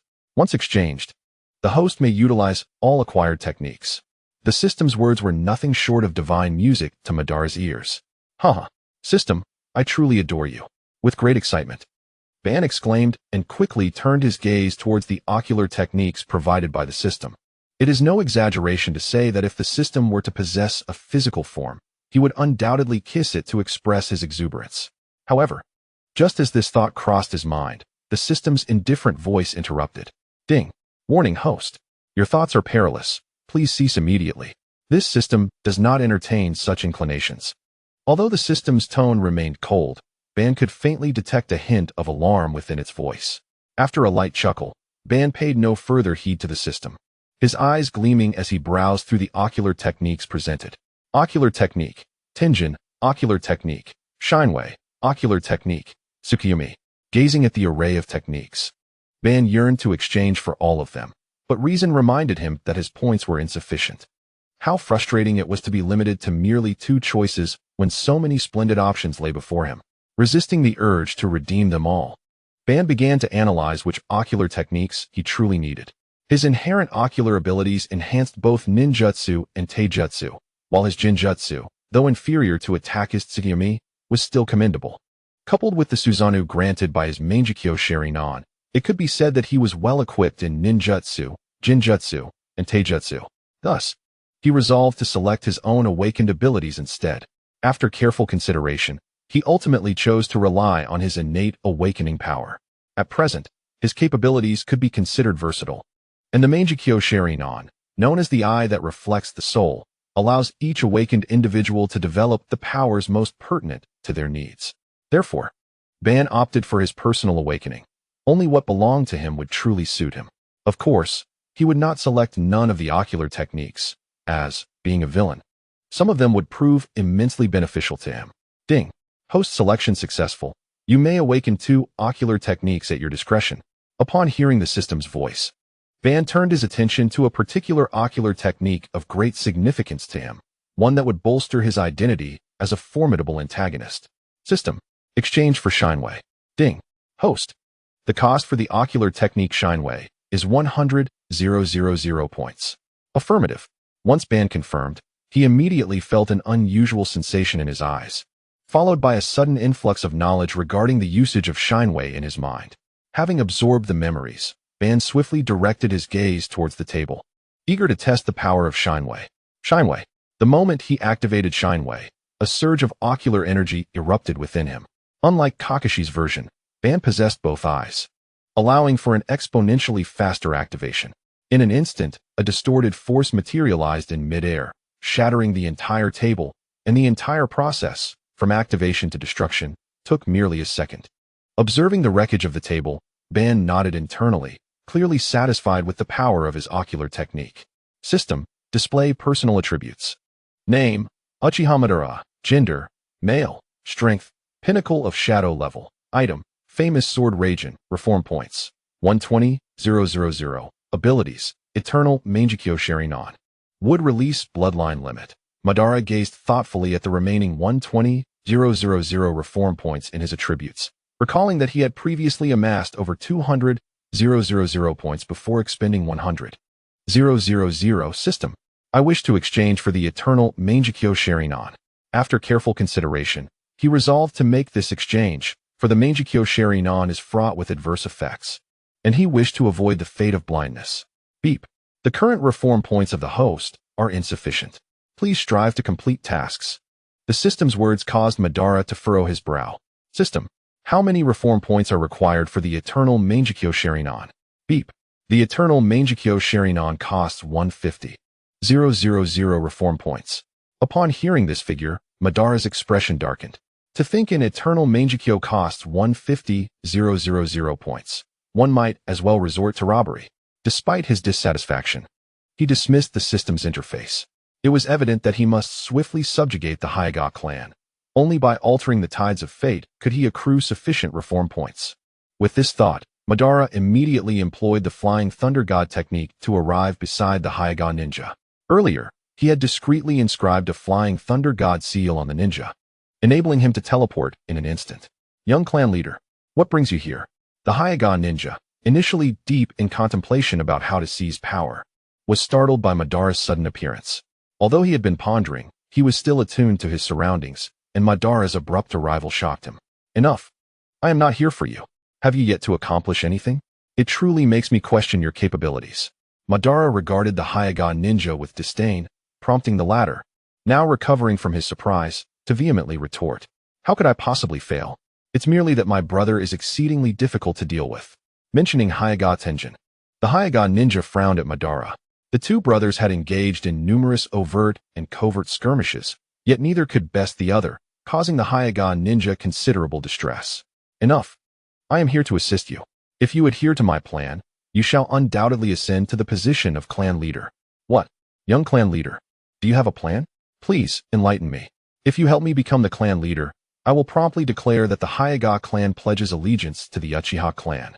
The Hyuga ninja spoke earnestly to Madara. This marked his first instance of yielding to another, yet he felt no aversion. He had been keenly aware of Madara's recent actions, which were nothing short of masterful. The Hyuga ninja understood that if Madara were genuinely committed to aiding him, success was inevitable. Observing the Hyuga ninja's earnest demeanor, Madara nodded in agreement. Very well. The two of you find yourselves in a stalemate, unable to take action against one another. What you require is an opportunity, and I shall create that opportunity for you. Upon hearing these words, Hineda's ninja nodded eagerly. Madara instructed Hineda's ninja to refrain from acting impulsively and to await his orders. He then summoned a black outfit and an orange mask, the very attire that would later become synonymous with Obito. This garb clearly marked him as a villain. Once clad in the outfit, Madara activated his Kamui and promptly vanished before Hineda's ninja, who was left astonished by the sudden spectacle. Meanwhile, Madara had utilized Kamui to arrive at Hineda's Tenten. While engaged in training, Tenten was taken aback when a swirling vortex appeared before him, from which emerged a mysterious figure clad in black robes and an orange mask. This unexpected appearance startled Tenten greatly. Who are you? How did you get in here? And what do you want? He demanded, eyeing Madara with suspicion. The presence of this enigmatic figure instilled in him an overwhelming sense of dread. He sensed that a mere glance from this stranger could spell his doom. Relax. My identity is of little consequence. I shan't explain how I arrived or my intentions, but I am here to save your life. Madara's peculiar declaration only heightened Tintin's wariness. You claim to be here to save me, yet I am perfectly fine. I advise you to leave at once, lest you find yourself unable to escape when others arrive. Tintin, driven by instinct, sought to deter the mysterious figure. Convinced of his danger. Do you genuinely believe those fools pose a threat to me? Madara scoffed at Tintin's audacity to threaten him. He possessed the power to come and go as he pleased, and capturing him would require his own consent. Otherwise, it was an impossible feat. Do not be so arrogant. I recognize your strength, but even the mightiest cannot confront an entire clan alone. I suggest you depart while you still can. Although Tintin felt a surge of indignation at Madara's taunts, he refrained from acting. Since you are so confident in your clan, I shall grant you the opportunity to prove yourself. You may unleash your full strength upon me. I will not defend myself. If you can inflict even a scratch, I will answer all your questions willingly. A hint of amusement danced at the corners of Madara's lips, hidden beneath his mask, while Tintin's eyes sparkled with intrigue upon hearing the proposal. Is that true? You won't lift a finger? Tintin asked skeptically. Indeed, my word is my bond. I value my reputation above all else and would never deceive you. Madara replied with a serene smile, calmly watching Tintin. 8 trigrams. 64 palms. Suddenly, Hinata Tenrin made his move. Seizing the moment when Madara was about to speak, he opted for a surprise attack, for a direct confrontation might lead to his defeat. However, the ensuing scene unfolded in a manner that was entirely contrary to his expectations. His palm, which produced a sonic boom as it sliced through the air, astonishingly penetrated Madara's body, shattering the wooden post behind him. Hinata Tenrin stared in disbelief at this bizarre spectacle, utterly taken aback by the unforeseen turn of events. Who on earth are you? After the initial shock, a flicker of panic crossed Hinata's eyes, though he quickly concealed it. I told you. My identity is of little importance. What truly matters is that I am here to save you. Madara's theatrics evidently succeeded in bewildering Hinata Tenrin. I am perfectly fine. I have no need for your salvation. If you seek mere amusement, I suggest you find another plaything. Having engaged in a brief round of probing, Hinata Tenrin realized that Madara was a formidable opponent and decided against further aggression. You may be safe for now, but tomorrow will bring peril, and a fate so dire that no one shall find your resting place. Madara's ominous words instilled considerable fear in Hinata Tenrin. What do you know? Hinata furrowed his brow, now convinced that Madara must possess some vital information. It seems you are not foolish after all. Tomorrow at noon, after signing the alliance with the Senju clan, your brother will turn against you, attempting to assassinate you. Madara's calm declaration resonated in Hinata's ears like thunder. What? Are you suggesting that my brother will forge an alliance between the Senju and Hinata clans, only to betray me halfway, framing the Senju for it? Indeed, that is precisely what I mean. Upon receiving Madara's affirmation, Hinata Tenrin squinted, clearly beginning to believe Madara's words, though he pondered the credibility of the claims. If you doubt me, you may easily test the truth of it tomorrow, Madara stated with an air of nonchalance. Hinata Tenrin fixed his gaze on Madara's orange mask for a moment before breaking into a smile. Very well, I shall trust you this once. And I sincerely hope your words ring true. He regarded Madara with a deep, contemplative look. Tomorrow will reveal the truth. With that, Madara made no further delay and departed using his space-time ninjutsu. Following Madara's exit, Hinata Tenrin summoned his subordinates to deliberate on the events of the following day. Meanwhile, Madara returned to the Hinata clan. The plan is in motion. Tomorrow, you will propose negotiations for peace between the Hinata and Senju clans. But you must dispatch a portion of your men to lie in ambush along the route. It is imperative that your brother is informed of this. I will inform him that you intend to set a trap for him, and your task is to ensure he believes it. When the time comes, should he strike against you, the Uchiha clan will have just cause to eliminate him. Tomorrow, I shall send our elite Uchiha forces to assist you. After laying out his strategy, Hinata Tenrin eagerly nodded in agreement, signaling his approval. Subsequently, Madara returned to the Uchiha clan, dispatching more than 10 elite jonin that very night to aid Hinata Tenrin. The night swiftly passed, and dawn arrived. Hinata Hinorai had already come to the family hall early the next morning, gathering everyone together. Esteemed members, I have summoned you today to discuss the matter of negotiating peace with the Senju clan. After scanning the room filled with high-ranking members of the Hinata clan, he spoke. As soon as his words left his lips, a smile spread across the faces of the gathered elite, for the prospect of signing a truce was most welcome. Previously, they had been unable to reach an agreement due to Hinata Hinorai's suppression, but now that he had taken the initiative to propose the signing, their spirits soared. The second son is indeed the pillar of our Hinata clan. Indeed, we must rely heavily on the second son this time. In an instant, the news of peace negotiations brought joy to the crowd, with many praising Hinata Hinorai. However, amidst the celebration, one individual appeared troubled, Hinata Tenrin. Upon receiving the news of Hinata Hinorai's proposal for negotiation that morning, he was struck with shock. Furthermore, when he learned that Hinata Hinorai had secretly summoned numerous Hinata ninjas, his suspicions about Madara's words grew stronger.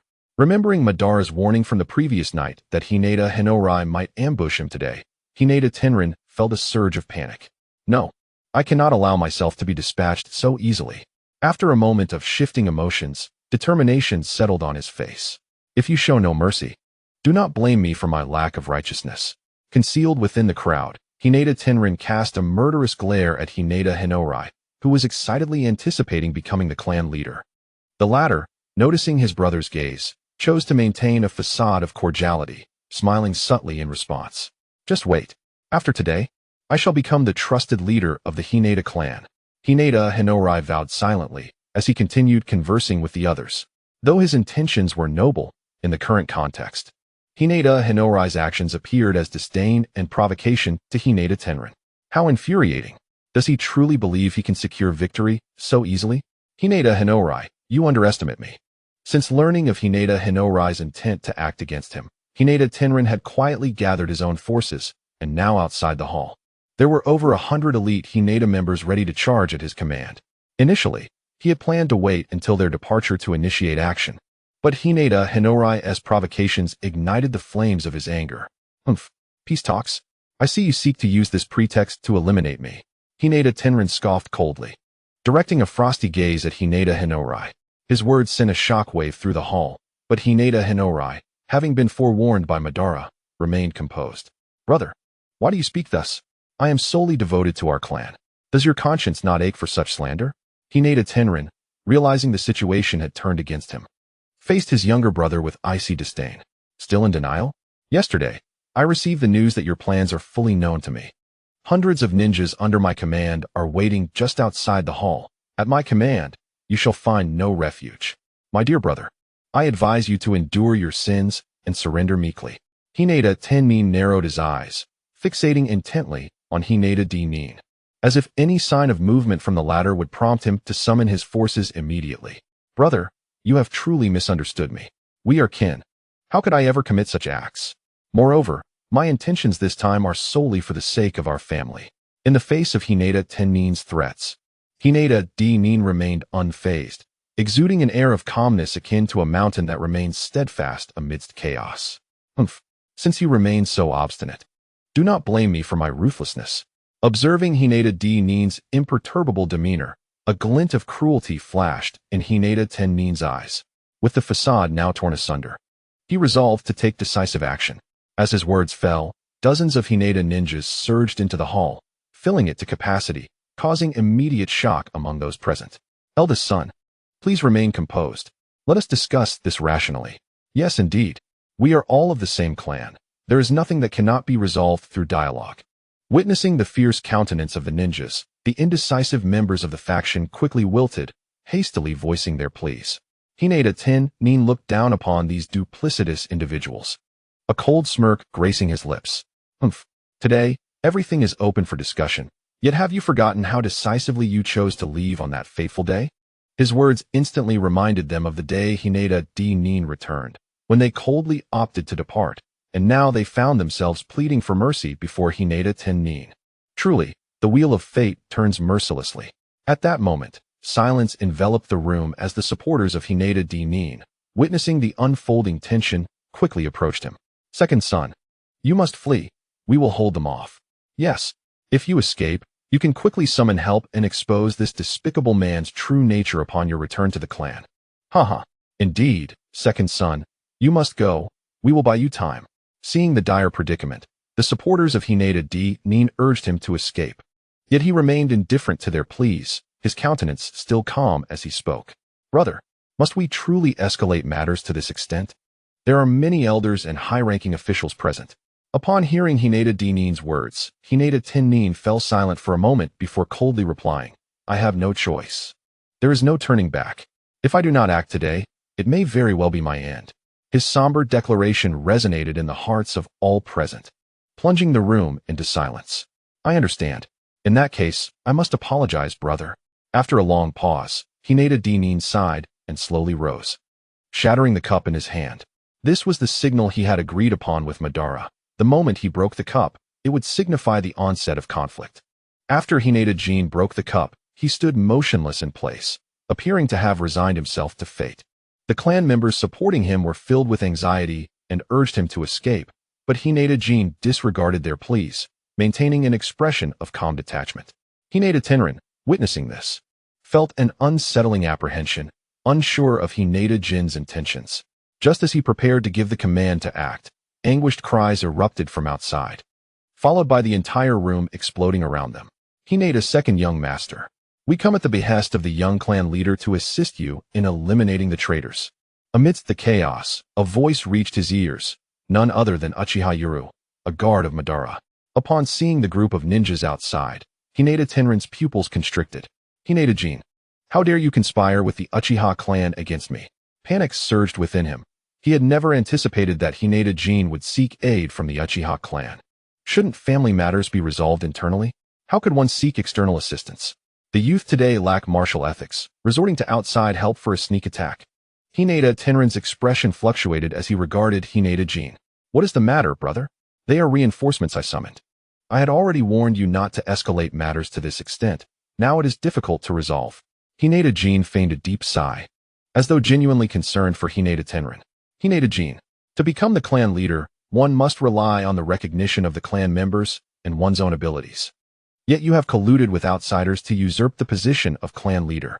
Upon seeing the Uchiha ninjas, Hinata Tenrin immediately recognized the gravity of the situation and took a commanding stance to accuse Hinata, attempting to undermine his support. I must respectfully disagree with you. Brother, you assert that becoming the clan leader depends on one's own strength. Does not finding external support also constitute part of one's strength? Is there anything wrong with that? No, there is not. As for your claim of needing clan recognition, I ask all present, do you support my claim to the position of clan leader? Upon uttering these words, the neutral faction's higher-ups immediately voiced their support for him, having witnessed Hinata Tenrin's recent behavior. Fearing for their own safety should Tenrin ascend to leadership, they quickly rallied behind Hinata. The second young master is right. These are all aspects of strength. Indeed, we all support the second young master as clan leader. Yes, support the second young master. The first young master has killed his brother and disrespected his elders. He is unworthy of becoming clan leader. In an instant, the neutral higher-ups began to denounce Hinata Tenrin. Observing their shamelessness, disdain flickered in the eyes of the onlookers. However, as Hinata required their backing, he chose not to express any discontent. Do you see now, brother? You possess both of the things you mentioned, while you, on the other hand, must rely on these underhanded tactics to achieve your ends. I advise you to heed my final words. Surrender, and I may yet spare your life. Upon uttering this statement, Hinata immediately evoked a sense of mercy among the surrounding members of the Hinata clan. However, deep within his heart, Hinata harbored contrary thoughts. As a close kin, he was acutely aware of his elder brother's obstinate nature. The more he spoke with pity or condescension, the less likely his brother would capitulate. As anticipated, Hinata Tenrin was incensed by Jinin's words. How dare you gloat? Although the Uchiha ninjas have come to your aid, they number only 40. While I command over 200 warriors, thus holding a decisive advantage in numbers. Casting a sidelong glance at his surroundings, Hinata Tenrin immediately proclaimed the Uchiha's numerical inferiority. Upon hearing this, Uchiha could not contain a derisive laugh. While 40 may seem few, each one of them is an elite from the Uchiha clan, possessing the prowess of a Jonin. Do you truly believe your ragtag band can best us? Uchiha regarded Hinata Tenrin with an expression of incredulity. Jonin are formidable warriors capable of altering the tide of battle. Yet here stood Tenin, obstinately resolute. The previously unshakable confidence of Hinata Tenin faltered upon hearing Yi's words. He could scarcely fathom that the Uchiha clan had dispatched such a significant force, sending forth 40 jonin, an extraordinary commitment for any clan. This revelation left Tenin feeling utterly flabbergasted. Though the Uchiha are formidable, my Hinata clan is not to be underestimated. Attack. Eliminate Hinata jonin first. Tenin, unwilling to squander any more time, swiftly issued the command to engage. Following his directive to prioritize the elimination of Hinata jonin, the Hinata ninjas surged toward Jonin. However, a circle of loyal supporters safeguarded him, preventing immediate assault. Observing this, the Uchiha ninjas swiftly joined the fray, and the 40 jonin descended upon the battlefield like wolves among sheep, wreaking havoc. As he witnessed his subordinates falling one after another, Hinata Tenin's anxiety surged. These were the very foundations of his power. In a state of desperation, he turned his gaze toward Hinata jonin, understanding that to capture the thief, one must first seize the king. Tenin recognized that the Uchiha clan's involvement was solely due to Hinata jonin. If he could eliminate jonin, the Uchiha would surely cease their assault. He was convinced that they would not jeopardize their standing for a mere corpse. With his mind made up, Hinata Tenin charged toward Hinata jonin without hesitation. Meanwhile, Hinata jonin, who had been relentlessly dispatching Hinata clan members, sensed a menacing aura locking onto him. He looked up to find Hinata Tenin racing toward him. He knew that this confrontation between brothers was inevitable. The victor would claim everything, while the vanquished would meet their demise. Brother, it has ultimately come to this. In a somber tone, Hinata Jin spoke, a hint of sorrow lacing his words. Upon hearing this, Hinata Tenjin's gaze momentarily dimmed before being enveloped once more by a shroud of murderous intent. Brother, this shall be the last time I address you as such. Let us settle this once and for all. Very well, Hinata Jin replied with a mere whisper, and in unison, the two brothers launched into combat. As heirs of the esteemed Hinata clan, their training had been nearly identical since childhood, resulting in a fierce clash of equal prowess. The sheer force of their confrontation obliterated the surrounding walls. 8 trigrams, 164 palms. 8 trigrams, 164 palms. They simultaneously unleashed their secret techniques, their figures flickering like lightning as their hands became mere afterimages, colliding with tremendous force, producing thunderous roars. Bam, bam, bam. Upon the final clash of their palms, they immediately distanced themselves from one another. Jin, I never anticipated you had grown stronger. After stabilizing his stance, Hinata Tenjin's eyes revealed a profound seriousness. Through their earlier bout, he sensed that Hinata Jin's strength had significantly increased compared to before. Is it not normal to experience some changes over such a long time? Besides, you two have become stronger. Hinata Jin responded with nonchalance. From their exchange, he had discerned that Hinata Tenjin was marginally weaker than himself, though only by a hair's breadth. It seems I must resort to the methods of the junior clan leader. A myriad of glimmers danced in Hinata Jin's eyes as he covertly glanced at the kunao in his hand. This was no ordinary kunao. It bore the distinctive markings of Obito, inscribed with the formula for the Flying Thunder God technique. Meanwhile, Obito himself lay concealed among the surrounding Hinata clansmen, poised to act. This was the plan they had devised the night prior. Should Hinata Jin be unable to handle the situation, Obito would intervene, and this kunao would serve as the signal. Resolute in his decision, Hinata Tenjin concealed the kunao and promptly activated the Hinata clan's technique, Heavenly Return. Accustomed to vying for superiority, Hinata Jin did not shy away and similarly employed the technique. In an instant, they spun like tops at high speed, their continuous collisions unleashing terrifying shockwaves that injured the weaker ninjas nearby. After a brief moment of whirlwind chaos, realizing neither could gain the upper hand, they halted. Seizing this opportunity, Hinata Jin launched his specialized kunao, its chilling gleam aimed at Hinata Tenjin. However, with the enhancement of his Byakugan, Hinata Tenjin perceived the kunao's trajectory with ease. Dismissing it as a mere probing attack, he deftly dodged just as Obito chose to strike. Activating the Flying Thunder God technique inscribed upon the kunao. Flying Thunder God slash.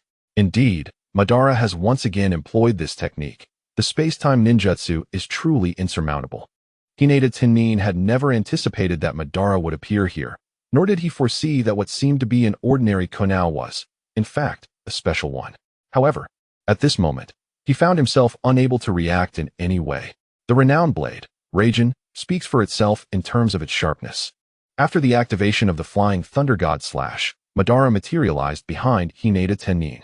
The blade was still stained with a drop of blood, that of Hinata Tennin himself. In that moment, neither of them moved.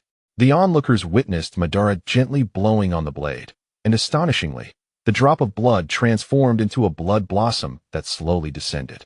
At the very instant the blood blossom fell, the previously motionless Hinata Tennin suddenly gushed forth a torrent of blood from his neck, clutching his wound tightly with both hands, staring incredulously at Hinata Tennin before gradually collapsing.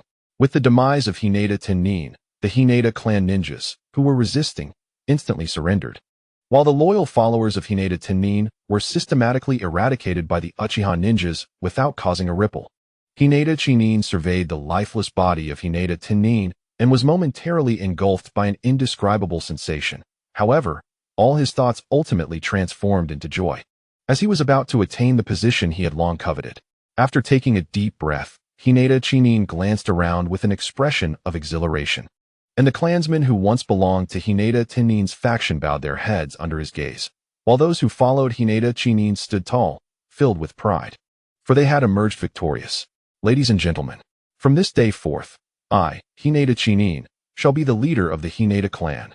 As for Hinata Tennin, who disrespected his elders, harbored a narrow-minded disposition, envied the capable, committed fratricide, and plotted against the clan leader, his numerous transgressions are now justly punished by this clan leader. Let this serve as a warning to all. Hinata Tennin proclaimed with fervor, and the surrounding Hinata clansmen knelt in unison, chanting in homage to their new leader. 2 days swiftly passed, and upon ascending to power, Hinata Tennin immediately exhibited ruthless tactics, executing all those aligned with Hinata Tennin under various charges. The previously neutral fence-sitters were likewise uprooted by Hinata Tennin, resulting in a complete transformation of the Hinata clan. Admittedly, this extensive purge significantly weakened the clan's strength.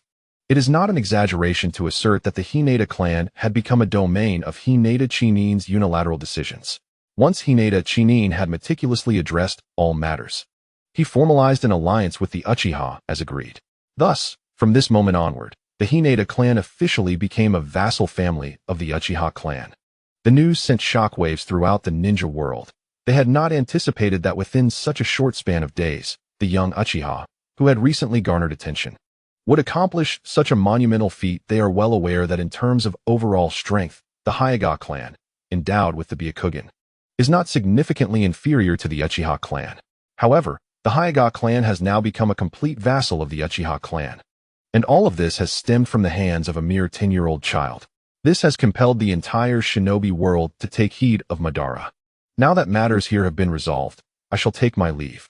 You Hyuga clan should expedite your relocation as well. After assisting the Hyuga ninjas in solidifying their position for several days, Madara finally returned to his clan.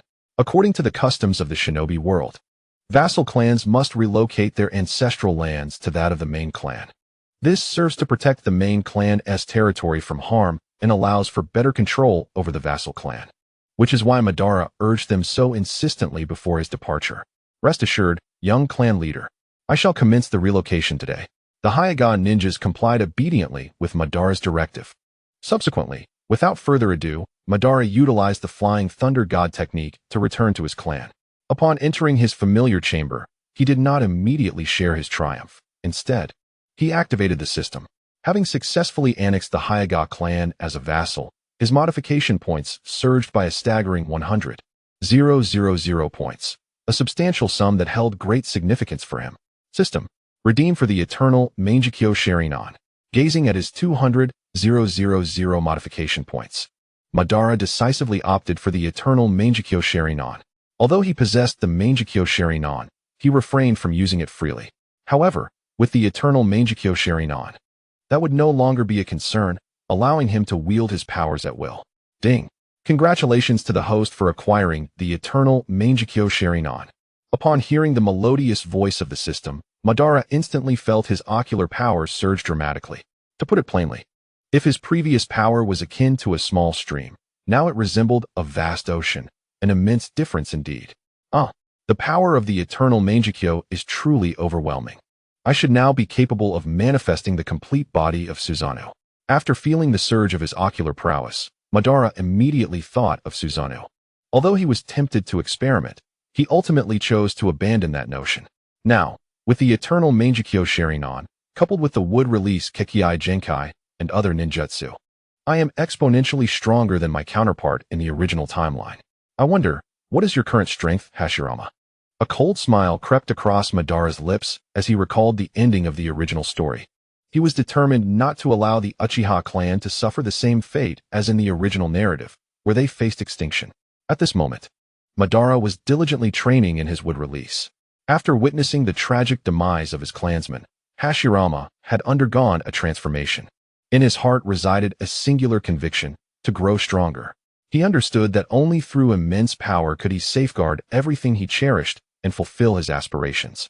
Brother, father wishes to see you. While developing new ninjutsu, Hashirama turned at the sound of his younger brother, Tobirama Senju, who had just arrived. Tobirama, what does father wish to discuss with me?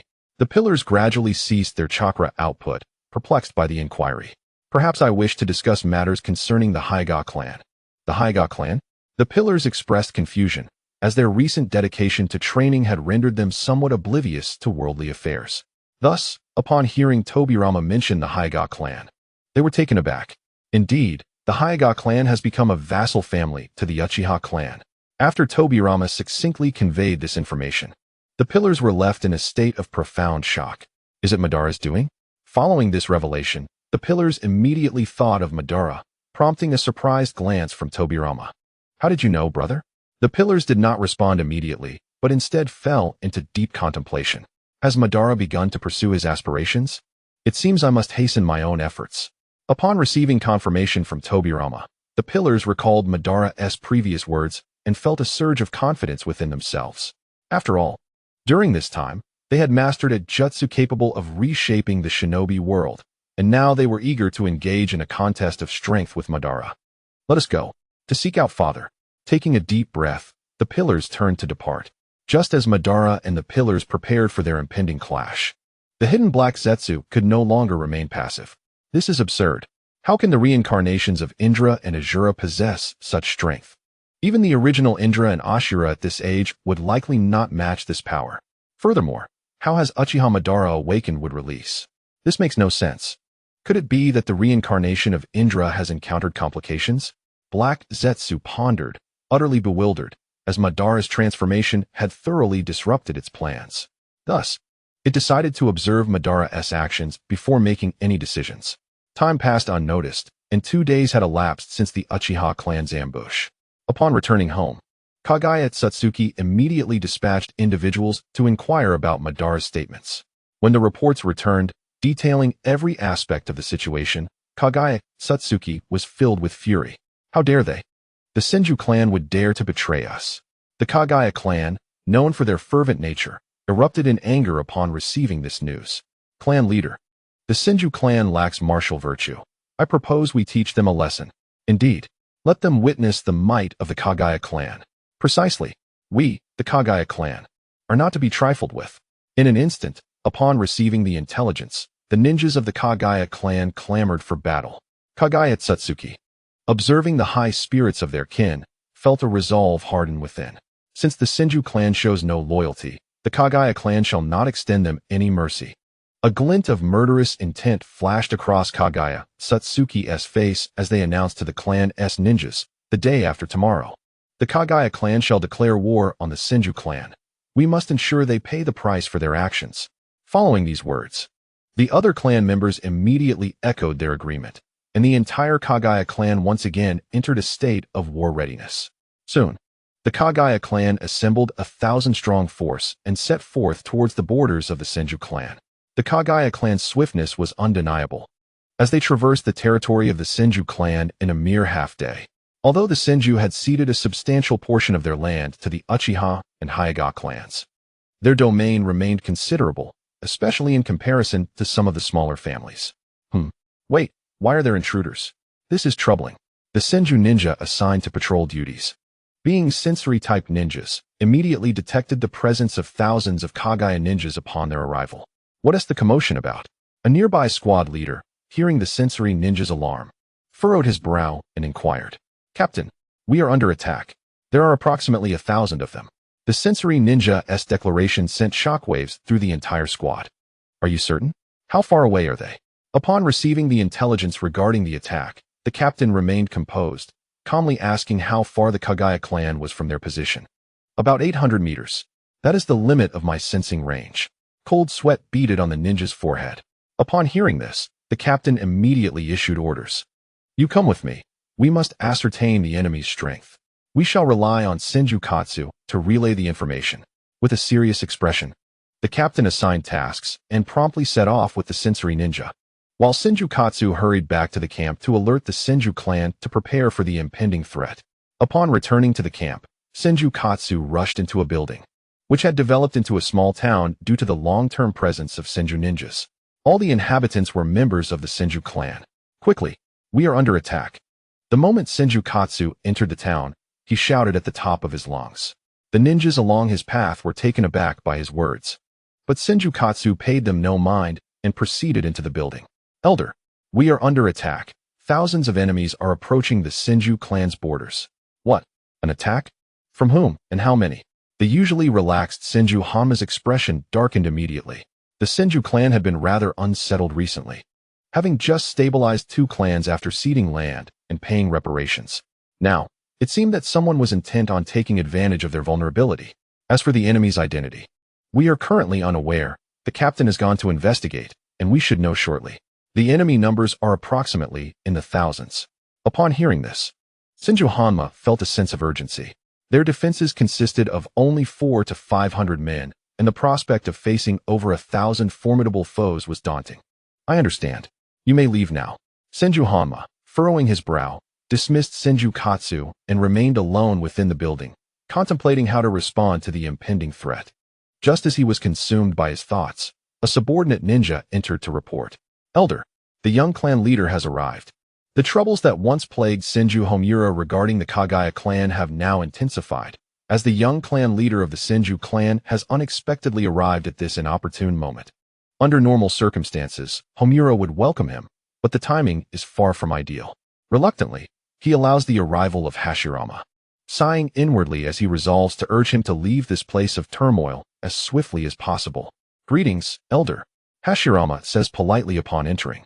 Yet the weary Homura merely gestures dismissively, his head throbbing. "Hashirama, your timing is truly unfortunate. Spare me the pleasantries. You must leave at once. Remember to return to the clan promptly and inform the clan leader that we have been attacked at the borders, requesting reinforcements." Understanding the urgency, Homura succinctly conveys his urgency. But Hashirama, taken aback by the abruptness of his dismissal, feels a sense of discomfort. However, upon observing the expression on Homura's face, he begins to surmise that something grave must have transpired for Homura to act in such a manner. "Elder, what has happened? Why the hurry?" Hashirama inquires. Homura exhales heavily, responding, "Just moments ago, a patrolling clan member returned with alarming news. An unidentified force is advancing towards our Senju clan, numbering approximately 1,000. And they are merely 800 meters away. That is why I insist you leave immediately." With this explanation, Hashirama comprehends the gravity of the situation, prompting Homura's insistence for him to depart. "Elder, rest assured, with only 1,000 foes, I can easily handle them." Recently having mastered a new wood-release technique, Hashirama is brimming with confidence. However, Homura perceives Hashirama's self-assurance differently, believing that his strength, while increased, has led to a measure of arrogance. "Hashirama, do not overestimate yourself. Though you have grown stronger, 1,000 opponents cannot be taken lightly. Trust me just this once, Elder. If Uchiha Madara can face 1,000 foes alone, why can't I, Hashirama Senju, do the same? Besides," he pauses, his eyes sparkling with determination, "I too possess wood release." This statement strikes Homura like a thunderous revelation, stirring a tumult of thoughts within him. While it is true that Hashirama's mastery of wood release is common knowledge within the clan, it has often been perceived as less formidable. Yet, observing Hashirama's unyielding conviction, a thought flickers through Homura's mind. Indeed, both wield wood release. Why should Hashirama not emulate Madara's remarkable feats in battle? As soon as the idea emerged, it echoed in Senju Tobirama's mind like a seed sprouting and a conflicted expression flickered across his face. Nevertheless, he ultimately resolved himself. Very well, Hashirama. I trust you this once, but you must not fail. Otherwise, our Senju clan will be in peril, Senju Tobirama stated solemnly. Upon witnessing this, Hashirama recognized the gravity of the situation and nodded earnestly in agreement. After concluding their discussion, Senju Tobirama promptly mobilized the ninja for battle. Being a seasoned elder of the Senju clan, he did not place all his hopes solely on Hashirama. For the sake of prudence, he dispatched someone back to inform their clan of the developments. Soon, hundreds of ninjas gathered, and Hashirama donned a black battle uniform adorned with a layer of red armor. Once the forces had assembled, Senju Tobirama issued the command to advance. The hundreds of Senju clan ninjas surged forth towards the direction of the Kaguya clan's assault. At that moment, Senju Butsuma had already uncovered the identity of the enemy and was returning to report with his sensory ninjas. By chance, they encountered Hashirama and his group. Elder, young clan leader. Upon seeing the Senju clan's forces, the two immediately paid their respects. You must be Senju Butsuma, Senju Tobirama remarked, having been informed of the captain's name by Senju Kato's report. Indeed, Elder, I am Senju Butsuma, and I have confirmed the enemy's identity. Upon hearing this, Senju Tobirama quickly inquired, which clan do they belong to? They are from the Kaguya clan. Upon hearing Senju Butsuma's words, Senju Tobirama gritted his teeth and exclaimed, How dare they? A mere Kaguya clan has the audacity to strike against the Senju clan. Do they truly believe us to be pushovers? After Senju Tobirama's proclamation, the expressions of the other Senju clan members were equally grim, yet his words precisely resonated with the thoughts of Kaguya Court. Ever since receiving news of the Senju clan's consecutive defeats, Kaguya Court had devised a plan. Given that the Senju clan had been repeatedly vanquished and forced into concessions, they must be weak and vulnerable. Thus, why not capitalize on this opportunity, emulating the Uchiha and Hyuga clans, to carve out a piece from the Senju? This notion was not solely Kaguya Court's. Other members of the Kaguya clan shared similar sentiments, for self-interest is the driving force behind all actions. Soon, the enraged Senju clan confronted the spirited Kaguya clan. Kaguya Court, why do you bring your people to invade our Senju clan without cause? Senju Tobirama demanded, observing the aggressive approach of the Kaguya clan. The audacity of your Senju clan is laughable. If it were not for you, my Kaguya clan would not have suffered such a humiliating defeat. We have come to seek justice for the Kaguya clan. As the two armies faced each other, Konoha's Senju Hashirama stepped forward to confront Kaguya's Chode, immediately making him feel as though he was at a disadvantage. However, as the saying goes, one may lose a person, but not their stance. Moreover, the Kaguya clan was not necessarily destined to fail, so Kaguya Chode responded to the inquiry with remarkable fortitude, even retorting with a question of his own. This response left Senju Hashirama momentarily bewildered. Your Kaguya clan suffered a crushing defeat. What does that have to do with my Senju clan? He replied, utterly confused, feeling as if he were caught in a state of sheer perplexity. Even now? You continue to put on an act. Your Senju clan truly embodies the essence of deceit, falsely claiming to be a clan of love. Kaguya Chode observed Hashirama's bewildered expression, feeling an increasing fury simmering within him. How dare he persist in this charade at such a critical moment? Such talent and performance deserves recognition as the best actor in the ninja world. Initially, Hashirama's confusion was unremarkable, but in Kaguya Chode's eyes, it was nothing more than an outright denial of responsibility. Kaguya Chode, I genuinely do not understand what you are saying.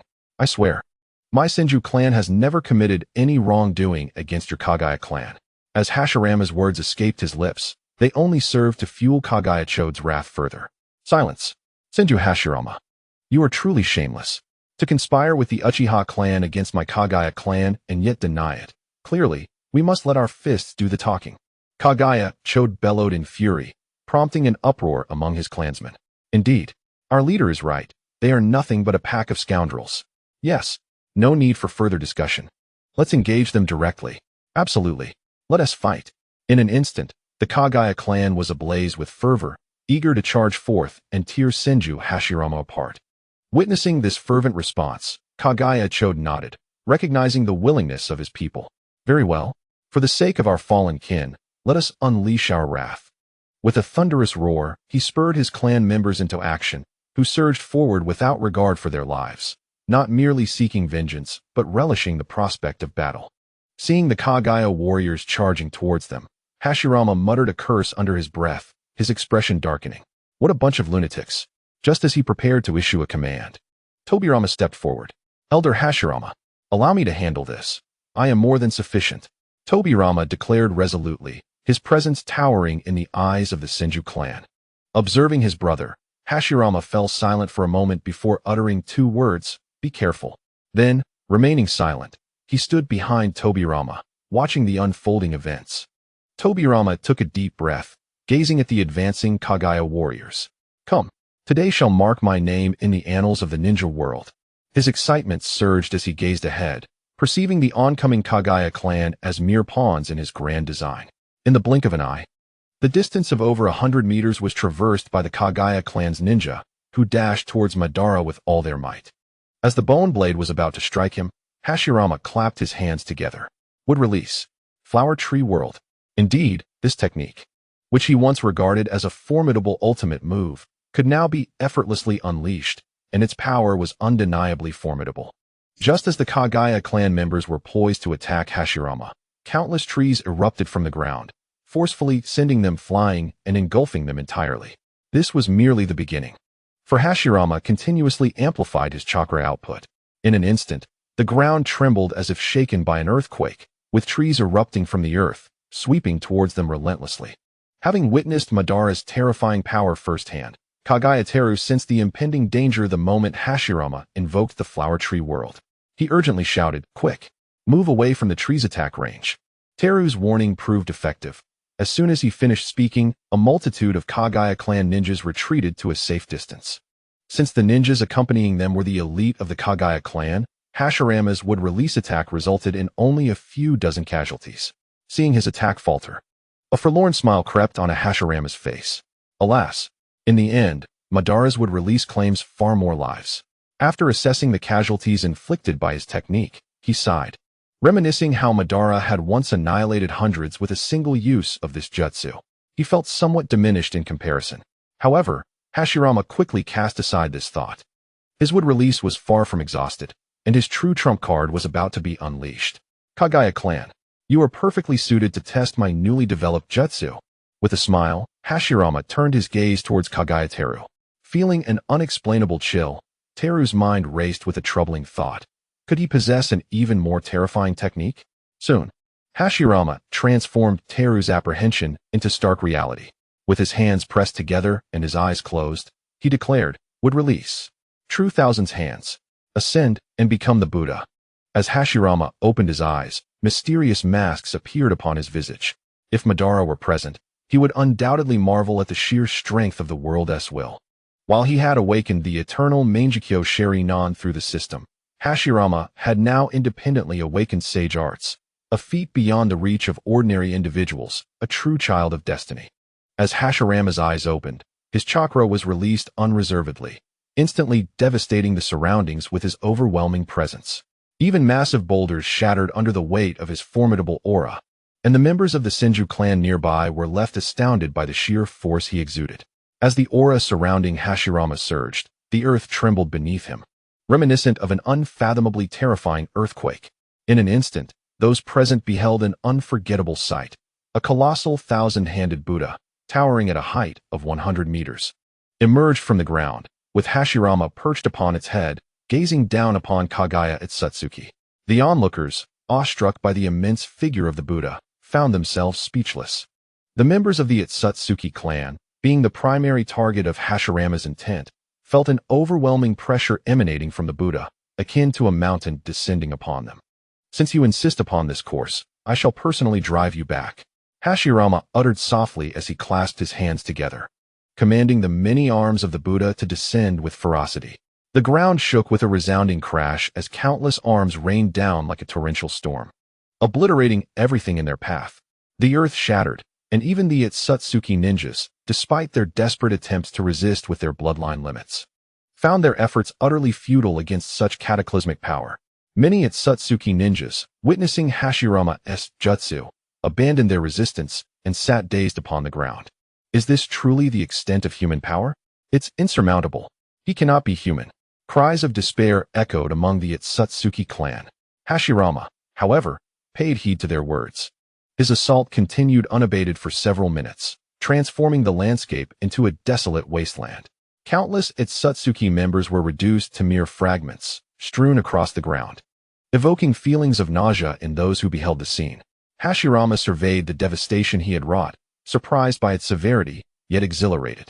The prowess he had just displayed far surpassed the capabilities that Madara had shown him previously, filling him with renewed hope for their next encounter. Kaguya Ōtsutsuki gazed upon the ravaged land and the few remaining ninjas at his side, feeling a deep sorrow. Having struck twice, only to be bloodily defeated. The loss was catastrophic, severely diminishing his clan's strength. A wave of desolation washed over him. As the victor, Hashirama approached Kaguya Ōtsutsuki slowly. I never expected you to possess such power. The Uchiha and Senju clans truly stand as titans in the shinobi world. This defeat is not without merit. Kaguya Ōtsutsuki remarked with a bitter smile, acknowledging the harsh reality of his defeat before the absolute might of his opponent. From this day forth, the Ōtsutsuki clan shall completely withdraw from the land of fire. As for our territory, Kaguya Ōtsutsuki cast a meaningful glance at Hashirama and uttered, whoever desires it may take it. Upon uttering these words, Kaguya Chind appeared to age countless years in an instant, a profound sorrow enveloping his heart. How could one not feel despondent when the land they had inhabited for decades was so easily relinquished? Naturally, Senju Hanma and the others heard this statement, and thus refrained from comment, for Kaguya's words had clearly conveyed the message. The entirety of the Kaguya clan's territory was to be exchanged for their survival. Senju Hanma was not foolish. He understood that engaging in a futile struggle against the Kaguya clan was devoid of significance. Even if they agreed, a cost would still be incurred. In comparison to the effortless acquisition of land, he found the latter far more appealing. Kaguya Chind gathered the remaining few hundred ninjas and returned to his clan with a heavy heart. Hashirama remained silent, observing the scene, uttering not a single word. Let us go, Hashirama. Your contributions have been invaluable this time. I shall surely commend you to the clan leader upon our return. Once Kaguya Chind and the others had completely vanished from sight, Senju Hanma turned to Hashirama with a radiant smile. After witnessing Hashirama's prowess firsthand, Hanma brimmed with elation, feeling an unwavering confidence in the future of the Senju clan. Observing the exhilaration among his kin, Hashirama sensed a newfound weight upon his shoulders, as if he had gained something substantial. After a moment of reflection, he realized it was responsibility. As the newly appointed deputy clan leader, he must bear the duty of revitalizing the Senju clan. As the saying goes, to wear the crown, one must bear its weight. The uncertainty in Hashirama's eyes dissipated, replaced by a deepened resolve. With the hopes of all upon his shoulders, he vowed not to falter. He would lead all who believed in him and followed him toward a new future. At this moment, Hashirama's ideals crystallized. Unlike Madara's vision of uniting the ninja world through absolute force, Hashirama aspired to forge bonds through love, ultimately achieving peace. However, should an obstinate adversary arise, he would not shy away from battle. Time slipped away unnoticed. Upon returning to his clan, Kaguya Chind immediately issued orders to prepare for relocation, shocking the Kaguya clan profoundly. Some daring members even harbored thoughts of rebellion. Observing the dissent within his clan, Chind could only sigh. He, too, did not desire to leave his ancestral home. It was only under the pressure of Madara and Hashirama's formidable strength that he considered such a course of action. He foresaw that the Land of Fire would undoubtedly become a battleground for the two, relegating other clans to mere bystanders. Thus, to prevent his own clan from becoming a vassal in the future, Kaguya Chind proposed relocating to another nation, ensuring that the Kaguya clan would not succumb to subservience. As the clan leader, his long-held authority and dignity resonated deeply within the hearts of his people, prompting the Kaguya clan to dutifully pack their belongings and prepare for their migration. Kaguya Chind stood by the seaside, casting a lingering glance at the land of his ancestors, his eyes briefly betraying a sense of nostalgia, though it was swiftly replaced by unwavering resolve. Remaining in the Land of Fire would only lead to a dead end. However, should he manage to escape, there remained a glimmer of hope for a return. One cannot deny the brilliance of his plan. Senju Hashirama, Uchiha Madara. The Kaguya clan shall forever remember this humiliation, since both the Senju and Uchiha clans are akin to ravenous wolves. It is only fitting to see who among you possesses greater prowess. After murmuring this to himself, Kaguya Chin allowed a smile to grace his lips. Although he led the Kaguya clan in their migration, he would not easily relinquish this land to the Senju clan. He intended to incite chaos within the Land of Fire. The territory of the Kaguya clan would serve as his bait.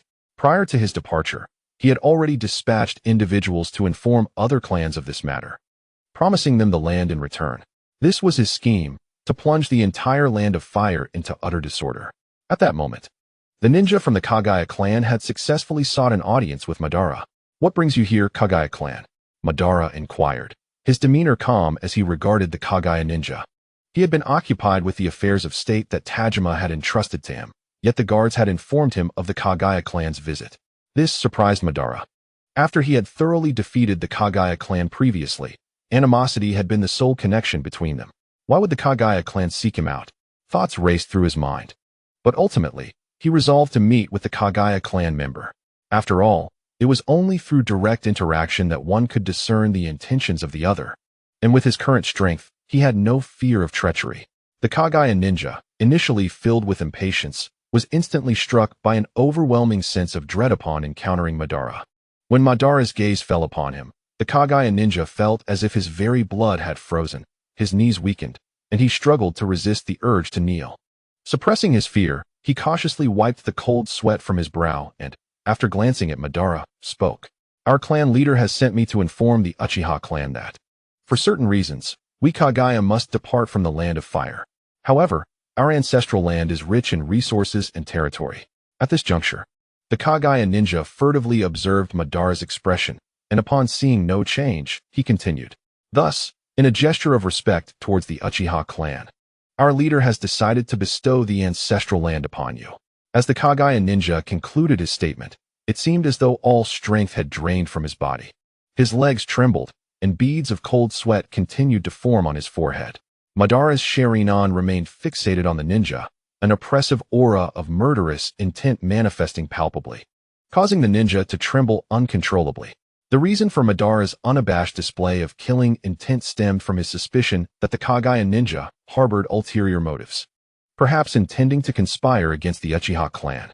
Such a situation demanded utmost caution on his part. After all, they had recently engaged in battle with the Kaguya clan, resulting in the demise of numerous adversaries. Though he had successfully redirected their animosity towards the Senju clan, the reality remained that they had indeed slain many of their kin. Now, the audacity of the Kaguya clan, claiming to bestow their ancestral lands upon them, instilled immediate suspicion in Madara regarding their true intentions. The notion of relocating their clan, as suggested by one of the ninjas, further fueled his belief that this was merely a facade orchestrated by the Kaguya clan to deceive the Uchiha. How absurd. Why would the Kaguya clan suddenly consider relocating? Are we not enemies? Just days ago, my Uchiha clan eradicated hundreds of your kin, Madara declared, advancing with deliberate steps, each stride amplifying the murderous aura that enveloped him. The Kaguya ninja kneeling before him was already paralyzed with fear from the overwhelming presence. Instinctively, he lifted his gaze to offer a defense, only to be met with the sinister, bloodthirsty gaze of Madara's eternal Mangekyo Sharingan. In an instant, the Jinjutsu was activated, and under the influence of the Mangekyo Sharingan, the Kaguya ninja succumbed completely within mere seconds. Observing the vacant expression and lifeless eyes of the Kaguya ninja, Madara knew his illusion had taken effect. He immediately posed his query. Why has the Kaguya clan chosen to relinquish their lands to the Uchiha? Clarify this matter for me.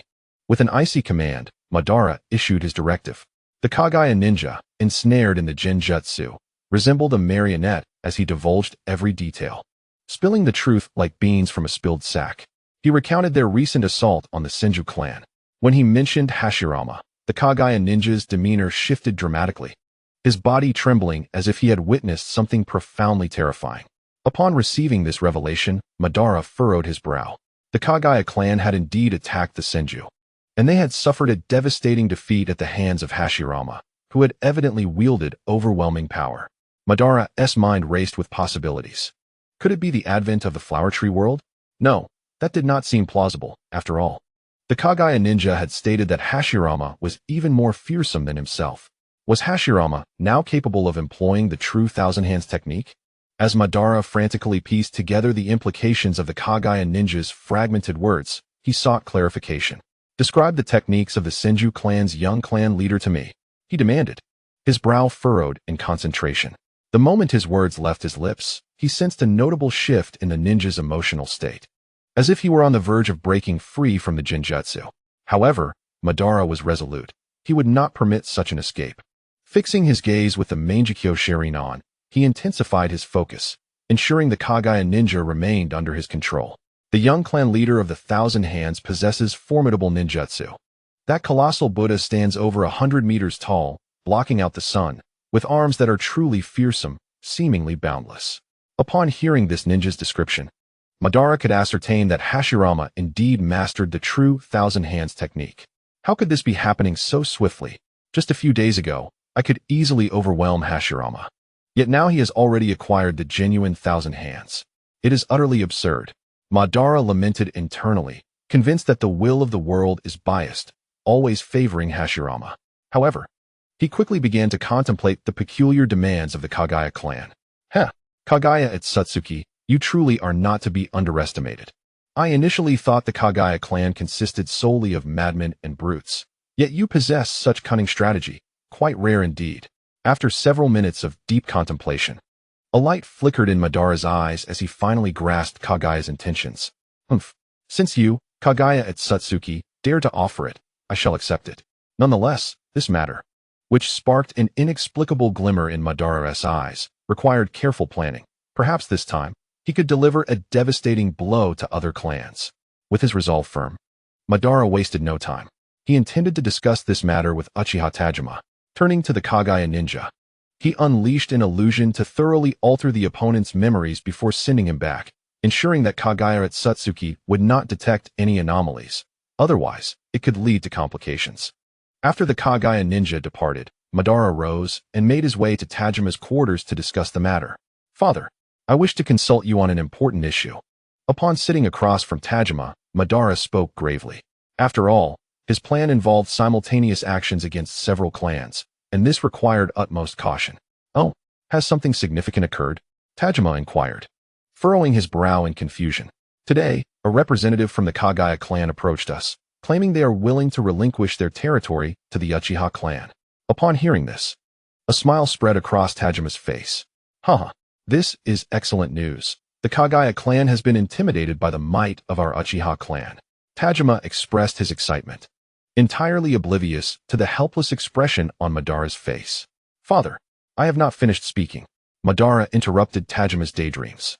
Though being interrupted by his son somewhat diminished his paternal authority, Tajima bore no resentment, for this was his cherished son. "Please, continue." After regaining his composure, Tajima gestured for Madara to proceed. "The Kaguya clan speaks sweetly, yet their intentions are nefarious. They aim to entrap the Uchiha clan in an inescapable predicament." Madara's statement darkened Tajima's expression. As the leader of the Uchiha clan, even though he had entrusted many matters to Madara, it did not imply a lack of concern for the clan. On the contrary, this battle-hardened elder held the well-being of his family above all else. "What on earth is going on? This seems serious." Tajima pressed. "Well, this matter is serious in some respects, yet not in others." Madara suddenly shifted his tone, leaving Tajima momentarily perplexed. "Enough with the suspense. Speak plainly." Upon encountering Tajima's unfriendly demeanor, Madara offered a slight smile and decided to bypass the legal discourse, opting instead to speak plainly. The matter at hand was rather straightforward. It involved Kaguya Ōtsutsuki, who was employing the territory of the Ōtsutsuki clan as bait, while simultaneously negotiating with numerous other clans to grant them concessions. Our Uchiha clan was among those deceived. After Madara succinctly outlined Kaguya Ōtsutsuki's scheme, Tajima grasped the situation. He was surprised to discover that the Ōtsutsuki clan possessed an individual of considerable intellect, though the cunning of their stratagem appeared somewhat overzealous. Did they truly consider us fools? Observing the disdainful expression on Tajima's face, Madara offered a reminder. "Father, aside from us, the other clans remain oblivious. They likely believe that the Ōtsutsuki clan has merely informed them in secret, and they are genuinely contemplating departure from the Land of Fire." This revelation struck Tajima like a thunderbolt. Did the Ōtsutsuki clan genuinely intend to vacate the Land of Fire, rather than merely lurking in the shadows? Perhaps, while they may be leaving, I am confident they have not entirely abandoned this place. Rather, they are biding their time in other locations, awaiting an opportune moment to return to the land of fire. After calmly analyzing the situation, Tajima nodded in agreement. Indeed, your analysis is astute. You must have devised a plan. Absolutely. Father, I intend to orchestrate a significant upheaval, dragging all the clans vying for a share of the pie into the fray, thereby delivering them a crushing blow. This will solidify the Uchiha clan's position as the dominant power. Moreover, we can seize this opportunity to forge alliances, rallying other clans to our cause.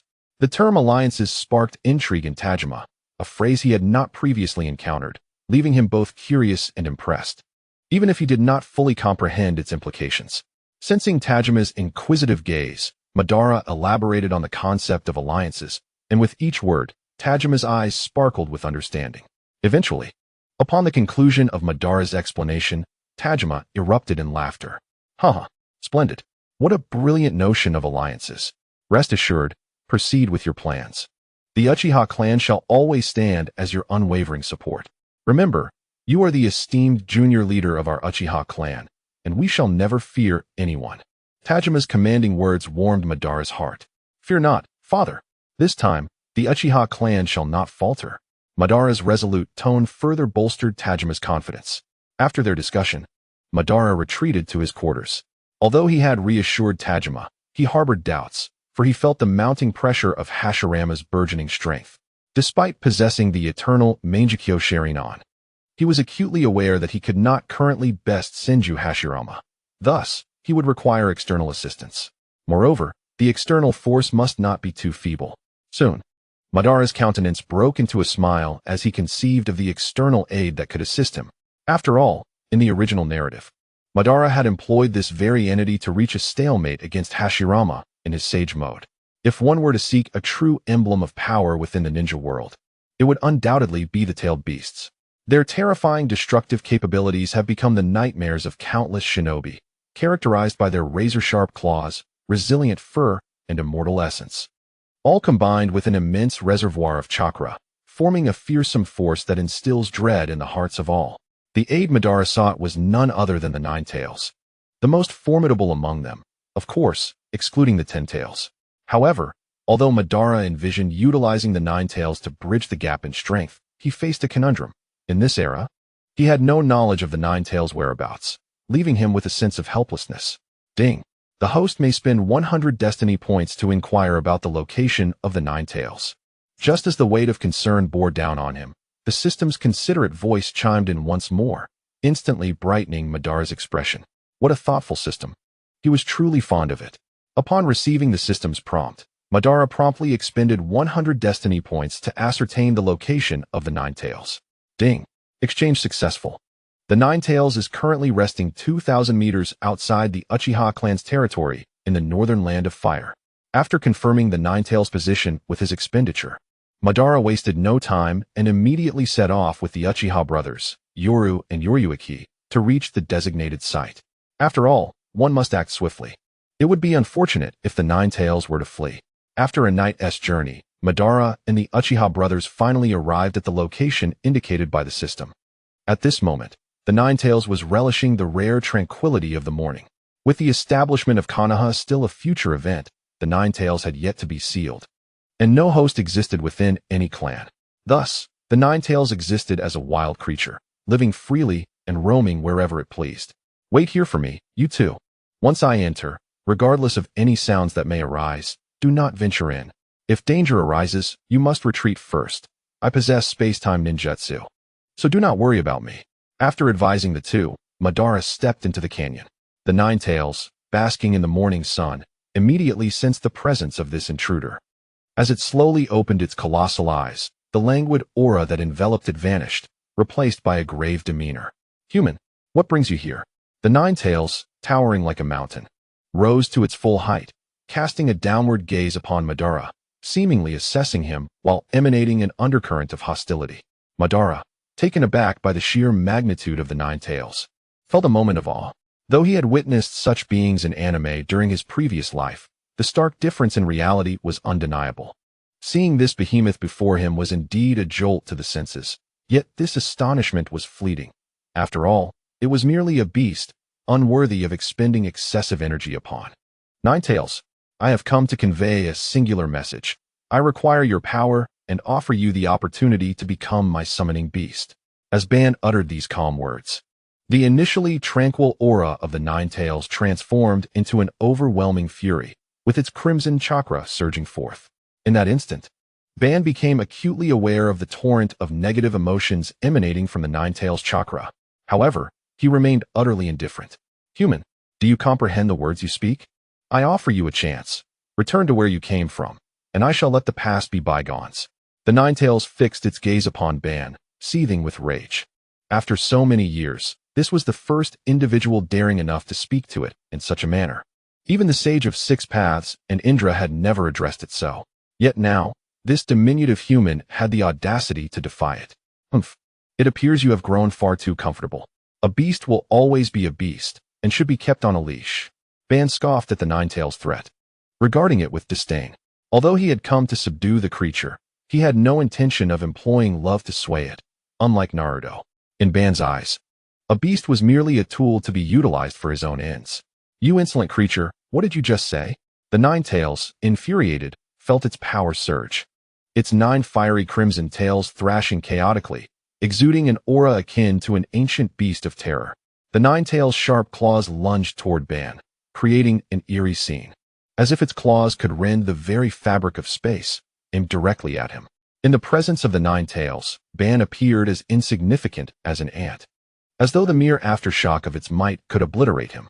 Just as the Ninetales' claws were about to strike Ban, a colossal blue skeletal hand seized its paw, preventing any further advance. The Ninetales was taken aback, astonished that this seemingly frail being possessed such power. Humph, you were given a chance, and since you refuse, your fate is sealed. With a contemptuous snort, Ban wasted no time. His eyes gleamed with the eternal Mangekyo Sharingan. At that moment, the skeletal figure, which had been much smaller than the Ninetales, began to manifest flesh, growing to a size comparable to that of the Ninetales. With its attack thwarted, the Ninetales was momentarily disoriented, allowing Ban the opportunity to command Susanoo to deliver a crushing blow. The immense azure fist, akin to a meteor, struck down upon the Ninetales with an unstoppable force, sending it crashing to the ground. The excruciating pain finally jolted the Ninetales back to its senses. Roar, you little wretch. I will tear you apart. The Ninetales bellowed in fury, flipping its body and launching a powerful punch toward Ban Susanoo. Boom. The Ninetales' strength was fearsome, its punch seemingly capable of shattering the heavens as it aimed for Susanoo. Though formidable, Ban Susanoo was not to be underestimated. The Ninetales' mighty strike was effortlessly absorbed before it could reach its target. Ban remained calm and composed within Susanoo, as if he had anticipated this very moment. Beast. His strength was quite commendable. Were it not for the pressing time, I would certainly indulge in a game with you. However, at this moment, I have no leisure to partake in such a tedious pastime. With a cold remark, Madara immediately controlled his Susanoo to forcefully repel the Ninetales, and in an instant, he dispersed the Susanoo and leaped before the beast. You wretch. Before the Ninetales could utter a word upon seeing Madara's figure, he was ensnared by Madara's kaleidoscopic illusion. As the illusion took effect, the once tumultuous Ninetales instantaneously transformed into a docile creature, resembling a well-trained pet. A beast should behave like a beast. After casting a disdainful glance at the Ninetales, Madara swiftly retrieved a scroll from his internal space, the very contract summoning scroll that constituted the primary purpose of his visit. With a bite to his thumb, he drew blood and pressed it onto the scroll. As the crimson liquid made contact, Madara felt an inexplicable connection form in his mind, a clear indication that his contract had been successfully established. At last, it has gone smoothly. Now, let us see, Hashirama, who is truly stronger. He murmured as he gazed distantly in the direction of the Senju clan, as if confronting Hashirama from afar. Upon Madara's subjugation of the Ninetales, other clans received messages from the Kaguya clan, stirring a sense of intrigue within them. However, these clans were not foolish. They suspected a potential scheme from the Kaguya clan. Thus, rather than hastily mobilizing their forces, they opted to send scouts to ascertain the veracity of the claims regarding the Kaguya clan's departure from the Land of Fire. The dispatched spies indeed lived up to expectations, relaying the news that the Kaguya clan had vacated. Upon receiving this information, the clans were thrown into a frenzy. They had not anticipated the Kaguya clan's genuine exodus. Did this not imply that the territories and resources previously belonging to the Kaguya clan were now unclaimed? In an instant, the clans began to stir restlessly. Yet, rather than acting immediately, they chose to bide their time, understanding the wisdom behind the adage that the first to expose itself often becomes the target. Thus, this state of anticipation persisted for several days until the Uzumaki and Sarutobi clans could no longer contain their impulses. The Sarutobi and Uzumaki clans had historically supported one another, existing in a state of alliance, with intermarriages customary between them, much like the Senju and Uzumaki clans. Hence, they resolved to seize the territories first, each claiming half.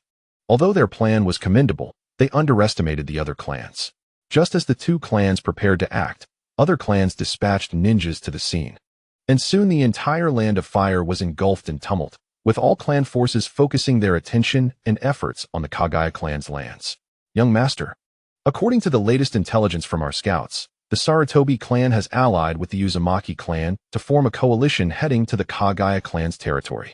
Furthermore, the Senju clan has joined forces with the Uzumaki clan, along with the southern trio of Inyazuka, Nara, and Akimichi clans, as well as the Heitake and Uchiha clans, all making their advance.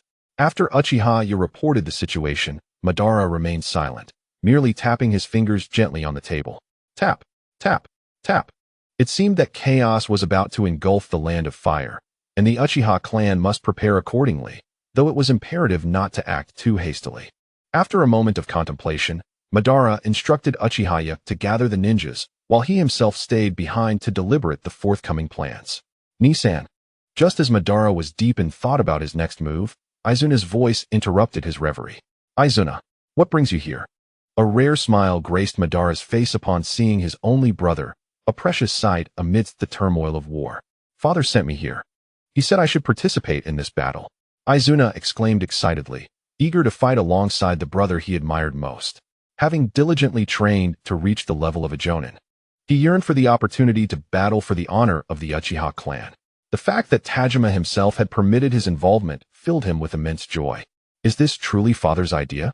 Madara furrowed his brow, his heart reluctant to allow Aizuna to partake in this conflict. This time was unlike previous encounters. The entire Land of Fire would be embroiled in this turmoil, culminating in a cataclysmic battle.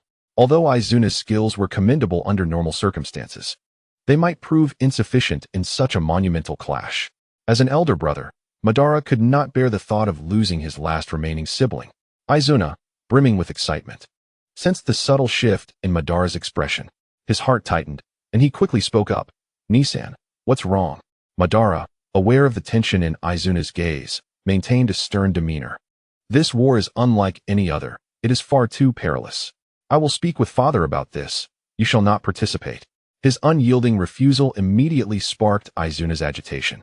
No, I must join this battle. I wish to fight for the Uchiha clan. Besides, I am no longer weak. How can we Uchiha fear war? Aizuna argued. His small face puffed in defiance, as if ready to attack should Madara utter another denial. Madara remained silent for a moment, contemplating. Very well, you have a point. Only through war can our Uchiha clan grow swiftly. However, I must caution you. This conflict is of grave significance, and when the time comes, I may not be able to protect you. You must exercise extreme caution. Madara admonished Aizuna with a serious expression, for war was no child's play, and any misstep could prove fatal. Don't worry, Nisan. I will be careful. Upon receiving Madara's approval, Aizuna immediately acquiesced, displaying a newfound obedience. After further advising Aizuna on various battlefield precautions, Madara sent him away to prepare. May, from this day forth, you two are responsible for ensuring the safety of the second young master. Once the figure of Aizuna had completely vanished, Madara promptly instructed his two subordinates to safeguard Aizuna. The Uchiha brothers, aware of Madara's formidable prowess, departed without hesitation to covertly protect Aizuna. After a day had elapsed, the Uchiha clan reassembled 1,000 ninjas to advance to the border. Naturally, the Hyuga clan, as a vassal of the Uchiha, also dispatched 1,000 ninjas to the battlefield. However, the Hyuga's elite did not lead the charge, as it was Hyuga Sora who took command. At this moment, the ancestral lands of the Kaguya clan had amassed nearly 10,000 ninjas from various clans. The Senju and Uzumaki coalition numbered 2,000. The Sarutobi coalition also comprised 2,000. The Heitake coalition assembled 2,000. The Inyazuka, Nara, and Akimichi coalition counted 3,000. With the Uchiha clan stationed at the border, this small locale astonishingly gathered a total of 11,000 ninjas. The territory of the Kaguya clan had been thoroughly partitioned among several prominent clans. Of course, the Senju clan refrained from intervening. This was not the most opportune moment, and the clans present would undoubtedly not be content with their current territorial gains. War was imminent. Young clan leader.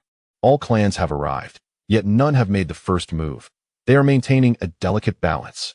Upon reaching the border, Madara immediately instructed Uchiha Yoru to investigate the situation with the other clans. They do not intend to strike? It seems I must ignite the flames myself. A glimmer of determination flashed in Madara's eyes. Since they were reluctant to be the spark, he would assume that role. Are you aware of the supply routes of the other clans? Madara's gaze was fixed intently on the map as he inquired. The routes have been mostly ascertained, though some remain unclear. Are you planning to engage them? Indeed, but not at this moment. Keep a close watch. They will prove valuable to me. Upon hearing Madara mention the significance of the Senju's logistical supplies, Uchiha Yoru immediately dispatched individuals to monitor them closely. Then it is my turn to perform. Madara's deep-set eyes scrutinized the map, preparing to unleash a grand conflagration, igniting this powder keg and causing it to explode. The inky night soon enveloped the entire sky. Darkness had arrived. Madara created a wood-release clone to remain behind as a precaution, while he donned his familiar black cloak and orange mask. After meticulously checking himself in the mirror for any flaws, he activated his Kamui and gradually vanished from the room. As for the Senju clan, this time they were led by Senju Hirama and Senju Hanma. Likewise, Hashirama and Tobirama had also arrived at the front lines. Yet due to their youth and lack of command experience, they did not assume the role of overall commander in this operation. Hanma found himself in a rather precarious situation. It seemed the Kaguya clan had disseminated this information to all the clans. Senju Hirama, with a headache, glanced at the map, noting that after a lengthy respite, his previous severe injuries had completely healed, and he bore no signs of his past afflictions. Since we are here, we must make the best of it. We shall proceed step by step. However, worry not, for the territory of the Kaguya clan is destined to fall to the Senju. Moreover, do not forget that Hashirama possesses formidable strength. If necessary, he could directly take action and subdue the other clans entirely. Contemplating Hashirama's prowess, Senju Tobirama and Senju Hirama exchanged knowing smiles, confident in Hashirama's capabilities. Their only concern, however, lay with the Uchiha clan. As fate would have it, just as they were thinking of Madara, a swirling vortex suddenly appeared before them. Madara, disguised as a mysterious figure, had arrived. Who goes there? As shadow-level warriors, they sensed Madara's presence the moment he materialized. Senju Tobirama and Senju Hirama, my identity is of little consequence. The two regarded Madara with wariness, prepared to strike should he make any sudden moves. Concealing your true self, yet you dare to approach us. What brings you here? Senju Tobirama gripped his kunao tightly, fixating on Madara's figure. I have stated that my identity is inconsequential. I am here to discuss a potential transaction with you. Collaboration? You do not even have the courage to reveal your true face. How can we trust you? Without a moment's hesitation, Senju Tobirama outright rejected the proposal to collaborate with someone of unknown origin, as he deemed the risk too great. Indeed, a coward who lurks in the shadows wishes to negotiate with the Senju clan? What a farce. If you have any semblance of intelligence, I suggest you withdraw promptly, otherwise, your fate will not be pleasant. The sharp exchanges between the two were met with rising ire from Madara. It seems you do not trust me. Very well. Before he could finish his sentence, the two sprang into action, launching their kunao aimed directly at Madara's vital points, seeking to deliver a lethal blow. Madara, however, observed their assault with an impassive demeanor, making no effort to evade. In an astonishing turn of events, as the kunao struck him, it appeared as though he were a mere illusion. The kunao passed through him, leaving him unscathed. The bewildering sight left Senju Tobirama and Senju Hirama momentarily stunned. They had never anticipated that Madara could so effortlessly disregard all physical attacks. Who exactly are you? Such abilities place you among the elite of the shinobi world. Yet, why have I never heard of your existence before? Following their failed probing attack, the two became increasingly vigilant. Seeing their newfound caution, Madara discreetly nodded in approval. Very well. It seems we can now proceed with our discussion. As he spoke, Madara casually seated himself at the table, as if he were at home.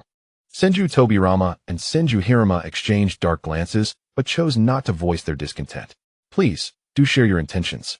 If it is within the capabilities of the Senju clan, we shall certainly oblige. Senju Tobirama's words were meticulously measured. Whether or not they could fulfill Madara's requests remained uncertain, depending solely on their words. Should Madara's demands align with their interests, they would not hesitate to foster a favorable relationship with him, undoubtedly strengthening the Senju clan's alliances with powerful allies. If the demands of Uchiha Madara prove to be exceedingly difficult to fulfill, then I regret to inform you that the Senju clan is unable to comply. As this is my first encounter with both of you, I possess no gifts to present. Therefore, as a gesture of goodwill, I propose that you meet me tomorrow at noon, 1,000 meters west of the Kaguya clan, where I shall prepare a grand gift for you as a token of my sincerity. Strangely, Madara refrains from discussing the terms of cooperation and instead insists on offering a lavish gift to demonstrate his intentions, which the Senju brothers are naturally reluctant to accept. No reward without effort. I kindly request that you outline the terms of collaboration first. Very well. Let us conclude our discussion for today. I shall return tomorrow. And do remember to accept the grand gift I have prepared. Without granting the Senju brothers an opportunity to respond, Madara swiftly departed the room, leaving the bewildered siblings behind. Hanani, do you think we should go tomorrow? Senju Hashirama inquired, furrowing his brow as he looked at his brother. I cannot say for certain, but we should send someone to ascertain what this grand gift truly entails. In contrast to Hashirama, Senju Tobirama approached Madara's promised gift with a sense of curiosity. Though he acknowledged the formidable abilities Madara had displayed, he remained unfazed, for he was a member of the entire Senju clan. Tobirama was convinced that if Madara was so secretive, he must be reluctant to reveal himself or harbored monumental secrets. Thus, he believed that Madara would not dare to provoke the Senju clan lightly, which is why he remained so nonchalant. Very well, you shall personally lead the team tomorrow. Remember to return immediately if the situation appears unfavorable. After contemplating without resolution, Hashirama entrusted Tobirama with the task of investigating. Just as the Senju clan had settled the arrangements for the following day, Madara visited the Sarutobi and Shimura clans, delivering the same message. Compared to the Senju, the avaricious Sarutobi and Shimura clans fell prey to his machinations with ease. Madara repeated his tactics, informing several other clans of his plans, and subsequently prepared to visit the final destination of his scheme, the camp of the Inyazuka, Nara, and Akimichi alliance. Madara indicated that the location he had mentioned was indeed the logistical transport route of the Inyazuka clan, and he intended to deliver a direct warning regarding the impending theft of their supplies. Nara, we cannot continue this way. With so many clans gathered here, each is restrained by the others, and no one can take action. Every day we remain here incurs tremendous resource expenditures. Do you believe we should participate in this conflict? Beneath the dim light of an oil lamp, Nara Shikaku inquired with evident concern. The Nara clan has always assumed the role of strategists within their tri-clan alliance, and thus, they were tasked with making decisions in such circumstances. I suggest that we depart from here, Nara Shikaku said, his brow furrowed in contemplation. Why not contest for it? Yamingsa Inoichi questioned, perplexed. Currently, we are surrounded by all the powerful clans of the Land of Fire. Although our Inyazuka Kimiki alliance is formidable, the Senju and other clans are equally formidable. Moreover, I possess a foreboding sense that this battle will be far from simple. I advise against becoming overly entangled in it. As for your notion of contesting the supremacy of the Senju clan within the ninja realm, what assets do you possess to engage in such a struggle? Even if you were to prevail, could you maintain your hold? Let us not forget that there lurks a member of the Uchiha clan, poised to act. After Nara Shikaku assessed the situation, both Yamanaka Inoichi and the others fell into silence. Just as Shikaku articulated, even if they were to miraculously seize victory, could they sustain it? Alas, in light of this, let us withdraw. Remaining here would merely squander our resources. Once the three reached a consensus, They prepared to return to their camp to issue commands. At that moment, Madara made his appearance. Huh, truly commendable, Nara clan, exhibiting such intelligence. However, now you shall find that escape is no longer an option. Just as Madara revealed himself, Yamanaka Inoichi made his move. Body flicker technique. Yet, Madara was swifter. The moment Inoichi initiated his jutsu, Madara deftly evaded its range. Who are you? I have come to rescue the members of your 3 clans, Madara asserted with conviction, his gaze piercing as it fell upon the trio. Our clans are perfectly fine, and we require no rescue from you. Rather, I shall ensure you remain here. Inoichi prepared to strike, but was halted by Shikaku. Inoichi, stand down. Upon hearing Shikaku's command, Inoichi indeed ceased his advance. What is it, Shikaku? Do not be hasty. Let us hear what this gentleman has to say. After restraining Inoichi, Shikaku turned his attention to Madara, his eyes seemingly imploring him to provide a reasonable explanation. Lest Madara wish to leave today.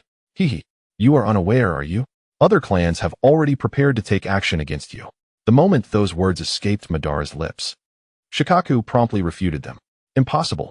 Our 3 clans have made no moves. They possess no justification to act against us. Shikaku cast a cold glance at Madara, suspecting him of sowing discord among them for his own benefit. Believe it or not, the truth will reveal itself tomorrow. Just wait. By then, you shall see. Lastly, let me remind you, the taller the tree, the more it catches the wind.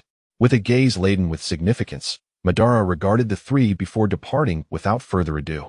Invoking his space-time ninjutsu, leaving behind only Inoichi, Shikaku, and Koji.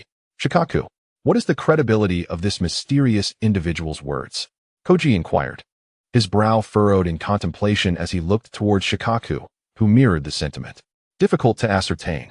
I cannot discern the truth. Yet he is correct in noting that we may indeed attract unwanted attention, making it plausible that the other clans are inclined to unite against us. However, the veracity of this situation shall become clear by tomorrow.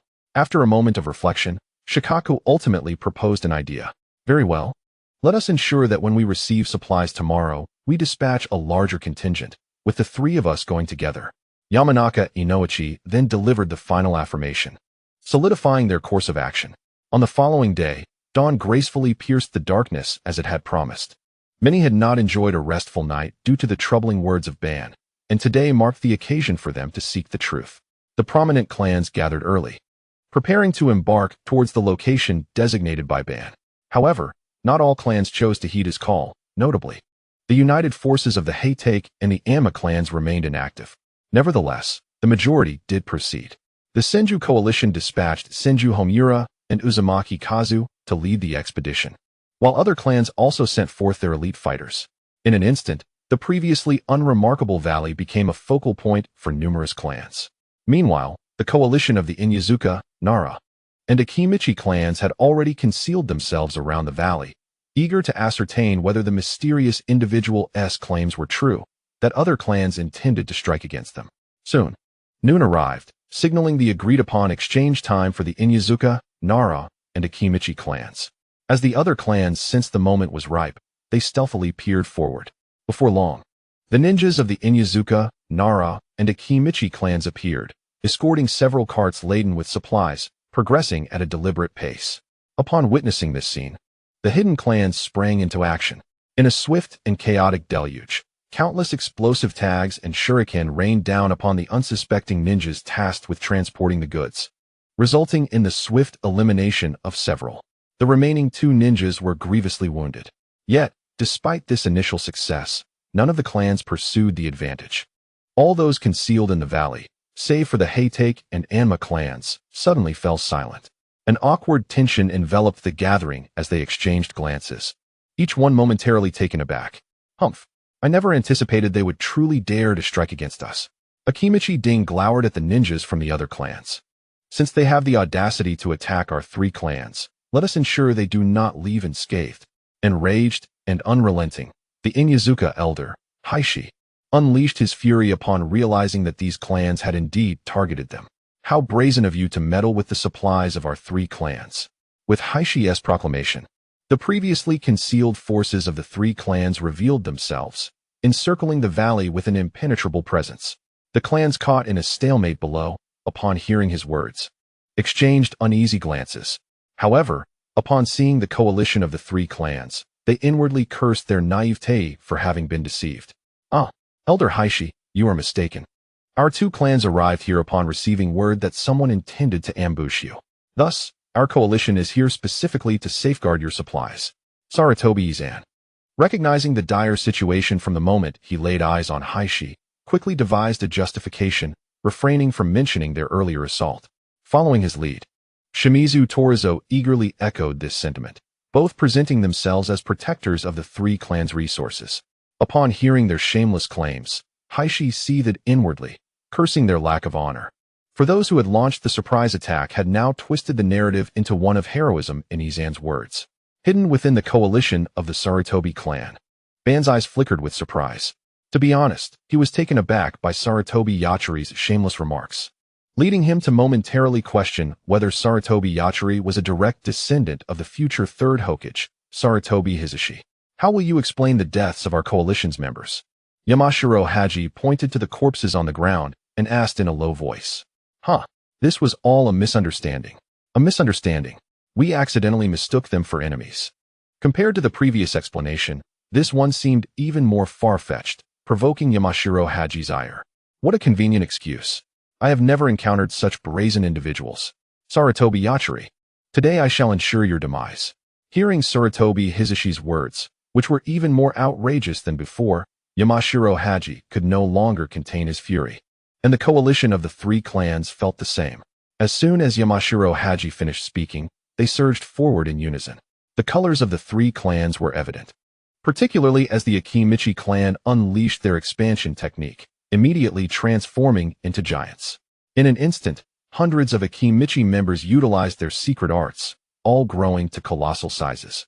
Charging downwards, the sheer number of giants created a tremor that shook the valley, as if an earthquake had struck.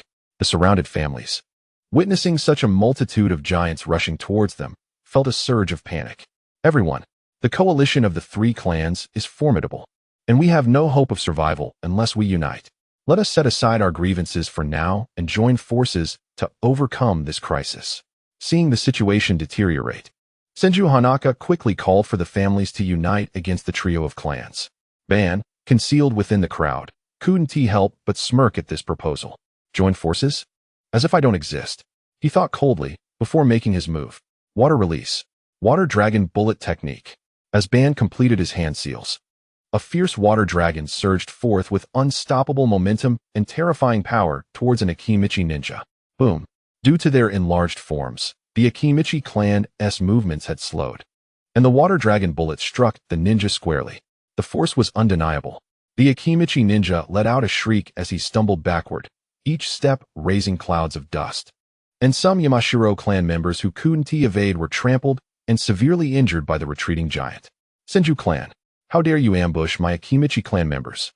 Akimichi Dingzan's gaze turned sharply towards the Senju clan upon witnessing the assault. How dare you act? After Akimichi Ding's words, Senju Hanaka's expression changed dramatically as he glanced back, eager to discern the attacker's identity. According to his plan, he intended to unite all present clans to distract the coalition of three clans, allowing the Senju clan to break through amidst the chaos. Clearly, Ban had discerned his intentions, and without hesitation, he struck, leaving Senju Hanaka no time for contemplation. The chaotic battle erupted, and the coalition of three clans swiftly transformed into small squads of three engaging in combat, while the allied forces of other families resembled a disorganized mob, lacking any semblance of coordination. In this dire scenario, numerous ninjas from the prominent clans fell, and although these families had joined forces, their total numbers barely matched those of the coalition of three clans. The Senju clan-led alliance suffered significant losses. This cannot continue. Senju Hanma exclaimed after narrowly evading a ninja's secret technique from the mountains. Since the commencement of the conflict, they had remained on the defensive. With the coalition of three clans displaying remarkable synergy, the battle was overwhelmingly one-sided. The leaders of the other clans recognized the dynamics of the battlefield, yet found themselves powerless against the undeniable strength of the enemy. Moreover, only Senju Hanma among them possessed the strength of a Kaguya, while the others were merely sub-Kaguya level. In contrast, the coalition of three clans boasted three Kaguya level warriors, creating a stark disparity in top-tier combat power. What can be done? Their cooperation is flawless. Like a seamless tapestry. Sarutobi Yezan, after kicking a Nara clan ninja away, voiced his frustration. Despite his own sub-Kaguya-level prowess, he found it exceedingly challenging to contend with a single Jonin and 2 Chunin from the opposing side, leaving him despondent to the point of feeling nauseous. Although the Akimichi clan was relatively easy to hit, their effectiveness relied heavily on the tactical coordination of the Nara clan and the secret techniques of his own clan. Everyone, refrain from directly attacking the resilient Akimichi clan. Prioritize assaults on the Nara and Yamanaka clans, especially the Yamanaka clan, for they are incapacitated when utilizing their secret techniques. Senju Hanma mustered his strength and shouted, and all ninjas on the battlefield heard his words, except for those in the coalition of 3 clans. The remaining ninjas abandoned their efforts against the sturdy Akimichi clan and commenced a fierce assault on the Nara and Yamanaka clans. Super Expansion Technique. Just as Senju Hanma finished his command, a colossal figure descended from the heavens, casting an ominous shadow over the battlefield, as if the sky was collapsing. Subsequently, Akimichi Ding, resembling a mountain, landed on the ground. Boom. The moment Akimichi Ding touched down, a deafening sound reverberated throughout the battlefield, and the terrifying shockwave generated by his landing rapidly spread outward, sending countless ninjas flying. The area where Akimichi Ding landed was utterly devastated, with those who failed to escape being crushed beneath his weight. Shadow Stitching Technique. Following Akimichi Ding's strike, Nara Shikaku swiftly followed, his dark shadow swiftly ensnaring nearly 100 ninjas like a reaper from the realm of shadows. Damn it, why can't I move? What is happening? Curse that Nara clan's secret technique. Heart Disarray Technique. As the surrounding ninjas found themselves immobilized and cursing due to the shadow stitching technique, Yamashiro Inashi made his move. With a single, chaotic display of martial prowess, he incited a fray among the 100 ninjas, who soon realized, with horror, that their bodies were no longer under their control, turning against one another. Within mere moments, they descended into a brutal self-slaughter. The entrance of the 3 figures tipped the scales of war decidedly in favor of the allied forces, causing the eyes of Senju Hakan and his companions to redden with fury, for those who perished were their kin. Time is of the essence. The enemy's elite forces have already engaged. We must act swiftly to hold them back, or our situation will worsen, Senju Hakan stated gravely. His companions, not lacking in awareness, readily accepted his proposal without hesitation, fully grasping the battlefield's dynamics. Earth Release. Swamp of Yellow Springs. Senju Hakan swiftly formed hand seals and charged towards Nara Shikaku. However, before Shikaku could unveil his secret technique, the once solid ground beneath him transformed into a treacherous swamp, ensnaring him and rendering him immobile. Humph. Do you think restraining me is sufficient? Nara Shikaku retorted, forming a seal. His shadow surged forward like a wraith, aiming to ensnare Senju Hakan. Yet, anticipating this move, Hakan deftly utilized the body flicker technique to evade. Simultaneously, he hurled several shurikens aimed at Shikaku's vital points, the projectiles whistling through the air with lethal intent. Not yet satisfied, Hakan quickly formed another set of seals. Fire Release. Fireball Jutsu. Following the shurikens was a colossal fireball, hurtling towards Nara Shikaku. The orb radiated an intense, murderous aura, its heat so fierce that it seemed to melt the very air around it. In an instant, 2 terrifying attacks bore down upon Nara Shikaku, who, due to the Yellow Springs swamp, found himself unable to evade. He could only watch helplessly as the shurikens and kunao approached. Slowly, he closed his eyes, resigned to his grim fate. Chieftain Shikaku. In that moment, the allied forces tensed, their gazes fixated on Nara Shikaku, with some members of his clan sinking into despair. Just as the shurikens were about to strike, Akimichi Koji stepped forward, using his own body to absorb the fatal blow meant for Shikaku.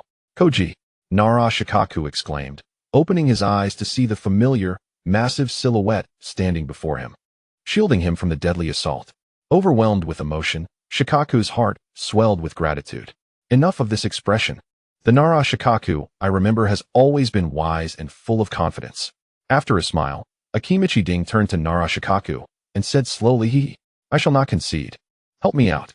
With a light chuckle, Nara Shikaku instructed Akimichi Ding to pull him out. The enlarged Akimichi Ding effortlessly grasped Nara Shikaku and pulled him free. However, Once Nara Shikaku was liberated, Akimichi Ding immediately retracted his arm. His right hand was severely burned due to the intense heat from the fire techniques and shurikens he had previously used to shield Nara Shikaku. Ding, are you alright? Nara Shikaku noticed Akimichi Ding's injured arm and inquired with evident concern. Do not worry. It is merely a scratch. Akimichi Ding waved his hand dismissively, not wishing to burden others with his troubles. Senju Homura, I never expected a member of the illustrious Senju clan to resort to such treachery. How can you still call yourselves the Senju clan? Nara Shikaku glared fiercely at Senju Homura, his eyes ablaze with anger, his friend's injury igniting a rare fury within him. Humph. The reputation of the Senju clan is beyond reproach. We are in times of war, and deceit is a strategy one believe you, as a strategist of the allied forces, are well aware of. Senju Homura paid no heed to Nara Shikaku's scorn, retorting sharply. Humph. Let me witness the legendary strength of the Senju clan for myself. Nara Shikaku scoffed before swiftly maneuvering his shadow towards Senju Hirama. Shadow Mimicry Technique. Nara Shikaku opted for the most basic of techniques, the Shadow Mimicry Technique, a jutsu commonly mastered by the Nara clan.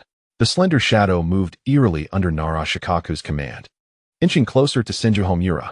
However, Senju Homura, having anticipated the move, deftly evaded it. Unfortunately, a ninja from the Nara clan engaged in battle behind him was not so fortunate, as the shadow ensnared him successfully. Seizing the opportunity, the opposing ninja from the Shimizu clan transformed his right hand into a colossal form using the multiplication technique, the enormous hand crushing the ensnared Nara ninja with overwhelming force. After dodging Nara Shikaku's attack, Senju Homura swiftly formed hand seals. Wind release. Great breakthrough. Upon completing the seals, he unleashed a massive wind blast, imbued with devastating power, directed towards Nara Shikaku. The destructive capability of wind techniques is renowned, and as Nara Shikaku saw the wind attack approaching, he hurriedly evaded one of the wind projectiles. Boom. Nara Shikaku's evasion allowed the wind technique to strike a large tree behind him, reducing it to splinters upon impact. Nara Shikaku seized the opportunity, swiftly drawing a kunao and hurling it towards Senju Hashin. Although Senju Hashin had just exhausted his ninjutsu, his reflexes remained sharp. He adeptly evaded the kunao just as it was launched. Seizing the moment, Senju Hashin unsheathed his weapon and slashed at Nara Shikaku. The gleaming blade of his katana caught the sunlight, reflecting a chilling glimmer. Despite not being a master swordsman as a shadow-level powerhouse, Senju Hashin possessed a fundamental understanding of swordsmanship. His strike was directed at Nara Shikaku's heart from an unusual and cunning angle. However, to Senju Hashin's astonishment, Nara Shikaku remained undeterred, standing his ground instead of dodging. Before Senju Hashin could contemplate this unexpected behavior, his weapon had already penetrated Nara Shikaku's body. Though the blade struck true at the heart, the anticipated spurt of blood did not materialize. Instead, Nara Shikaku's form dissolved into a puddle of water. Senju Hashin's pupils contracted in alarm as he realized he had fallen into a trap. Just then, a chilling voice echoed in his mind, reminiscent of a demonic whisper from the depths of hell. Shadow Strangulation Technique. A dark shadow enveloped Senju Hashin, and as it took hold, he felt his body slip from his control. His mind commanded his limbs, yet they remained unresponsive. Once the shadow restrained Senju Hashin, a portion of it morphed into an arm that tightly gripped his throat, a secret technique of the Nara clan. It seems this time you have lost. Nara Shikaku's calm voice resonated in Senju Hashin's ears, his words devoid of urgency, as if he had foreseen this outcome from the very beginning. Truly. The Nara clan possesses remarkable combat intelligence. I am curious, when did you employ the water clone technique? Senju Hashin inquired, a hint of bitterness in his tone. His unexpected defeat left him incredulous, especially after believing he was on the verge of victory, only to discover it had all been a meticulously crafted scheme by his opponent. That question is quite simple. I would say that I utilized the clone technique the very moment I emerged from the swamp. Do you believe me? Nara Shikaku's tone shifted to one of seriousness. Despite his triumph over Senju Hashin, he recognized that respecting one's opponent is a form of self-respect. And thus he answered Senju Hashin's question earnestly. Who would have thought I was ensnared from the very beginning? Losing to you is no disgrace. Let us proceed. Upon uncovering the reasons for his failure, Senju Hanma found himself no longer entangled in despair. Rather than fading into obscurity, He yearned for a valiant demise upon the battlefield. Throughout his life, he had tirelessly fought for the Senju clan, accumulating countless merits, even in death. He desired to be remembered, believing that perishing in combat was his ultimate fate. As Nara Shikaku exerted greater control over his shadowy appendage, the scene before Senju Hanma began to blur. He felt as though he had returned to his carefree childhood, a time now overshadowed by relentless battles fought for his family. Reflecting on his life, he realized he had never truly lived for himself. From beginning to end, he had dedicated himself to his clan's struggle. Liberation was finally at hand. Indeed, the ultimate fate of a ninja was death, born of war and perishing in it. Perhaps there was nothing amiss with this.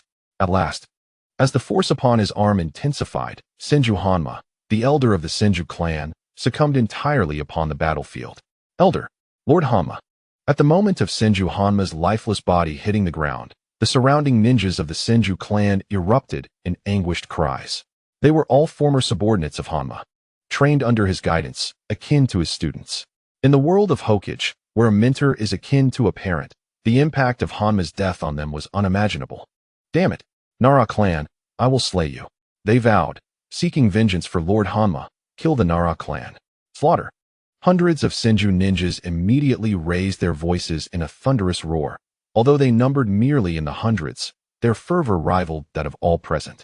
As the saying goes, despairing soldiers shall triumph, for the more desperate they became, the stronger they grew, fueled by the hopelessness of their encirclement and the death of Senju Hanma. In that moment, they pressed relentlessly against the allied forces of the three clans, causing Nara Shikaku to furrow his brow, intently observing the fervent warriors below. The Senju ninjas were now recklessly exchanging their lives, a perilous gamble indeed, yet fortuitously, the three clans worked in seamless unison. Wind release. Vacuum Great Sphere. Shimura Hanzo, after evading several explosive tags, unleashed a barrage of air bullets from his mouth. Though the Shimura clan lacked a bloodline limit, they were exceptionally skilled in wind release, a foundation of their existence in the ninja world. Hanzo's wind release was formidable as it manifested. It surged forth with terrifying destructive power towards several mountain clan ninjas employing secret techniques, piercing through their chests in an instant. Damn it, Shimura Hanzo. I will have your life. Mountain clan's Inyazuka, noticing Hanzo's actions, shot him a glance filled with hatred. Yet Hanzo remained unfazed. Was it not customary for enemies to regard him with such disdain on the battlefield? As numerous clans descended into chaos, all thoughts of alliances vanished. They were consumed by a singular, primal instinct to survive. In a secluded valley, Uchiha Madara gazed down upon the fray, a smug smile gracing his lips. Let them fight. The more ferocious the battle, the better. However, it is not yet time. I must intensify the carnage of this conflict. After murmuring to myself, Madara activated his goddess power once more and departed from this place. His objective was to compel all clans to send their frontline ninjas into the fray, thereby plunging the entire war into chaos. Only in murky waters can one fish effectively. Soon, Madara arrived at the camp of the Senju clan. This time, his appearance did not provoke Senju Painkan to act as he had previously, but vigilance was imperative. Notably, both Senju Painkan and Senju Hashirama were present within the tent. The two were discussing the prolonged absence of Senju Tobirama when Madara's entrance immediately captured their attention. Who goes there? In contrast to Senju Painkan's calm demeanor, Hashirama, encountering Madara for the first time, exhibited immediate wariness and hostility. Is this the manner in which you receive guests, Senju Painkan? Madara remarked, ignoring Hashirama entirely as he directed his inquiry at Painkan. Despite Hashirama's formidable prowess, the command of the front line rested with Painkan, prompting Madara to address him directly. A guest? I perceive only an enemy. Painkan's sardonic tone revealed his seasoned cynicism. Regardless of whether I am a guest or an enemy, what matters is that I can be of assistance, is it not? Madara replied, his expression laced with mockery as he anticipated Painkan's reaction upon learning of his brother Tobirama's demise. Speak. What is your purpose here? Painkan inquired coldly, unconvinced of Madara's benevolence. I have come to deliver news. Madara noticed Painkan preparing to interject and quickly continued. Do not tell me you do not wish to hear it. This concerns hundreds of your dispatched ninjas. And your brother, Senju Tobirama. Speak plainly. Do not beat around the bush. Hashirama retorted, his impatience evident as he confronted Madara. He felt an unsettling familiarity with the enigmatic figure before him, as if he had encountered him somewhere before. Madara, who had been relaxed, sensed Hashirama's unusual gaze and felt a jolt of alarm. Could it be that he would recognize me despite my disguise? That would be extraordinary. Fortunately, while Hashirama sensed familiarity, he did not voice any recognition, allowing Madara to breathe a silent sigh of relief. Enough with the pleasantries. I am here to inform you that Senju Tobirama has been slain by the coalition of the Inyazuka, Nara, and Akimichi clans. As for the other ninjas you dispatched, their fate is likely grim. As he spoke of Tobirama's death, Madara shrugged nonchalantly, appearing utterly unconcerned, as though the loss of hundreds of lives were akin to discarding refuse. What? You claim Tobirama has perished? How can that be? Upon hearing this, Senju Painkan immediately erupted with disbelief. He was well aware of Tobirama's strength, even gravely wounded. Death seemed improbable. Yet, this mysterious figure boldly asserted that Tobirama was dead. What on earth is happening? Why did Elder Homura perish in battle? The mission involving Senju Homura was executed discreetly after a clandestine discussion between two individuals, unbeknownst to Hashirama and the other ninjas, who merely assumed that Senju Homura was leading a team to collect supplies. It seems they have kept this from you. Upon realizing that Hashirama was unaware of the situation, Madara's eyes glimmered with intent to sow discord between the two. Naturally, Senju Hirama, engulfed in sorrow, sensed Madara's ulterior motives. Hashirama, do not be swayed by his words. Homura embarked on a secret mission that must remain concealed from many. Moreover, it was Madara's intel that led Homura to embark on this perilous venture. Although Hashirama was unclear about the specifics of Senju Homura's mission, he grasped from Hirama's words that the mysterious figure before him was the reason for Homura's undertaking. How despicable! Who are you truly? Why do you seek to harm the Senju clan? Elder Homura's demise is orchestrated by you, isn't it? Hashirama contemplated briefly, detecting the scent of conspiracy. Do not defame me. I merely provided information. It was your choice to proceed, and I bear no responsibility. Surprised that Hashirama had deduced so swiftly that he was the mastermind, Madara had not anticipated that the seemingly simple-minded Hashirama could exhibit such cunning. Indeed, it is you. I demand retribution for Homura's life. Overwhelmed by grief, Senju Hirama immediately seized his weapon and lunged at Madara without hesitation. As Hirama's kunao struck Madara, he and the kunao unexpectedly passed through Madara's form, collapsing to the ground, while Madara remained untouched, as if he were a mere illusion, devoid of any trace of dust on his garments. What a fright! However, I advise you to abandon these futile endeavors. You cannot defeat me. You should hasten to rescue the remaining Senju clan members, lest they meet a grim fate. With a smile, Madara warned them that if they delayed, they might arrive too late to save anyone. After uttering these words, Madara activated his space-time ninjutsu and vanished from the tent, leaving behind one man in shock on the ground and another seated in despair. Elder Hirama, what just transpired? How could you strike him, yet he remained unharmed? While you passed straight through him, Hashirama, bewildered by the bizarre scene, urgently inquired of the dazed Senju Hirama. Alas, there is no time to explain. The situation is dire. We shall discuss it later. After a moment of stunned silence, Hirama's expression transformed into one of resolve. Hashirama, seeing this, refrained from further questions and nodded in agreement. Hirama promptly summoned the remaining ninjas in the camp, and together with Hashirama, they set forth for the battlefield. Following his departure from the Senju clan's encampment, Madara proceeded to notify the other clans engaged in battle, prompting them to mobilize their remaining ninjas without delay. The allied camp of the Heitake and Akimichi clans awaited their arrival. Unlike the anxiety exhibited by other families, the two families that remained were shrouded in an unusual silence. A tranquility abruptly shattered by the arrival of one individual, Uchiha Madara. After surveying the other clans, he approached these two seemingly composed families, intent on discerning when they might withdraw. Indeed, based on their demeanor, it appeared highly probable that they would refrain from participating in the impending conflict, as their distance from the Kaguya clan rendered them irrelevant. Furthermore, within the ninja world, these two clans could only be deemed of moderate standing, lacking any notably powerful individuals. Nevertheless, one should not underestimate their prowess. The Genjutsu of the Ibarame clan could directly strip opponents of their five senses. And when combined with the formidable swordsmanship of the Heitake clan, Their combined military strength was quite formidable. Upon notifying the coalition's commander of his presence, stating that the Uchiha clan's young leader had come to pay a visit, Madara, accompanied by 2 ninjas, approached the encampment of the allied clans, only to be halted by the guards. However, upon revealing his identity, the guards promptly escorted him into the camp. For who would dare disregard a member of the Uchiha clan? Soon, Madara and his companions were brought to the command tent of the allied clans. Upon entering, he was met with the sight of a man with striking silver hair and an imposing demeanor, Heitake Sakamo.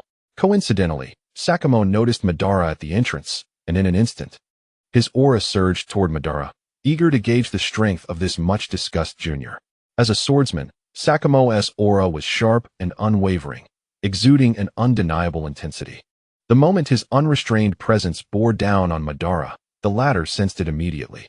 This aura enveloped Madara, making him feel as though pierced by countless blades, sending a tingling sensation across his skin. After experiencing Sakamo's aura, Madara summoned forth an imposing presence of his own, one that rivaled Sakamo's. Unlike Sakamo's, Madara's aura radiated an overwhelming sense of murderous intent, invoking a primal fear within those who encountered it, as if they had stepped into a realm of blood and death. The clash of their 2 auras reverberated throughout the tent, causing all present to acutely feel the distinct energies emanating from the 2 men. Particularly, Madara's aura instilled a visceral dread, making everyone in attendance acutely aware that their lives could be extinguished at any moment. Fear flickered in the eyes of those who regarded Madara. Unassuming yet powerful, with a steady mindset and a strategic acumen that is among the finest of this era. It appears the Uchiha clan has indeed produced a true genius, Sakamo remarked, reflecting on Madara's presence. Your praise is excessive, Heitake clan leader. I come here today to represent the Uchiha and propose an alliance with the 2 of you, Madara stated. Sakamo exchanged a surprised glance with Abarame Boiwan, both taken aback by Madara's declaration. An alliance? If we are to discuss such matters, it should be your father, Uchiha Tajima, who represents the Uchiha clan. Can you truly speak for them? Boiwan inquired skeptically, scrutinizing Madara. You need not doubt me. The decisions made by the young clan leader hold as much weight as those of the esteemed clan leader himself. Without the need for further elaboration from Madara, the guards behind him provided clarification. What? Are you suggesting that his decisions are equivalent to those of Uchiha Tajima? Indeed. I can confidently represent the Uchiha clan in this matter. You may rest assured of that. Observing the astonishment in the eyes of the 2, Madara merely nodded calmly. Although he was now the young clan leader, his authority was scarcely inferior to that of his father Tajima, and within the Uchiha clan, his commands often proved more effective than those of his father. It appears that the Uchiha higher-ups place an extraordinary level of trust in you. Heitake Sakamo seemed to imply something more. However, Madara chose not to address his insinuation. Now, might we discuss the matter of an alliance? Please, do take a seat. Heitake Sakamo and his companion exchanged faint smiles, gesturing for Madara to sit opposite them. Clearly, they acknowledged Madara's status and positioned him on equal footing with themselves. Gentlemen, we are all astute individuals. I shall not waste words. My purpose in approaching you for an alliance between our clans is to vie for the territory of the Kaguya clan. Unlike before, Madara spoke directly, eschewing any circumlocution. After all, Heitake Sakamo was a swordsman, known for his straightforward demeanor, and thus preferred transparency. Having stated his intent, Madara quietly regarded Heitake Sakamo and his companion, awaiting their response. Since you 2 appreciate candor, I shall refrain from further commentary. An alliance with your Uchiha clan to seize the territory of the Kaguya clan seems to offer no benefit to us. There is no advantage to be gained. Both our clans would incur substantial costs. To persuade us to ally with you, it is quite simple. Heitake Sakamo's eyes gleamed with intensity as he fixed his gaze on Madara. You must provide us with a compelling reason. Only then can we consider an alliance. Although Heitake Sakamo spoke of a reasonable justification, Madara discerned that he was merely seeking benefits. Without sufficient incentives, why would anyone assist you? Only with ample rewards will the other party be inclined to lend their support. Should your allied forces help us secure victory, the Uchiha clan will allocate half of the Kaguya clan's territorial resources to you. Upon hearing this condition, Heitake Sakamo prepared to respond, but Madara interrupted him. I understand your thoughts. The Heitake clan and the Kurama clan are situated quite far from the Kaguya clan, and are not in proximity. Therefore, I will convert an equivalent amount of land from the Kaguya clan to match the territory of the Hyuga clan. As your clans are adjacent to the Hyuga clan, I shall exchange land along the Hyuga border for an equivalent amount of territory from the Kaguya clan. After presenting this condition, Kurama Boiwan inquired, "Are you suggesting that once our two clans assist in conquering the territory of the Kaguya clan, we shall divide the land equally? Since we are not neighboring the Kaguya clan, you intend to compensate us with an equivalent area of land from the Hyuga clan's border? Thus, it would mean that your Uchiha clan would retain all of the Kaguya clan's territory, while our two clans would acquire a portion of the Hyuga clan's land, correct?" After sorting through his thoughts, Amma Boiwan turned to Ban, as if seeking his counsel. "Indeed, this arrangement would bring mutual satisfaction. How do you both feel about it?" Ban looked at the two with genuine sincerity, having presented a condition that was already quite earnest. Should they refuse, he would promptly abandon the notion of an alliance. "Allow us a moment to deliberate. After all, this pertains to the fate of our two clans, and we cannot make a hasty decision." Kimusaku Fong glanced at Amma Boiwan before speaking, and the two exited the tent to converse outside. "Sakofong, should we agree to his proposal?" Amma Boiwan inquired, puzzled. Since their clans had united, Kimusaku Fong had consistently taken the lead in decision-making, and he instinctively sought the other's opinion once more. "I believe an alliance with the Uchiha clan is feasible. Just now, he mentioned a land exchange, which presents no loss to us, and we would merely be assisting them. The Uchiha clan would be the true force," Sakofong replied with a smile. "Oh, what makes you say that?" Amma Boiwan's interest was piqued upon hearing Sakofong's words. "We would only need to provide support, avoiding direct conflict with other clans. The Uchiha would take the lead in battle, while we could engage in peripheral disruption and containment. This way, we would neither suffer significant losses in strength nor breach our covenant." Amma Boiwan chuckled upon hearing Sakofong's perspective. "Haha, Sakofong, I never imagined you could be so cunning. Heh, it is all for the sake of our clan. There is no malice in that." Although Amma Boiwan labeled him as cunning, Sakofong would not concede to such an accusation. It was indeed for the good of their clan, a means to mitigate war losses and save lives. How could that be seen as sinister? Isn't this the way of ninjas? It is benevolence. Indeed, for the clan's sake. In that case, let us ally with the Uchiha clan. Moreover, they are formidable. Yes, the Uchiha clan is indeed powerful, and judging by the earlier interactions, their young clan leader is no simple character. He may possess substantial strength. Reflecting on Ban's prowess, Kimusaku Fong narrowed his eyes, sensing that Ban had the upper hand in their earlier exchange, which made him cautious not to underestimate him. "Let us proceed.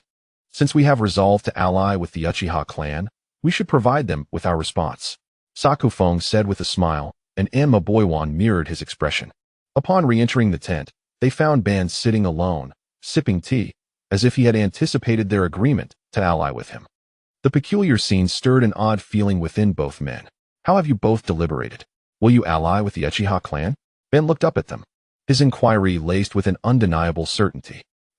Given the Uchiha clan's earnestness, if we were to decline, it would be quite ungrateful. It seems both of you are astute individuals. I assure you, should you choose to collaborate with me, you will not regret it." Upon hearing the agreement of the two, Madara let out a light chuckle and casually remarked, "Haha, in that case, we shall follow the Uchiha clan's lead. Should you have any requests, feel free to inform us." With Madara's assurance, Kakashi and his companion promptly pledged their support, affirming that they would also lend a hand should the Uchiha clan require it. "Hehe, may our forthcoming collaboration be fruitful." Madara raised his teacup towards the two, who likewise lifted their cups in response. After a mutual gesture of camaraderie, the three drained their cups, symbolizing the successful formation of their alliance. Subsequently, they quickly signed the alliance document, and once the signatures were affixed, Madara took his leave from the Kakashi and Arashi coalition's encampment. "You may return for now. I have matters to discuss with Elder Seven and shall return shortly." Upon exiting the camp, Madara's smile instantly vanished, replaced by his usual cold demeanor. His earlier mirth had been a mere facade. Yes, the two Uchiha ninjas acknowledged and turned to depart, while Madara flickered away, returning to the battlefield in the valley. Even in his absence, the Uchiha front lines would remain stable. To ensure the success of his plan, the Uchiha clan had dispatched elders Ao, In, and Chiho to assist him, with these three elders commanding the front lines. They were more than capable of handling any unforeseen circumstances, allowing Madara to remain untroubled. After such an extended period, the coalition formed by the various clans within the valley had succumbed to a bloodlust. Aside from their allies, all ninjas from any clan were regarded as foes. The relentless bloodshed had transformed the valley into a veritable hell on earth, with fire, water, and earth techniques erupting in abundance, while shurikens and kunai filled the air, interspersed with the occasional explosive tag. Almost every minute, a ninja would fall, and at this moment, the Akimichi clan was becoming unrecognizable due to the incessant assaults. The blood of the fallen had begun to flow into small rivers, tainting the nearby stream a deep crimson. Partial multiplication technique. Boom. Akimichi Dingzan's fist, resembling a meteor, struck the ground with unparalleled force, instantly creating a deep crater in the once solid earth, which now resembled a spider's web of cracks before erupting entirely. His colossal fist effortlessly dispatched several enemy ninjas, and the shockwave from this blow sent surrounding ninjas flying. It seemed that revenge was unattainable. The Senju clan's ninja gasped for breath as they surveyed their surroundings. They were utterly spent, having depleted their chakra from prolonged combat, leaving them with little stamina. The remaining soldier pills had just been consumed to restore chakra. They were now at the end of their rope, facing only a dead end. Damn, what on earth is happening? Senju Hirama, who had just arrived with reinforcements, stood bewildered at the chaotic scene before him. Diverging from the perspective of Senju Hirama, Senju Hashirama observed from a distance the dire plight of the Senju clan ninjas, besieged by the allied forces of the Inyazuka, Yamanaka, and Akimichi clans. The circumstances of the Senju ninjas were indeed grim. Their armor bore numerous damages, and they leaned on one another for support, many of them severely injured, as if a mere gust of wind could topple them. Elder Hirama, we must hasten. It appears our kin are in a precarious state, Hashirama urged with concern. Following his gaze, Hirama beheld the faltering Senju ninjas. Damn it! Indeed, it is the Inyazuka, Yamanaka, and Akimichi clans. It seems Homura has truly met his end at their hands. The sight ignited a surge of blood within Hirama, recalling Madara's words, his emotions erupting like a volcano. To the Akimichi clan, I shall deliver death. Hirama bellowed, immediately employing the body flicker technique, racing towards the Akimichi stronghold. His thunderous cry captured the attention of all present, and the Senju ninjas, once engulfed in despair, were suddenly invigorated by the familiar voice. It is Elder Hirama. Elder Hirama has arrived. Look, reinforcements. Salvation has come. The remaining Senju ninjas erupted in jubilant exclamations, having resigned themselves to death, yet now they found a glimmer of hope. Earth release. Earth Stone Dragon. As Hirama completed his hand seals, a colossal dragon formed of earth surged forth, effortlessly sweeping away all enemies in its path, heading straight for the Akimichi stronghold. The previously bewildered Akimichi ninjas, startled by the cries of anguish, quickly retreated in an attempt to evade the monstrous dragon. However, Hirama's focus remained unwaveringly on them, causing the earth dragon to follow their movements. Realizing escape was futile, Akimichi Dota gritted his teeth and invoked the multiplication technique. Partial multiplication technique. Dota's right hand swelled to a gigantic size, reaching out to grasp the earth dragon, which was instantly ensnared as if it were a mere eel. With a resounding explosion, the earth dragon shattered, sending countless clods of earth cascading down like rain. Undeterred by the setback, Hirama remained vigilant, his blade flashing as he dispatched several Yamanaka ninjas with lethal precision. Hirama, how audacious! Do you truly believe you can best the three of us? The leaders of the Inyazuka, Yamanaka, and Akimichi clans converged, their faces etched with murderous intent.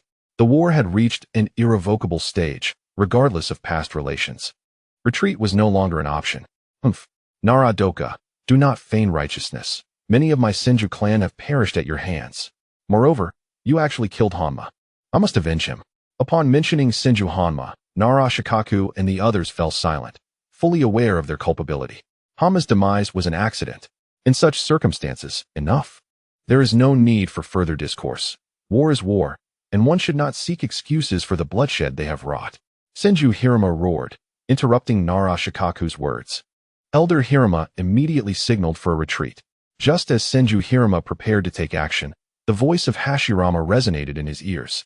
Would release. Trees binding eternal burial. With a clap of his hands, The tumultuous valley began to tremble as trees erupted from the earth, ensnaring numerous ninjas.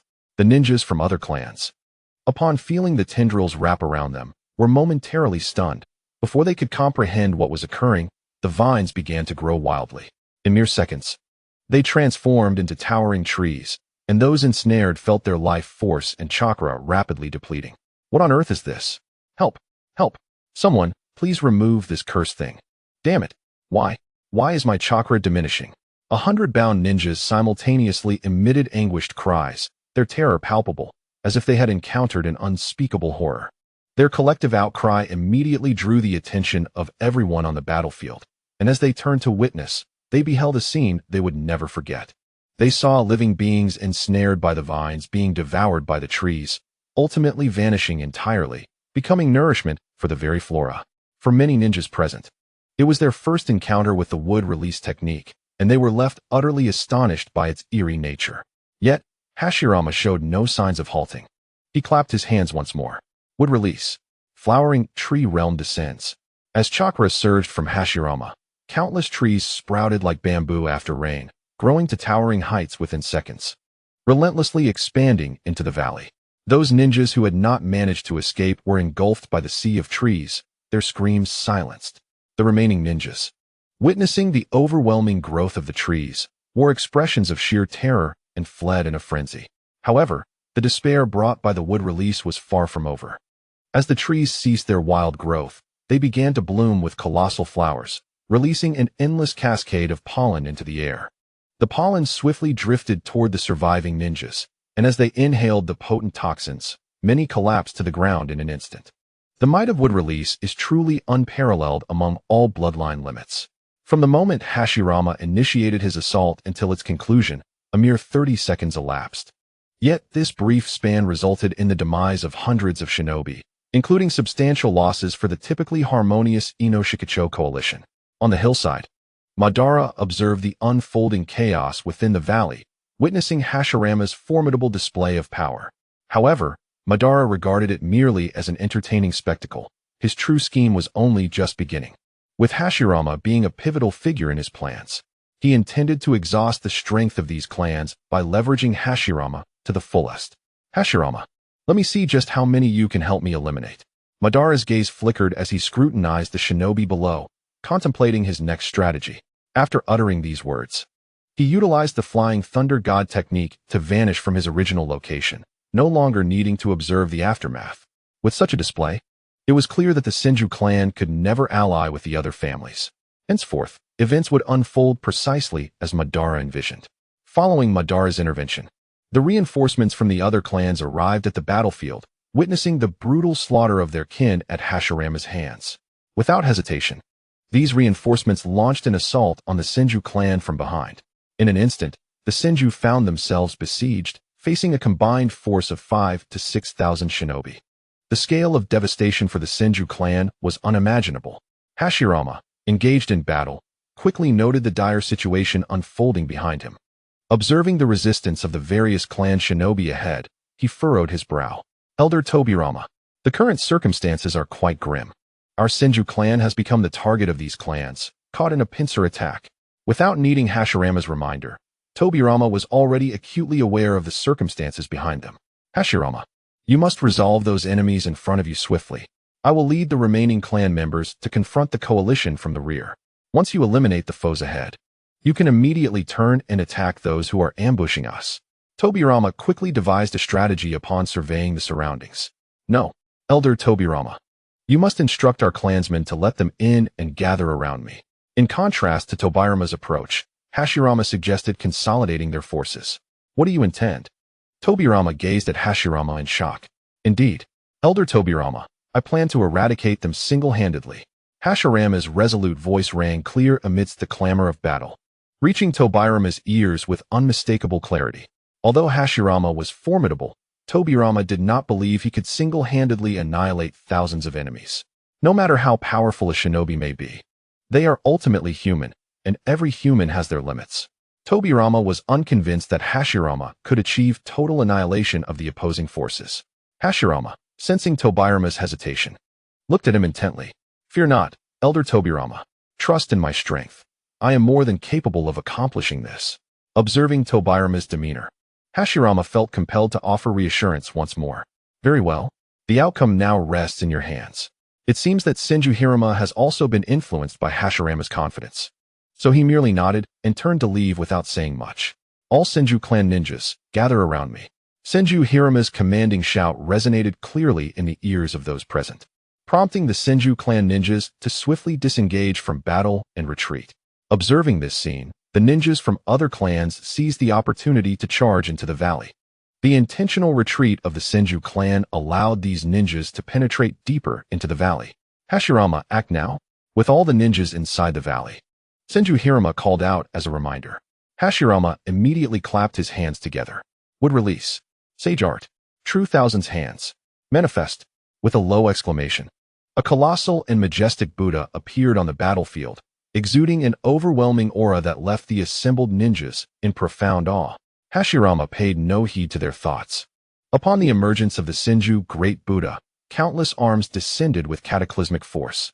The already ravaged valley faced annihilation once more under this devastating onslaught, with the surrounding mountains reduced to ashes beneath Hashirama's terrifying power. Following a series of explosions, apart from the Senju clan ninjas, the other clans suffered significant losses. Elders, we should retreat, exclaimed a ninja from the Sarutobi clan. The strength of the Senju clan is too formidable. Our only option is to withdraw for now and strategize for the future. The Sarutobi ninjas, gripped by fear at this horrific display of power, were not alone in their dread. Other clans shared the same impulse, desperate to escape this nightmarish place. The words of the Sarutobi ninja acted as a catalyst, triggering a chain reaction. In an instant, members of other clans began to withdraw, and thus, the clans present silently retreated, accepting their losses for the time being, though they would not abandon their quest for vengeance. At the Uchiha clan camp, Madara was conversing with Uchiha Ao and Uchiha In about recent developments. According to the reports from our scouts, all allied forces have mobilized except for the Konoha coalition. It is unclear what schemes they are concocting. Uchiha In remarked anxiously as he examined the map. Could they be joining forces with the Senju clan to strike against us? Uchiha Ao, the clan's elder, immediately expressed his thoughts. Do not worry, esteemed elders. They are not uniting this time, and in the future, they will seek to ally with our Uchiha clan, while the Senju will become a pariah among all clans. A confident smile graced Madara's face, as if he held all the cards. Oh, Madara, how do you know that the Senju will become the enemy of all clans? Uchiha Ao inquired, surprised by Madara's assertion. Rest assured, elder, I would never make baseless claims. Simply wait and observe. Madara had no intention of revealing matters prematurely, merely displaying a mysterious smile. Uchiha Ao and his companion exchanged resigned smiles. Although their hearts felt as though tiny kittens were scratching at them, they restrained their curiosity and refrained from pressing Madara for answers. They were well aware of Madara's tendency to harbor his own thoughts, and thus chose to remain silent.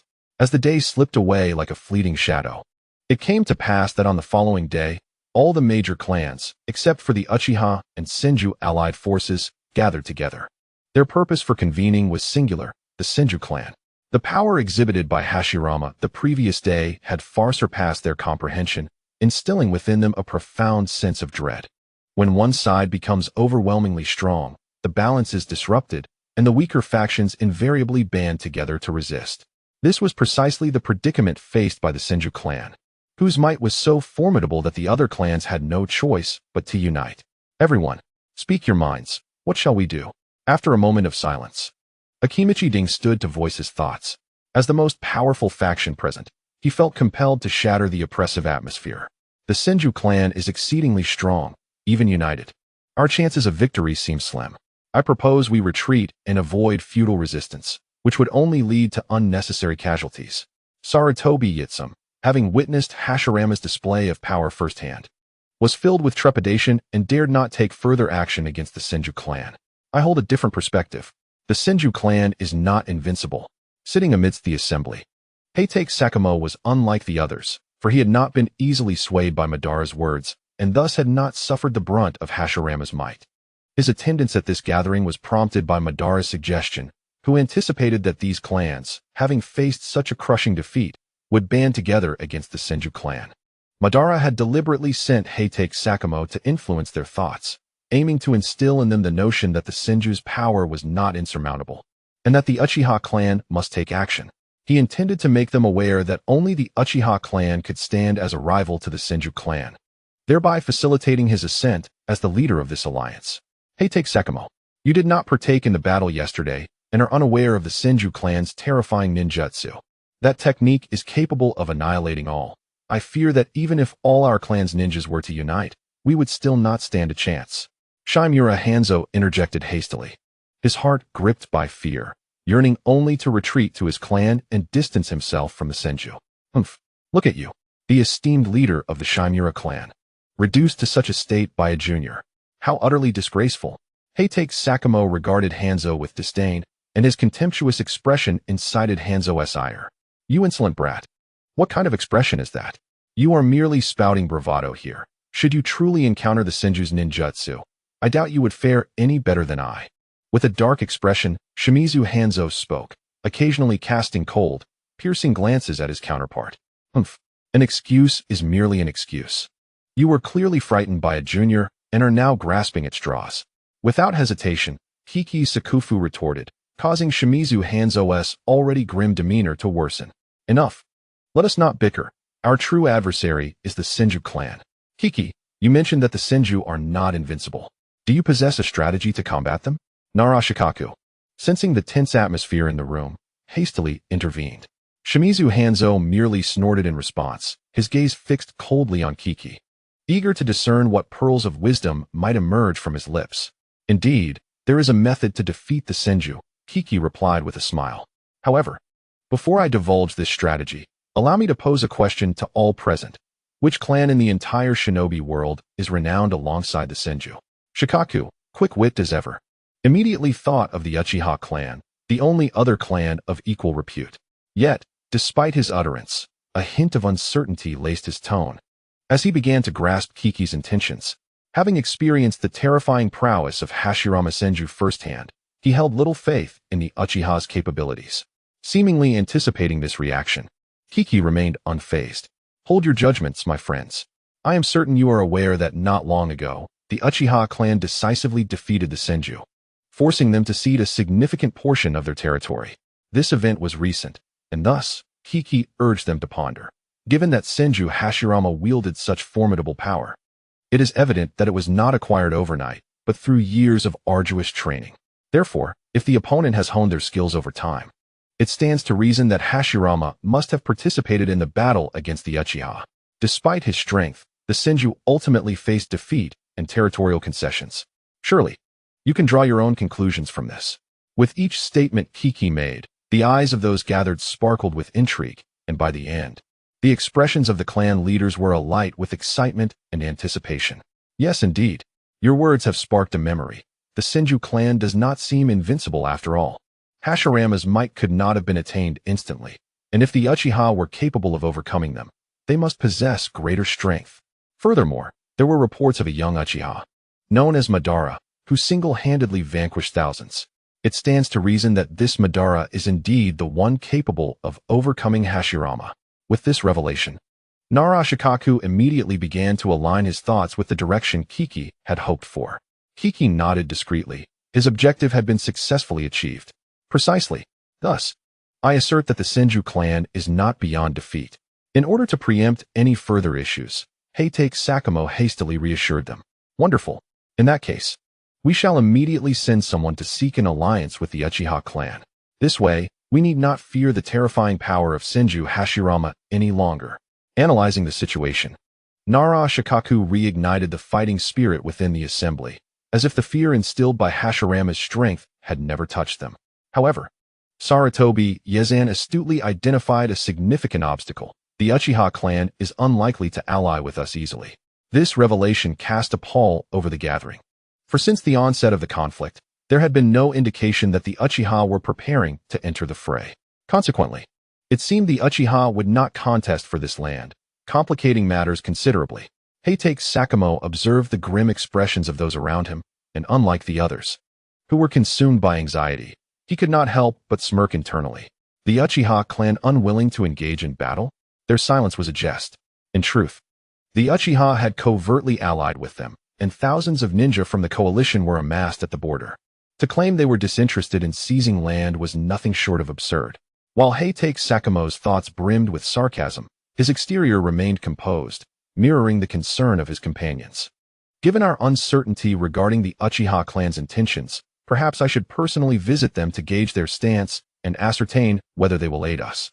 After a moment of contemplation, Nara Shikaku proposed this plan, recognizing that understanding the Uchiha's position was imperative before making any decisions. Excellent. In that case, we shall count on you, Nara clan leader. We will await your return to make a decision. Upon learning that Nara Shikaku intended to negotiate with Madara, Heitake Sakamo expressed his unwavering support. For his purpose in coming here was precisely this: success was imminent, and thus, he would offer his full backing. Soon, the various clan leaders unanimously consented to this strategy. Nara Shikaku then set off with his guards to discuss the potential alliance with the Uchiha clan. Since the two clans were not far apart, it took only a few minutes for them to reach the Uchiha encampment. Before they could approach the entrance, hidden Uchiha sentinels emerged to intercept them. Greetings. I am the leader of the Nara clan, and I have matters to discuss with your clan's leader. Please convey this to him. Nara Shikaku spoke calmly to the guards, as he was there to forge an alliance and did not wish to be perceived as a troublemaker. Thus, a courteous demeanor was essential, unlike his previous encounters. Upon hearing his words, the two guards exchanged glances and led Nara Shikaku and his entourage into the camp. The reason for not announcing their arrival was that Madara had previously instructed them to admit any clan members, aside from the Senju, without delay. Two guards swiftly arrived at the tent where Ban resided, accompanied by the esteemed Nara Deer Antlers. Young clan leader. The leader of the Nara clan has come to visit. The voice of the guards jolted Ban from his musings as he browsed the marketplace. Allow them to enter, he replied calmly, discreetly closing the system interface. Upon receiving Ban's response, Nara Shikamaru and his subordinates proceeded inside. Upon first laying eyes on Ban, Nara Deer Antlers perceived an air of youthfulness about him. However, despite Ban's youthful appearance, Nara Deer Antlers could sense a subtle, yet palpable pressure emanating from him. A chill ran down his spine. He understood that Ban was not as simple as he appeared. Please, take a seat, Nara clan leader. I am curious about your purpose for visiting our Uchiha clan, Ban said, maintaining a serene smile that only enhanced Nara Deer Antlers' impression of him. Before addressing your question, I have one inquiry I hope the young clan leader can clarify for me, Nara Deer Antlers stated, locking eyes with Ban. They held each other's gaze for several seconds before Ban nodded in acknowledgement. Of course, Nara clan leader, please go ahead, Ban gestured invitingly. Nara Deer Antlers seized the moment to pose his question directly. I wish to know if your Uchiha clan harbors any desire for the territory of the Kaguya clan. Upon uttering these words, Nara Deer Antlers fixated his gaze intently on Ban, seeking to discern the answer from his expression. However, Ban's countenance remained unchanged, still adorned with that spring-like smile, eliciting a sense of disappointment in Nara Deer Antlers. Huh, you jest, Nara clan leader. Recently, our Uchiha clan has acquired a substantial amount of land and is currently in the process of assimilating it, Ban replied, deliberately avoiding a direct answer yet refraining from outright refusal. It was evident that Nara Deer Antlers grasped the implication behind Ban's words. A glimmer of hope sparked within Nara Deer Antlers. The absence of an immediate rejection indicated potential. Though his mind raced with thoughts, his expression remained inscrutable. Oh, does your Uchiha clan truly have no intentions? The territory of the Kaguya clan lies in close proximity to yours and is quite expansive. Nara Deer Antlers spoke persuasively, attempting to incite Ban's ambition. Huh, Nara clan leader, please speak plainly. Such roundabout discourse can consume much time. Ban interjected, unfazed by Nara Deer Antlers' subtle manipulations. Realizing that his intentions had been discerned, Nara Deer Antlers merely smiled, undeterred. Very well, I shall refrain from further preamble. I have come to invite the Uchiha clan to join forces with us against the Senju clan, to jointly seize the territory of the Kaguya clan. With his intentions laid bare, Nara Deer Antlers decided to be forthright about his purpose for the visit. Huh, aligning with you against the Senju clan? As I understand it, the strength of the Senju clan's young clan leader, Senju Hashirama, is formidable, having recently defeated the coalition of several major clans.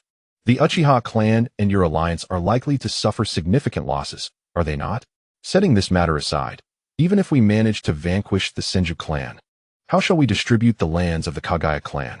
Once all families within the alliance are combined, there will be a total of 9 clans.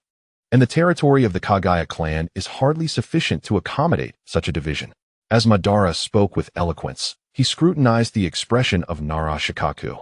With each word from Madara, Shikaku's countenance grew increasingly grave. Upon the conclusion of this analysis, Nara Shikaku fell into a profound silence. Madara's discourse plunged Shikaku into contemplation. From Madara's tone, Shikaku surmised that should the Uchiha clan choose to ally, they would undoubtedly not be at a disadvantage. However, the limited territory of the Kaguya clan presented a clear dilemma: too many wolves and too little meat. A multitude of thoughts raced through Shikaku's mind, and gradually, his gaze transformed into one of resolve. Young clan leader, since you too harbor an interest in the lands of the Kaguya clan, how about this? If we triumph over the Senju clan, we shall allocate the entirety of the Kaguya's territory to our united forces. Moreover, all families within this alliance shall recognize the Uchiha clan as the principal entity. What say you? In mere seconds, Nara Shikaku reached a decision. Although such terms might displease other clans, it was a necessary course of action. Should they refuse to join forces with the Uchiha clan, they risked acquiring no resources whatsoever. Conversely, allying with the Uchiha clan, though requiring the relinquishment of considerable profits, still promised a share of land, an outcome not to be dismissed. Upon hearing Shikaku's proposal, Madara discreetly assessed his counterpart. It was undeniable that Shikaku possessed a sharp intellect, capable of making such a decisive choice in such a brief span of time, while willing to sacrifice his own interests. Although Shikaku stated that the territory would be shared between the Uchiha and the Hyuga clans, both men understood that it was merely a pretext. The lands would predominantly benefit the Uchiha clan, with the Hyuga clan serving as a subordinate. Everything revolved around the Uchiha clan, rendering Nara Shikaku's proposal exceedingly generous. Is this condition promised by the Nara clan leader known to the other clans? Madara inquired with a hint of amusement, subtly cautioning Shikaku that their agreement was merely between the two of them. And what if the other clans did not acquiesce? The astute Nara Shikaku quickly grasped Madara's implication. Rest assured, young clan leader, I am here as their representative, and they will endorse what I have stated. With Nara Shikaku's affirmation, Madara felt no need to prolong the discussion. He understood the principle of moderation. Very well. Since the Nara clan leader exhibits such sincerity, the Uchiha clan consents to the alliance. Upon concluding his statement, Madara stood and extended his right hand. In response, Nara Shikaku rose and extended his left hand. The two exchanged smiles as their hands clasped firmly together. Thus, we are now allies, Nara Shikaku proclaimed with a light-hearted chuckle, to which Madara nodded in agreement. Indeed, from this moment onward, we shall be allies. However, we must first finalize the covenant. Very well. With mutual agreement, they commenced the signing of the pact. Upon completion, Nara Shikaku returned to the camp of the Ino-Shikacho alliance. Under the eager gazes of the clan leaders, Nara Shikaku finally arrived back at the coalition headquarters. What news? Has the Uchiha clan consented? As soon as he entered the tent, Yamashiro Hige inquired hastily. I have fulfilled my mission. The Uchiha clan has indeed agreed. Here is the content of the covenant and the terms I promised them. Please take a look, Nara Shikaku said, tossing the scroll onto the table. The nearest to the scroll, Karama Bowen, picked it up and began to examine it closely. Soon, upon reading the contents, Karama Bowen's expression soured, prompting the others to notice something amiss and hastily check the scroll as well. Nara Shikaku observed them calmly, making no attempt to intervene. Shikaku, have you offered the Uchiha clan too much, half of the territory? How much remains for us, considering the other clans? Hanzo of the Shimizu frowned, perceiving the alliance's terms as excessively demanding. Such short-sightedness. Let me ask you, if the Uchiha clan refuses to ally with us, do we stand a chance against the Senju clan? Nara Shikaku's words hit home, leaving Hanzo momentarily speechless, his face shifting from pale to flushed. Even so, what does it matter if we concede some terms to the Uchiha? Although we may sacrifice some benefits, we can acquire resources at minimal cost. Is that not advantageous? Nara Shikaku surveyed the room. The others fell into silence, evidently in agreement with his perspective. After the alliance was formalized, each clan began to dispatch ninjas to the front lines. Within just 2 days, the numbers from each clan were replenished, even exceeding previous counts. The Senju clan coalition seemed to sense the impending threat and followed suit, reinforcing their ranks. Thus, the front line amassed over 10,000 ninjas. Ino Shikicho Alliance, 4,500. Sarutobi Clan Alliance, 3,000. Hataki Kuruma Alliance, 3,000. Senju Uzumaki Clan, 3,500. Uchiha Hyuga Alliance, 2,000. Consequently, the 9-clan coalition led by the Uchiha amassed a total of 12,500 members, while the Senjuzumaki coalition counted only 3,500. The numerical superiority of the 9-clan coalition over the Senju forces was striking. After several days of preparation, both factions were fully assembled, and war was imminent.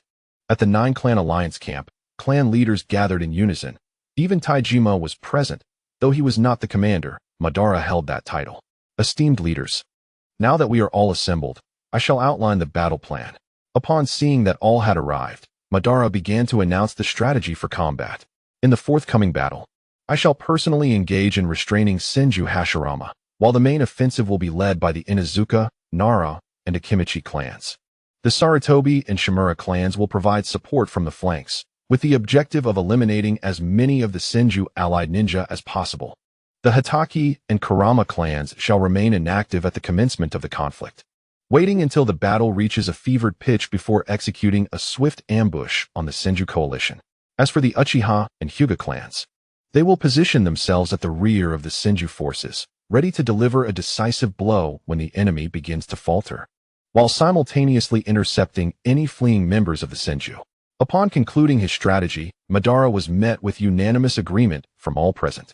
Even the astute Nara Shikaku had little to add, acknowledging the plan's merits. The leaders of the clans wore expressions of eager anticipation, seemingly excited for the impending conflict. Very well. Having solidified our strategy, let us now declare war on the Senju coalition, Madara proclaimed, rising with gravitas, prompting all clan leaders to echo in unison. Commence the battle. Immediately following the declaration of war from the 9 clans alliance, a frenzy of activity ensued, and the news reached the Senju camp. Trouble! Trouble! Lord Hirama, the 9 clans alliance has declared war upon us. A guard from the Senju clan rushed into the command tent, visibly distressed. What is the matter? Speak slowly. Lord Hirama admonished, observing the guard's panic. Lord Hirama, this is the war proclamation from the 9 clans alliance. They are engaging us in battle. The guard, trembling with fear, presented the scroll to Lord Hirama. Upon reading its contents, Hirama's expression darkened. What troubles you, Elder Hirama? Hashirama inquired, noticing the grave countenance of his elder. It is the Uchiha. The Uchiha have united with other clans to form the 9 clans alliance, and have declared war upon us. They are already mobilizing, and will likely be upon us shortly.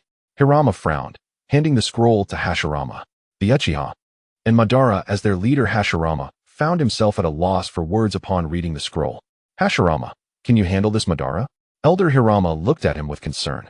After all, Hashirama had suffered greatly in past encounters with Madara, leading Hirama to worry instinctively. Fear not, I am not the same as before. My strength has now surpassed his. Hashirama declared with unwavering confidence, empowered by the awakening of Sage Mode. Very well, then let us prepare for battle. Hashirama, you must defeat Madara with utmost swiftness. Only then shall our Senju clan prevail.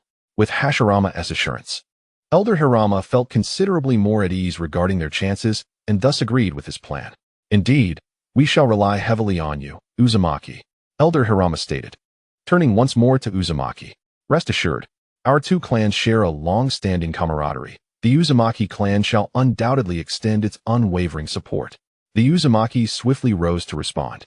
Following the deliberations of the Senju alliance, they began to gather all their ninjas within the encampment, preparing to confront the formidable coalition of the 9 clans. The numerical superiority of the 9 clans posed a significant threat, compelling the Senju alliance to exercise utmost caution. Thus, they promptly summoned their ninjas to ready themselves for battle. In the fervent mobilization of both sides, all the ninjas were swiftly assembled and arrived at the former territory of the Kaguya clan.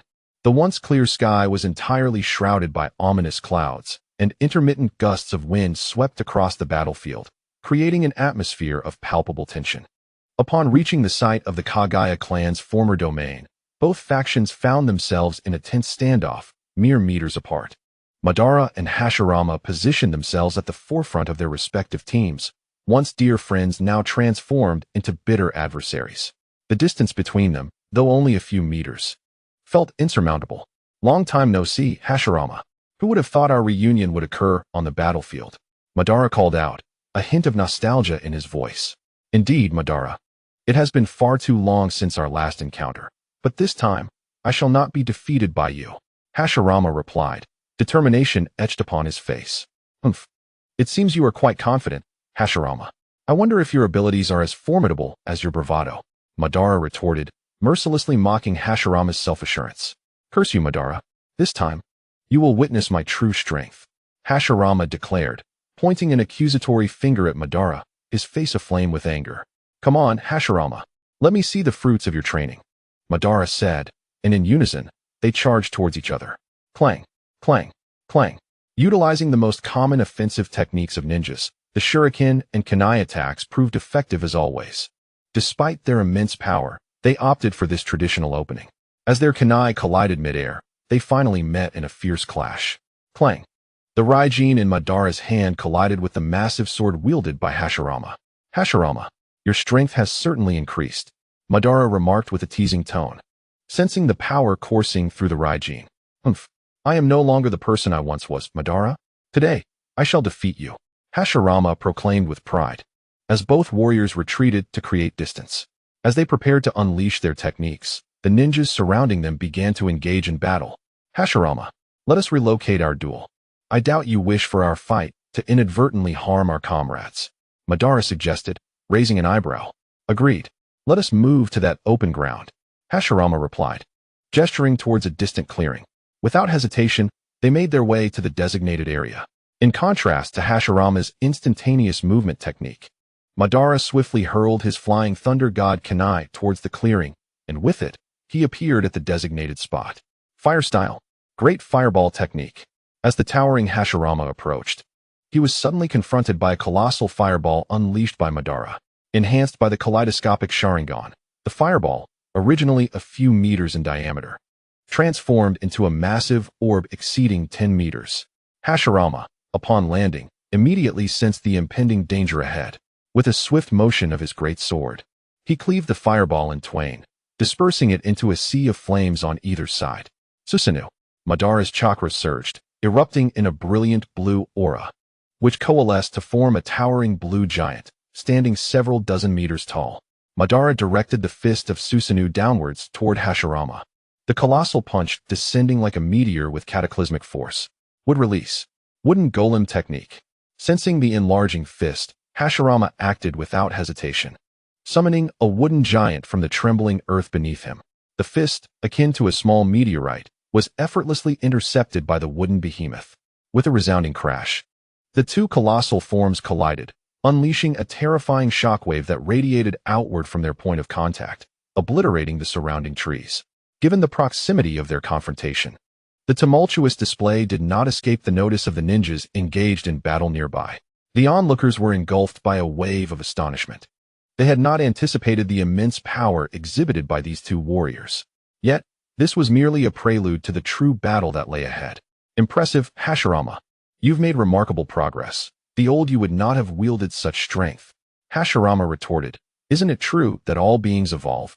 Madara merely smiled in response. Very well, Hashirama. The tedious warm-up ends here. Let us witness your true prowess. With that, Madara distanced himself, narrowing his eyes as he regarded Hashirama. Acutely aware that his opponent's power was far from ordinary, Madara's declaration struck the gathered crowd like thunder, for they had assumed that they had witnessed the full extent of Hashirama and Madara's abilities. However, as Madara's words suggested, this was merely their initial exchange, leaving the true magnitude of their strength shrouded in mystery. Among the assembled clans, aside from the Senju and Uchiha, expressions of dread surfaced on the faces of others witnessing the spectacle. Unperturbed by the sentiments of onlookers, Madara's ocular prowess intensified, causing Susanoo to evolve further. As his chakra and willpower surged, the already formidable Susanoo donned an additional layer of armor and wielded weapons, growing even taller and more imposing. The blue Susanoo loomed like a divine entity over the battlefield, while Madara, ensconced within the crystalline apex of Susanoo, surveyed the surroundings from his elevated vantage point, casting a commanding gaze upon all present. As the crowd beheld the figure resembling a demonic deity, their minds were engulfed in a haze, and an intriguing thought surfaced within them. Is such power truly attainable by mere mortals? Unlike the expressions of others, the members of the Uchiha clan, upon witnessing the towering Susanoo, were not only filled with fervor in their eyes, but also in their hearts. It is indeed Susanoo. It appears that Madara has successfully awakened the Mangekyo Sharingan of the Uchiha clan. As elders of the clan, Uchiha Ao and Uchiha were clearly aware of the existence of the Mangekyo Sharingan, and thus, when the complete form of Susanoo emerged, they recognized it immediately. Let me see your true power, Hashirama. I hope you do not disappoint me, Madara declared with an air of arrogance as he gazed down upon Hashirama. The deep blue complete Susanoo, under Madara's command, drew forth its twin swords and aimed them at Hashirama, who was perched upon the wooden golem. Would release.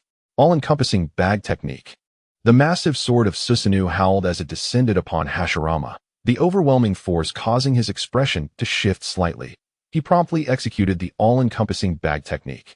Before the terrifying giant sword could make contact with Hashirama, enormous hands from the surroundings lunged towards Susanoo. Boom!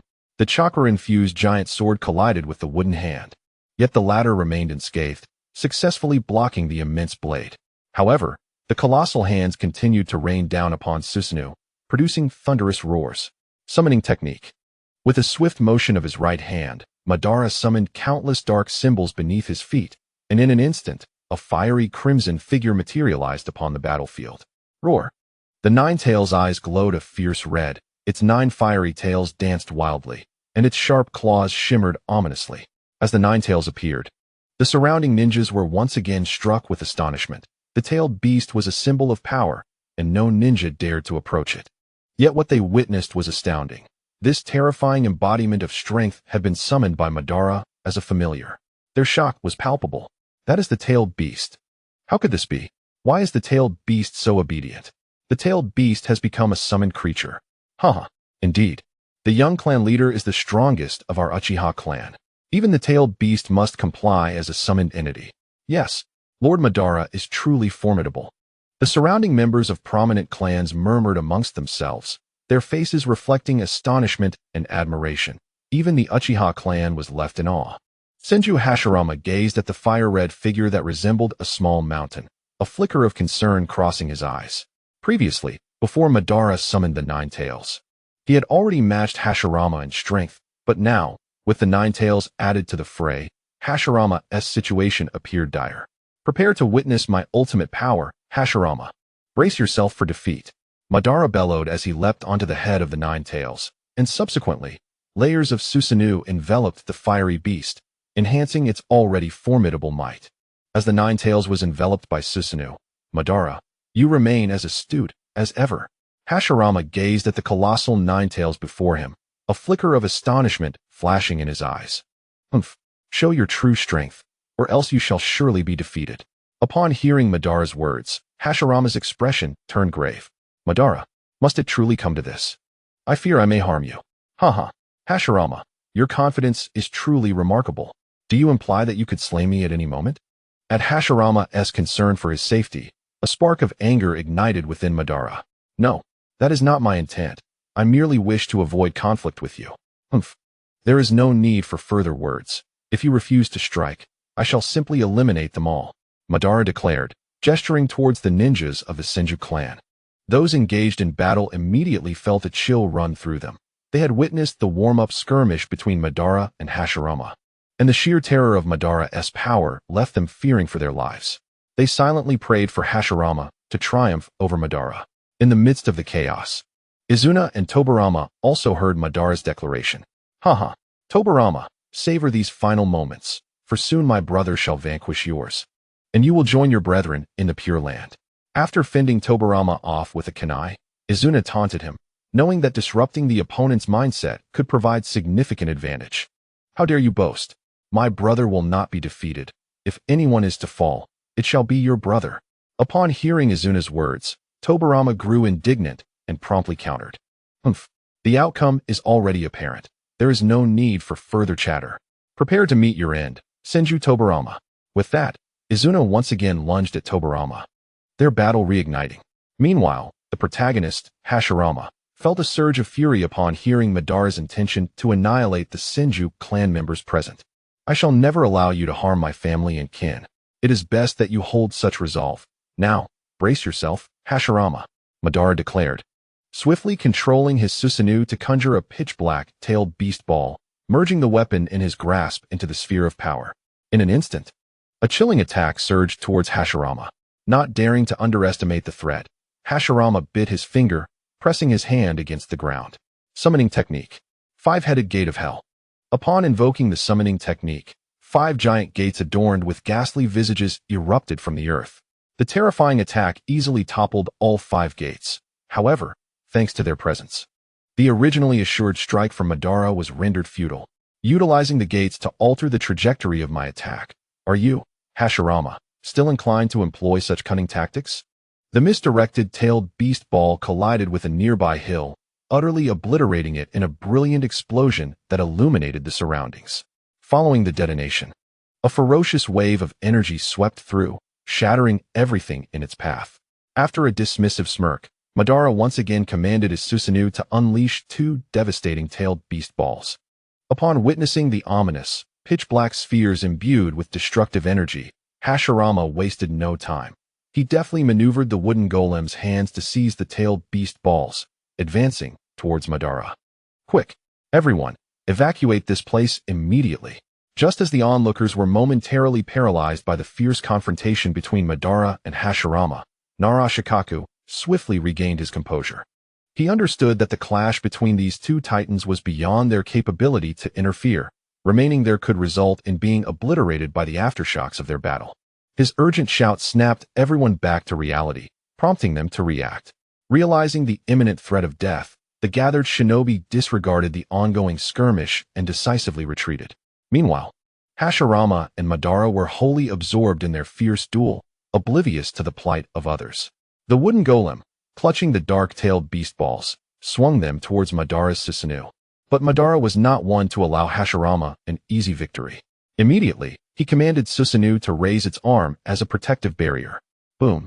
The immense force of the tailed beast balls collided with Susanoo, resulting in a cataclysmic explosion. The 2 tailed beast balls detonated simultaneously, unleashing a wave of destructive power that obliterated everything within hundreds of meters. Many unfortunate shinobi were reduced to mere blood rain, unable to even utter a cry for help amidst the chaos. Before the dust could settle, Susanoo's colossal fist descended upon Hashirama's golem. Bang! The sturdy wooden figure was sent reeling back several dozen meters. Regaining his footing, Hashirama clapped his hands together. Wood release. Wood dragon technique. In an instant, a massive dragon of wood entwined around the golem erupted into the sky, roaring fiercely as it charged towards Madara's Susanoo. Humph! Do you underestimate me, Hashirama? With a cold snort, Susanoo seized the imposing wooden dragon as if it were a mere mudfish, regardless of the creature's desperate struggles to break free from Susanoo's grip. Boom! As Susanoo concentrated a tailed beast ball in its mouth, it obliterated the wooden dragon into splinters. Just as Madara prepared to execute his next move, the familiar voice of the system echoed in his mind. Ding! Current status detected. 2 missions are available. Would the host like to accept? Without hesitation, Madara accepted, recognizing the system's familiar inquiry. Ding! Mission 1. As the ultimate antagonist, one cannot afford to repeat past failures. Defeat your lifelong nemesis, Senju Hashirama. Mission reward, 100. 000 fate points. Failure penalty, none. Ding! Mission 2. As the ultimate antagonist, one must dominate the ninja world. This is the beginning of your reign. Lead the ninja coalition to utterly defeat the Senju clan. Task reward, 10,000 fate modification points, and a random ability chest. Failure penalty, none. After casually browsing through the system's tasks, Madara put away the interface. Even without the system's assignments, he was determined to defeat Hashirama and deliver a crushing blow to the Senju clan. However, with the system now issuing tasks, Madara found himself with an even more compelling reason to act. Enough of this. Let us settle this with a single strike, Madara declared coldly. his voice resonating across the battlefield. Hashirama, standing opposite him, heard his words and responded, "Very well, Madara. Let us determine our fate in one decisive blow." Acknowledging that they could no longer prolong the confrontation, both warriors resolved to engage in a battle to the end. Senjutsu would release. True Thousand Hands, Hashirama exclaimed, joining his hands in prayer. As he closed his eyes, a mysterious black mask adorned his face upon reopening them, causing his chakra to surge uncontrollably. The colossal thousand-handed Buddha re-emerged in the fray, and despite unleashing his ultimate technique, Hashirama wore a grave expression, for he sensed Madara's strength was undeniably formidable. Hashirama. They both shouted simultaneously, charging toward each other. Madara's gaze was fixed on Hashirama atop the Buddha, as countless arms descended upon him with crushing force. Yet, Madara was far from unprepared. In response, he unleashed a barrage of tailed beast balls and other assaults toward the Buddha. Boom, boom, boom. The deafening clashes echoed as the innumerable arms collided with the tailed beast balls, resulting in a series of explosive detonations. The sheer force of the explosions radiated like a nuclear blast, illuminating the surroundings with blinding light and obliterating everything in mere seconds.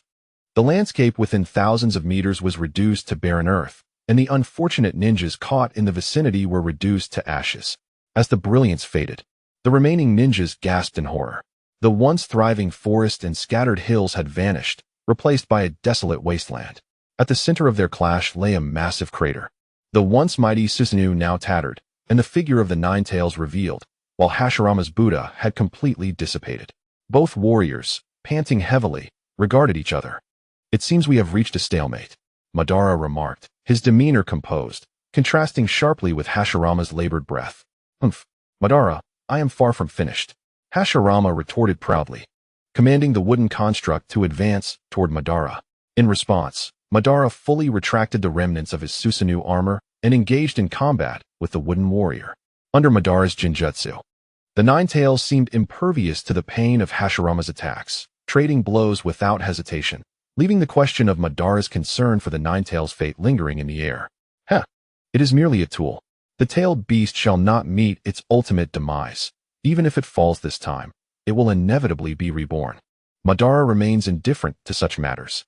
As the Nine Tails unleashed a frenzied assault, the wounds on the wooden figure multiplied.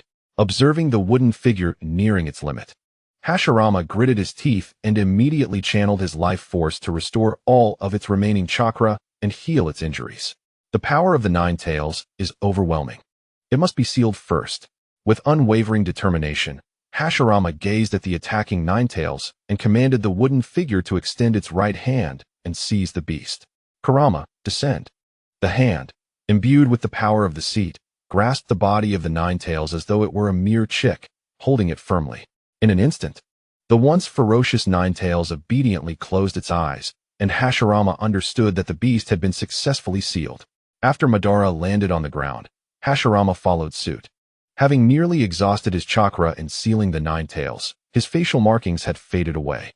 Nonetheless, Hashirama secretly created a wood clone, concealing his true form with a transformation technique. Of course, Madara noticed Hashirama's subtle maneuver and seized the opportunity to do the same, crafting a wood clone while hiding his true self with a transformation technique. The wood clones of both Madara and Hashirama soon clashed, engaging solely in taijutsu. At last, Madara's clone seized an opportunity and successfully pierced Hashirama's wood clone with his sword. As Madara's sword penetrated Hashirama's chest, Hashirama's true self recognized the success of his plan and, without hesitation, retaliated with his own sword, thrusting it through Madara's chest. However, upon witnessing the transformation of the pierced Madara into a wooden figure, Hashirama's expression shifted dramatically. "This is bad. It is merely a wood clone."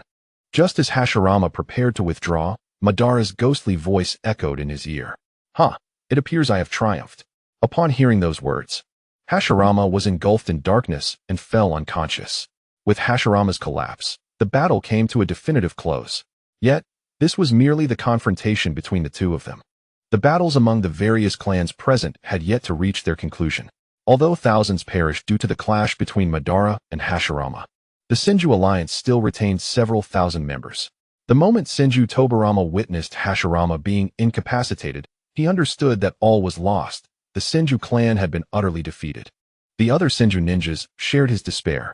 They had witnessed the battle between Madara and Hashirama firsthand, and they knew they could not withstand Madara's might. In stark contrast to the Senju's hopelessness, the morale of the allied clans surged. Despite suffering casualties from the aftershocks of the duel, their spirits remained high. Madara was one of their own, and thus his victory was also their triumph. Everyone, now is the time to eliminate the Senju clan. With Sarutobi's commanding shout, the long-repressed coalition of the 9 clans surged forward towards the Senju forces, leaving the Senju ninjas engulfed in despair as they beheld the seemingly endless ranks of their adversaries. The desire to fight had completely vanished from their hearts. Thus, before the battle had truly begun, the Senju clan had already suffered hundreds of casualties. Quickly, everyone, scatter and break through. Senju Hirama recognized the dire situation and promptly ordered his clan's ninjas to disperse. However, while the notion of escape was noble, the reality proved to be brutally harsh. After half an hour of fierce combat, the numbers of the Senju dwindled with no one managing to escape. Finally, as the remaining few hundred Senju gathered together, Senju Hirama gazed with a bitter expression upon his fellow clansmen. Everyone, it has come to this, and we are powerless to change our fate. Therefore, I command you all to surrender. Upon hearing Hirama's words, the utterly despondent Senju coalition dropped their weapons and knelt upon the ground. Senju Hirama, why do you not lay down your arms? Seeing the surrender of the Senju, Uchiha and others could not help but smile, but upon noticing Hirama still standing, they immediately questioned him. I am an elder of the Senju clan. How could I betray my kin? Dream on if you think I will surrender. Hirama's declaration ignited a spark of defiance among the remaining spirited Senju ninjas on the battlefield. However, Uchiha and his allies were far from pleased with him. Senju Hirama, do you intend to face us, the coalition of 9 clans, all alone? With the realization of their complete victory, Shimura Hanzo cast aside his previous fears, seemingly regaining his confidence. Senju Hirama, dare you to duel with me? Hirama, bloodied and filled with wrath, directed a fierce gaze at Hanzo. Initially inclined to accept the challenge, Hanzo fell silent as he sensed the overwhelming killing intent radiating from Hirama. Cowardly wretch. Hirama disdainfully uttered these words and turned away from Hanzo, whose complexion fluctuated between shades of green and purple, remaining mute. Senju Hirama, you are a renowned elder, well known throughout the ninja world. Since you are so loyal to the Senju, allow me to grant you this. Come. I offer you a chance, let us battle.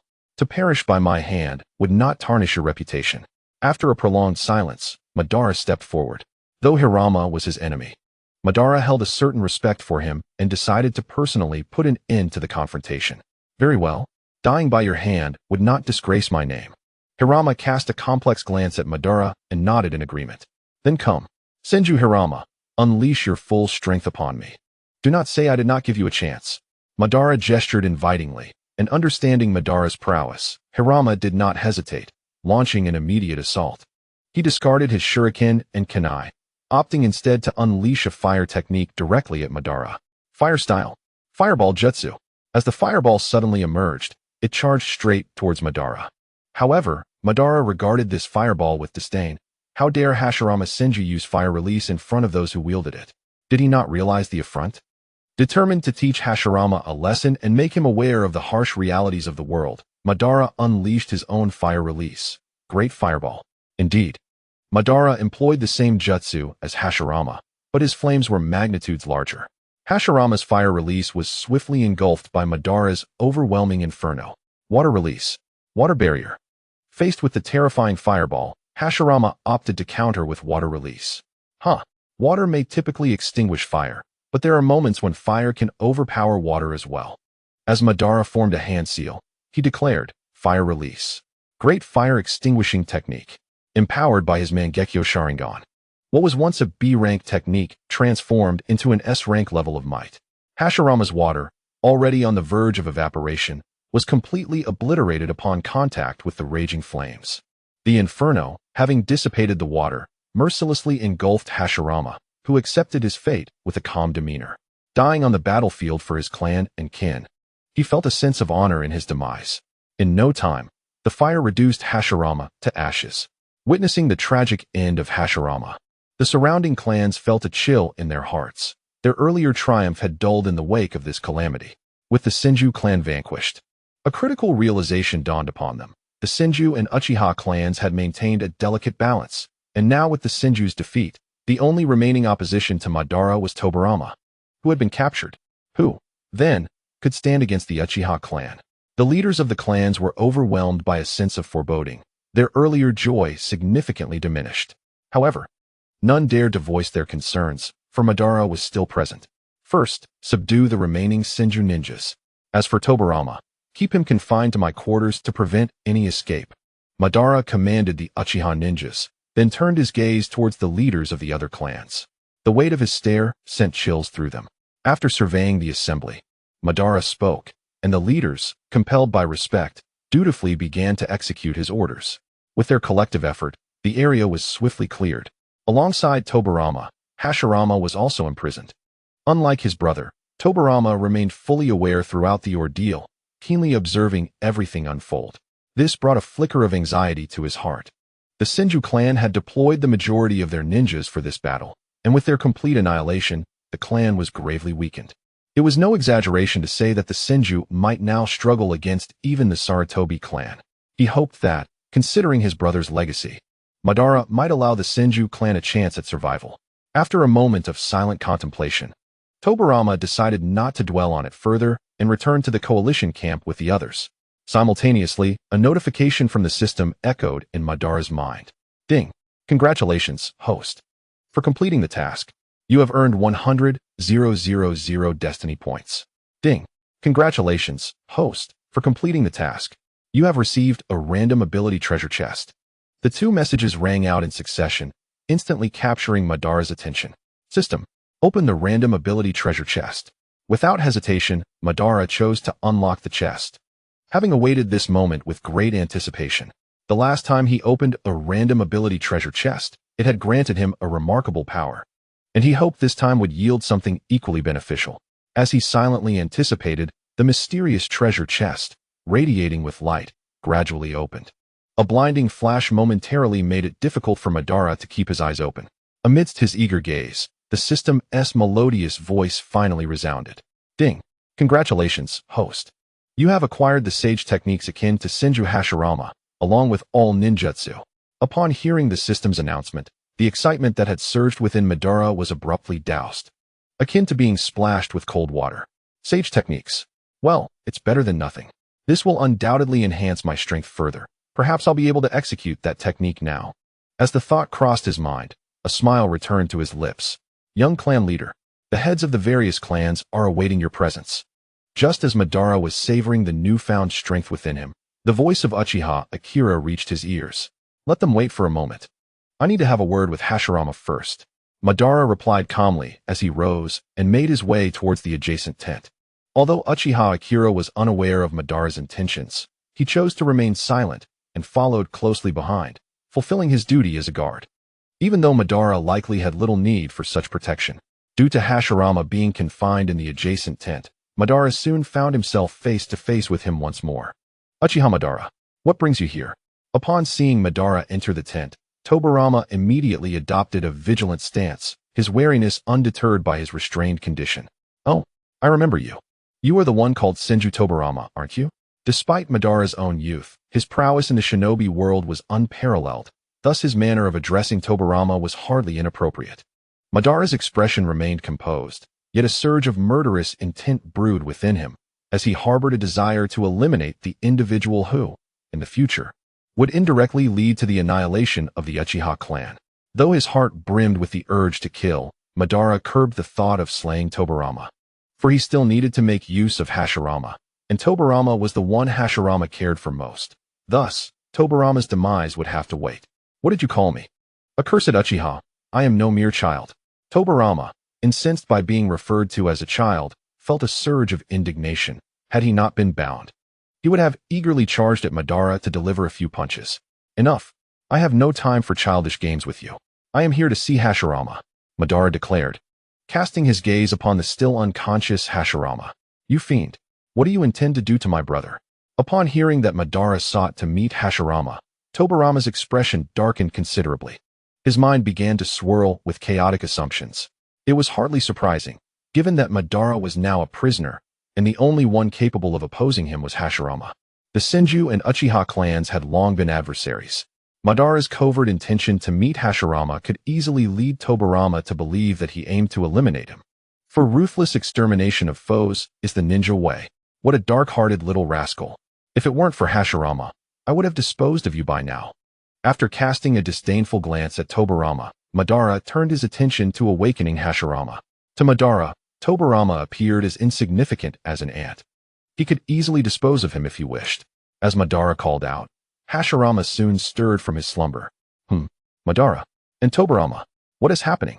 Hashirama, still groggy, struggled to comprehend the situation before him, but quickly recalled the last scene on the battlefield. As you can see, you have once again become my captive, Madara said with a grin, relishing the fact that Hashirama had been captured more than once before. Is that so? Haha. It seems I have fallen to you once again. Madara, you truly are formidable. Hashirama gazed at Madara with a complex expression, unsure of what to convey. He had believed that his newfound abilities might rival Madara's. Yet he found himself defeated once more. Madara loomed before him like an insurmountable mountain. No matter how he climbed, Madara always seemed to rise just a bit higher, leaving Hashirama feeling profoundly disheartened. Enough of this melodrama, Hashirama.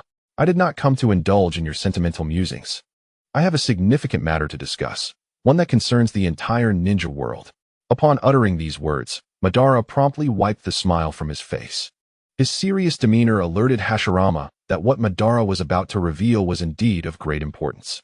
Madara, what is this matter that has rendered you so grave? Hashirama asked, furrowing his brow as he sought to understand Madara's intentions. Hashirama, you haven't forgotten our original dream, have you?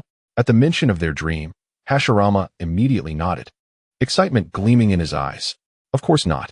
I have always aimed to realize my dream, though it seems increasingly unattainable. Hashirama's spirit dampened as he lowered his gaze. Hashirama, what if I told you that I could help you achieve your ideal? Madara regarded Hashirama with a knowing look. He understood that Hashirama might not wholly align with his vision, yet he was determined to attempt to persuade him. After all, having Hashirama as strength could spare him considerable effort in the future. What? Achieve my ideal? Indeed. That is precisely the reason I sought you out. Hashirama stared at Madara, bewildered by his proposal. According to the traditional customs of the ninja world, Madara should have sought to eliminate him. So why was he now speaking of aiding him? Madara, are you serious? Hashirama's expression grew earnest, understanding the gravity of discussing ideals. This was no trivial matter. Absolutely, Hashirama. How could I jest about the dreams we both share? The ninja world has witnessed countless wars, and the toll of lives lost over the years is staggering. Just consider the recent battle that concluded. Within a mere span of 2 days, thousands have perished. I refuse to allow the ninja world to continue down this path. Hence, I am determined to instigate change. To transform this realm, power is indispensable. The Senju and Uchiha clans stand as the two most formidable families in the ninja world, and you and I are the strongest among them. If we unite our strengths, then all obstacles will dissolve, and peace shall be within our grasp. Come, Hashirama. Let us join forces to usher in a true era of peace for the entire ninja world. As Madara spoke, he extended his right hand, while Hashirama gazed at him with palpable excitement, astonished that Madara had not forgotten his vow and had taken the initiative to propose their collaboration in creating a war-free world. Truth be told, Hashirama felt a stirring in his heart, just as he prepared to reach out and clasp Madara's hand. The irksome voice of Tobirama pierced through the air once more. Uchiha Madara, do not think you can deceive my brother. Tobirama glared fiercely at Madara, then turned to Hashirama, his face etched with urgency. Brother, do not be swayed by this malevolent individual. Have you forgotten how Wakai and Banji met their demise? If Madara's earlier words had ignited a fire within Hashirama's heart, then Tobirama's admonition doused it with cold water, restoring his composure. Indeed, his younger brothers had all fallen at the hands of the Uchiha clan, and not only them, but countless others from their clan had also perished. This hatred could never be erased. It had perpetuated through generations, a relentless cycle of vengeance. The thought of his future children and descendants being engulfed by this hatred sent a chill through Hashirama's heart. In such a scenario, everyone would become mere instruments of revenge, born solely for the purpose of retribution, a terrifying prospect. No, this cannot be. I will not allow the Senju clan to devolve into a family consumed by vengeance. Hashirama's wavering resolve gradually solidified into determination. Tobirama, there is no need for further discussion. If we all harbor thoughts of revenge, our descendants will inevitably be influenced by this cycle, perpetuating the cycle of vengeance. In that case, we shall all become mere shadows of ourselves, living solely for retribution, and that is utterly horrifying. I will not permit the Senju clan to become this way. After Hashirama's resolute declaration, Tobirama grew anxious. Brother, even if you desire to change this situation, will our clansmen agree? Just consider the recent battle. How many of our kin have perished at the hands of the Uchiha clan? Do you truly believe we can alter this reality? Tobirama's words cut through Hashirama's illusions like a sharp blade, laying bare the bloody truth before his eyes. Let us not even mention others. Do you think our father would ever consent to your vision? The final question posed by Tobirama rendered Hashirama completely silent. Indeed, ideals remain mere ideals. Reality does not shift to accommodate them. The current state of Hashirama is a consequence of the Uchiha clan's machinations. Given Hashirama's character, he would undoubtedly oppose such a situation. As Madara observed the silent Hashirama, he cast a sidelong glance at Tobirama. Despite his disdain for Tobirama, Madara could not deny the latter's remarkable intellect. However, even though Tobirama's words bore considerable truth, Madara was not one to concede easily. Listen, my friend, do not dwell on these matters for now. I ask you this, do you truly wish to realize your ideals? If so, then none of this is insurmountable. Madara's eyes gleamed with fervor as he awaited Hashirama's response. The words of both Tobirama and Madara echoed in Hashirama's mind, akin to the whispers of angels and demons. After a moment of inner turmoil, Hashirama ultimately chose to embrace his most genuine thoughts. I do. Upon receiving Hashirama's affirmative answer, a smile broke across Madara's face. He had indeed anticipated that Hashirama would utter such a word. Excellent. In that case, my friend, prepare yourself. I shall personally handle matters concerning your father, and from there, it will all hinge on you. If you can manage it, then the ninja world will finally usher in an era of peace, where all are content, well-clothed, well-fed, the elderly cared for, and the young provided for. There shall be no more strife. Ninjas would have the liberty to undertake missions according to their preferences, liberated from their current plight.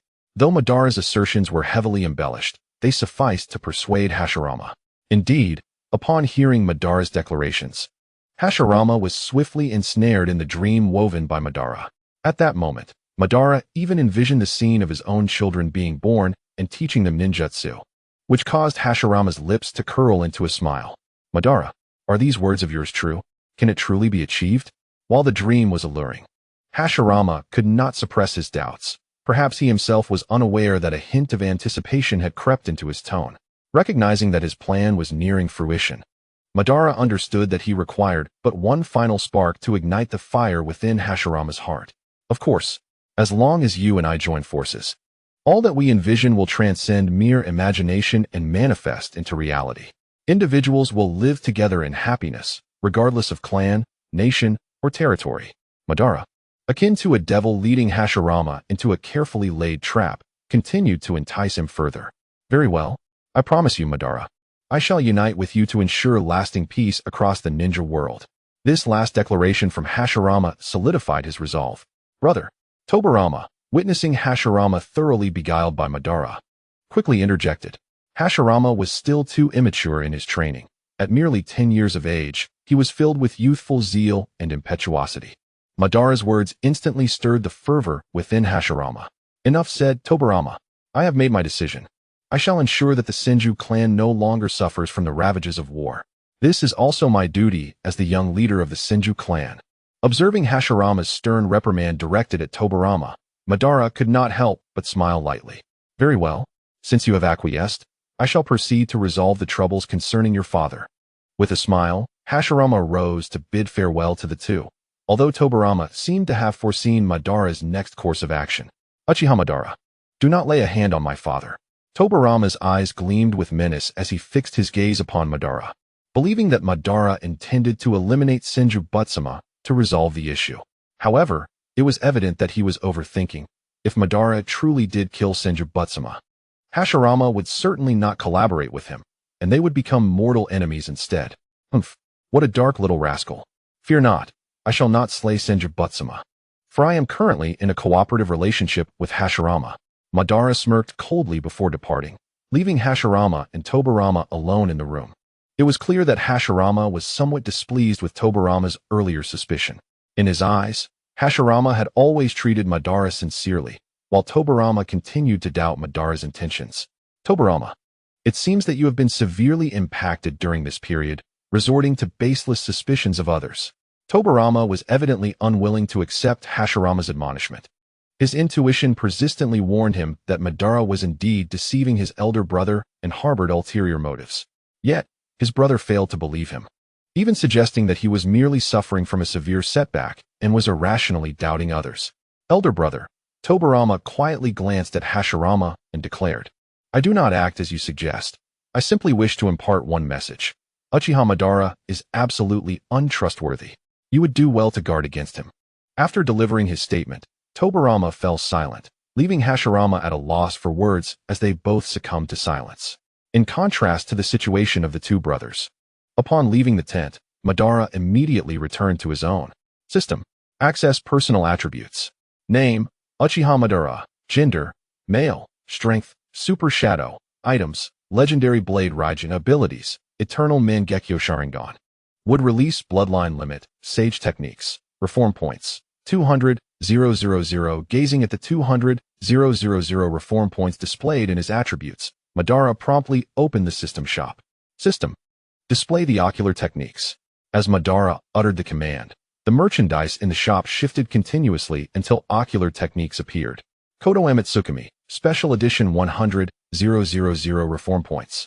Effect, a specially modified version by the system, allowing the cooldown period of 1 year to be reduced to 1 month, while also enhancing the activation speed of Kodoeme Tsukumi, enabling instantaneous alteration of another's memories and thoughts. After reviewing the effects, Madara unhesitatingly chose to redeem it. This was precisely the ability he required. Beep. Does the host wish to spend 100,000 reform points to exchange for Kodoeme Tsukumi, Special Edition? Yes. Upon his affirmation, a wave of heat surged through his eyes, and a new segment of memory regarding Kodoeme Tsukumi flooded into his mind. So this is the famed strongest Jinjutsu, Kodoeme Tsukumi, truly deserving of its reputation. After gaining a comprehensive understanding of the Byaetian god, Madara was immensely satisfied. With so many fate-altering points at his disposal, it was time to try his luck in a draw. Retracting the Kaleidoscope Sharingan, he opened a lottery that had been long untouched. System, let me draw once. Ding. Gentle reminder. Following previous upgrades, the current lottery now requires 1,000 fate-altering points per draw. As the novice period has concluded, the guaranteed win feature has been completely abolished. Please take note, host. As the system's notification ended, Madara's expression darkened immediately. System, what kind of update is it to remove the guaranteed win feature? Madara furiously inquired why the system had made such a decision. Ding. The guaranteed feature was implemented to enhance the host's strength when it was previously inadequate. However, the host is now sufficiently powerful, hence the removal of the guarantee. Then what does it mean to require 1,000 points for one draw? I recall there used to be higher tiers. Madara retorted, pointing at the lottery interface. Ding. The host's current fate-altering points are sufficient, hence the automatic upgrade. The system's response nearly made Madara spit blood in anger. What kind of unscrupulous merchant are you? Just because I have enough points, you increase the price? Is that how you operate? Ding. Please be mindful of your language, or one of your abilities may randomly disappear. The system's cold voice caused Madara to immediately relent. It was no joke. He could not afford to gamble with his abilities. System, let me draw 10 times. Madara reluctantly chose to participate in the lottery. After all, he was not short on fate-altering points at the moment, so he proceeded with the draw. Ding. Does the host wish to spend 10,000 fate-altering points to initiate the lottery? Yes. Madara gritted his teeth and activated the lottery. The colossal wheel began to spin rapidly, and the system's notification echoed in his mind like a cacophony of spring rain. Ding. Congratulations, host. You have won a box of instant noodles. Ding. Congratulations, host. You have won a pair of exquisite socks. Ding. Congratulations, host. You have won a stack of explosive tags. Ding. Congratulations, host. You have won a pair of reading glasses. Ding. Congratulations, host. You have won. The system's voice continued to ring in Madara's ears. Yet his expression grew increasingly grim. After spending 10,000 fate-altering points, he ended up with a collection of utterly useless items. As the 10 consecutive draws dwindled down to the last one, Madara anxiously watched the screen before him, and finally, the pointer slowly came to a halt on an item. Ding. Congratulations, host. You have acquired the Reanimation Jutsu, improved version. Reanimation? Hearing this name, a smile finally graced Madara's face. At long last, the 10,000 fate-altering points had not been spent in vain. However, what did the improved version entail? Curiosity piqued. Madara began to meticulously read the introduction to the Reanimation Jutsu, improved version. As he delved deeper, his eyes sparkled with excitement. It turned out that regardless of the living sacrifice, the technique would restore the deceased to their peak combat prowess, and regardless of how one fought. There was no need to consider the vitality of the cells. Furthermore, apart from the caster, no one else could interact with this technique. Truly remarkable. With this improved version of the Reanimation Jutsu, unifying the ninja world might be achieved more swiftly. A flicker of light flashed through Uchiha Madara's eyes, and he promptly reopened his personal attributes. Name, Uchiha Madara. Gender, male. Strength, Super Shadow. Items, Legendary Blade Thunderstorm. Abilities, Eternal Mangekyo Sharingan. Would release Bloodline Limit, Sage Techniques. Kodo Ōtsutsuki, Special Edition. Impure World Reincarnation, Improved Version. Fate Points, 90,000. Observing the sudden shrinkage of his fate points by more than half, Madara sighed inwardly and swiftly stored away the sorrowful display. With everything in place, it was time to deal with Senju Hashirama. A glint in his eyes, Madara vanished from the tent. During the previous war against the Senju clan, Madara had deliberately left behind a space-time ninjutsu user, allowing him to reach the outskirts of the Senju clan's territory in merely a second. After carefully sensing the guards of the Senju clan, Madara opened his eyes. The Senju clan indeed appeared to be weakened. Even their guards had diminished considerably. Madara reflected for a moment before directly employing a transformation technique, altering his appearance to that of a middle-aged man, and confidently strode forward. As he revealed himself, several Senju ninjas hurried to his side. A cold kunai silently pressed against Madara's neck. Who are you? Why have you come to the Senju clan? The voice, laden with murderous intent, echoed in Madara's ears. Accompanied by numerous Senju ninjas, 5 of them stood vigilant, weapons in hand, ready to strike down Madara at the slightest hint of wrongdoing. 5 of them. Very well. I shall use that technique. Madara murmured to himself, raising his head as the Mangekyo Sharingan manifested.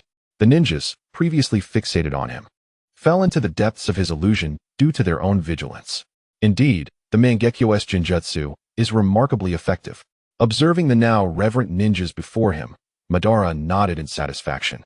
The enhancement from Kodo Ōtsutsuki had significantly amplified the illusion's potency, instantly altering the memories of these 5 individuals. Guided by one of the Senju ninjas, Madara swiftly arrived at Senju Hashirama's residence. Senjubwa, aren't you supposed to be on guard duty? What brings you here?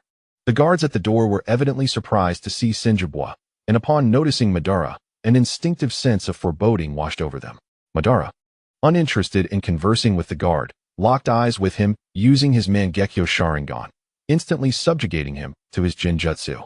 With the guard neutralized, Madara finally entered the room, where he encountered the long-absent leader of the Senju clan, Senju Hashirama. Senju Hashirama, preoccupied with concerns about the front lines, immediately sensed Madara's presence. Furrowing his brow, he scrutinized Madara, searching his memory but failing to recognize the man before him. Consequently, Hashirama assumed Madara was a ninja reporting on the frontline situation. Has something happened at the front? The Buddha of Thousand Hands spoke gravely. The current Thousand Hands clan truly has no surplus strength left. If a crisis were to arise now, it would be unimaginable. Indeed, there has been an issue at the front lines. However, my primary purpose for coming here is to seek you out. Seek me? The Buddha of Thousand Hands was momentarily taken aback, not comprehending Madara's intent. But as he looked back at Madara, the Crimson Sharingan surged into his mind, plunging the consciousness of the Buddha of Thousand Hands into a deep slumber. Kodo Ōtsutsuki. Radiance. In an instant, An immense mental force thoroughly altered the memories of the Buddha of Thousand Hands, compelling him to issue a command for the succession to Hashirama, while simultaneously recognizing Madara as his master. Of course, all of this transpired through the manipulation of Kaguya Ōtsutsuki, remaining known only to Madara himself. After securing the Buddha of Thousand Hands, Madara promptly returned to the frontline camp, as he still had numerous matters left unresolved there. Released the brothers Hashirama and Tobirama from confinement, allowing them to return to the Thousand Hands clan. As for the clan leaders discussing the territorial issues of the Kaguya clan, let them wait a bit longer. Upon returning to the camp, Madara immediately instructed Uchiha Shisui to inform the other clan leaders. Following Madara's command, Shisui personally released Hashirama and Tobirama, while the remaining members of the Thousand Hands clan remained detained. Hashirama did not voice any objections. He understood Madara's actions. Although he had reached an agreement with Madara, it was not a genuine accord sanctioned by the Thousand Hands clan, making the continued detainment of the other clan members quite reasonable. Let us go, Tobirama. We are returning home. Hashirama cast a complex glance back at the camp before resolutely heading toward the Thousand Hands clan. Due to the urgency of the situation, he did not take his time as before, but instead utilized the body flicker technique to hasten his journey. Fortunately, Hashirama possessed ample chakra, allowing them to reach the Thousand Hands clan by nightfall. Tobirama, lacking sufficient chakra, was carried on Hashirama's back to avoid being left behind. Young clan leader. It is the young clan leader who has returned. Upon seeing Hashirama, the guards' eyes widened like saucers as they shouted excitedly. Soon, the entire Thousand Hands clan was aware of Hashirama's return. Although they were uncertain why he had come back from the front lines, they surmised it must be significant, for otherwise, he would not have rushed back. Tobirama, you should return and rest. I will go see father, Hashirama declared, his steadfast gaze directed toward the residence of the Buddha of Thousand Hands. He understood that he might face considerable resistance, yet he still chose to proceed. Brother. Tobirama gazed at Hashirama's resolute expression under the flickering lights, hesitating to speak. In his view, Hashirama's persuasion would be utterly futile, given their father's animosity toward the Uchiha clan. It seemed unlikely that any argument Hashirama presented would succeed. Do not worry, Tobirama. In the course of a person's life, there are certain endeavors that must be pursued, as well as others that should be resolutely avoided. Persuading my father is an imperative task, for it pertains to the safety of the entire shinobi world. Regardless of the challenges, I am determined to embark on this endeavor. Having spoken, Hashirama turned and strode resolutely towards the dwelling of the Senju Patriarch. At that moment, in Tobirama's eyes, Hashirama radiated brilliance.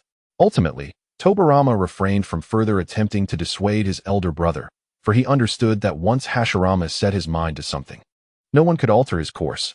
Father, I have matters of great importance to discuss with you. Upon entering the room, Hashirama addressed the Senju Patriarch with a serious demeanor. He was prepared to face the brunt of a scolding, or even confinement, for his actions. Hashirama, aren't you supposed to be on the front lines? What brings you back to the clan? The Senju Patriarch looked at Hashirama with a hint of confusion. Although his memories had been altered by Madara, they had not been entirely erased. He retained knowledge of the circumstances. Father, the war on the front lines has ended in failure, and I have returned for another reason. Upon hearing Hashirama's declaration of defeat, the Senju Patriarch exhibited no visible reaction. He was already aware of this from when Madara had manipulated his memories. Yet he feigned a look of shock. You say the front lines have failed? The Patriarch's voice rose sharply. For he had been the leader of the Senju clan for many years, and his acting skills were commendable. Thus, Hashirama remained oblivious to any discrepancies. Yes, father. This misfortune is my fault. Had it not been for my shortcomings, we would not have faced such a defeat. Hashirama lowered his head, burdened with guilt. In truth, he bore no blame for the outcome of the battle. He was strong enough, but Madara's prowess was insurmountable. Unfortunately, Hashirama remained unaware of this reality, attributing the failure solely to himself. Now is not the time for self-reproach. The pressing concern is how to safeguard our Senju clan. The Uchiha clan is our sworn enemy, and given our heavy losses, they are unlikely to show us mercy. It must be noted that the Senju Patriarch's performance was quite convincing. Hashirama, unaware that his father was merely acting, believed that the Patriarch genuinely cared for the clan's welfare, which stirred a sense of guilt within him. However, upon reflecting on his dream of peace in the shinobi world, Hashirama's resolve strengthened once more. Little did he know that if he were aware of the truth, he might have exclaimed, "The fool is indeed I? Father, I have returned for the future of our clan. I possess a plan that will ensure the survival of our family against the Uchiha clan." Hashirama spoke gently to the Senju patriarch, guiding him as a teacher would. "You have a plan? What could it possibly entail?" The Senju patriarch, sensing that Hashirama was about to discuss the crux of the matter, immediately engaged with him. "I propose an alliance with the Uchiha clan. Together, we can establish a new system that will eradicate warfare from the shinobi world, allowing our Senju clan to thrive in peace." Hashirama gazed intently at the face of the Senju patriarch, eager to discern his father's thoughts. "In alliance with the Uchiha clan. I must inquire, shall it be the Senju clan that takes the lead, or the Uchiha?"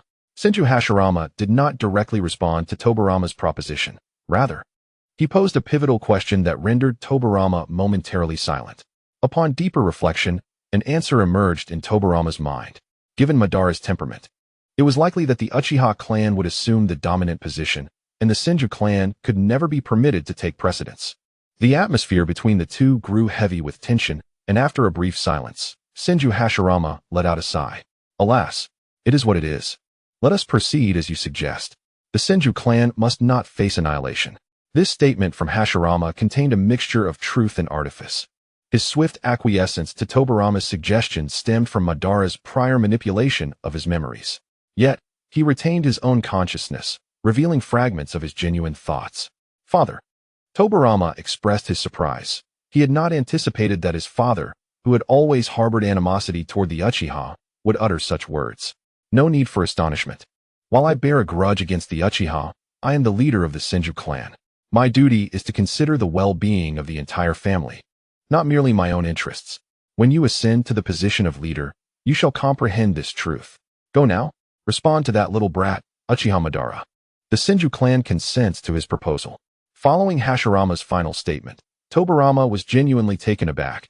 He had not expected his father to recognize that this was Madara's suggestion. "What? Surprised?" Hashirama regarded his son with a complex expression. Tobarama possessed many admirable qualities, yet he lacked a certain depth of understanding. With a quiet sigh, Hashirama decided against elaborating further. To be frank, Tobarama cast a glance at his father, pondering how he discerned that it was Madara's proposal. Curiosity piqued, he inquired, "How did you know?" "It is quite simple. You are my son, and through my years of understanding you, it is evident that you could never conceive of such a capitulatory approach." Hashirama shook his head, unwilling to elaborate further. Seeing this, Tobarama resigned himself to departing quietly. Once Tobarama had left, Hashirama promptly used a summoning beast to convey this news to Madara. The night swiftly passed, and the following day, Hashirama gathered all the senior members of the Senju clan, who arrived at the family assembly hall in a state of confusion. After surveying the room and confirming that all were present, Hashirama spoke slowly, addressing the assembly. "Esteemed members, the reason I have summoned you here is that the Senju clan has reached a critical juncture of life and death." His opening statement immediately incited a flurry of chatter among the gathered Senju. "What has transpired, clan leader?" "Indeed, not long ago, we were informed that all was proceeding smoothly at the front. Why has the young clan leader returned so abruptly? What is the cause of this sudden upheaval?" The cacophony of voices filled the room as the senior members of the Senju clan exchanged their concerns. "Silence. Allow me to speak," Hashirama commanded, asserting his presence as the clan leader amidst the clamor. In the presence of the revered Senju Hashirama, the leader of the Senju clan for decades, his words carried substantial weight, compelling immediate silence among the assembly. "Recently, due to the ravages of war, our Senju clan found itself targeted by numerous allied families, resulting in our defeat. Our contingent of 500 ninjas suffered near total annihilation, and the entire 500 ninjas of the Uzumaki clan have perished." Upon stating this grim reality, Hashirama observed a collective gasp from the clan's upper echelons, who had not anticipated the gravity of the situation. Initially, they had assumed the losses would amount to merely a few hundred, but the stark truth of the near-total destruction of their allied forces was beyond their worst fears. "Leader, what will become of our Senju clan?" Though one high-ranking member refrained from completing his thought, the implication was clear to all present.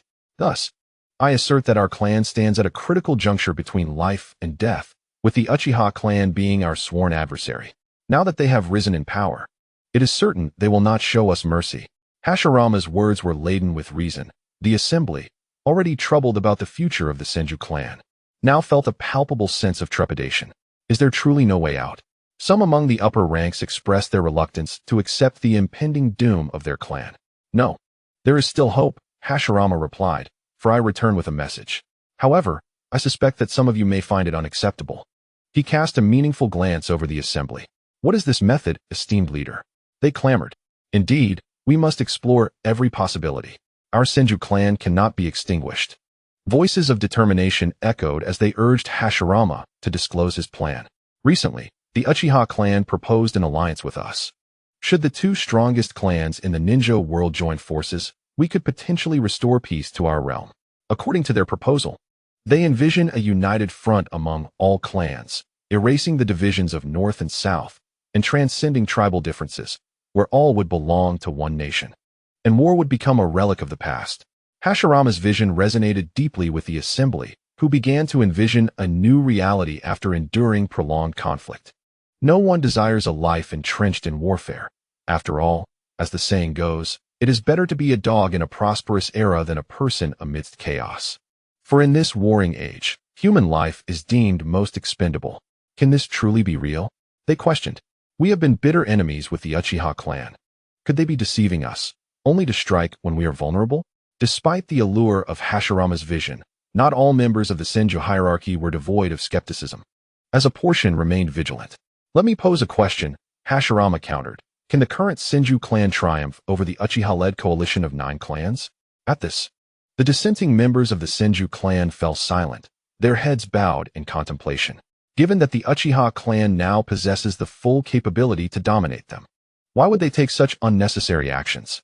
Their concerns are entirely unwarranted. Upon realizing this, the upper echelons of the Senju clan fell silent in opposition. Senju Hashirama then spoke. Since there are no dissenting voices, let it be established that my clan, the Senju, shall not face annihilation. The senior members of the Senju clan nodded in agreement. And thus, the resolution was unanimously passed. Hashirama, seated nearby, gazed in astonishment at this unfolding scene. Earlier that morning, he had prepared himself for a vigorous debate, but he never anticipated such smooth progress. Suddenly, a thought struck him. Could this be the doing of Madara? He dismissed the notion almost immediately. If Madara had employed Genjutsu on the Senju, it would be impossible to simultaneously control so many individuals. Before Hashirama could reason further, Hashirama's voice resonated again. Now that the first matter is settled, let us proceed to the second. The many high-ranking members of the Senju clan, who were poised to depart, redirected their attention back to Hashirama, intrigued. I have decided. Effective immediately, I shall pass the position of clan leader to my eldest son, Senju Hashirama. If the previous announcement was akin to thunder, Hashirama's declaration now felt like a cataclysmic earthquake to the senior members of the Senju clan. No one had anticipated that the second matter would involve relinquishing the position of clan leader. The leadership of the clan is a matter of great consequence. Such decisions cannot be taken lightly. Indeed, the role of clan leader must not be approached with haste. Upon hearing that Hashirama intended for Hashirama to take on the mantle of leadership, the high-ranking members began to voice their concerns. Rest assured, this is a decision I have contemplated thoroughly. I am now incapacitated, my strength diminished to a mere fraction, and our clan stands at the brink of survival. Thus, we require a powerful leader to guide us. You have witnessed Hashirama's prowess firsthand. He is more than capable. Even though I will no longer be the clan leader, I shall still assist Hashirama in managing clan affairs. Following Hashirama's explanation, the senior members seemed to find the prospect of Hashirama becoming the new leader more palatable.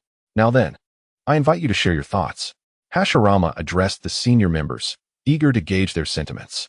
Clan leader, given that you will support Hashirama in overseeing clan matters, there should not be significant issues. Furthermore, Hashirama's strength is formidable, indeed serving as a deterrent. Therefore, I am in agreement. Senju Koken was the first to voice his approval. Although he had not fought alongside Hashirama, he had heard of his strength from others, particularly from Senju Pien, with whom he shared a close bond. Remembering Senju Pien brought a pang of sorrow to Koken's heart. The tragic irony of having lost a dear brother, taken from this world, at the hands of the Uchiha clan, yet now finding oneself compelled to ally with them, is not lost on me. Adjusting my mindset, I gazed sincerely at Senju Hashirama, who had always held my respect during his lifetime. I am more than willing to extend my assistance to him, especially considering his admirable qualities. Given the current predicament of the Senju clan, this decision seems most opportune. I, the clan leader, concur. And as the saying goes, where there is one, there is another. With a leader in place, the rest soon followed suit. In just a few minutes, the high-ranking members of the Senju clan unanimously agreed. Thus, Hashirama's ascension to the position of the trusted clan leader was sealed. Meanwhile, as the Senju clan had successfully decided to appoint Hashirama as their new leader, Madara was also beginning his meetings with the other prominent clans. Despite possessing the strength to easily vanquish these clans, he refrained from doing so. For it is paramount to uphold one's word. He could not afford to project the image of a fickle individual. I wonder when the Uchiha's young clan leader will arrive. After sipping 4 or 5 cups of tea, the Sarutobi clan could no longer contain their curiosity and inquired. The young clan leader is currently attending to matters and will arrive shortly. Hanzo of the Senju felt somewhat exasperated upon hearing Uchiha Yoru's response. This was already the 3rd time he had posed the question, and each time, the answer remained the same. Although he felt irked by the Uchiha clan's arrogance, he knew he had to endure it. After all, their power was formidable, and he had to tread carefully. I apologize for the wait, esteemed guests. I was just resolving some issues concerning the Senju clan's captives. Upon entering the room, Madara greeted everyone with a jovial demeanor as he took his seat at the head of the table. The leaders of the various clans exchanged subtle glances at the mention of the captives, fully aware that handling such matters can be delicate and revealing of Madara's stance towards the Senju clan. Now, let us discuss the delineation of the Kaguya clan's territory. The mention of territory immediately lifted the earlier somber mood, and the clan leaders looked at Madara with eager anticipation. Noticing the shift in their demeanor, Madara couldn't help but smirk inwardly. As per our prior agreement, we will be appropriating half of the Kaguya clan's territory for the Uchiha and Hyuga clans. Thus, the lands bordering our 2 clans shall belong to us, and I trust there are no objections? Madara casually marked the territory on the map. And although jealousy simmered beneath the surface among the other clan leaders, none dared to express it, fully aware of Madara's undeniable prowess. Of course, this was preordained. How could there be any dissent? Hiki Sakumo, secretly colluding with Madara, was the first to voice his agreement. Indeed, this has been previously negotiated, and we harbor no objections. Exactly. Following Sakumo's affirmation, Sarutobi, Yashiro, and Hanzo of the Senju echoed their agreement, their focus solely on the territories they would secure, indifferent to how much the Uchiha clan would acquire. Very well. Since there are no objections, we shall now turn our attention to the 3 clans of Inuzuka, Nara, and Akimichi. As your southern clans are in close proximity to the Kaguya clan, this portion will pertain to your 3 clans, and you may delineate it as you see fit. As he spoke, Madara marked the territory on the map once more. Upon seeing the extent of the territory drawn by Madara, the Inuzuka, Nara, and Akimichi clans expressed their satisfaction, remaining silent as they confirmed their agreement. Once reassured of their stance, Madara lifted his hand to make another mark. This area shall belong to the Hitaki clan. Knowing that he would later exchange this land with the Hitaki clan, Madara intentionally designated regions abundant in resources for them. In contrast to the other clan leaders, Hitaki Sakumo maintained a notably calm demeanor. After all, no matter how vast the land, it held little value to him. His primary concern was to discover which parcel Madara would offer in exchange after the meeting concluded. The Hitaki clan has no objections, Sakumo stated coolly before resuming his tranquil tea drinking. Very well. As for the remaining territories, they will belong to the Sarutobi and Shimura clans. Madara set his pen down on the table and turned his gaze towards Sarutobi Yujiro and Shimura Hanzo. It was evident that both Yujiro and Hanzo were somewhat displeased with Madara's allocation, as they were the last to be assigned land, leading to their territories being slightly less favorable than those of the other clans, albeit not by a significant margin. Sensing the discontent etched on their faces, Madara inquired softly, "What seems to be the matter? Are the 2 clan leaders dissatisfied with my distribution?" His tone lingered, and both men detected the underlying threat in his words. Aware of Madara's formidable power, they quickly responded, No. We are merely a bit overwhelmed by the sudden acquisition of new territory, in a desperate bid for survival." Yujiro hastily conjured this rather tenuous excuse. "That is good to hear. Should either of you feel unsatisfied, Do not hesitate to inform me, Madara nodded, choosing to disregard them thereafter. The two could only harbor their grievances silently, too intimidated to voice them. I hereby declare that this alliance has been successfully concluded, and we may now commence the celebration feast. After addressing the assembly, Madara stood, eliciting smiles from the clan leaders present. The past few days had indeed been taxing, filled with relentless battles, the upheaval of their perceptions, and the torment between despair and hope. Upon finishing his remarks, Madara exited the tent and returned to his own quarters. While the feast was attended by Uchiha Taijima, as the nominal leader of the Uchiha clan remained Taijima himself. At the banquet, the clan leaders extolled Madara's prowess and tactical acumen, and Taijima felt a sense of pride as he witnessed his son being lauded, which greatly pleased him and strengthened his resolve. After the festivities, Taijima made his way to Madara's residence. Noticing Taijima's arrival, Madara expressed his surprise. "Father, what brings you here?" As Ban gazed upon Taijima's serious demeanor, he felt a sense of uncertainty regarding the reason for Taijima's visit. Nevertheless, he smiled and said, "It would suffice if my esteemed father merely sent someone to fetch me. There is no need for you to come personally." "No. This matter must be addressed by me in person," Taijima replied, his expression grave as he fixed his gaze on Ban. "I have made my decision. Tomorrow, I shall abdicate and appoint you as the new head of the Uchiha clan." Ban was momentarily taken aback by Taijima's proclamation. "Why, father, I am only 10 years old. Surely, it would contravene tradition for me to assume the role of clan leader at such a tender age." Ban's heart did not swell with excitement at the prospect of leadership, but rather filled with bewilderment. Taijima observed Ban's calm demeanor with a sense of satisfaction. The ability to remain composed in the face of such temptation for power indicated that Ban had already begun to meet the fundamental requirements of a clan leader. The entire shinobi world has transformed. It is no longer what it once was. Your strength is capable of surpassing that of other clans, and under your strategic guidance, the Uchiha clan has soared to great heights. Moreover, given your esteemed reputation within the clan, your ascension to leadership is inevitable. Thus, for the sake of our Uchiha clan, I have decided to appoint you as the clan leader ahead of time." Taijima's words were imbued with sincerity, and Ban could sense the genuine emotion behind them. After a moment of contemplation, Ban replied, "If that is the case, I shall accept the position of clan leader. I vow to elevate our Uchiha clan above the entirety of the shinobi world."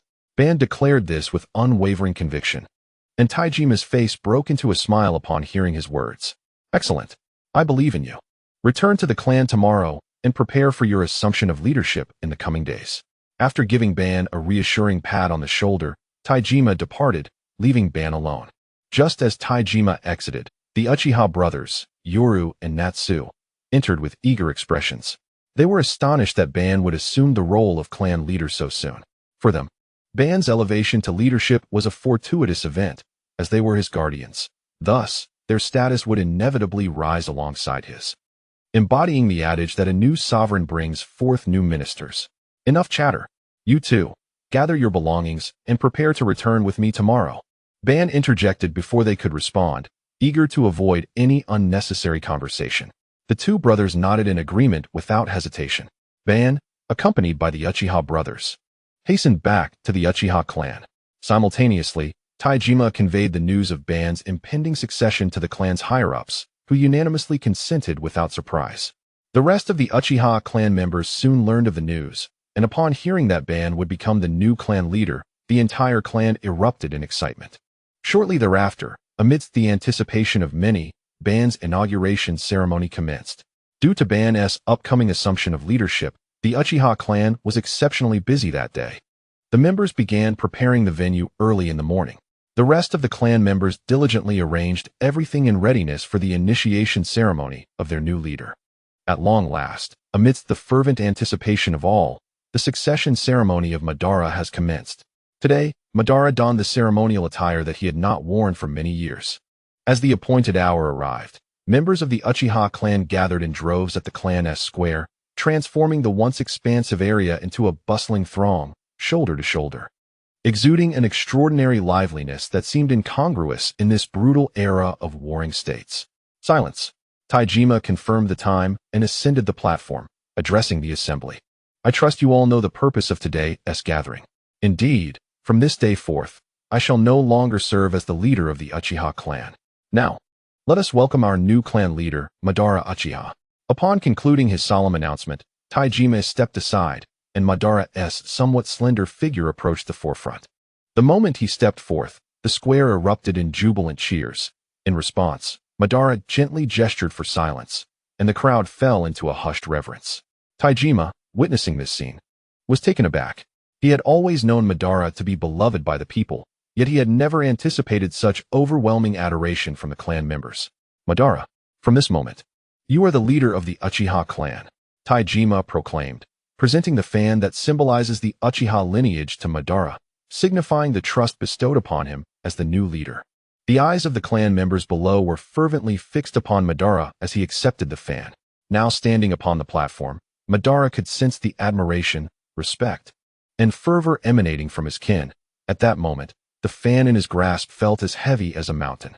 When he was appointed as the junior leader, he had not felt such weight, but now he was acutely aware of the burdens he bore, the hopes of thousands resting upon his every word and action, which would undoubtedly affect the lives of many. Gazing solemnly at the assembly, Madara slowly raised the fan. "From this day forth, I, Madara Uchiha, am the leader of the Uchiha clan. I vow to let the glory of the Uchiha clan illuminate the entire shinobi world. Let all regard the Uchiha clan with the reverence they would a deity." Upon uttering these earnest words, the Uchiha members below fell silent for a brief moment before erupting into a thunderous chorus of cheers, a wave of enthusiasm that resounded and persisted. The higher echelons of the Uchiha clan, witnessing this fervor, could not help but join in the celebration. Amidst this overwhelming demonstration of support, Madara felt no exhilaration. Instead, he experienced a profound calm. At that moment, he truly comprehended the weight of the crown he had assumed. Concurrently, as Madara successfully took the mantle of leadership, Hashirama commenced the succession ceremony for the Senju clan. In stark contrast to the Uchiha, the atmosphere surrounding the Senju was somber, devoid of thunderous applause. In such a disheartening environment, Hashirama endeavored to restore the once mighty Senju clan, silently vowing to ensure that his people would live in peace, never again subjected to the ravages of war. Congratulations, host, on altering the original storyline and becoming the head of the Uchiha clan ahead of schedule. You have been awarded 10,000 destiny points. Just as Madara ascended to the position of the new clan leader, the voice of the system resonated in his mind. However, for Madara, 10,000 destiny points were far from sufficient. He yearned for more. "Madara, from this day forth, you must commence handling the clan's affairs." Following the conclusion of the succession ceremony, Taijima escorted Madara into the Uchiha clan's council chamber to begin managing the clan's governance. Yet, upon witnessing the towering piles of scrolls before him, Madara's expression soured. Naturally, he could not escape Taijima's watchful gaze. And seeing Madara's disheartened demeanor brought Taijima a sense of satisfaction. Reflecting on the days when he himself had to attend to the clan's affairs daily with little time left for training, Taijima felt a tinge of resentment. However, with Madara as the clan leader, he anticipated a much easier time. "Father, must all of this be completed today?" Madara questioned, his finger gesturing towards the mountain of scrolls on the table, a hint of existential doubt in his voice. "Indeed, you must finish all of this today. Tomorrow brings another set of tasks," Taijima affirmed with a serious nod, as if fearing Madara might doubt his words. "Father, I suddenly had a moment of inspiration regarding ninjutsu and need to conduct some research." Madara chuckled nervously, attempting to make his escape, but Taijima was not so easily swayed. "Do not even think about running away. As the clan leader, you must learn to manage the clan's affairs. Thus, this is an essential skill you must acquire." Upon hearing this, Madara realized he could not evade this predicament today and reluctantly followed Taijima back to the desk to tackle the bureaucratic duties. Meanwhile, Izuna, witnessing his brother's plight, found it quite amusing. After all, Madara had always exuded an air of calm and composure, as if no situation could daunt him, making it a rare sight to see him in such a predicament. Izuna's laughter echoed clearly in the otherwise quiet room, and sensing his brother's mirth directed at him, Madara shot a glare over his shoulder. Realizing she had been caught, Izuna quickly stifled his smile and turned his head away, avoiding Madara's gaze. Taijima, seemingly aware of their brotherly antics, stated lightly, "Izuna, you should learn alongside Madara. After all, as his brother, You will undoubtedly assist him in managing the clan in the future. Taijima's words caused Izuna's previously gleeful expression to fall. Father, surely I need not. As my brother is the clan leader, and there are still you and the other elders, right? Izuna protested with a tone of feigned innocence, attempting to wriggle out of the situation, but Taijima was not deceived and promptly pulled Izuna closer. By the way, father, we need to expedite the arrangements for exchanging territory with the Hitaki clan. Madara suddenly recalled his promise to Kakashi and quickly interjected. Exchanging territory with the Hitaki clan? What is this about? Taijima, unaware of Madara's prior agreement, looked on with confusion, unable to grasp the full context of Madara's statement. Upon witnessing Taijima's puzzled expression, Ban immediately recounted the transaction he had with the Hitaki clan, and Taijima quickly grasped the entire situation's context. With this understanding, it was imperative to expedite the transaction with the Hitaki clan. Taijima did not intervene excessively in Ban's decision. He was well aware that his son was not the type to act recklessly, which put him at ease. Then, father, I shall take my leave, Ban declared before departing from the clan, leaving Izuna to grapple with the administrative duties alone. After exiting the council hall, Ban led the Uchiha brothers, Izuna and Y, toward the Hitaki clan. He had already established communication with the Hyuga clan. As for whether they would consent, Ban was confident that under his formidable strength, they would have no choice but to agree. After all, the lives of their entire clan were in the hands of the Uchiha clan, and they would not dare oppose any decision made by them. In merely a second, the trio arrived at the grounds of the Hitaki clan, a feat made possible because Ban had previously marked a Hitaki ninja with the Flying Thunder God technique. Although the Uchiha brothers had witnessed Ban utilizing the technique in battle, experiencing it firsthand was an entirely different matter. It was only through this encounter that they truly comprehended the might of the Flying Thunder God. Once Ban released them, the Uchiha brothers stood firmly on the ground. Lord Clan Leader, your space-time ninjutsu is remarkably convenient. We covered such a vast distance in just a second. One exclaimed. Indeed. And this was merely travel. In combat, the enemy would scarcely realize what had befallen them before being vanquished, another added, marveling at the power of the Flying Thunder God. Ban remained unperturbed by their praise and chose not to elaborate further. Let us proceed. We are here for business, he instructed, leading the way. Unlike other clans, the Hitaki primarily practiced swordsmanship, even though they also employed ninjutsu. As the trio approached the vicinity of the Hitaki clan, a group of armed ninjas swiftly surrounded them. Unlike the weakened Senju clan, the Hitaki clan had not suffered significant losses in strength. A mere 10 guards emerged to confront them. I am Ban of the Uchiha clan. Summon your clan leader, he proclaimed. A hint of disdain flickered in Ban's eyes as he surveyed the surrounding ninjas. He could dispatch them all in an instant if he wished, believing they were unworthy of engaging in dialogue with him. Uchiha clan leader. The guards present were instantly alarmed upon hearing that title. Their clan leader had previously instructed them to never offend the Uchiha clan, regardless of the circumstances, and to treat them with utmost respect. If representatives from the Uchiha clan arrived, they were to be escorted directly to the clan's council hall without delay. The Hitaki ninjas, recognizing the gravity of the situation, promptly led Ban and his companions into the heart of their clan. Unlike the Uchiha clan, perhaps due to the fact that the Hitaki clan practices swordsmanship, an aura of sharpness and decisiveness permeates the entirety of the Hitaki lineage. As Madara traversed their domain, every Hitaki ninja he encountered exuded a swift and formidable presence. Clan leader, the head of the Uchiha clan has come to visit. After this declaration, Hitaki Tsukumo immediately raised his head. Upon seeing the familiar visage before him, a smile graced his lips. Haha. As soon as the young clan leader uttered those words, Hitaki Tsukumo swiftly slapped his forehead, a hint of apology on his face as he remarked, No, it's not right. You are already the leader of the Uchiha clan. Haha. Hehe.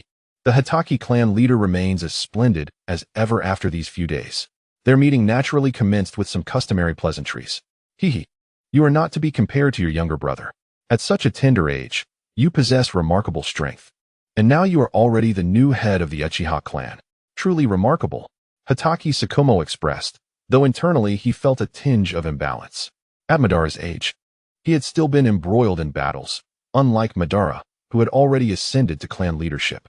After a self-deprecating chuckle, Tsukumo gestured for Madara to take a seat. Your praise is unwarranted, clan leader. My ascension to leadership is merely the result of the elevation by my clansmen. Despite the flattery from Hatake Tsukumo, Madara maintained his composure. Remaining calm at all times is an essential quality for a ninja. Now, my brother, what brings you here? Hatake Tsukumo gazed at Madara with a hint of anticipation. He had been eagerly awaiting Madara's arrival, especially since the land recently separated from the Kaguya clan was both undesirable and regrettable for the Hatake clan. If they were to take it, it would not only be distanced from their own territory, making management impossible, but it would also demand considerable manpower. However, to forego it would feel like a loss, as it was hard-earned. Thus, Tsukumo placed all his hopes on Madara, wishing for him to honor their agreement and exchange land. If Madara were to renege on their pact, there would be nothing Tsukumo could do but swallow his grievances. After all, confronting Madara about it would be futile, considering his formidable strength. Fortunately, Madara was known to be a man of his word, which provided Tsukumo with a modicum of relief. Clan leader, I shall not waste words. I have come to fulfill our agreement, Madara stated forthrightly, and Tsukumo was not surprised at all, as Madara had always exhibited a decisive demeanor during their previous collaborations. Excellent. I wonder which piece of land you wish to exchange. As Tsukumo presented a map, Madara wasted no time and promptly picked up a pen, marking a territory along the border of the Hyuga clan. Initially brimming with excitement, Hatake Tsukumo's smile gradually faded upon seeing the area marked by Madara. He noticed Tsukumo's expression but chose not to comment, as he had prepared to outmaneuver the Hatake clan. The territory he delineated contained a valuable mineral vein. However, the territory of the Hyuga clan that he used for exchange is almost devoid of resources, and even the scarce resources it possesses are meager. My dear brother, is it possible for this place to be reconsidered? Due to Madara's formidable power, Kakashi could only subtly voice his concerns, yet Madara feigned ignorance towards Kakashi's remarks. What is the matter? Does the head of the Hatake clan not favor these lands? Madara furrowed his brow as he gazed at Kakashi, causing a sudden jolt of anxiety within him. He feared that Madara might become enraged and resort to violence. Contemplating Madara's terrifying might, he realized that an altercation could very well lead to the annihilation of the entire Hatake clan. As the most insidious thoughts plagued his mind, Kakashi ultimately resolved to acquiesce to Madara's wishes. After all, without Madara's previous intervention, the Hatake clan would have gained nothing at all. Now they had acquired additional territory without any cost. With his resolve firm, Kakashi lifted his gaze towards Madara and said, "Very well.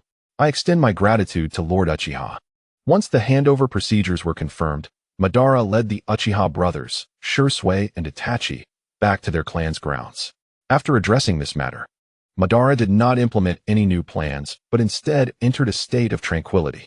The other clans of the ninja world, upon witnessing that the Uchiha clan had not immediately waged war against them, breathed a sigh of relief, and the idea of a coalition gradually dissipated. 2 fleeting years passed rapidly, and following the previous conflict, the territory of the Uchiha clan expanded at an astonishing rate. The sudden influx of resources necessitated that the Uchiha clan take time to properly assimilate them. After 2 years of consolidation, the Uchiha clan had successfully absorbed the resources acquired through their conquests, and as a result, their strength surged remarkably. Moreover, the policy encouraging procreation and achievements in battle, instituted by Madara, instilled an unprecedented fervor for warfare within the Uchiha clan. Over the course of 2 years, the overall strength of the clan had multiplied several times over. In the Uchiha clan's assembly hall, the high-ranking members gathered for the first clan meeting of the new year, ensuring a full attendance, even including the clan leader who had returned from the borders to report on his duties. Esteemed members, after 2 years of development, the Uchiha clan has grown immensely powerful, and now it is time for us to reveal our fangs. Compared to 2 years prior, Madara now stood at a height of 1.7 meters. His once youthful features had transformed into a visage of steadfast resolve, enhancing the innate charm of his already handsome face. His iconic spiky hair had transitioned into flowing locks, and his mere presence exuded an aura of authority that inspired trepidation. After Madara's proclamation, the assembled leaders did not recoil in fear at the prospect of war with other clans. Rather, the prolonged peace had stirred their intrinsic combative nature. Upon hearing Madara's intent for significant action, these leaders immediately voiced their eagerness to engage in battle. Lord Clan Leader, it appears you are preparing for a grand initiative. Leave it to me. I, Uchiha N, may lack in other skills, but I am no stranger to warfare. Chief, do not heed his words. If war is to be waged, it must be I who leads, for I have been idling away for the past 2 years. Allow me to be the one to commence this first battle. In an instant, the room erupted into a cacophony of voices. Silence. Listen to me, declared Madara. His tone resolute. War is indeed imminent, and you need not rush into battle. Each of you shall have your opportunity. However, I must make one thing abundantly clear. Should any of you hinder the Uchiha clan, do not expect mercy from me. With a cold gaze, Madara surveyed the assembly, and the seasoned warriors felt a chill course through them at the intensity of his stare. They had come to understand Madara's character over the past 2 years. While he might entertain levity in mundane times, he would not hesitate to act decisively when true peril arose. Fear not, Chief. Should anyone dare to impede the Uchiha clan, I, Uchiha Ao, shall be the first to rectify the matter. As the eldest among them, Uchiha Ao's words carried significant weight, and under the combined intimidation of Madara and Ao, the assembly resolved to avoid any missteps. Our first task will be to exhume graves. Exhume graves? The Uchiha high-ranking members were taken aback, struggling to comprehend the sudden shift from discussions of war to grave robbing. They questioned how such an act could possibly relate to the impending battle. Sensing their confusion, Madara offered a brief explanation. I have successfully developed a forbidden technique capable of resurrecting the deceased. However, it requires the cells of the departed as a medium. The mere mention of resurrecting the dead sent shockwaves through the assembly, as such an idea seemed utterly fantastical, bordering on the impossible. Is it truly feasible to bring back the dead? Uchiha Ao voiced his hesitance, a sentiment echoed by the others, who wore expressions of disbelief. Seeing their skepticism, Madara stood, a hint of exasperation in his demeanor. Since you seem unconvinced, allow me to demonstrate. Without further ado, he instructed Uchiha Yoru to bring forth 2 shinobi from the Senju clan. Although puzzled by Madara's request for captives, the assembly remained silent. Soon, Uchiha Yoru returned with 2 Senju captives, treated with relative kindness due to the agreement between Madara and Hashirama. Chief, both of these individuals possess the strength of Chunin. Uchiha Yoru reported before stepping aside. The 2 Senju looked on in trepidation, uncertain of what Madara intended. Initially, they had felt anxious upon their capture, but after years of humane treatment, their fears had subsided. However, their unease resurfaced with greater intensity as they stood before Madara. Madara did not grant them the opportunity to speak. With a kunai in hand, he swiftly dispatched a member of the Senju clan before the ninja could even react, resulting in an immediate demise. The remaining Senju ninja, witnessing this, immediately assumed a defensive stance. However, it was evident that such measures were futile.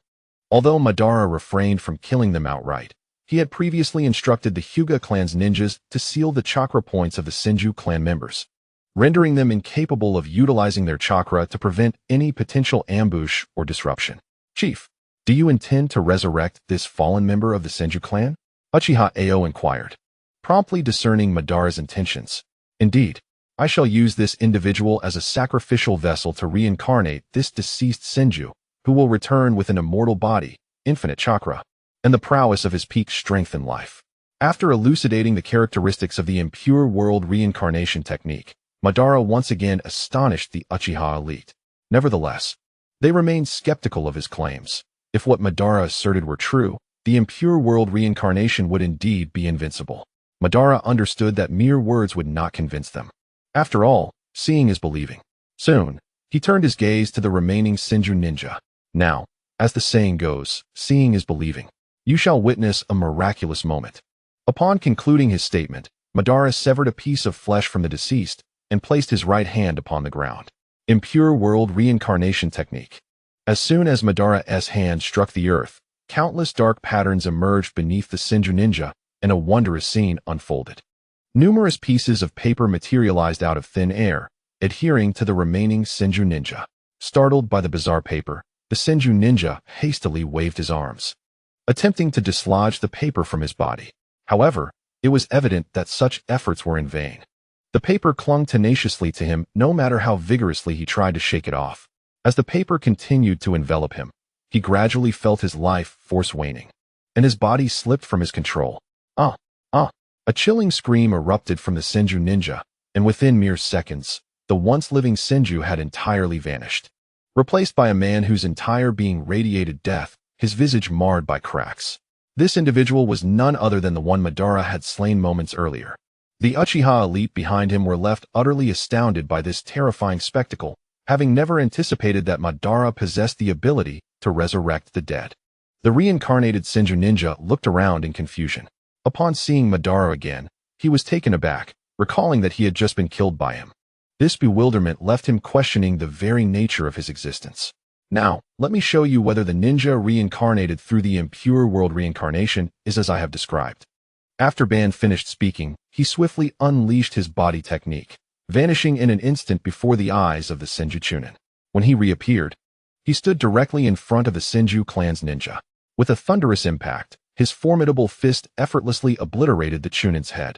Witnessing this grim spectacle, those present silently concluded that the Senju ninja was undoubtedly finished, having scarcely lived before meeting his demise once again. However, what transpired next utterly shattered their perceptions. Instead of succumbing to death, the obliterated head transformed into countless paper fragments, which gradually coalesced back into an identical visage. The upper echelons of the Uchiha clan were left in utter disbelief at this bizarre occurrence. The seasoned Uchiha, who had lived for many years, stammered as he pointed at the Senju ninja, realizing he was indeed an immortal being, which implied that the notion of limitless chakra was true as well. His words jolted the previously numb crowd, rendering them fixated on Ban, even Taijima gazing at him in shock. Indeed, now do you believe it? Ban remarked helplessly to those before him. Yet, what if we revive him and he turns against us? Uchiha's seasoned elder immediately discerned the pressing concern. Coincidentally, just as Uchiha spoke, the Senju Chunin grasped the situation. Upon comprehending his immortality and infinite chakra, he wasted no time and launched an attack. Water release. Water chaos technique. A torrent of destructive water surged forth from the Senju ninja's mouth, akin to a high-pressure water gun aimed directly at Ban. Fire release. Fireball technique. Ban, unfazed by the oncoming water release, countered with his own technique, effortlessly evaporating the water with a massive fireball. Countless steam clouds engulfed the courtyard in an instant. Wind release. Typhoon. Uchiha Yejin hurriedly employed a wind technique to disperse the thick mist. At that moment, the Senju Chunin, armed with a kunai, lunged at Ban. The distance kept the onlookers from intervening promptly, yet amidst their concerns, Ban remained composed, watching the approaching kunai with tranquil demeanor. As the kunai neared its target, Ban calmly extended 2 fingers, placing them before his brow. Let this tiresome performance come to an end. With Ban's indifferent words, the once arrogant Senju Chunin suddenly realized, in terror, that he could not move. He could only think while his body defied his commands. The situation took a dramatic turn, and the Uchiha leaders silently exhaled in relief. Ban, what is happening? Why can he suddenly not move? Taijima turned to Ban, inquiring. This is also my countermeasure. Should the opposing party refuse to heed my commands after being reincarnated, I can impose my will upon them, remotely controlling their actions, just as so. With a mere thought, the Chunin of the Senju clan stood perfectly still, resembling a sentinel. All present, upon witnessing this miraculous ninjutsu, fell to their knees in utter reverence. The members of the Uchiha clan gazed at Madara with fervent awe, as if he were a deity incarnate. Very well. In that case, let us commence the collection of the fallen warriors' corpses with unwavering resolve. After witnessing such extraordinary prowess, the high-ranking Uchiha officials were rendered speechless, their minds singularly focused on the task of grave robbing, determined to procure the remains of formidable warriors. Seeing that the crowd had been thoroughly captivated by his display of power, Madara promptly released the Edo Tensei, allowing the Senju Chunin to return peacefully to the afterlife. Esteemed colleagues, the mass collection of corpses for the creation of an army of Edo Tensei warriors is merely the first step. I intend to convene a united conference of the prominent clans of the Land of Fire. We must unite all clans, for only then can we truly attain peace and spare our kin and descendants from the horrors of war. Madara shared his vision of uniting the clans to establish Konoha with the Uchiha elites, who unanimously supported his proposal, raising their hands in agreement. After all, they too had suffered profoundly from the ravages of war and harbored a deep-seated disdain for it. Madara, while your vision is commendable, The enmity that exists among the clans runs deep. It is exceedingly unlikely that you can bring them all together. Taijima, having served as clan leader for many years, promptly voiced his concerns, aware of the historical animosities. Father, I have already reached an agreement with Hashirama. He will stand with us. The Uchiha and Senju clans are the foremost clans in the ninja world, and Hashirama's strength is not far behind mine. Together, no clan will dare oppose us. Even if they were to unite, I would not fear them.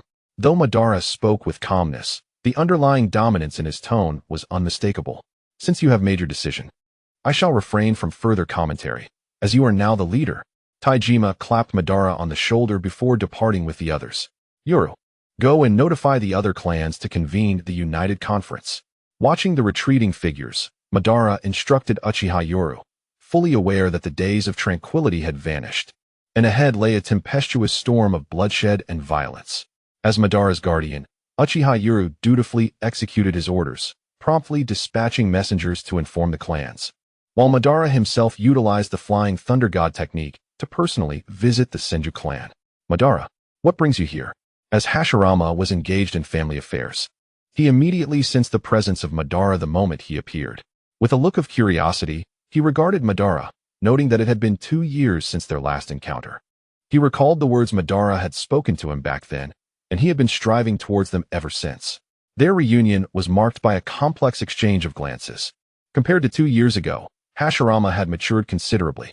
The once carefree demeanor he possessed had vanished entirely, replaced by an aura of unwavering steadiness, embodying the essence of a clan leader. Hashirama, it has been 2 years. It is time for us to realize our ideals. Upon uttering this statement, Madara could clearly see Hashirama's excitement visibly intensifying. Is it true? That is wonderful. I have awaited this day for far too long. It has finally arrived. Hashirama exclaimed. Madara, let us commence our journey towards peace by forging an alliance between our clans. As he spoke, Madara produced a scroll from his belongings, and Hashirama, brimming with enthusiasm, nodded in agreement. Absolutely. Wait for me. I will summon our clansmen to announce our alliance. Hashirama took the scroll and hurried outside to call upon the members of the Senju clan.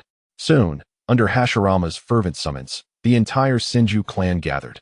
Chief, why did you urgently summon us? Senju Tobirama inquired, his face marked with confusion, echoed by the other Senju members who shared similar bewilderment. Listen, I have decided to sign a pact with the Uchiha clan. Hashirama's declaration ignited a flurry of reactions, akin to lighting a powder keg, causing the Senju clan members on the training ground to erupt in chaos. Chief, are you serious? Indeed. Chief, we have enmity with the Uchiha clan. That's right. Have you forgotten about the likes of Elder Hamura and Elder Koharu? The Senju members voiced their grievances against the Uchiha in a cacophony of objections, and Hashirama felt overwhelmed by the clamor, his head beginning to ache. Enough. Everyone quiet down. Faced with the turmoil, Tobirama stepped in to stabilize the situation. Let us listen to what the chief has to say.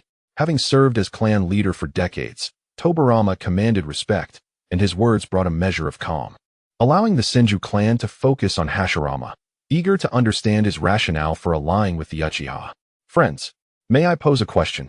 After years of relentless warfare, are you not weary? Hashirama's voice, though soft, resonated clearly in the quiet square, prompting a silence among the crowd. The weight of his words sank in, as they all contemplated the toll of war. Who among us desires conflict? If a life of peace is attainable, who yearns for battle? This profound inquiry left them momentarily speechless, reflecting on the losses they had endured. Friends, family, loved ones, and everything precious. Surely, you have your answers now. Due to the unending strife, we have lost too much.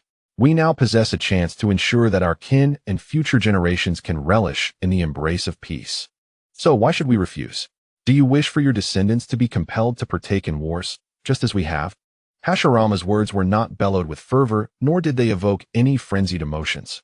Rather, they were spoken in a manner so profoundly sincere that it resonated deeply within the hearts of all present, striking a chord with their vulnerabilities.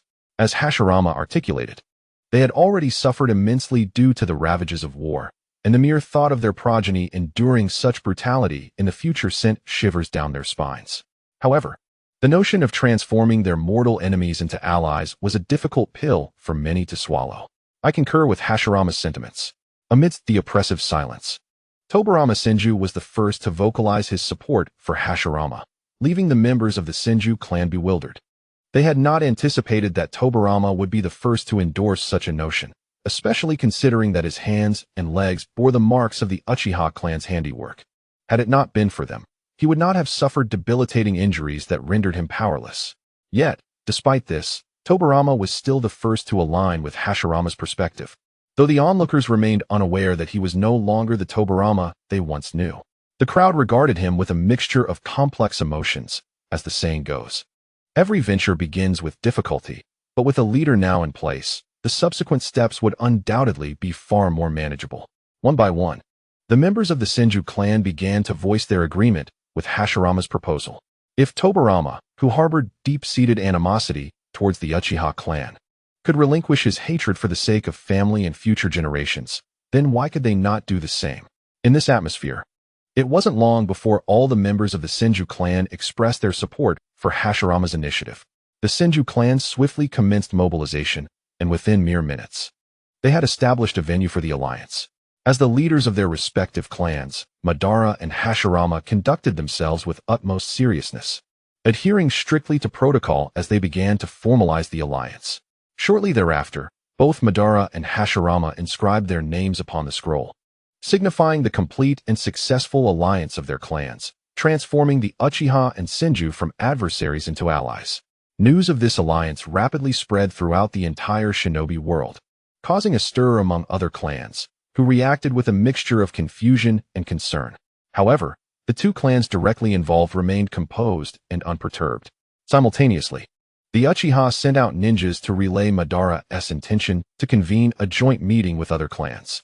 Once this information circulated, the attitudes of the clans in the Land of Fire began to shift subtly, with some astute individuals, including Nara Shikaku, starting to discern Madara's intentions. Since the conclusion of the last meeting, Shikaku's interest in the Uchiha clan had only intensified, leading him to invest even more effort into his observations. Meanwhile, the Uchiha clan's inactivity over the past 2 years had only heightened the unease within Shikaku. On this very day, the arrival of the Uchiha clan's ninja alerted Nara Shikaku to the impending actions of the Uchiha. Consequently, upon receiving this news, Nara Shikaku promptly summoned Akimichi Choza and Yamanaka Inoichi. "Shikaku, what is the urgency in calling us both here?" Akimichi Choza inquired, bewildered, as he had been indulging in delectable cuisine prior to receiving Shikaku's urgent signal, a warning of the highest level shared among their 3 clans. This left him momentarily stunned. "Indeed, Shikaku, what grave matter has arisen?" Yamanaka Inoichi echoed, equally perplexed as he regarded Nara Shikaku with a questioning gaze. "I presume you both have received the invitation from the Uchiha clan as well?" Nara Shikaku gestured towards a scroll on the table, seeking confirmation. "Indeed, it appears that all clans have received this invitation," Akimichi Choza remarked, examining the familiar contents of the scroll without sensing any anomaly. Seeing the bewildered expressions of his 2 friends, Shikaku sighed, "Alas, it seems you have yet to grasp the looming crisis. Reflect on what the Uchiha clan has done since the conclusion of the last war." The Uchiha clan? What could they possibly do? Have they not remained quite subdued since the last great conflict? As the most impulsive among them, Akimichi Choza blurted out his thoughts without contemplation. "Precisely. They have remained inactive for a full 2 years. Consider this, a clan of such formidable stature, renowned for their martial prowess, has managed to maintain tranquility for 3 years after acquiring land. What does this signify?" Nara Shikaku's words served as a clear indication, prompting Yamanaka Inoichi to respond swiftly. "Are you suggesting that the Uchiha clan intends to make a significant move?" "Indeed, it is as the saying goes, when they do not fly, they remain silent. But when they do take flight, it is astonishing. They are certainly not to be underestimated. This 2-year period of peace has dulled your senses to danger." Nara Shikaku incisively articulated the implications of the Uchiha's plans, leaving both Akimichi Choza and Yamanaka Inoichi in awe, astonished that such a seemingly innocuous invitation could reveal so much. "Shikaku, what do you propose we do?" Akimichi Choza, who typically eschewed deep reflection, directly placed the matter in Shikaku's hands. "At present, there are no strategies to consider. I cannot predict the Uchiha clan's next course of action. We will only know when the time arrives," Nara Shikaku replied, shaking his head with a grave expression, having already prepared himself for the worst. I advise you both to brace yourselves psychologically. The Uchiha clan has hinted at matters concerning the peace of the ninja world, which is a significant undertaking. I suspect their actions will be anything but trivial.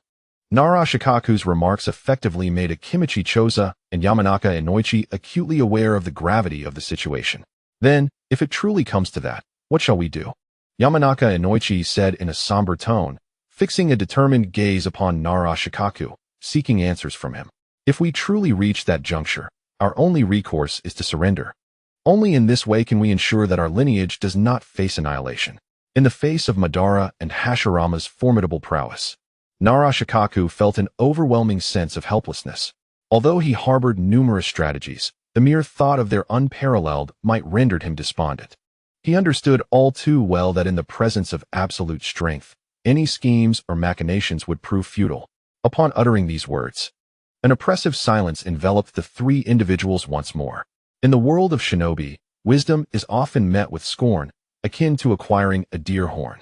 A select few, upon receiving the invitation from the Uchiha clan, sensed that this gathering might not bode well. Yet, constrained by the might of Madara and Hashirama, they reluctantly acquiesced. However, all things possess duality. With agreement comes dissent. Several minor clans in the south, unwilling to be subjugated by the Uchiha, swiftly formed an alliance in a bid to resist their dominance.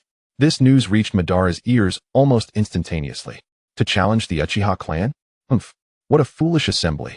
Upon receiving the report from his clan's shinobi, Madara merely scoffed and discarded the scroll. To him, the alliance of these southern clans posed no threat. He could obliterate them at a moment's notice. This was precisely what he contemplated.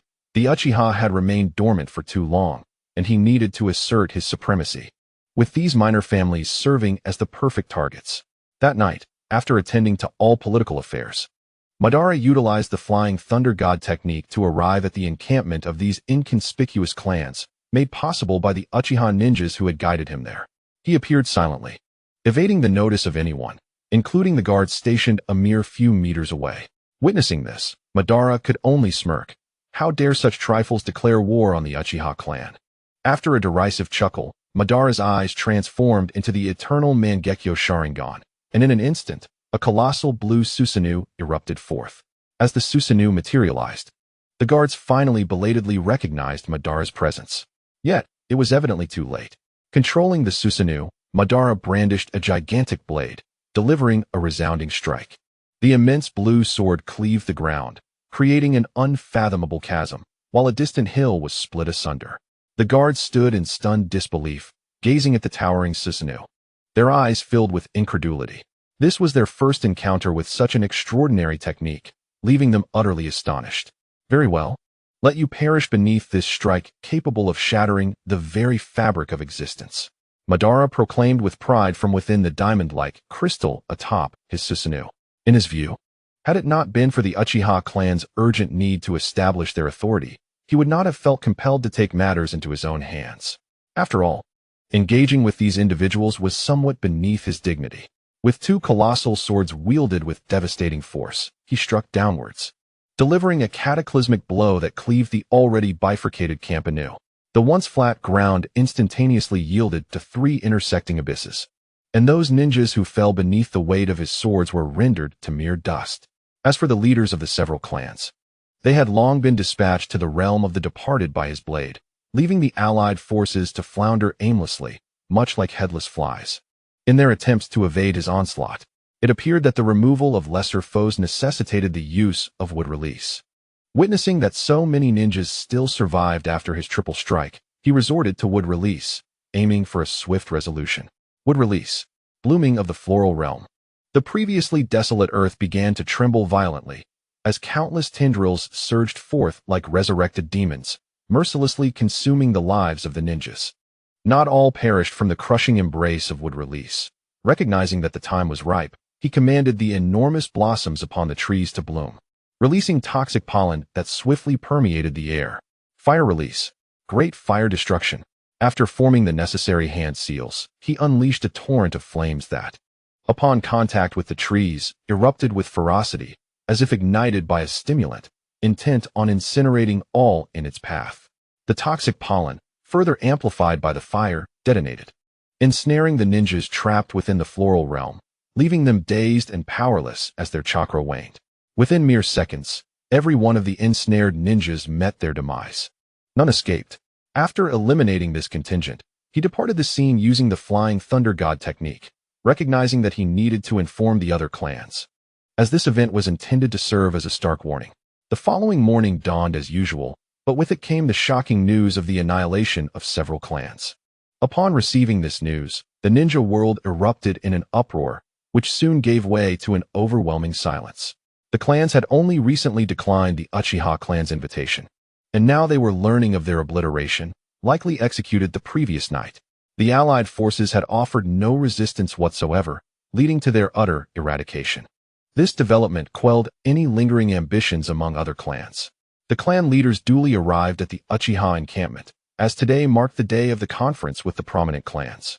To demonstrate their commitment, the Uchiha clan had meticulously arranged the venue for the joint meeting in advance. The first to arrive at the Uchiha clan stronghold was naturally the Senju clan, represented by Senju Hashirama. Once bitter adversaries, the two clans had transformed into allies following their last alliance. Therefore, upon their arrival at the Uchiha stronghold, Hashirama and his companions were met with no insults or hostility. "Ah, Hashirama, it seems you are the first to arrive."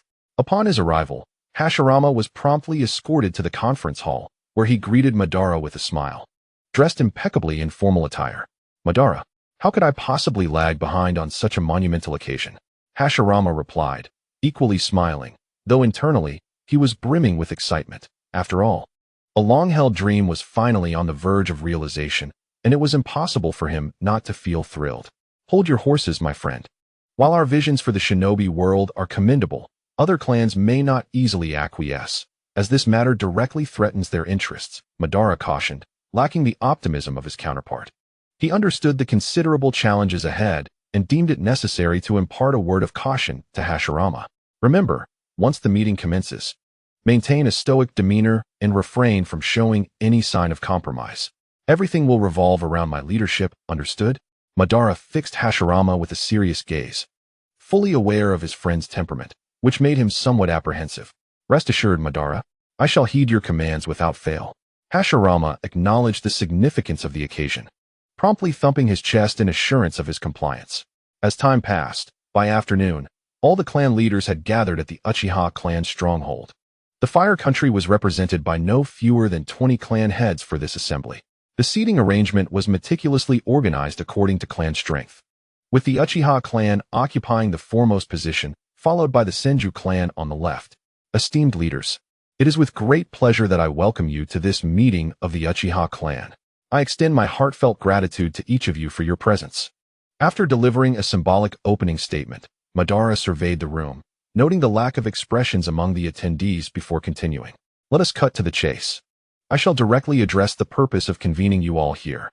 I trust you are all quite weary of the years of relentless warfare?" Upon posing this inquiry, the expressions of the clan heads shifted to one of sorrow. Each had experienced the ravages of war, with many having lost parents, siblings, or descendants in the turmoil. It is no exaggeration to say that every individual present had suffered such losses, and Madara's words elicited a somber response from them. "Not merely familiar. My father perished in battle. Indeed, my brothers met the same fate." As one leader spoke, others began to recount the relatives they had lost to the violence of war. It was evident that the attendees shared a profound understanding of the war's brutality. "Now, I must ask you, what is it that you fight for? What birthed this initial hatred?" Madara posed another question, plunging the clan heads into deep contemplation. "To survive, we fight to live. If we do not fight, we will be slaughtered by others." Nara Shikaku was the quickest to respond, voicing his thoughts without hesitation. "Then, Nara clan leader, may I inquire how your initial hatred originated?" As soon as this question was posed, Narashika readily uttered a response. "It was imparted to me by my esteemed father." However, upon uttering these words, Narashika perceptibly sensed an incongruity. If that were the case, how did the leader of the Nara clan's father harbor such animosity? Ban inquired once more, but this time Narashika refrained from answering. She had already formed an understanding in her heart, but was reluctant to voice it. It seemed that the Nara clan leader was also aware of the answer, as were the heads of the other prominent families present. Hatred invariably stems from the previous generation. As each of you matures, old resentments dissipate while new grievances accumulate, which in turn will be imparted to the next generation through your teachings. Thus, this cycle perpetuates, resulting in the current predicament. Hatred can never truly be extinguished. Consider this: in a decade or several decades, will your descendants find themselves ensnared in the same cycle of hatred and warfare? Moreover, it is not merely your descendants. The entirety of your clan and its progeny will be ensnared as well. Is this truly the outcome you desire? Ban's voice resonated powerfully throughout the vast conference room, momentarily captivating the attention of all present. The leaders of numerous clans clenched their fists, and sitting to Ban's left, Hashirama felt a surge of admiration for Ban's words, deeply resonating with his own sentiments. He yearned to voice his support for Ban, yet he recalled Ban's prior admonition and restrained his impulse. Uchiha Ban, pray tell, what is your objective? After speaking at length, I presume you are fatigued. Naruto, though initially momentarily perplexed, quickly regained his composure. His heart tightened as he observed the expressions of the clan leaders around him, further solidifying his suspicions. At this moment, Ban was subtly influencing their wills through genjutsu. Indeed, Naruto's intuition was correct. Ban was employing Kotoame Tsukumi to manipulate their thoughts. Though Naruto discerned Ban's tactics, he refrained from exposing him, as doing so could provoke Ban's ire. A situation potentially detrimental to the Nara clan given Ban's current fervent disposition. Thus, Naruto opted for a more circumspect approach to gauge Ban's stance.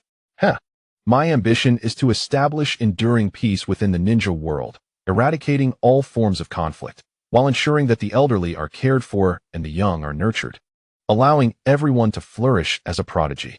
His proclamation astonished not only Naruto, but also the others, who had not anticipated Ban's lofty aspirations. Since the Uchiha clan leader mentioned the notion of peace within the ninja world, I must inquire how you intend to accomplish this.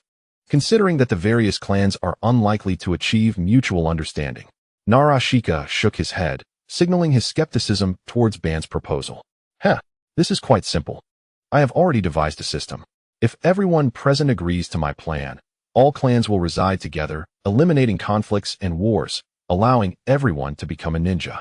There will be no divisions of north and south, nor distinctions among families. So what is this system? Upon hearing Madara's vision of the future, Naruto immediately looked at him with hopeful eyes, eager to understand the nature of the system he had proposed. This system is known as the One Village, One Nation system. One village, one nation? Naruto did not grasp the meaning behind Madara's concept, nor did the other clan leaders. The idea of one village, one nation is quite comprehensible. This village consists of our various clans, and in essence, this village will function as a nation. In time, there will be no distinctions between families, as we will all stand united as citizens of one nation, fighting not for individual clans, but for the nation itself. After Madara succinctly articulated the concept of one village, one nation to those assembled, they all bore expressions of rapt fascination. They had not anticipated that true peace could indeed be attainable, devoid of schemes and rivalries. Observing the hopeful expressions on their faces, Madara chose not to reveal the darkness that would inevitably arise under this system, nor the countless calculations that would surpass the present complexities. After all, he needed these clans to join the future of Konoha. Of course, Madara outright dismissed the daimyo from this one village, one nation system, for those individuals contributed nothing, living off the labor of others like parasites, requiring protection without offering any value in return. Madara would never allow such beings to wield power over him. As for the daimyo's financial contributions, Madara was more than capable of replicating their management methods. After all, money is a rather simple matter. Madara's persuasive rhetoric effectively captivated these clans, as peace was, in their eyes, more precious than anything else. What do you think, everyone? For yourselves, for your clans, and for the generations to come, we must unite. This is the only path forward. His voice resonated like that of a demon, enticing the clan leaders to lean ever closer towards him. May I inquire, Uchiha clan leader, what will become of the existing resources and territories of each clan once we unite? Diverging from the others' focus, Sarutobi Yejon was concerned about territorial matters post-unification. Upon hearing this, Madara narrowed his eyes and replied, naturally, the territories of all clans will be deemed public property. To ensure fairness, each clan will have priority in selecting shops within the village and new clan locations based on the size of their land and resources. Madara cast a cheerful glance at Sarutobi Yejan, who, while contemplating the advantages and disadvantages of this proposition, felt a chill as he caught Madara's gaze, as though a venomous snake had fixed its stare upon him. Aware of Madara's formidable strength, Sarutobi Yejan instinctively recoiled. Ah, very well. Very well. After a brief, awkward chuckle, Sarutobi Yejan fell silent, plunging the room into an atmosphere of profound stillness once more. Madara, observing the scene, understood that these individuals were unlikely to acquiesce immediately, and many would probably choose to distance themselves from the Uchiha clan. He was, however, prepared to seize this opportunity to eradicate any dissenting factions within the Land of Fire, thereby facilitating the Uchiha clan's dominance over Konoha once it was established.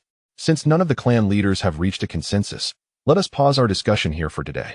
We shall reconvene tomorrow, Madara declared, leading the Uchiha brothers away from the conference hall. The clan leaders, harboring their own ulterior motives, also departed. In the designated accommodations for the various clans, Sarutobi Yejan and Shimura Hanzo discreetly convened. Yejan, do you truly intend to accept Madara Uchiha's proposal? Hanzo inquired in a hushed tone, his expression as grim as a tempestuous sea.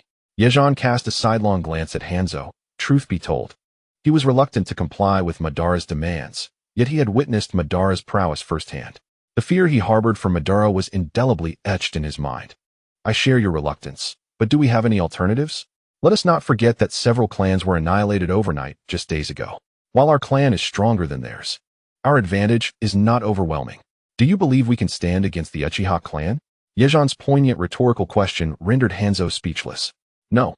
Individually, we may be powerless, but we could unite with the other clans. Together, we might possess the strength to confront them. After considerable contemplation, Hanzo finally devised this rather unremarkable plan. Since we have made a decision, let us discreetly venture out tonight and swiftly contact the other clans. Only then can we hope to resist the Uchiha clan, Yejan concluded, firmly affirming their course of action. As night fell once more, Yejan and Hanzo agreed to seize the opportunity when the Uchiha clan's defenses were most lax.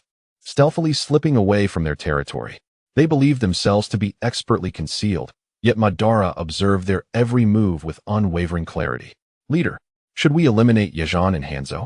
One of the Uchiha clan members suggested, mimicking a throat-cutting gesture. No, let them go. I wish to ascertain how many clans within the Land of Fire oppose us. Madara replied, his eyes narrowing as he contemplated the figures fading into the night. He intended to instill fear among the clans, while simultaneously offering them a chance to voice their dissent. This strategy would allow him to eradicate all opposing forces in one fell swoop, thereby resolving future complications. The night swiftly passed, and the following day, Madara convened the meeting as promised. However, only half the clans from the previous day attended. A covert glance revealed that the Hitaki clan had also departed from the Uchiha. Yet the Inuzuka, Nara, and Akimichi clans surprisingly remained. This left Ban slightly astonished, yet upon reflection, he understood the reasoning behind it. Nara Shikaku was no fool. He was a man of intellect, capable of deducing the same conclusions as Ban. It appeared that the remaining individuals had already reached their own conclusions. Ban surveyed the assembly and spoke slowly. Indeed, my clans, the Inuzuka, the Nara, and the Akimichi have made our decision to support the proposal of the Uchiha clan. Absolutely. The Akimichi clan stands in agreement as well. And we too. The leaders of the various clans expressed their willingness to unite as part of Konoha. Excellent. With that, I, Uchiha Ban, extend my warmest welcome to all of you.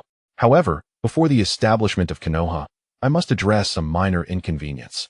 Upon witnessing the consensus among the crowd, Ban's gaze turned cold as he uttered a single sentence, causing a chill to run through the hearts of those present. They understood that Ban was preparing for action. Esteemed leaders, while both I and Hashirama could easily overpower them to effectively eliminate the barriers between our clans and foster a sense of camaraderie, I propose that we form a coalition of the clans present. By doing so, we can engage in joint operations, significantly diminishing the rifts and animosities that exist between us. What do you all think? As Ban concluded, he calmly regarded the heads of the clans. Upon hearing this proposal, their eyes sparkled with realization. They had not anticipated that Ban would devise such a strategy, one that could both eliminate divisions and rapidly cultivate mutual understanding and friendship among the clans. After all, survival on the battlefield is often a testament to deep bonds. This method would indeed be the swiftest way to bridge relationships. I agree. I concur. Me too. The clan leaders unanimously raised their hands in agreement. With the plan solidified, over a dozen clans began to mobilize their shinobi, converging towards the Uchiha clan. Meanwhile, Sarutobi Yozen, upon returning to his clan, promptly conferred with Shimura Hanzo to gather ninjas from the other clans, preparing for a decisive confrontation with Ban. Yozen, we've received news from the Uchiha clan. They are forming a coalition. It seems they intend to launch an offensive against us within the next few days. Not long after the Uchiha began mobilizing their forces, a spy dispatched by Shimura Hanzo reported back with information. Since departing from the Uchiha, Hanzo had invested considerable effort into monitoring their movements, and thus was promptly informed of any developments. What? So soon? How many ninjas have they gathered? Sarutobi Yozen displayed evident surprise. Although he had anticipated that Ban would not easily let them off the hook, he had not envisioned it occurring so swiftly. The exact number is uncertain, but it is undoubtedly substantial. They are forming a coalition of over a dozen clans. Hanzo warned Yozen with a grave expression. It seems we must accelerate our preparations. Otherwise, once they complete their gathering, we may face utter disaster. The urgency within Sarutobi Yozen intensified, and Hanzo simply nodded resolutely in agreement. In the blink of an eye, 2 days had swiftly elapsed, and Madara had successfully completed the assembly of the ninjas. During this brief period, he had thoroughly disrupted all the clans, forming teams composed of members from various families. This unconventional arrangement left many ninjas feeling disoriented and somewhat wary of one another. Madara was acutely aware of this development. However, he chose to disregard it, knowing that such trepidation would dissipate after a few encounters. Gazing down at the throngs of ninjas below, a surge of ambition welled up within him. This battle would mark his definitive conquest of the Land of Fire, a crucial first step in his quest to dominate the ninja world. Onward! With a wave of his right hand, tens of thousands surged forward toward the battlefield. Prior to their departure, the challenge he had issued had successfully reached Sarutobi Yozen. As Sarutobi Yozen held the scroll in his hands, he inhaled deeply, his expression grave as he regarded the various clan leaders. Everyone, the Uchiha clan has arrived. At his words, a palpable panic washed over the assembly. Noticing their distressed faces, Sarutobi Yozen inwardly cursed, thinking them incapable of rising to the occasion. Nevertheless, he felt compelled to reassure them, as their cooperation was essential for the impending conflict. Fear not, Madara Uchiha is but a man, just like us. There is no need for trepidation. He may possess great strength, yet he is human, and every human has their limits. With our numbers, even if we must expend our lives, we can exhaust him. Sarutobi's persuasive rhetoric quickly revitalized the clan leaders, rekindling their resolve. Very well, since the Uchiha clan has arrived, let us prepare for battle. We must not falter, for failure leads to death and extinction. After bolstering their spirits, he warned them of the dire consequences of defeat, a tactic that effectively motivated the clans to fight with greater fervor. With Sarutobi Yozen's orders issued, over 10,000 ninjas advanced toward the borders of the Sarutobi clan, an area that had once belonged to the Kaguya clan but had now transformed into their territory. The two armies, totaling 20,000 ninjas, arranged themselves across the plain, their ranks stretching across the landscape, filling the horizon with a sea of darkened heads. The formidable presence of this united force was unmistakable, the air thick with a palpable tension. The once clear sky gradually succumbed to ominous clouds, as gusts of wind swept through intermittently. Sarutobi Yozen, I offer you one final opportunity. Do you truly wish to stand against me? Madara's piercing gaze locked onto Sarutobi, instilling a fleeting sense of dread that he might be struck down at any moment. Humph. Madara Uchiha, you are driven by insatiable ambition, instigating war for your own selfish desires and ruthlessly harming other clans, leading countless lives to perish in the process. Does your conscience not ache? Sarutobi Yozen, indeed, lives up to his lineage as the grandfather of Sarutobi Hisashi. Not only is he proficient in brainwashing, but he also possesses a remarkable talent for deceit. Sarutobi Yozen, your shamelessness is astounding. I cannot believe you would utter such words. Let me ask you, how did you acquire the land beneath your feet? Observing the hypocritical smirk on Sarutobi Yashan's face, Madara unflinchingly exposed his duplicity. Did you not accuse me of instigating war for personal gain? Then allow me to inquire. How did you obtain the land you stand upon? This question rendered Sarutobi Yashan's expression grim, leaving him momentarily at a loss for words. Unable to respond, are we? This territory was seized through my own efforts and subsequently granted to you. Yet here you are, ungrateful and plotting against me. Are you not the very embodiment of shamelessness and treachery? Madara's tone shifted, his gaze piercing as he addressed Yashan, who trembled under the weight of Madara's reprimand. A bead of cold sweat forming on his brow. You are merely twisting my words. Sarutobi Yashan weakly retorted. Is that truly the case? Then how will you explain this final question? You claim I instigated war for my own desires, resulting in the death of countless shinobi. Was my previous proposal for a peaceful resolution not a viable alternative? Yet you clandestinely returned, rallying forces to oppose me. Does that not indicate that you have ignited this war out of your own selfish ambitions? You are the true architect of this calamity. As Sarutobi Yashan heard Madara cast all blame upon him, he trembled with indignation and pointed an unsteady finger at Madara. You, before he could finish. Madara interrupted him sharply. Silence. Shameless old wretch. It is appalling that someone like you exists, who plays the harlot while erecting a facade of virtue. I truly pity your kin. Madara's merciless taunts caused Sarutobi Yashan's face to flush with rage. Uchiha Madara, how dare you insult me thus? I will tear you limb from limb to quench my wrath. In his fury, Sarutobi Yashan lost all semblance of reason, his mind consumed by a singular thought, to eliminate Madara. In his frenzy, he commanded the ninja behind him to launch an assault, and a multitude of shinobi surged forward with a mighty roar. However, Madara did not immediately order the allied forces to retaliate. Instead, he stepped forward alone. Confronting an army of tens of thousands, this scene echoed the original tale where Edo Tensei Madara faced the ninja alliance alone. Yet, unlike that time, Madara was devoid of the Rinnegan now. As the approaching ninjas drew near, Madara gradually accelerated toward them. His speed was remarkable, and within mere seconds, the two sides collided. The ninja of the Sarutobi clan swallowed hard, tightly gripping their kunai. Although they faced only Uchiha Obito, the intensity of his presence felt as formidable as confronting an entire army.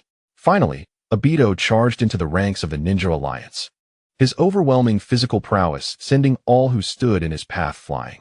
At that moment, he sensed a dangerous aura approaching from behind. Without a moment's hesitation, he tilted his head and swiftly grasped the kunai that was aimed at him. Through countless battles, Obito had honed his instincts to detect imminent threats. Seizing the kunai, he flicked it back with ease, the sharp weapon imbued with lethal intent piercing a ninja attempting to ambush him. Remarkably, the kunai continued its trajectory, embedding itself into a rock behind.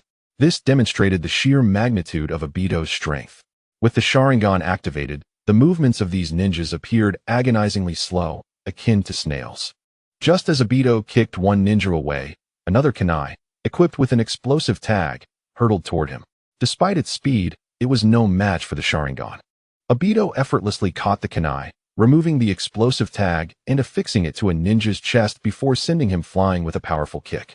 The ninja, bewildered, felt an overwhelming force strike him before he realized what had transpired. Help me, he cried, frantically attempting to remove the explosive tag. Yet his panic only hindered his efforts. With a thunderous explosion, the tag detonated, claiming his life along with several others nearby. Do you wish to dance as well? Obito remarked casually, seizing another ninja who attempted to sneak up on him. Activating his Sharingan, the unfortunate ninja fell into a boundless nightmare of terror, causing the onlookers to hesitate, none daring to approach. Don't get too smug. Wind release. Vacuum great sphere. A furious voice boomed, followed by a gust of wind crashing against Obito. However, as the sound reached his ears, he activated Susanoo, rendering the wind technique utterly ineffective, failing even to budge him. Sarutobi Yajiro's wind technique proved disappointing, leaving him feeling somewhat embarrassed. Is this the extent of the Sarutobi clan leader's prowess? Just this? Obito's mocking tone ignited a furious rage within Sarutobi Yajiro. Bastard, don't get cocky. This is merely a wind technique. As the saying goes, courtesy demands reciprocity. Then allow me to present my fire release. Obito declared, forming a hand seal. In an instant, a torrent of flames surged forth like a ferocious beast, advancing toward them. How vexing! How could such a fire release be possible? The magnitude of its power must surely classify it as an S-rank forbidden technique. Sarutobi Yuichiro gazed at the towering inferno before him with a grim countenance. He dared not underestimate the situation and swiftly formed hand seals to summon a water release for defense. However, despite the commendable nature of his water technique, it paled in comparison to Madara's fire release. As soon as the water appeared, it was almost entirely evaporated by the searing flames. Witnessing this scene, Sarutobi Yuichiro's expression shifted dramatically, and he shouted, "You fools! Why aren't you helping?" His urgent call immediately drew the attention of the surrounding ninjas, who had previously been entranced by shock. Recognizing the dire peril Sarutobi faced, they hurriedly joined forces to unleash their own water releases in defense. With the combined efforts of over 10 individuals, they managed to barely withstand Madara's fire technique. Upon witnessing this, Sarutobi felt a wave of relief wash over him. It had been a harrowing moment. His water release had been evaporated in an instant, and he had even felt the searing pain of the flames on his skin. Believing for a moment that his end was nigh, fortunately, these comrades had come to his aid. After extricating himself from danger, Sarutobi immediately distanced himself from Madara, keeping a vigilant eye on him. At that moment, he felt an overwhelming headache. Madara seemed to possess an omnipotent prowess. He outmatched Sarutobi in Jinjutsu with his Sharingan, surpassed him in ninjutsu, and was far superior in taijutsu.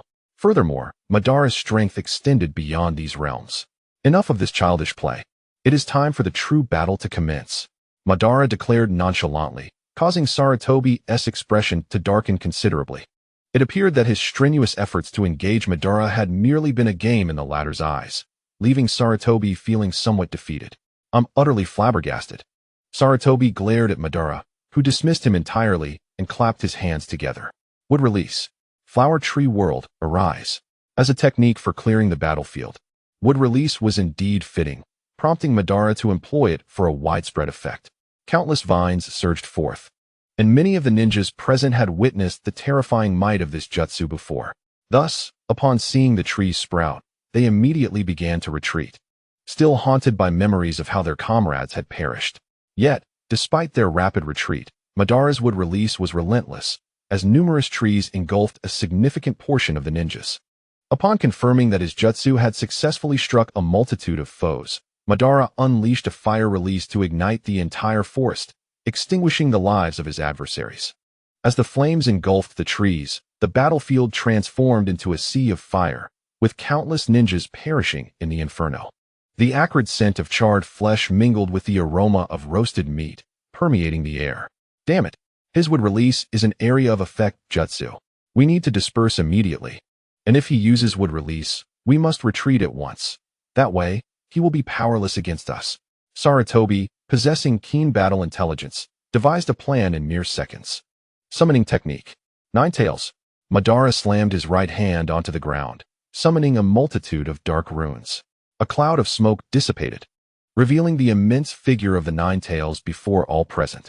Roar. 9 crimson tails swayed incessantly behind the formidable figure of the Nine Tails, which loomed like a small mountain, instilling an immediate sense of dread. The tailed beast bomb. As soon as the Nine Tails emerged, it began to amass an immense reservoir of chakra in its mouth, with the pitch-black, tailed beast bomb continuously forming. Ever since it was sealed away, Madara had directly released the seal. Boom. The tailed beast bomb was unleashed with a thunderous roar, and its terrifying power erupted with a magnitude akin to that of a nuclear explosion, instantly reducing the surrounding ninjas to mere ash. The catastrophic shockwave from the explosion radiated outward, sending weaker ninjas hurtling through the air. Now, let this beast entertain you. However, to alleviate your boredom, I shall summon my clones to join in the fray. Would release. Would clone technique. With a clap of his hands, Madara conjured dozens of wooden clones onto the battlefield, each one manifesting Susanoo and launching an assault toward the Sarutobi clan coalition. Observing the chaos, Madara felt that the time was right. Throughout this battle, he had been the one showcasing his prowess. Yet, his intent was merely to significantly weaken the enemy's strength to prevent excessive losses on his side. Sensing that he had achieved his objective, he commanded his forces to commence their attack. Over 10,000 spirited ninjas surged forward like a tide, while the opposing Sarutobi coalition, demoralized from the earlier skirmish, found their spirits flagging. With one side brimming with morale and the other in despair, the outcome of the battle seemed inevitable. As the fresh reinforcements joined the fray, signs of imminent collapse began to emerge within the Sarutobi coalition, yet they clung tenaciously to their positions, refusing to retreat. Although the Uchiha coalition remained wary of one another, they found themselves compelled to trust each other on the battlefield, gradually developing a sense of camaraderie. The ninjas from various clans discovered that the abilities they had previously despised now offered them an unparalleled sense of security. The Hyuga clan took on the role of scouts, alerting their comrades to potential ambushes, while Uchiha ninjas utilized their Sharingan to exploit the enemy's weaknesses and launch counterattacks. The Senju clan focused on diverting the enemy's attention, creating opportunities for their allies. Standing side by side, Hashirama and Madara gazed down at the unfolding scene, and Hashirama, filled with contemplation, spoke.